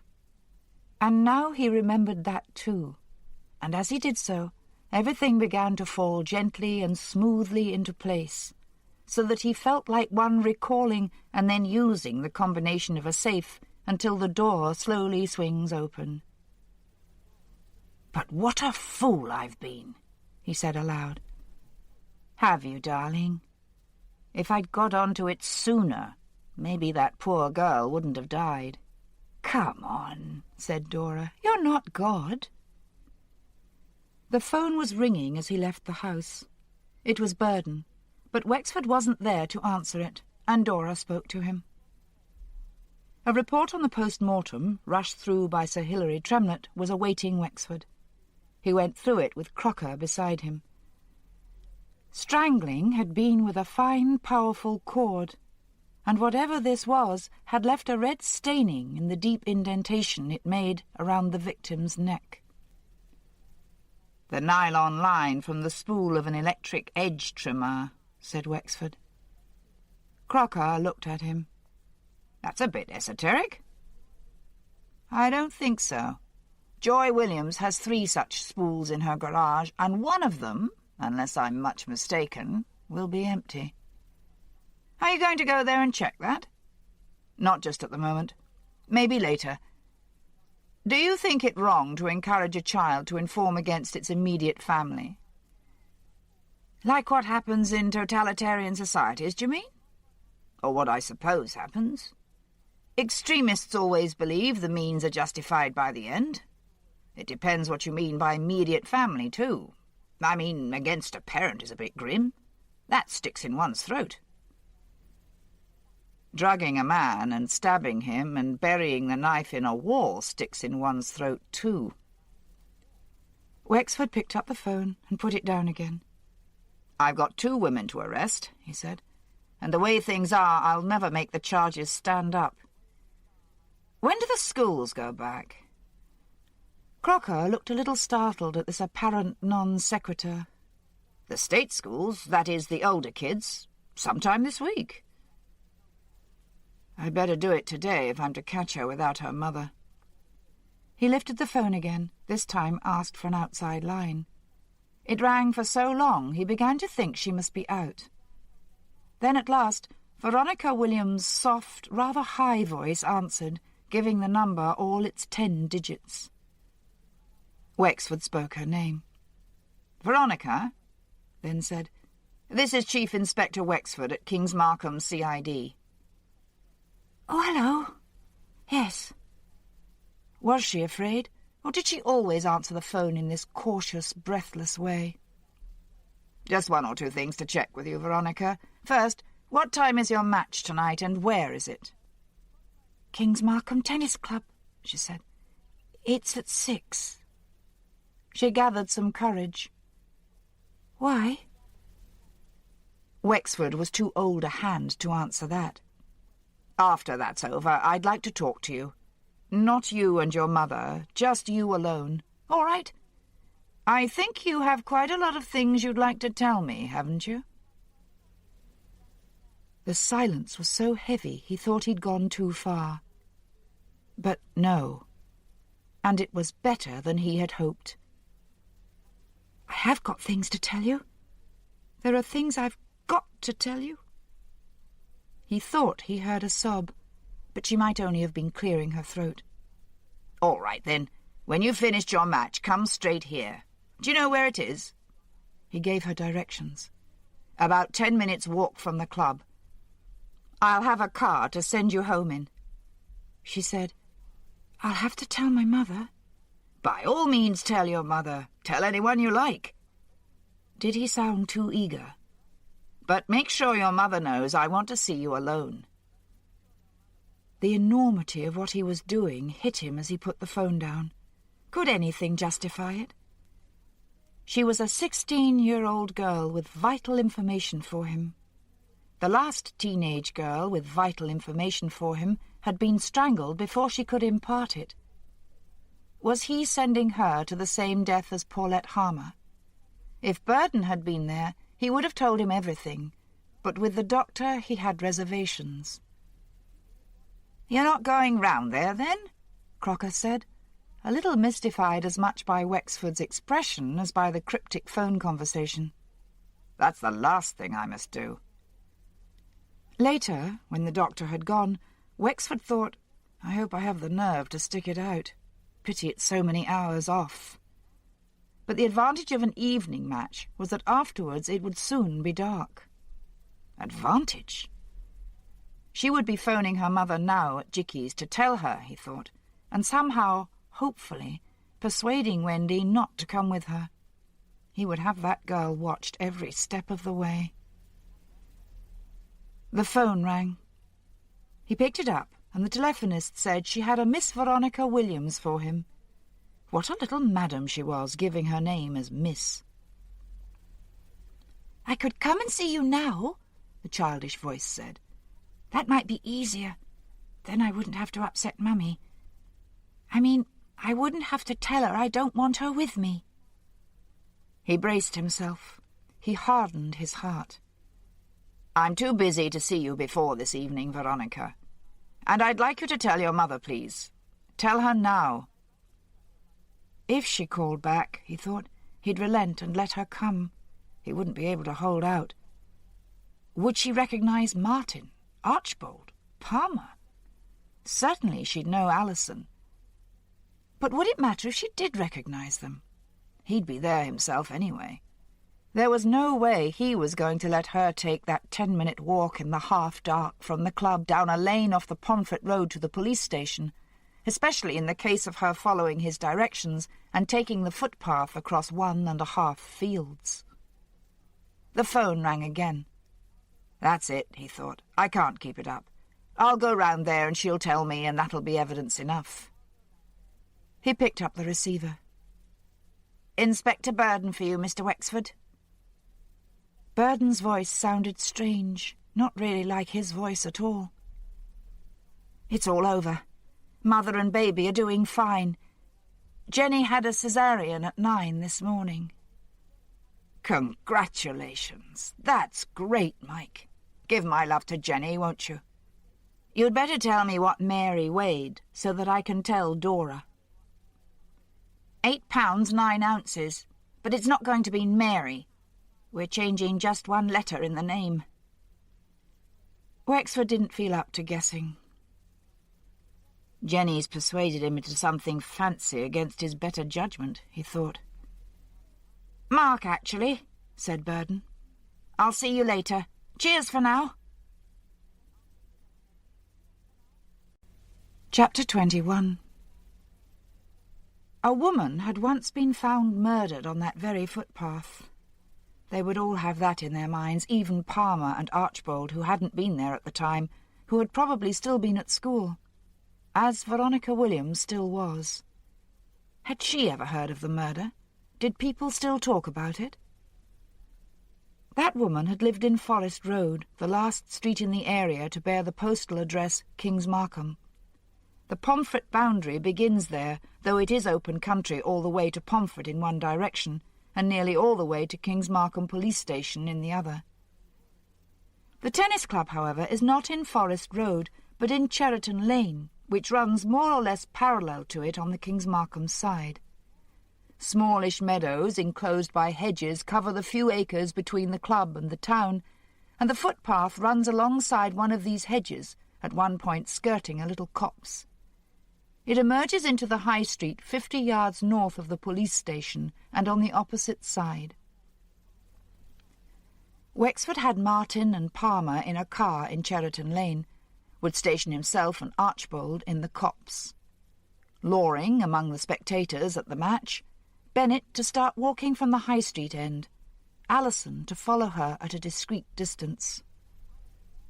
"One black man'll look very much like another to her, sir," Allison had said. "That mightn't be so in a city, but it is out here." "Don't tell me Inspector Burden and I look alike to you." "No, sir. But that's a question of age, isn't it?" Which puts me firmly in my place, thought Wexford. Burden was in his office, sitting beside him, anxious to take part in the protection of Veronica exercise. "Can't keep away from the place for more than 5 minutes," Wexford had grumbled at him. At least Burden had supplied a diversion in the lull of the long afternoon. "I don't understand how they could make a mistake over the sex like that. God knows I don't know much about it. But if a man has an XY chromosome formula and a woman XX, surely they must always have it from embryo to old age." "It's not that. It's like this. In an amniocentesis, they extract cells from the amniotic fluid the fetus is in. But occasionally they make a mistake, and once in about 10,000 times they take cells from the mother, not the child. And even then they aren't always going to know their error, because if the child does happen to be a girl... In this case, though, I gather someone's head is going to roll. It caused a lot of unnecessary misery." "Misery, yes," said Burden, "but maybe not unnecessary. Jenny says it's taught her a lot about herself. It's taught her she's not what you might call a natural feminist, and now she has to approach feminism not from an emotional standpoint, but from what is, well, right and just.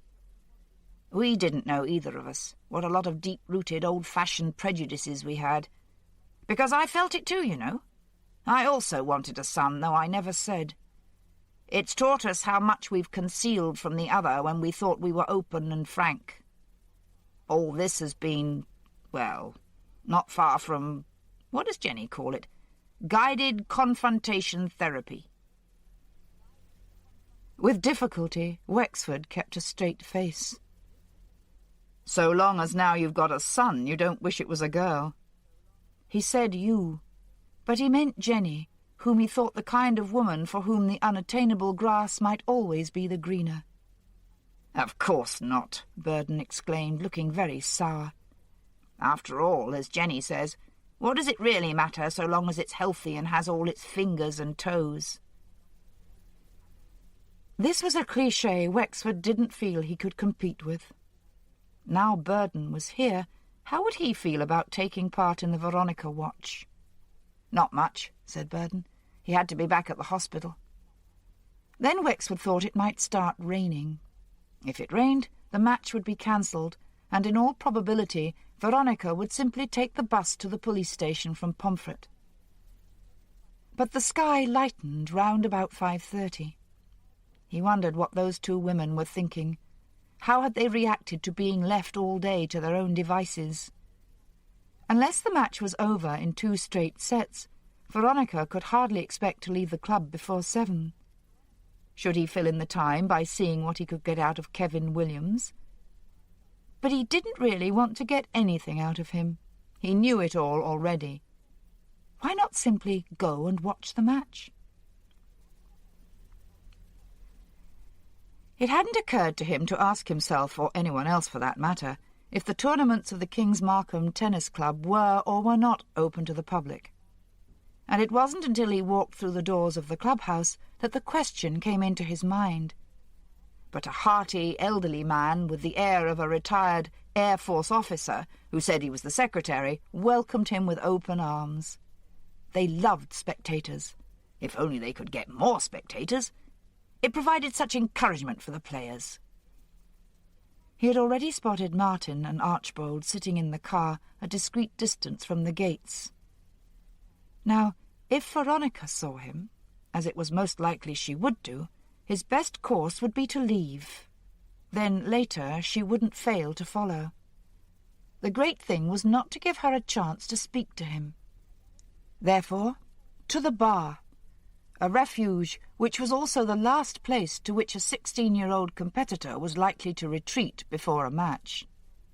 The secretary, seeing him headed in that direction, trotted up to say that as a non-member he wasn't allowed to purchase a drink, but if he would permit a drink to be bought for him... Wexford accepted. The bar was semicircular, with a long curved window offering a view of 3 of the club's 9 hard courts.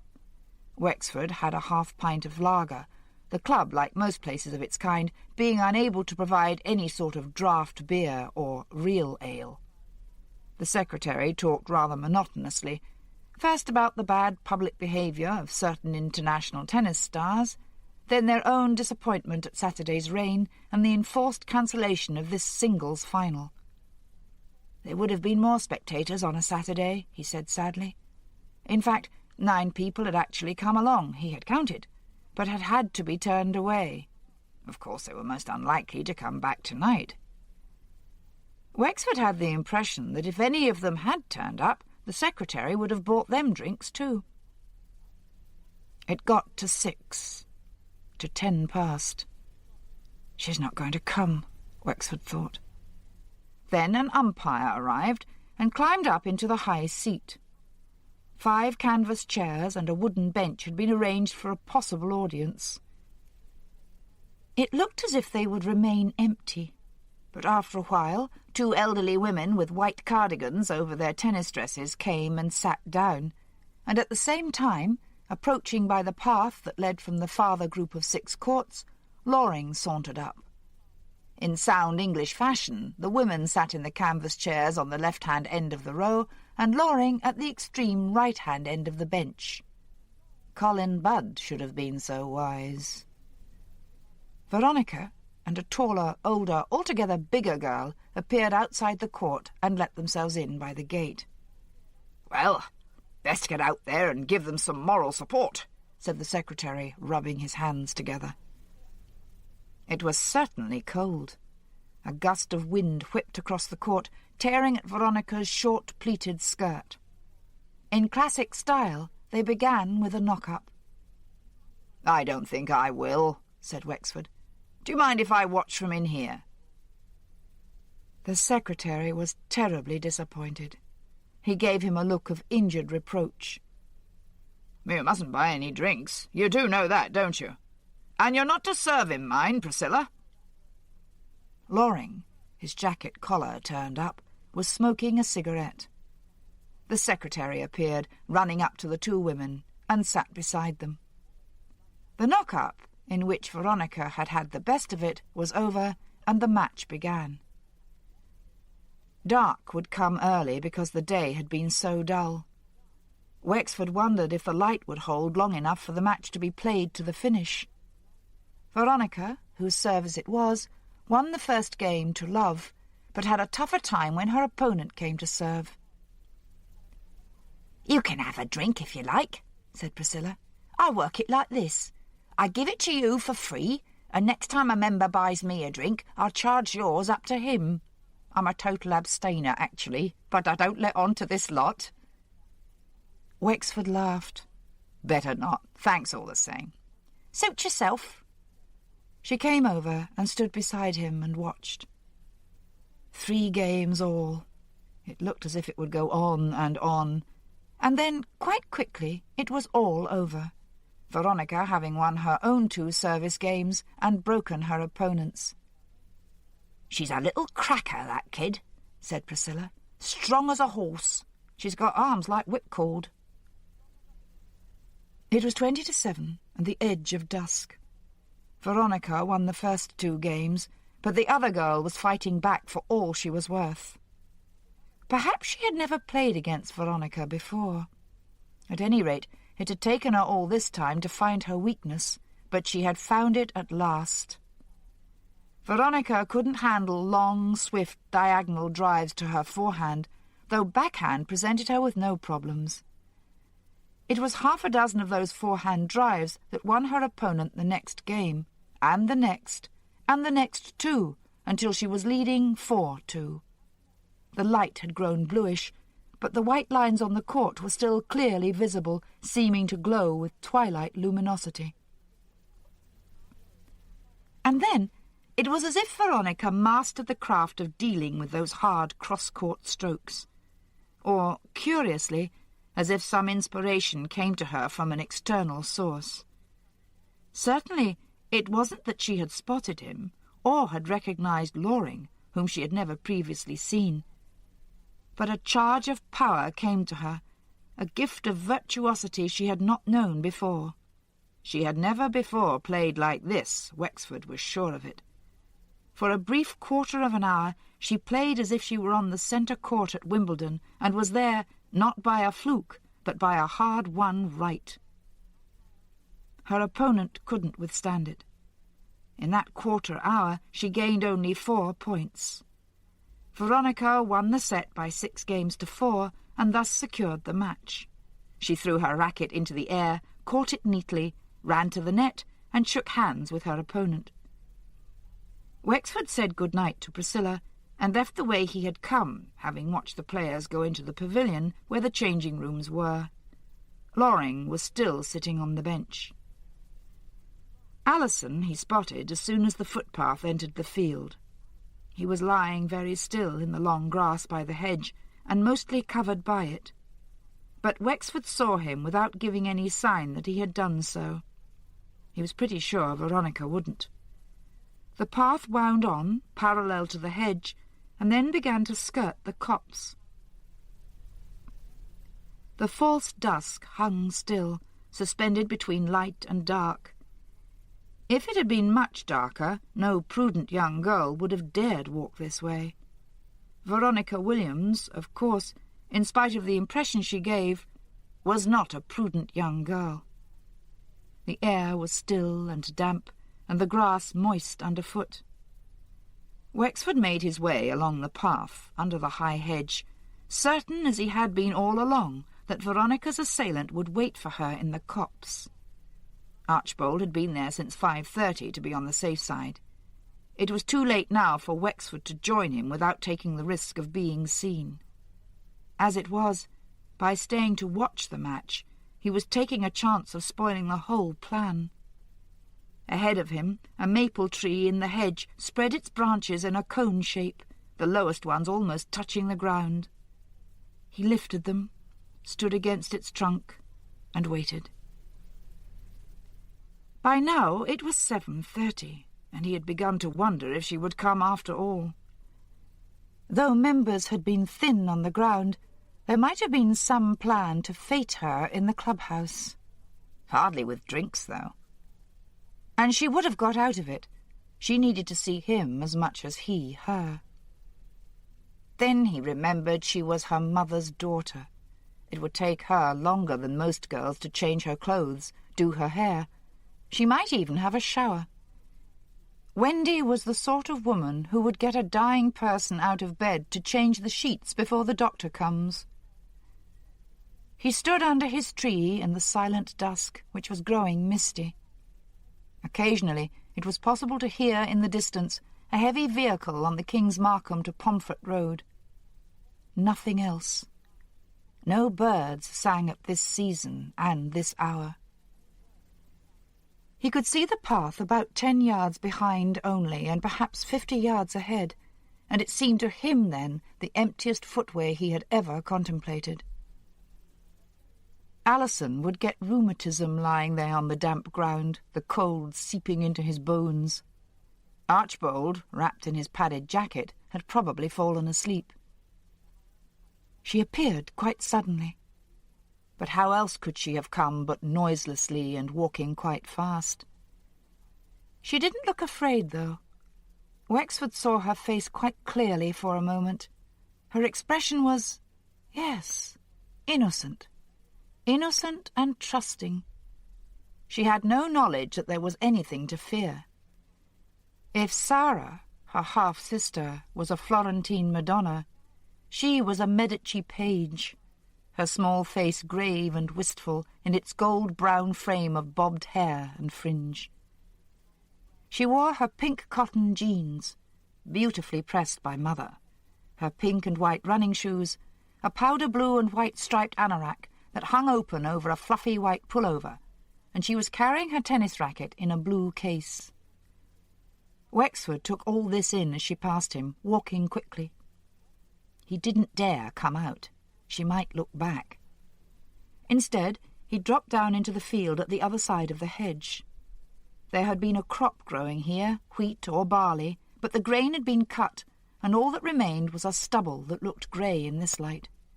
He ran along the hedge side, some few feet above the footpath. A long way ahead now, he could just see the top of her head bobbing along. She had reached the corner of the copse.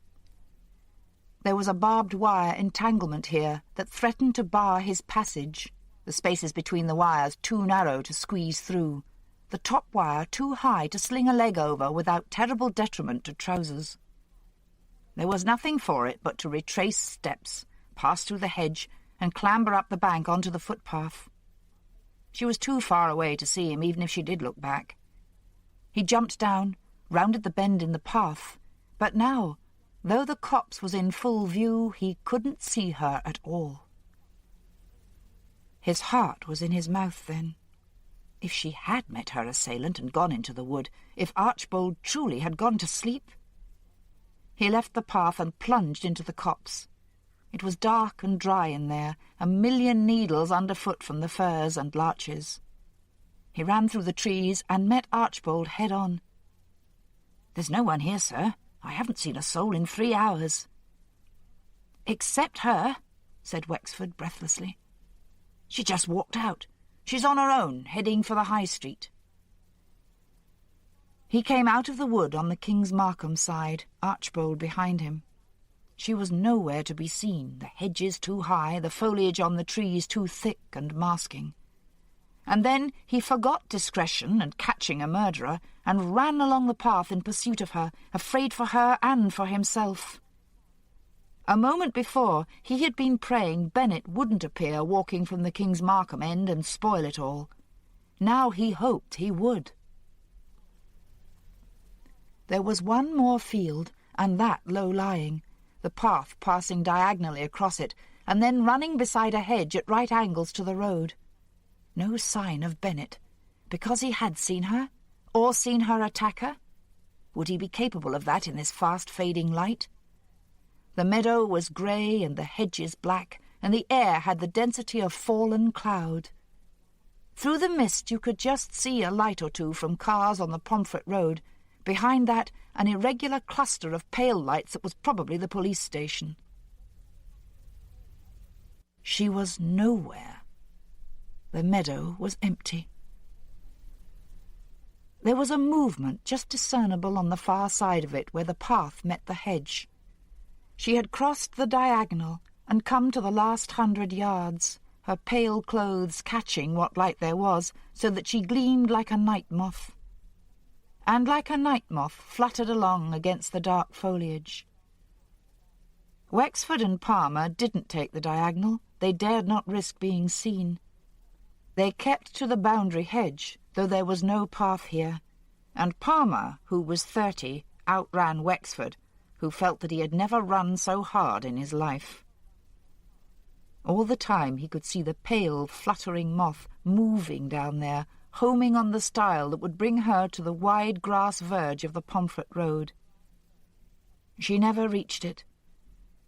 The fluttering stopped, and there was something else down there with her at the bottom of the field, where the dead elms stood, their roots a mass of underbrush, of brambles and nettles, and fuzzy wild clematis. The something, or someone else, had come out of that and barred her way. He thought he heard a cry, but he couldn't be sure. At any rate, it was no scream, but a thin shriek of surprise, perhaps. He cut the corner, running, hell for leather, his heart pounding fit to burst, running the way no man of close on 60 should run. And Archbold got there only just first. It was strange that the knife should catch a gleam on it, even in this near darkness. Wexford saw the gleam, and then saw it drop to the ground. Archbold was holding Veronica, who had turned her face into his chest and was clinging on to his coat. He went up to the other himself. She made no attempt to run. She clasped her hands and hung her head so that he couldn't see her face. In that moment Bennet materialized, so to speak. He came out of the dark, running. Sarah Williams looked up then, with an expression of faint, dull surprise. "Take them both," said Wexford. "They'll be charged with the wilful murder of Rodney Williams." Chapter 22. "It was they, not their mothers, who knew each other," Wexford said. "Edwina Klein told me, but I misinterpreted what she said. Those two women knew each other, she said to me. I saw them together. I took her to mean Joy and Wendy. Joy and Wendy were women, and Sarah and Veronica were girls. Except that to a militant feminist founder member of ARIA, all females are women. Just as they are," he added, "to organisers of sports events. It's the women's singles, even if both players are 15. Burden and the doctor said nothing. They were all sitting in Burden's Grass Widower's house, drinking Burden's Grass Widower's instant coffee. It was over. A special court for one, and a special juvenile court for the other, and the two girls had been committed for trial. Afterwards, the press had caught Wexford, a camera crew springing out of their van with the agility of the SAS, and once again he would be on television. Looking 100 years old, he thought, after being up half the night talking to Sarah Williams. People would phone in, suggesting it was time he retired. They met at a tennis match, of course. The second time I met Sarah, I noticed she had a tennis racket up on her bedroom wall.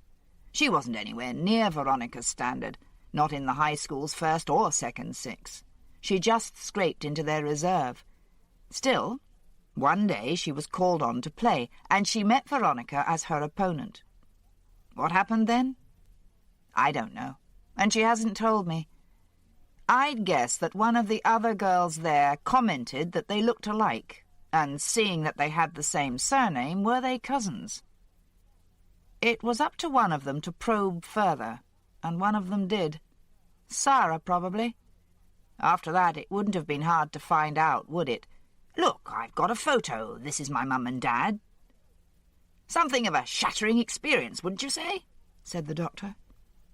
Also, I think an exciting one. That's a superficial way of looking at it, said Burden. I'd almost say unfeeling. Both those girls were lonely. Veronica sheltered and smothered. Sarah neglected. No one's favourite. Wouldn't it have been both shattering and immensely comforting to find a sister? The sensitivity which had developed in Burden late in life always brought Wexford a kind of affectionate amusement. It was so often misdirected. It resembled, in a way, those good intentions with which hell is paved. He picked his words carefully. They were strong words, but his tone was hesitant. Sarah Williams doesn't have normal feelings of affection, need for love, loneliness. I think she would be labelled as a psychopath. She wants attention and she wants to impress. Also, she wants her own way. I imagine that what she got from her half-sister was principally admiration. Sarah has an excellent brain. Intellectually, she's streets ahead of Veronica. She's a strong, powerful, amoral, unfeeling solipsist with an appalling temper. Crocker's eyebrows went up. You're talking about an 18-year-old who was raped by her own father. Wexford didn't respond. He was thinking about what the girl had said to him, presiding at the table in the interview room with Marion Bayliss at one end, himself opposite, and Martin facing Marion. But Sarah Williams had presided, holding her head high, describing her feelings and actions without a notion of defending herself. My sister looks just like me. I used to feel she was another aspect of me, the weaker, pretty, feminine part, if you like. I wanted ultimately to be rid of that part.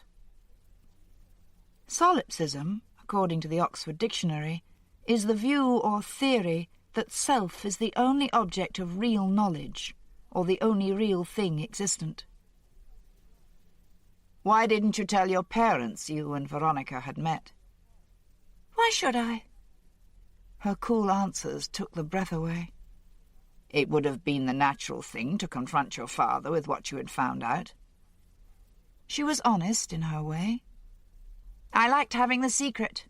I enjoyed knowing what he thought I didn't know, so that you could hold it over him.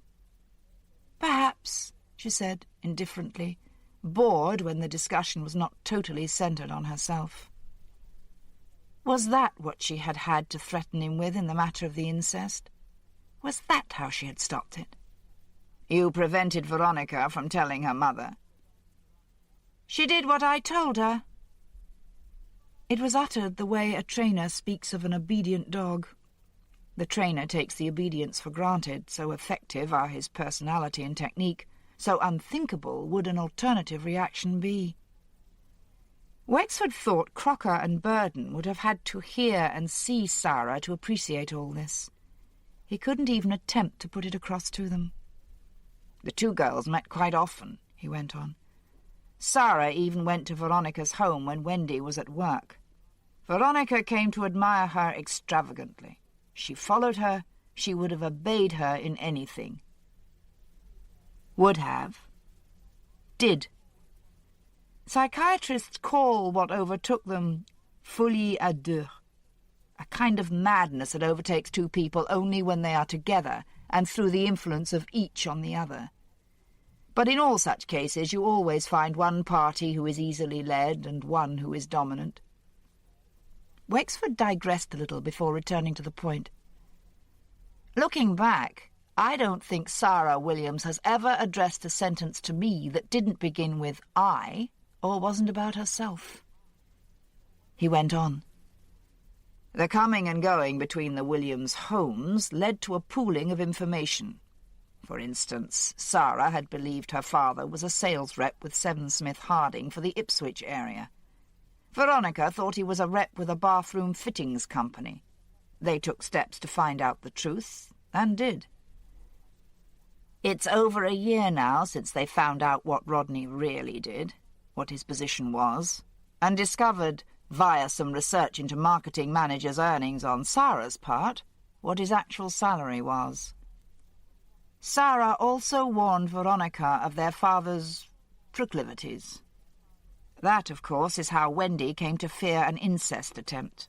Not because she witnessed anything herself, or because Veronica put two and two together from a kiss and a cuddle, but because Sarah told Veronica what to expect, and Veronica passed it on without disclosing her source. One way and another, Sarah made Veronica into a very frightened girl, a very bewildered and confused girl. Well, think of her situation. First, she discovers her father has a legal wife and a grown-up family. Next, that he could never have, in fact, married her mother, and she must be illegitimate. Necessarily, therefore, he's deceitful and a liar. He doesn't even have the job he says he has. Worst of all, he has raped his other daughter, and will certainly have the same designs on her.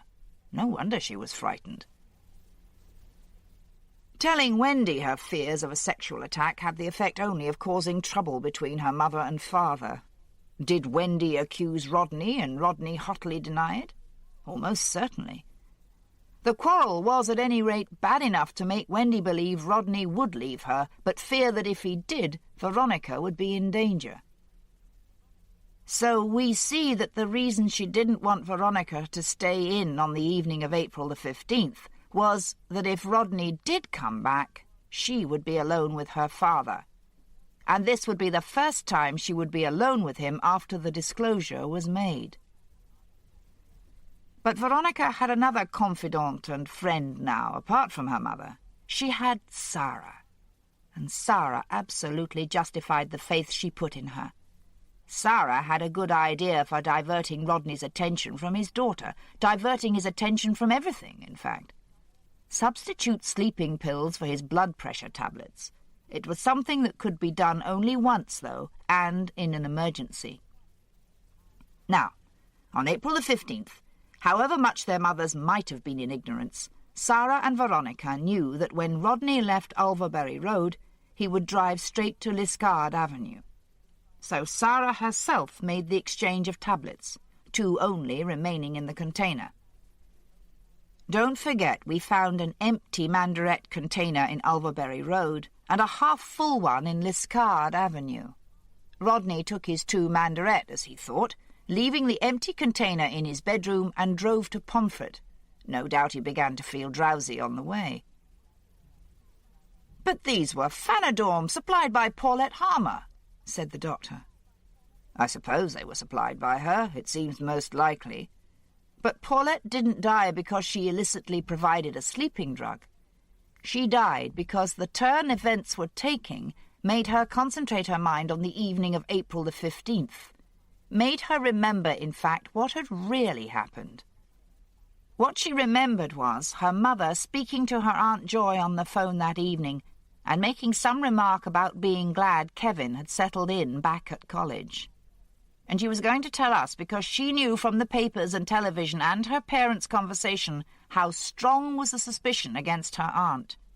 She knew very well her aunt had been at home that evening, in at 8 to receive Kevin's phone call, and still in at 8:45 to receive her mother's. The girl should have been strewing flowers or rising from the waves in a cockleshell. The face was bland, innocent, and somehow secretive. Even now there was a tiny, self-satisfied smile. Her hair was scraped back tight from that high forehead, but wisps had come free and lay in gold tendrils on the white skin. "I got a phone call from Veronica. It was just to tell me he'd gone to sleep like I said he would. I said I'd come over."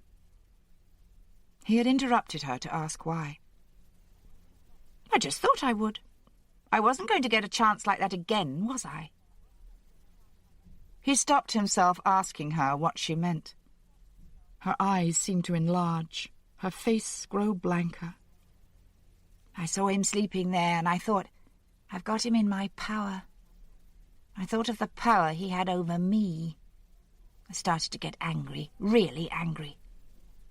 And Veronica? I didn't think about Veronica.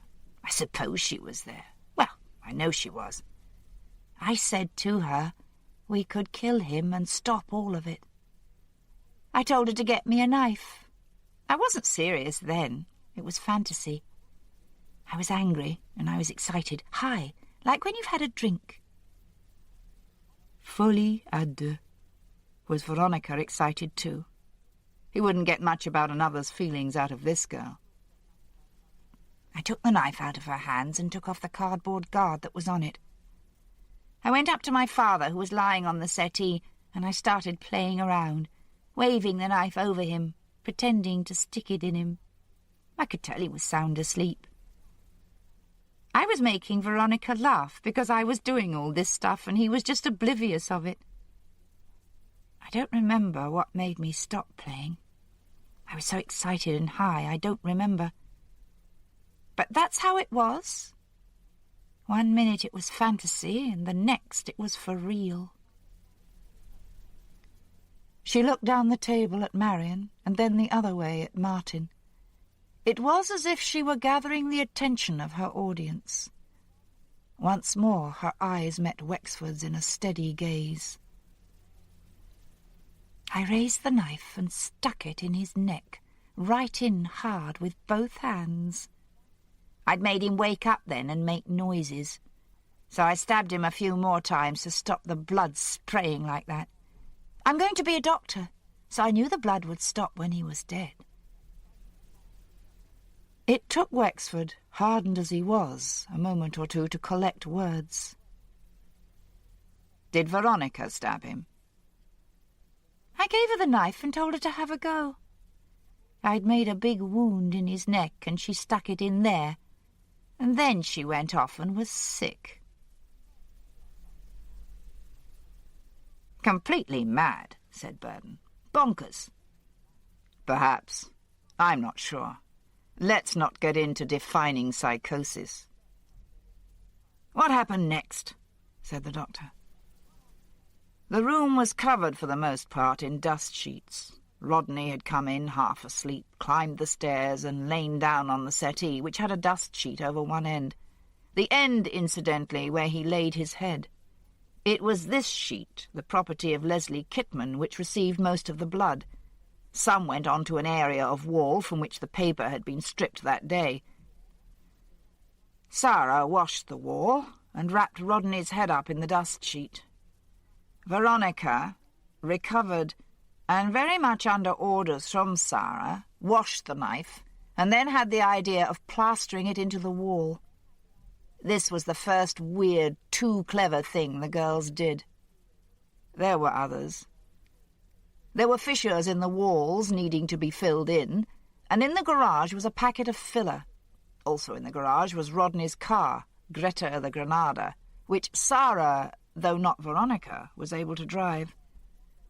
They rolled up the dust sheet and wrapped one of Wendy's Marks and Spencer's tea-cloths round Rodney's neck.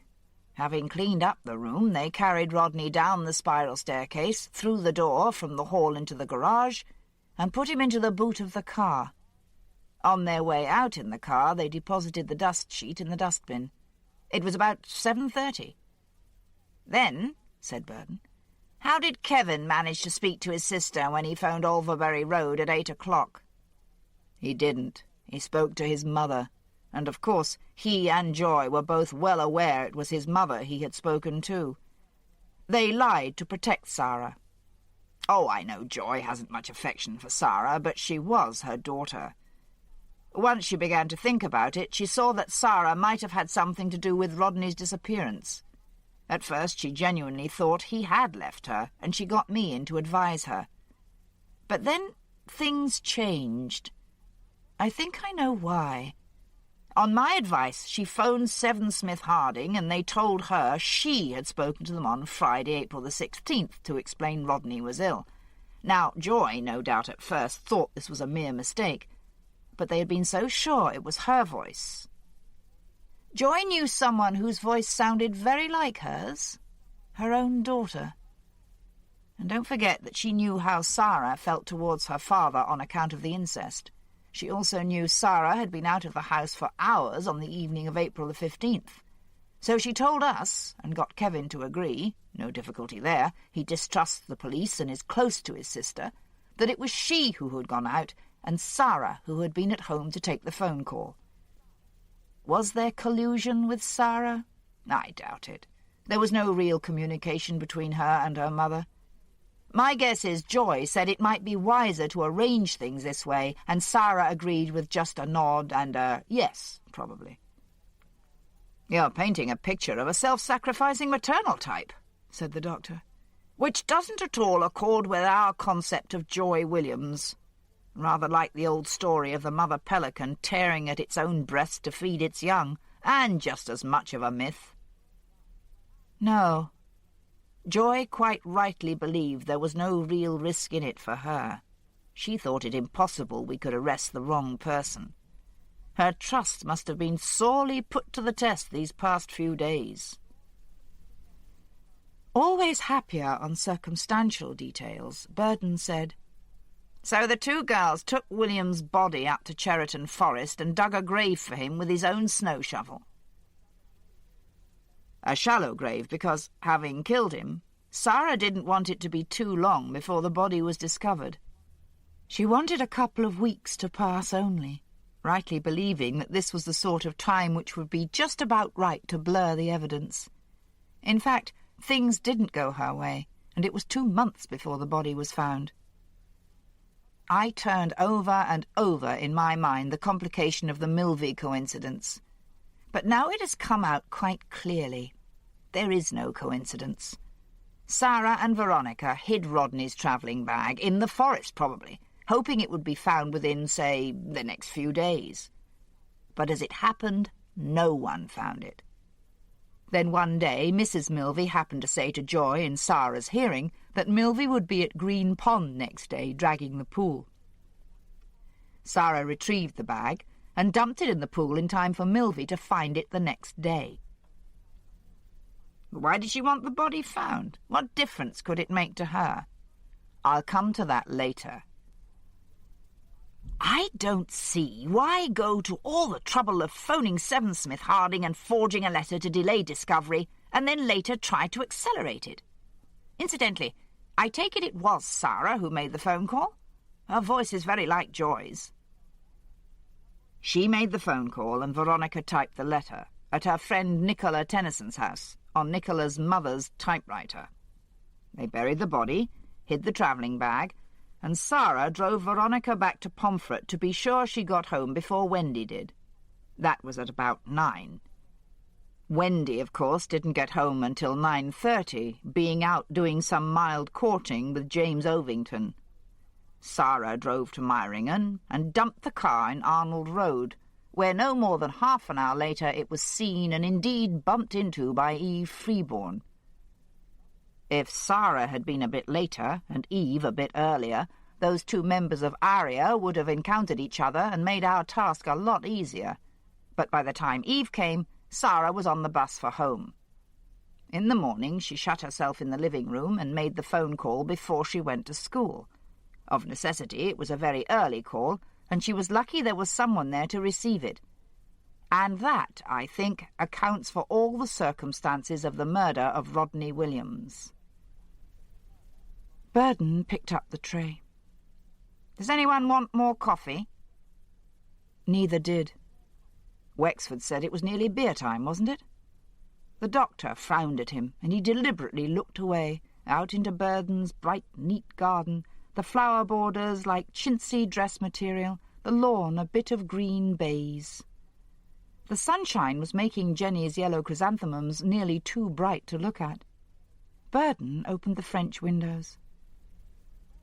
"The sad thing," said Crocker, is that all this is going to make it next to impossible for Sarah Williams to make a career in medicine." Burden looked at him.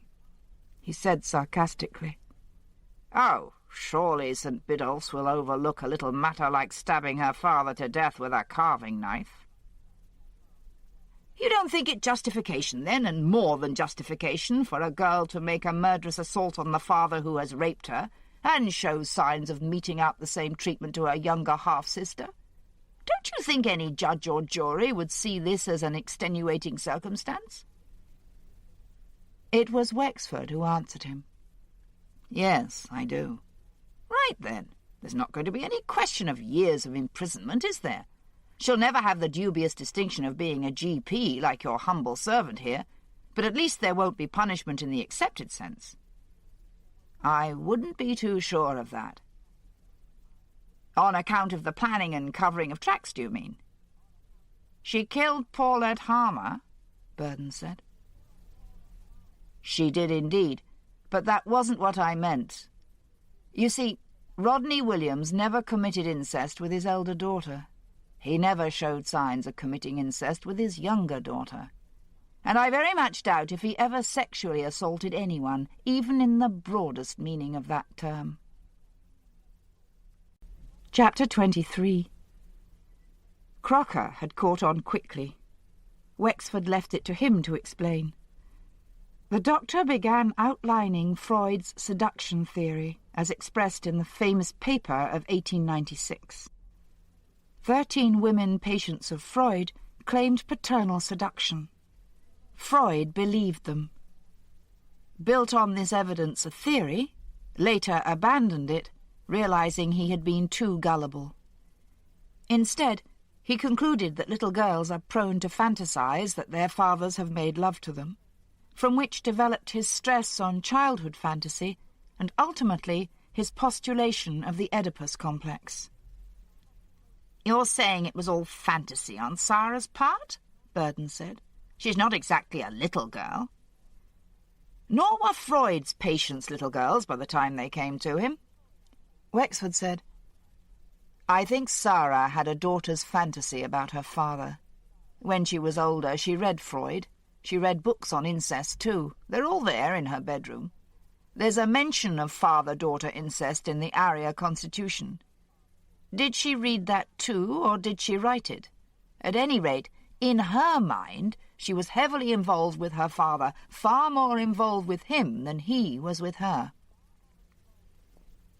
"How do you know that the seduction didn't really take place? Men do commit incest with their daughters. I mean, how could Freud have known one of those 13 wasn't fantasizing but telling the truth?" "I can't answer that," Wexford said. "But I can tell you it never happened to Sarah. She isn't the kind of girl to whom it happens. She isn't ignorant or obtuse or cowed or dependent. This seduction, or apparent seduction, followed a classic pattern as laid down in the books. The girl doesn't struggle or fight or scream. She doesn't want to make a disturbance. At the first opportunity she tells her mother, and Mother reacts with rage, reproaches, accusations of the girl's provocative behaviour. Now Joy, as we might expect, fitted beautifully into the classic pattern. But Sarah? If it had really happened, wouldn't Sarah, a leading member of Arya, a militant feminist, have fought and screamed? Well, she was very handy with a knife, wasn't she? And she's the last person to care about making a disturbance in a household, either emotional or physical. As for telling her mother, Sarah tell her mother? There's been no real communication between them for years. She despises her mother. If she told anyone, it would have been her brother Kevin. No, there was no seduction. For if there had been, she would have kept the experience secret to use against her father, not come running with it to Joy. It was Sarah who stabbed Colin Budd, of course. It happened, if you remember, the night before Milvey started dragging Green Pond. Sarah retrieved the bag after dark, went up to the forest to do it, and put the bag inside a plastic sack. When Budd came along, she was waiting to catch the bus that would take her to the other end of Kings Markham, near enough to the Forby Road and Green Pond Hall. The last thing she wanted was Bud taking an interest in her. Besides, she had indoctrinated herself to be always on the watch for sexist approaches. What was she doing but going about her private business? And this man has to treat her as if her primary function in this world was to be an object for his diversion and entertainment. Well, no doubt she also lost her nerve. She stabbed him with a penknife. "If it was all fantasy," said Burden, reverting to the analysis of Sarah Williams' character, "why did she warn Veronica? Why warn her of something that would never happen?" "You're supposing fantasy is something made up, so therefore something the fantasizer herself doesn't believe in? Well, does she? Did Sarah convince herself?" "Yes and no. She's admitted to me nothing ever happened. On the other hand, I wouldn't be surprised if tomorrow she says it did and believes it herself. Having this secret to communicate, this awful and horrifying secret, must have much increased her ascendancy over Veronica. It enhanced her power. Veronica was very frightened of her, you see, full of admiration, awe almost. But even before the killing of Rodney, becoming unnerved by the whole setup. Wendy had been sent for, and for once had been calm, sensible, steady. He had considered the atmosphere of his office more relaxing than one of those stark interview rooms. Marion and Polly were seated side by side, and Veronica a little apart from everyone, until Wexford came in.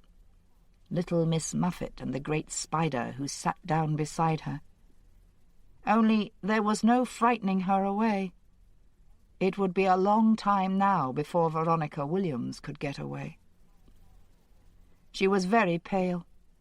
Her hair, he noticed, was a couple of inches longer than when he had first seen her, 6 inches longer than the crop of the beach photograph. Had she been growing it in imitation of her idol and model, Sarah? He had asked her when she first met her half-sister. It was September. Her voice was so soft he had to ask her to repeat it. "September, a year ago," she said. "And you met how often after that? Once a week? More?" Very quietly, "More." He extracted from her the information that they constantly spoke on the phone. It was like a game sometimes. Sarah phoning and saying she would be in Liscard Avenue in 5 minutes. She phoning Sarah to say if Sarah was careful not to be seen, she could come and watch Rodney and Wendy watching her play tennis. It stopped being a game, though, didn't it? On April the 15th it stopped. She nodded, and her body convulsed in an involuntary shiver. Wendy said, "Why did you always do everything she said? Why did you tell her everything?" How could she answer that? "You told her you were coming here to confess your part in it, didn't you, Veronica?" Wexford spoke very gently. Her eyes went to Wendy. "I thought the police would arrest my mother." A small spark of triumph on Wendy's doleful face. In these unbelievable circumstances, her years of devotion were rewarded. Wexford surfaced from his reverie to see Burden depositing 3 beer cans in front of them from a tray laden with the kind of junk food he lived on while Jenny was away. "Wake up." "Sorry." "Look, if there was no incest and therefore no renewed assault from Rodney to be feared, if there was no threat to Veronica, what was the motive for killing him? All through this case we could never come up with any sort of solid motive. Or are you saying a psychopath doesn't need a motive? At any rate, not a motive understood by normal people?" Wexford said slowly, "I've suggested to you that there was a good deal of calculation in Sarah's behaviour, some of it of an apparently incomprehensible kind. Her original concealment of the body, for instance, and later her anxiety for it to be found.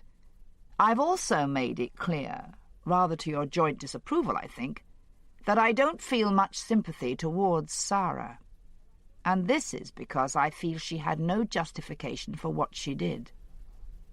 She had a motive, all right, and as calculated and cold-blooded a motive as any poisoner polishing off an old relation for his money. But Rodney didn't have any money to leave, did he? Burden objected.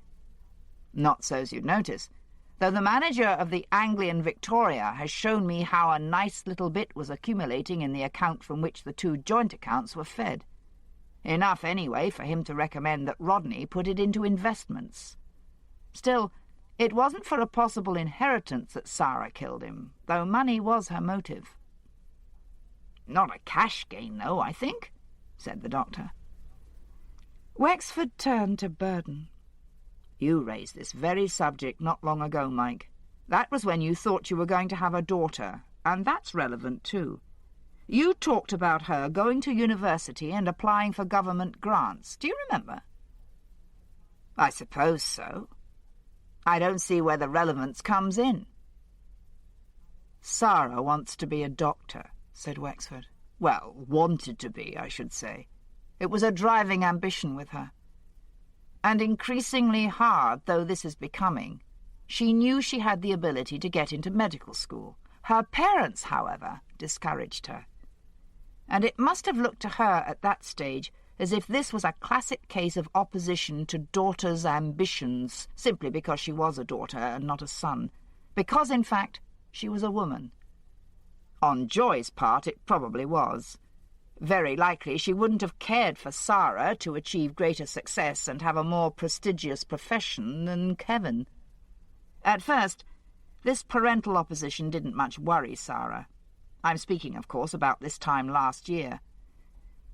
Sarah remembered her brother getting a place at Keele, and the form of application for a grant coming from Sussex County Council Education Committee to her father.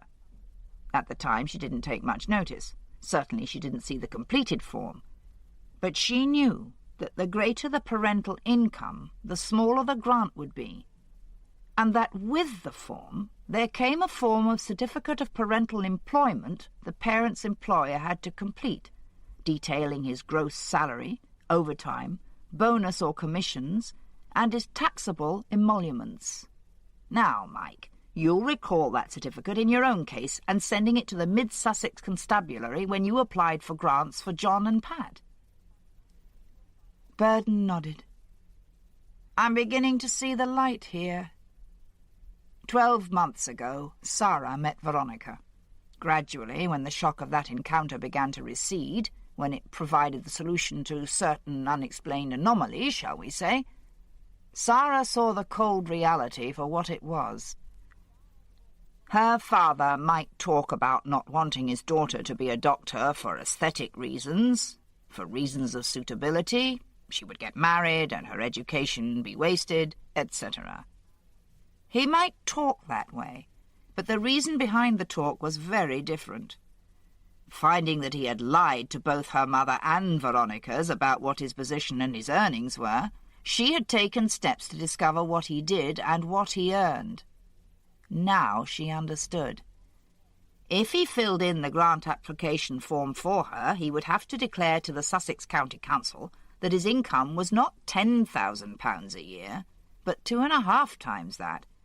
And there would be no way he could deceive the authority as he had deceived her mother, because his employers, Seven Smith Harding, would have to complete the certificate of parental income from employment.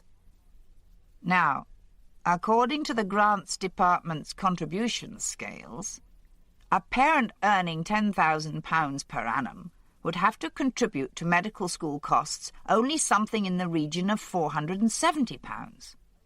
But a parent earning £25,000, a sum of nearly £2,000. Rodney had 2 homes and 2 families. He was already paying out this sort of sum for Kevin at Keele. Remember, he had to tell the Grants Department the truth, whatever he told his wives. And Sarah could see the way the wind was blowing. She could see there was no way he would part with £2,000 a year for her benefit, And when she asked him point-blank if he would fill in the form when it came, he told her he wouldn't. She would never make a doctor, and he was doing her a kindness in not encouraging her. "What a bastard," said Crocker. Wexford shrugged. "The mistake is ours when we deceive ourselves about parent-child relationships, when we keep up the belief that all parents love their children and want what's best for them. Surely, though, if Sarah had talked about this at school or discussed it with some sympathetic officer at the grants department, a way could have been found for her to get a grant by passing Rodney. There must be many cases where a parent withholds consent and won't complete a grant application. Probably. But Sarah is only 18. And remember that to have done what you suggest, she would have to reveal that her father was a liar and a cheat, that he deceived her mother, that he was a bigamist. And how long would all this take? Would it mean her waiting a year? And what of her place at St. Biddulph's, a teaching hospital where places are like gold dust, and where they keep a reserve list bursting with applicants dying to be accepted? What she decided on instead was, first, persuasion, and if that failed, blackmail. She told him that if he didn't consent to fill in the form, she'd tell Joy about Wendy and get Veronica to tell Wendy about Joy. She was going to tell him that. She had a bit of time, though. She hadn't even sat her A-levels. The grant form wouldn't come till July. And she also had the incest. Of course, it had never taken place, but Joy thought it had. Veronica was scared stiff it had. If all else failed, she might be able to use it as another weapon in the blackmail stockpile. That was why she was pleased to see how effective her warnings had been in Veronica's case. Veronica was beginning to be afraid of the affectionate attention Rodney paid her. Veronica didn't want to be alone with him, and if she had to be, she wanted him disarmed and immobilized. Sarah saw to that with the Fanadorm, and increased Veronica's fear by the seriousness of taking such a step. But how much simpler, after all, to kill him. And there he was, lying asleep, the potential destroyer of her future. Kill him now, in this room, which will soon be made pure and immaculate, cleansed of all signs of violent death. Rid the world of him. Seize your opportunity. And perhaps it would also be a heroic act. Hadn't there almost been a clause in the Arya Constitution demanding a man's death as qualification for entry? Veronica will help, because Veronica also hates him now and is mortally afraid of him. But suppose they never find the body.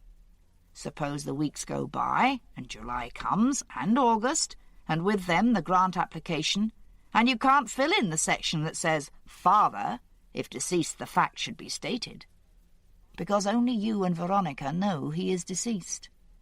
You've finished your A-levels, and the time is going by. The moment has come to take steps for that body to be found without more delay. "You might say," said Crocker, "that the murder was both coolly premeditated and carried out on an impulse." You might. Because of what Sarah is, a highly complex personality, this was all kinds of a murder. A ritualistic killing. Remember that Veronica was required to stab him too. A revenge killing. Sarah had more than half convinced herself and wholly convinced Veronica of the reality of the incest. When she stabbed Rodney, she was a woman out of classical myth. She was Beatrice Cenci. It was an experimental killing, a kind of vivisection carried out by Sarah the scientist to see if it would work, to see if it could be done. It was murder from disgust, from disillusionment. Rodney, whom she had once worshipped, was just a squalid bigamist with another daughter, a copy of herself he loved as much as, or more, than he had ever loved her. But above all, in spite of all those other factors, it was murder for gain. carried out so that she might satisfy her ambition at all costs. All in all, I don't think that's the sort of person I'd care to have as my family physician, still less performing surgery on me and mine. So perhaps Rodney was right when he told Sarah she was an unsuitable candidate for medical school. Who knows? Perhaps it wasn't simply meanness with him. He wasn't quite the bastard you make out. Perhaps he sensed in that daughter of his, without ever examining his conclusions, traits in her character that were abnormal, that were destructive, and it was to these he referred when he said she would never make a doctor. Wexford got up. "I shall call it a day," he said. "I shall go to the wife of my bosom the same as I ought to go." Burden began tidying the room, putting things onto a tray. "And tomorrow the wife of my bosom comes home to me." He looked pleased, satisfied, hopeful, as if there had been no 5 months-long disruption of his happiness. One of her old pupils at Holden Finch went in to see her and the baby, an ARIA member. She told Jenny the Raven bit means they're cleaning up the carrion men have left behind in the world. We did wonder. "Ah!" Wexford paused in the doorway. "Something I nearly forgot to tell you. About Williams's young girlfriend." They looked at him. "Williams didn't have a young girlfriend," Burden said. "Of course he did. She had nothing to do with his death, nothing to do with this case, so she hardly concerned us. But a man like Williams, it was in his nature, inevitable. Both his wives knew it. They sensed it. Probably he'd always had a young girlfriend, a succession of them. This one, hers were the other set of prints on the car. No wonder she said her dad didn't want me to take them. They met at 7 Smith Harding, of course. In the office. Jane Gardner. That's who he had his date with on April the 15th in Myringham. Join her for her babysitting, then spend the night together at the Cheriton Forest Hotel. Why else did he have a bag with him with a single change of underwear and a toothbrush and toothpaste? But the sleeping pills overcame him as he was driving through Pomfret, and instead of going on to meet Jane, he was just able to make it to his own house. What she thought was that he'd stood her up. Then, when he disappeared, that he'd gone off with another woman. I had a word with her this morning, and she admitted it. No more need to conceal it now we've made an arrest. What put you on to her? I don't know. Guesswork. She was the only person I ever spoke to who had a good word for Rodney Williams. Wexford let himself out, closing Burden's blue front door behind him.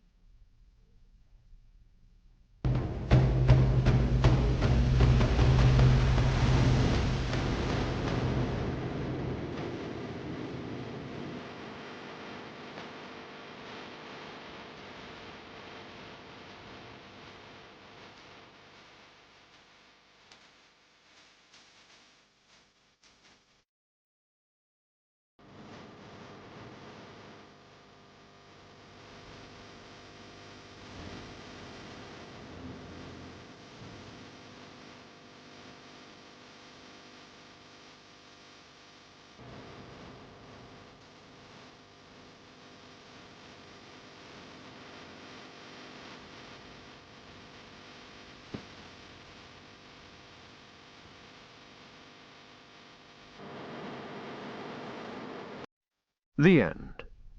You've been listening to An Unkindness of Ravens by Ruth Rendell, narrated by Davina Porter. If you've enjoyed this book and this performance, Recorded Books highly recommends The Life and Loves of a She-Devil by Fay Weldon, also narrated by Davina Porter. You'll find many great novels, thrillers, and mysteries, all unabridged on cassette in the Recorded Books catalogue. So call us toll-free nationwide at 1-800-638-1304 for a free copy. You can reorder by phone by charging to Visa or MasterCard, or by writing us at Recorded Books Incorporated, Post Office Box 409, Charlotte Hall, Maryland, 20622. And thank you for being a Recorded Books reader.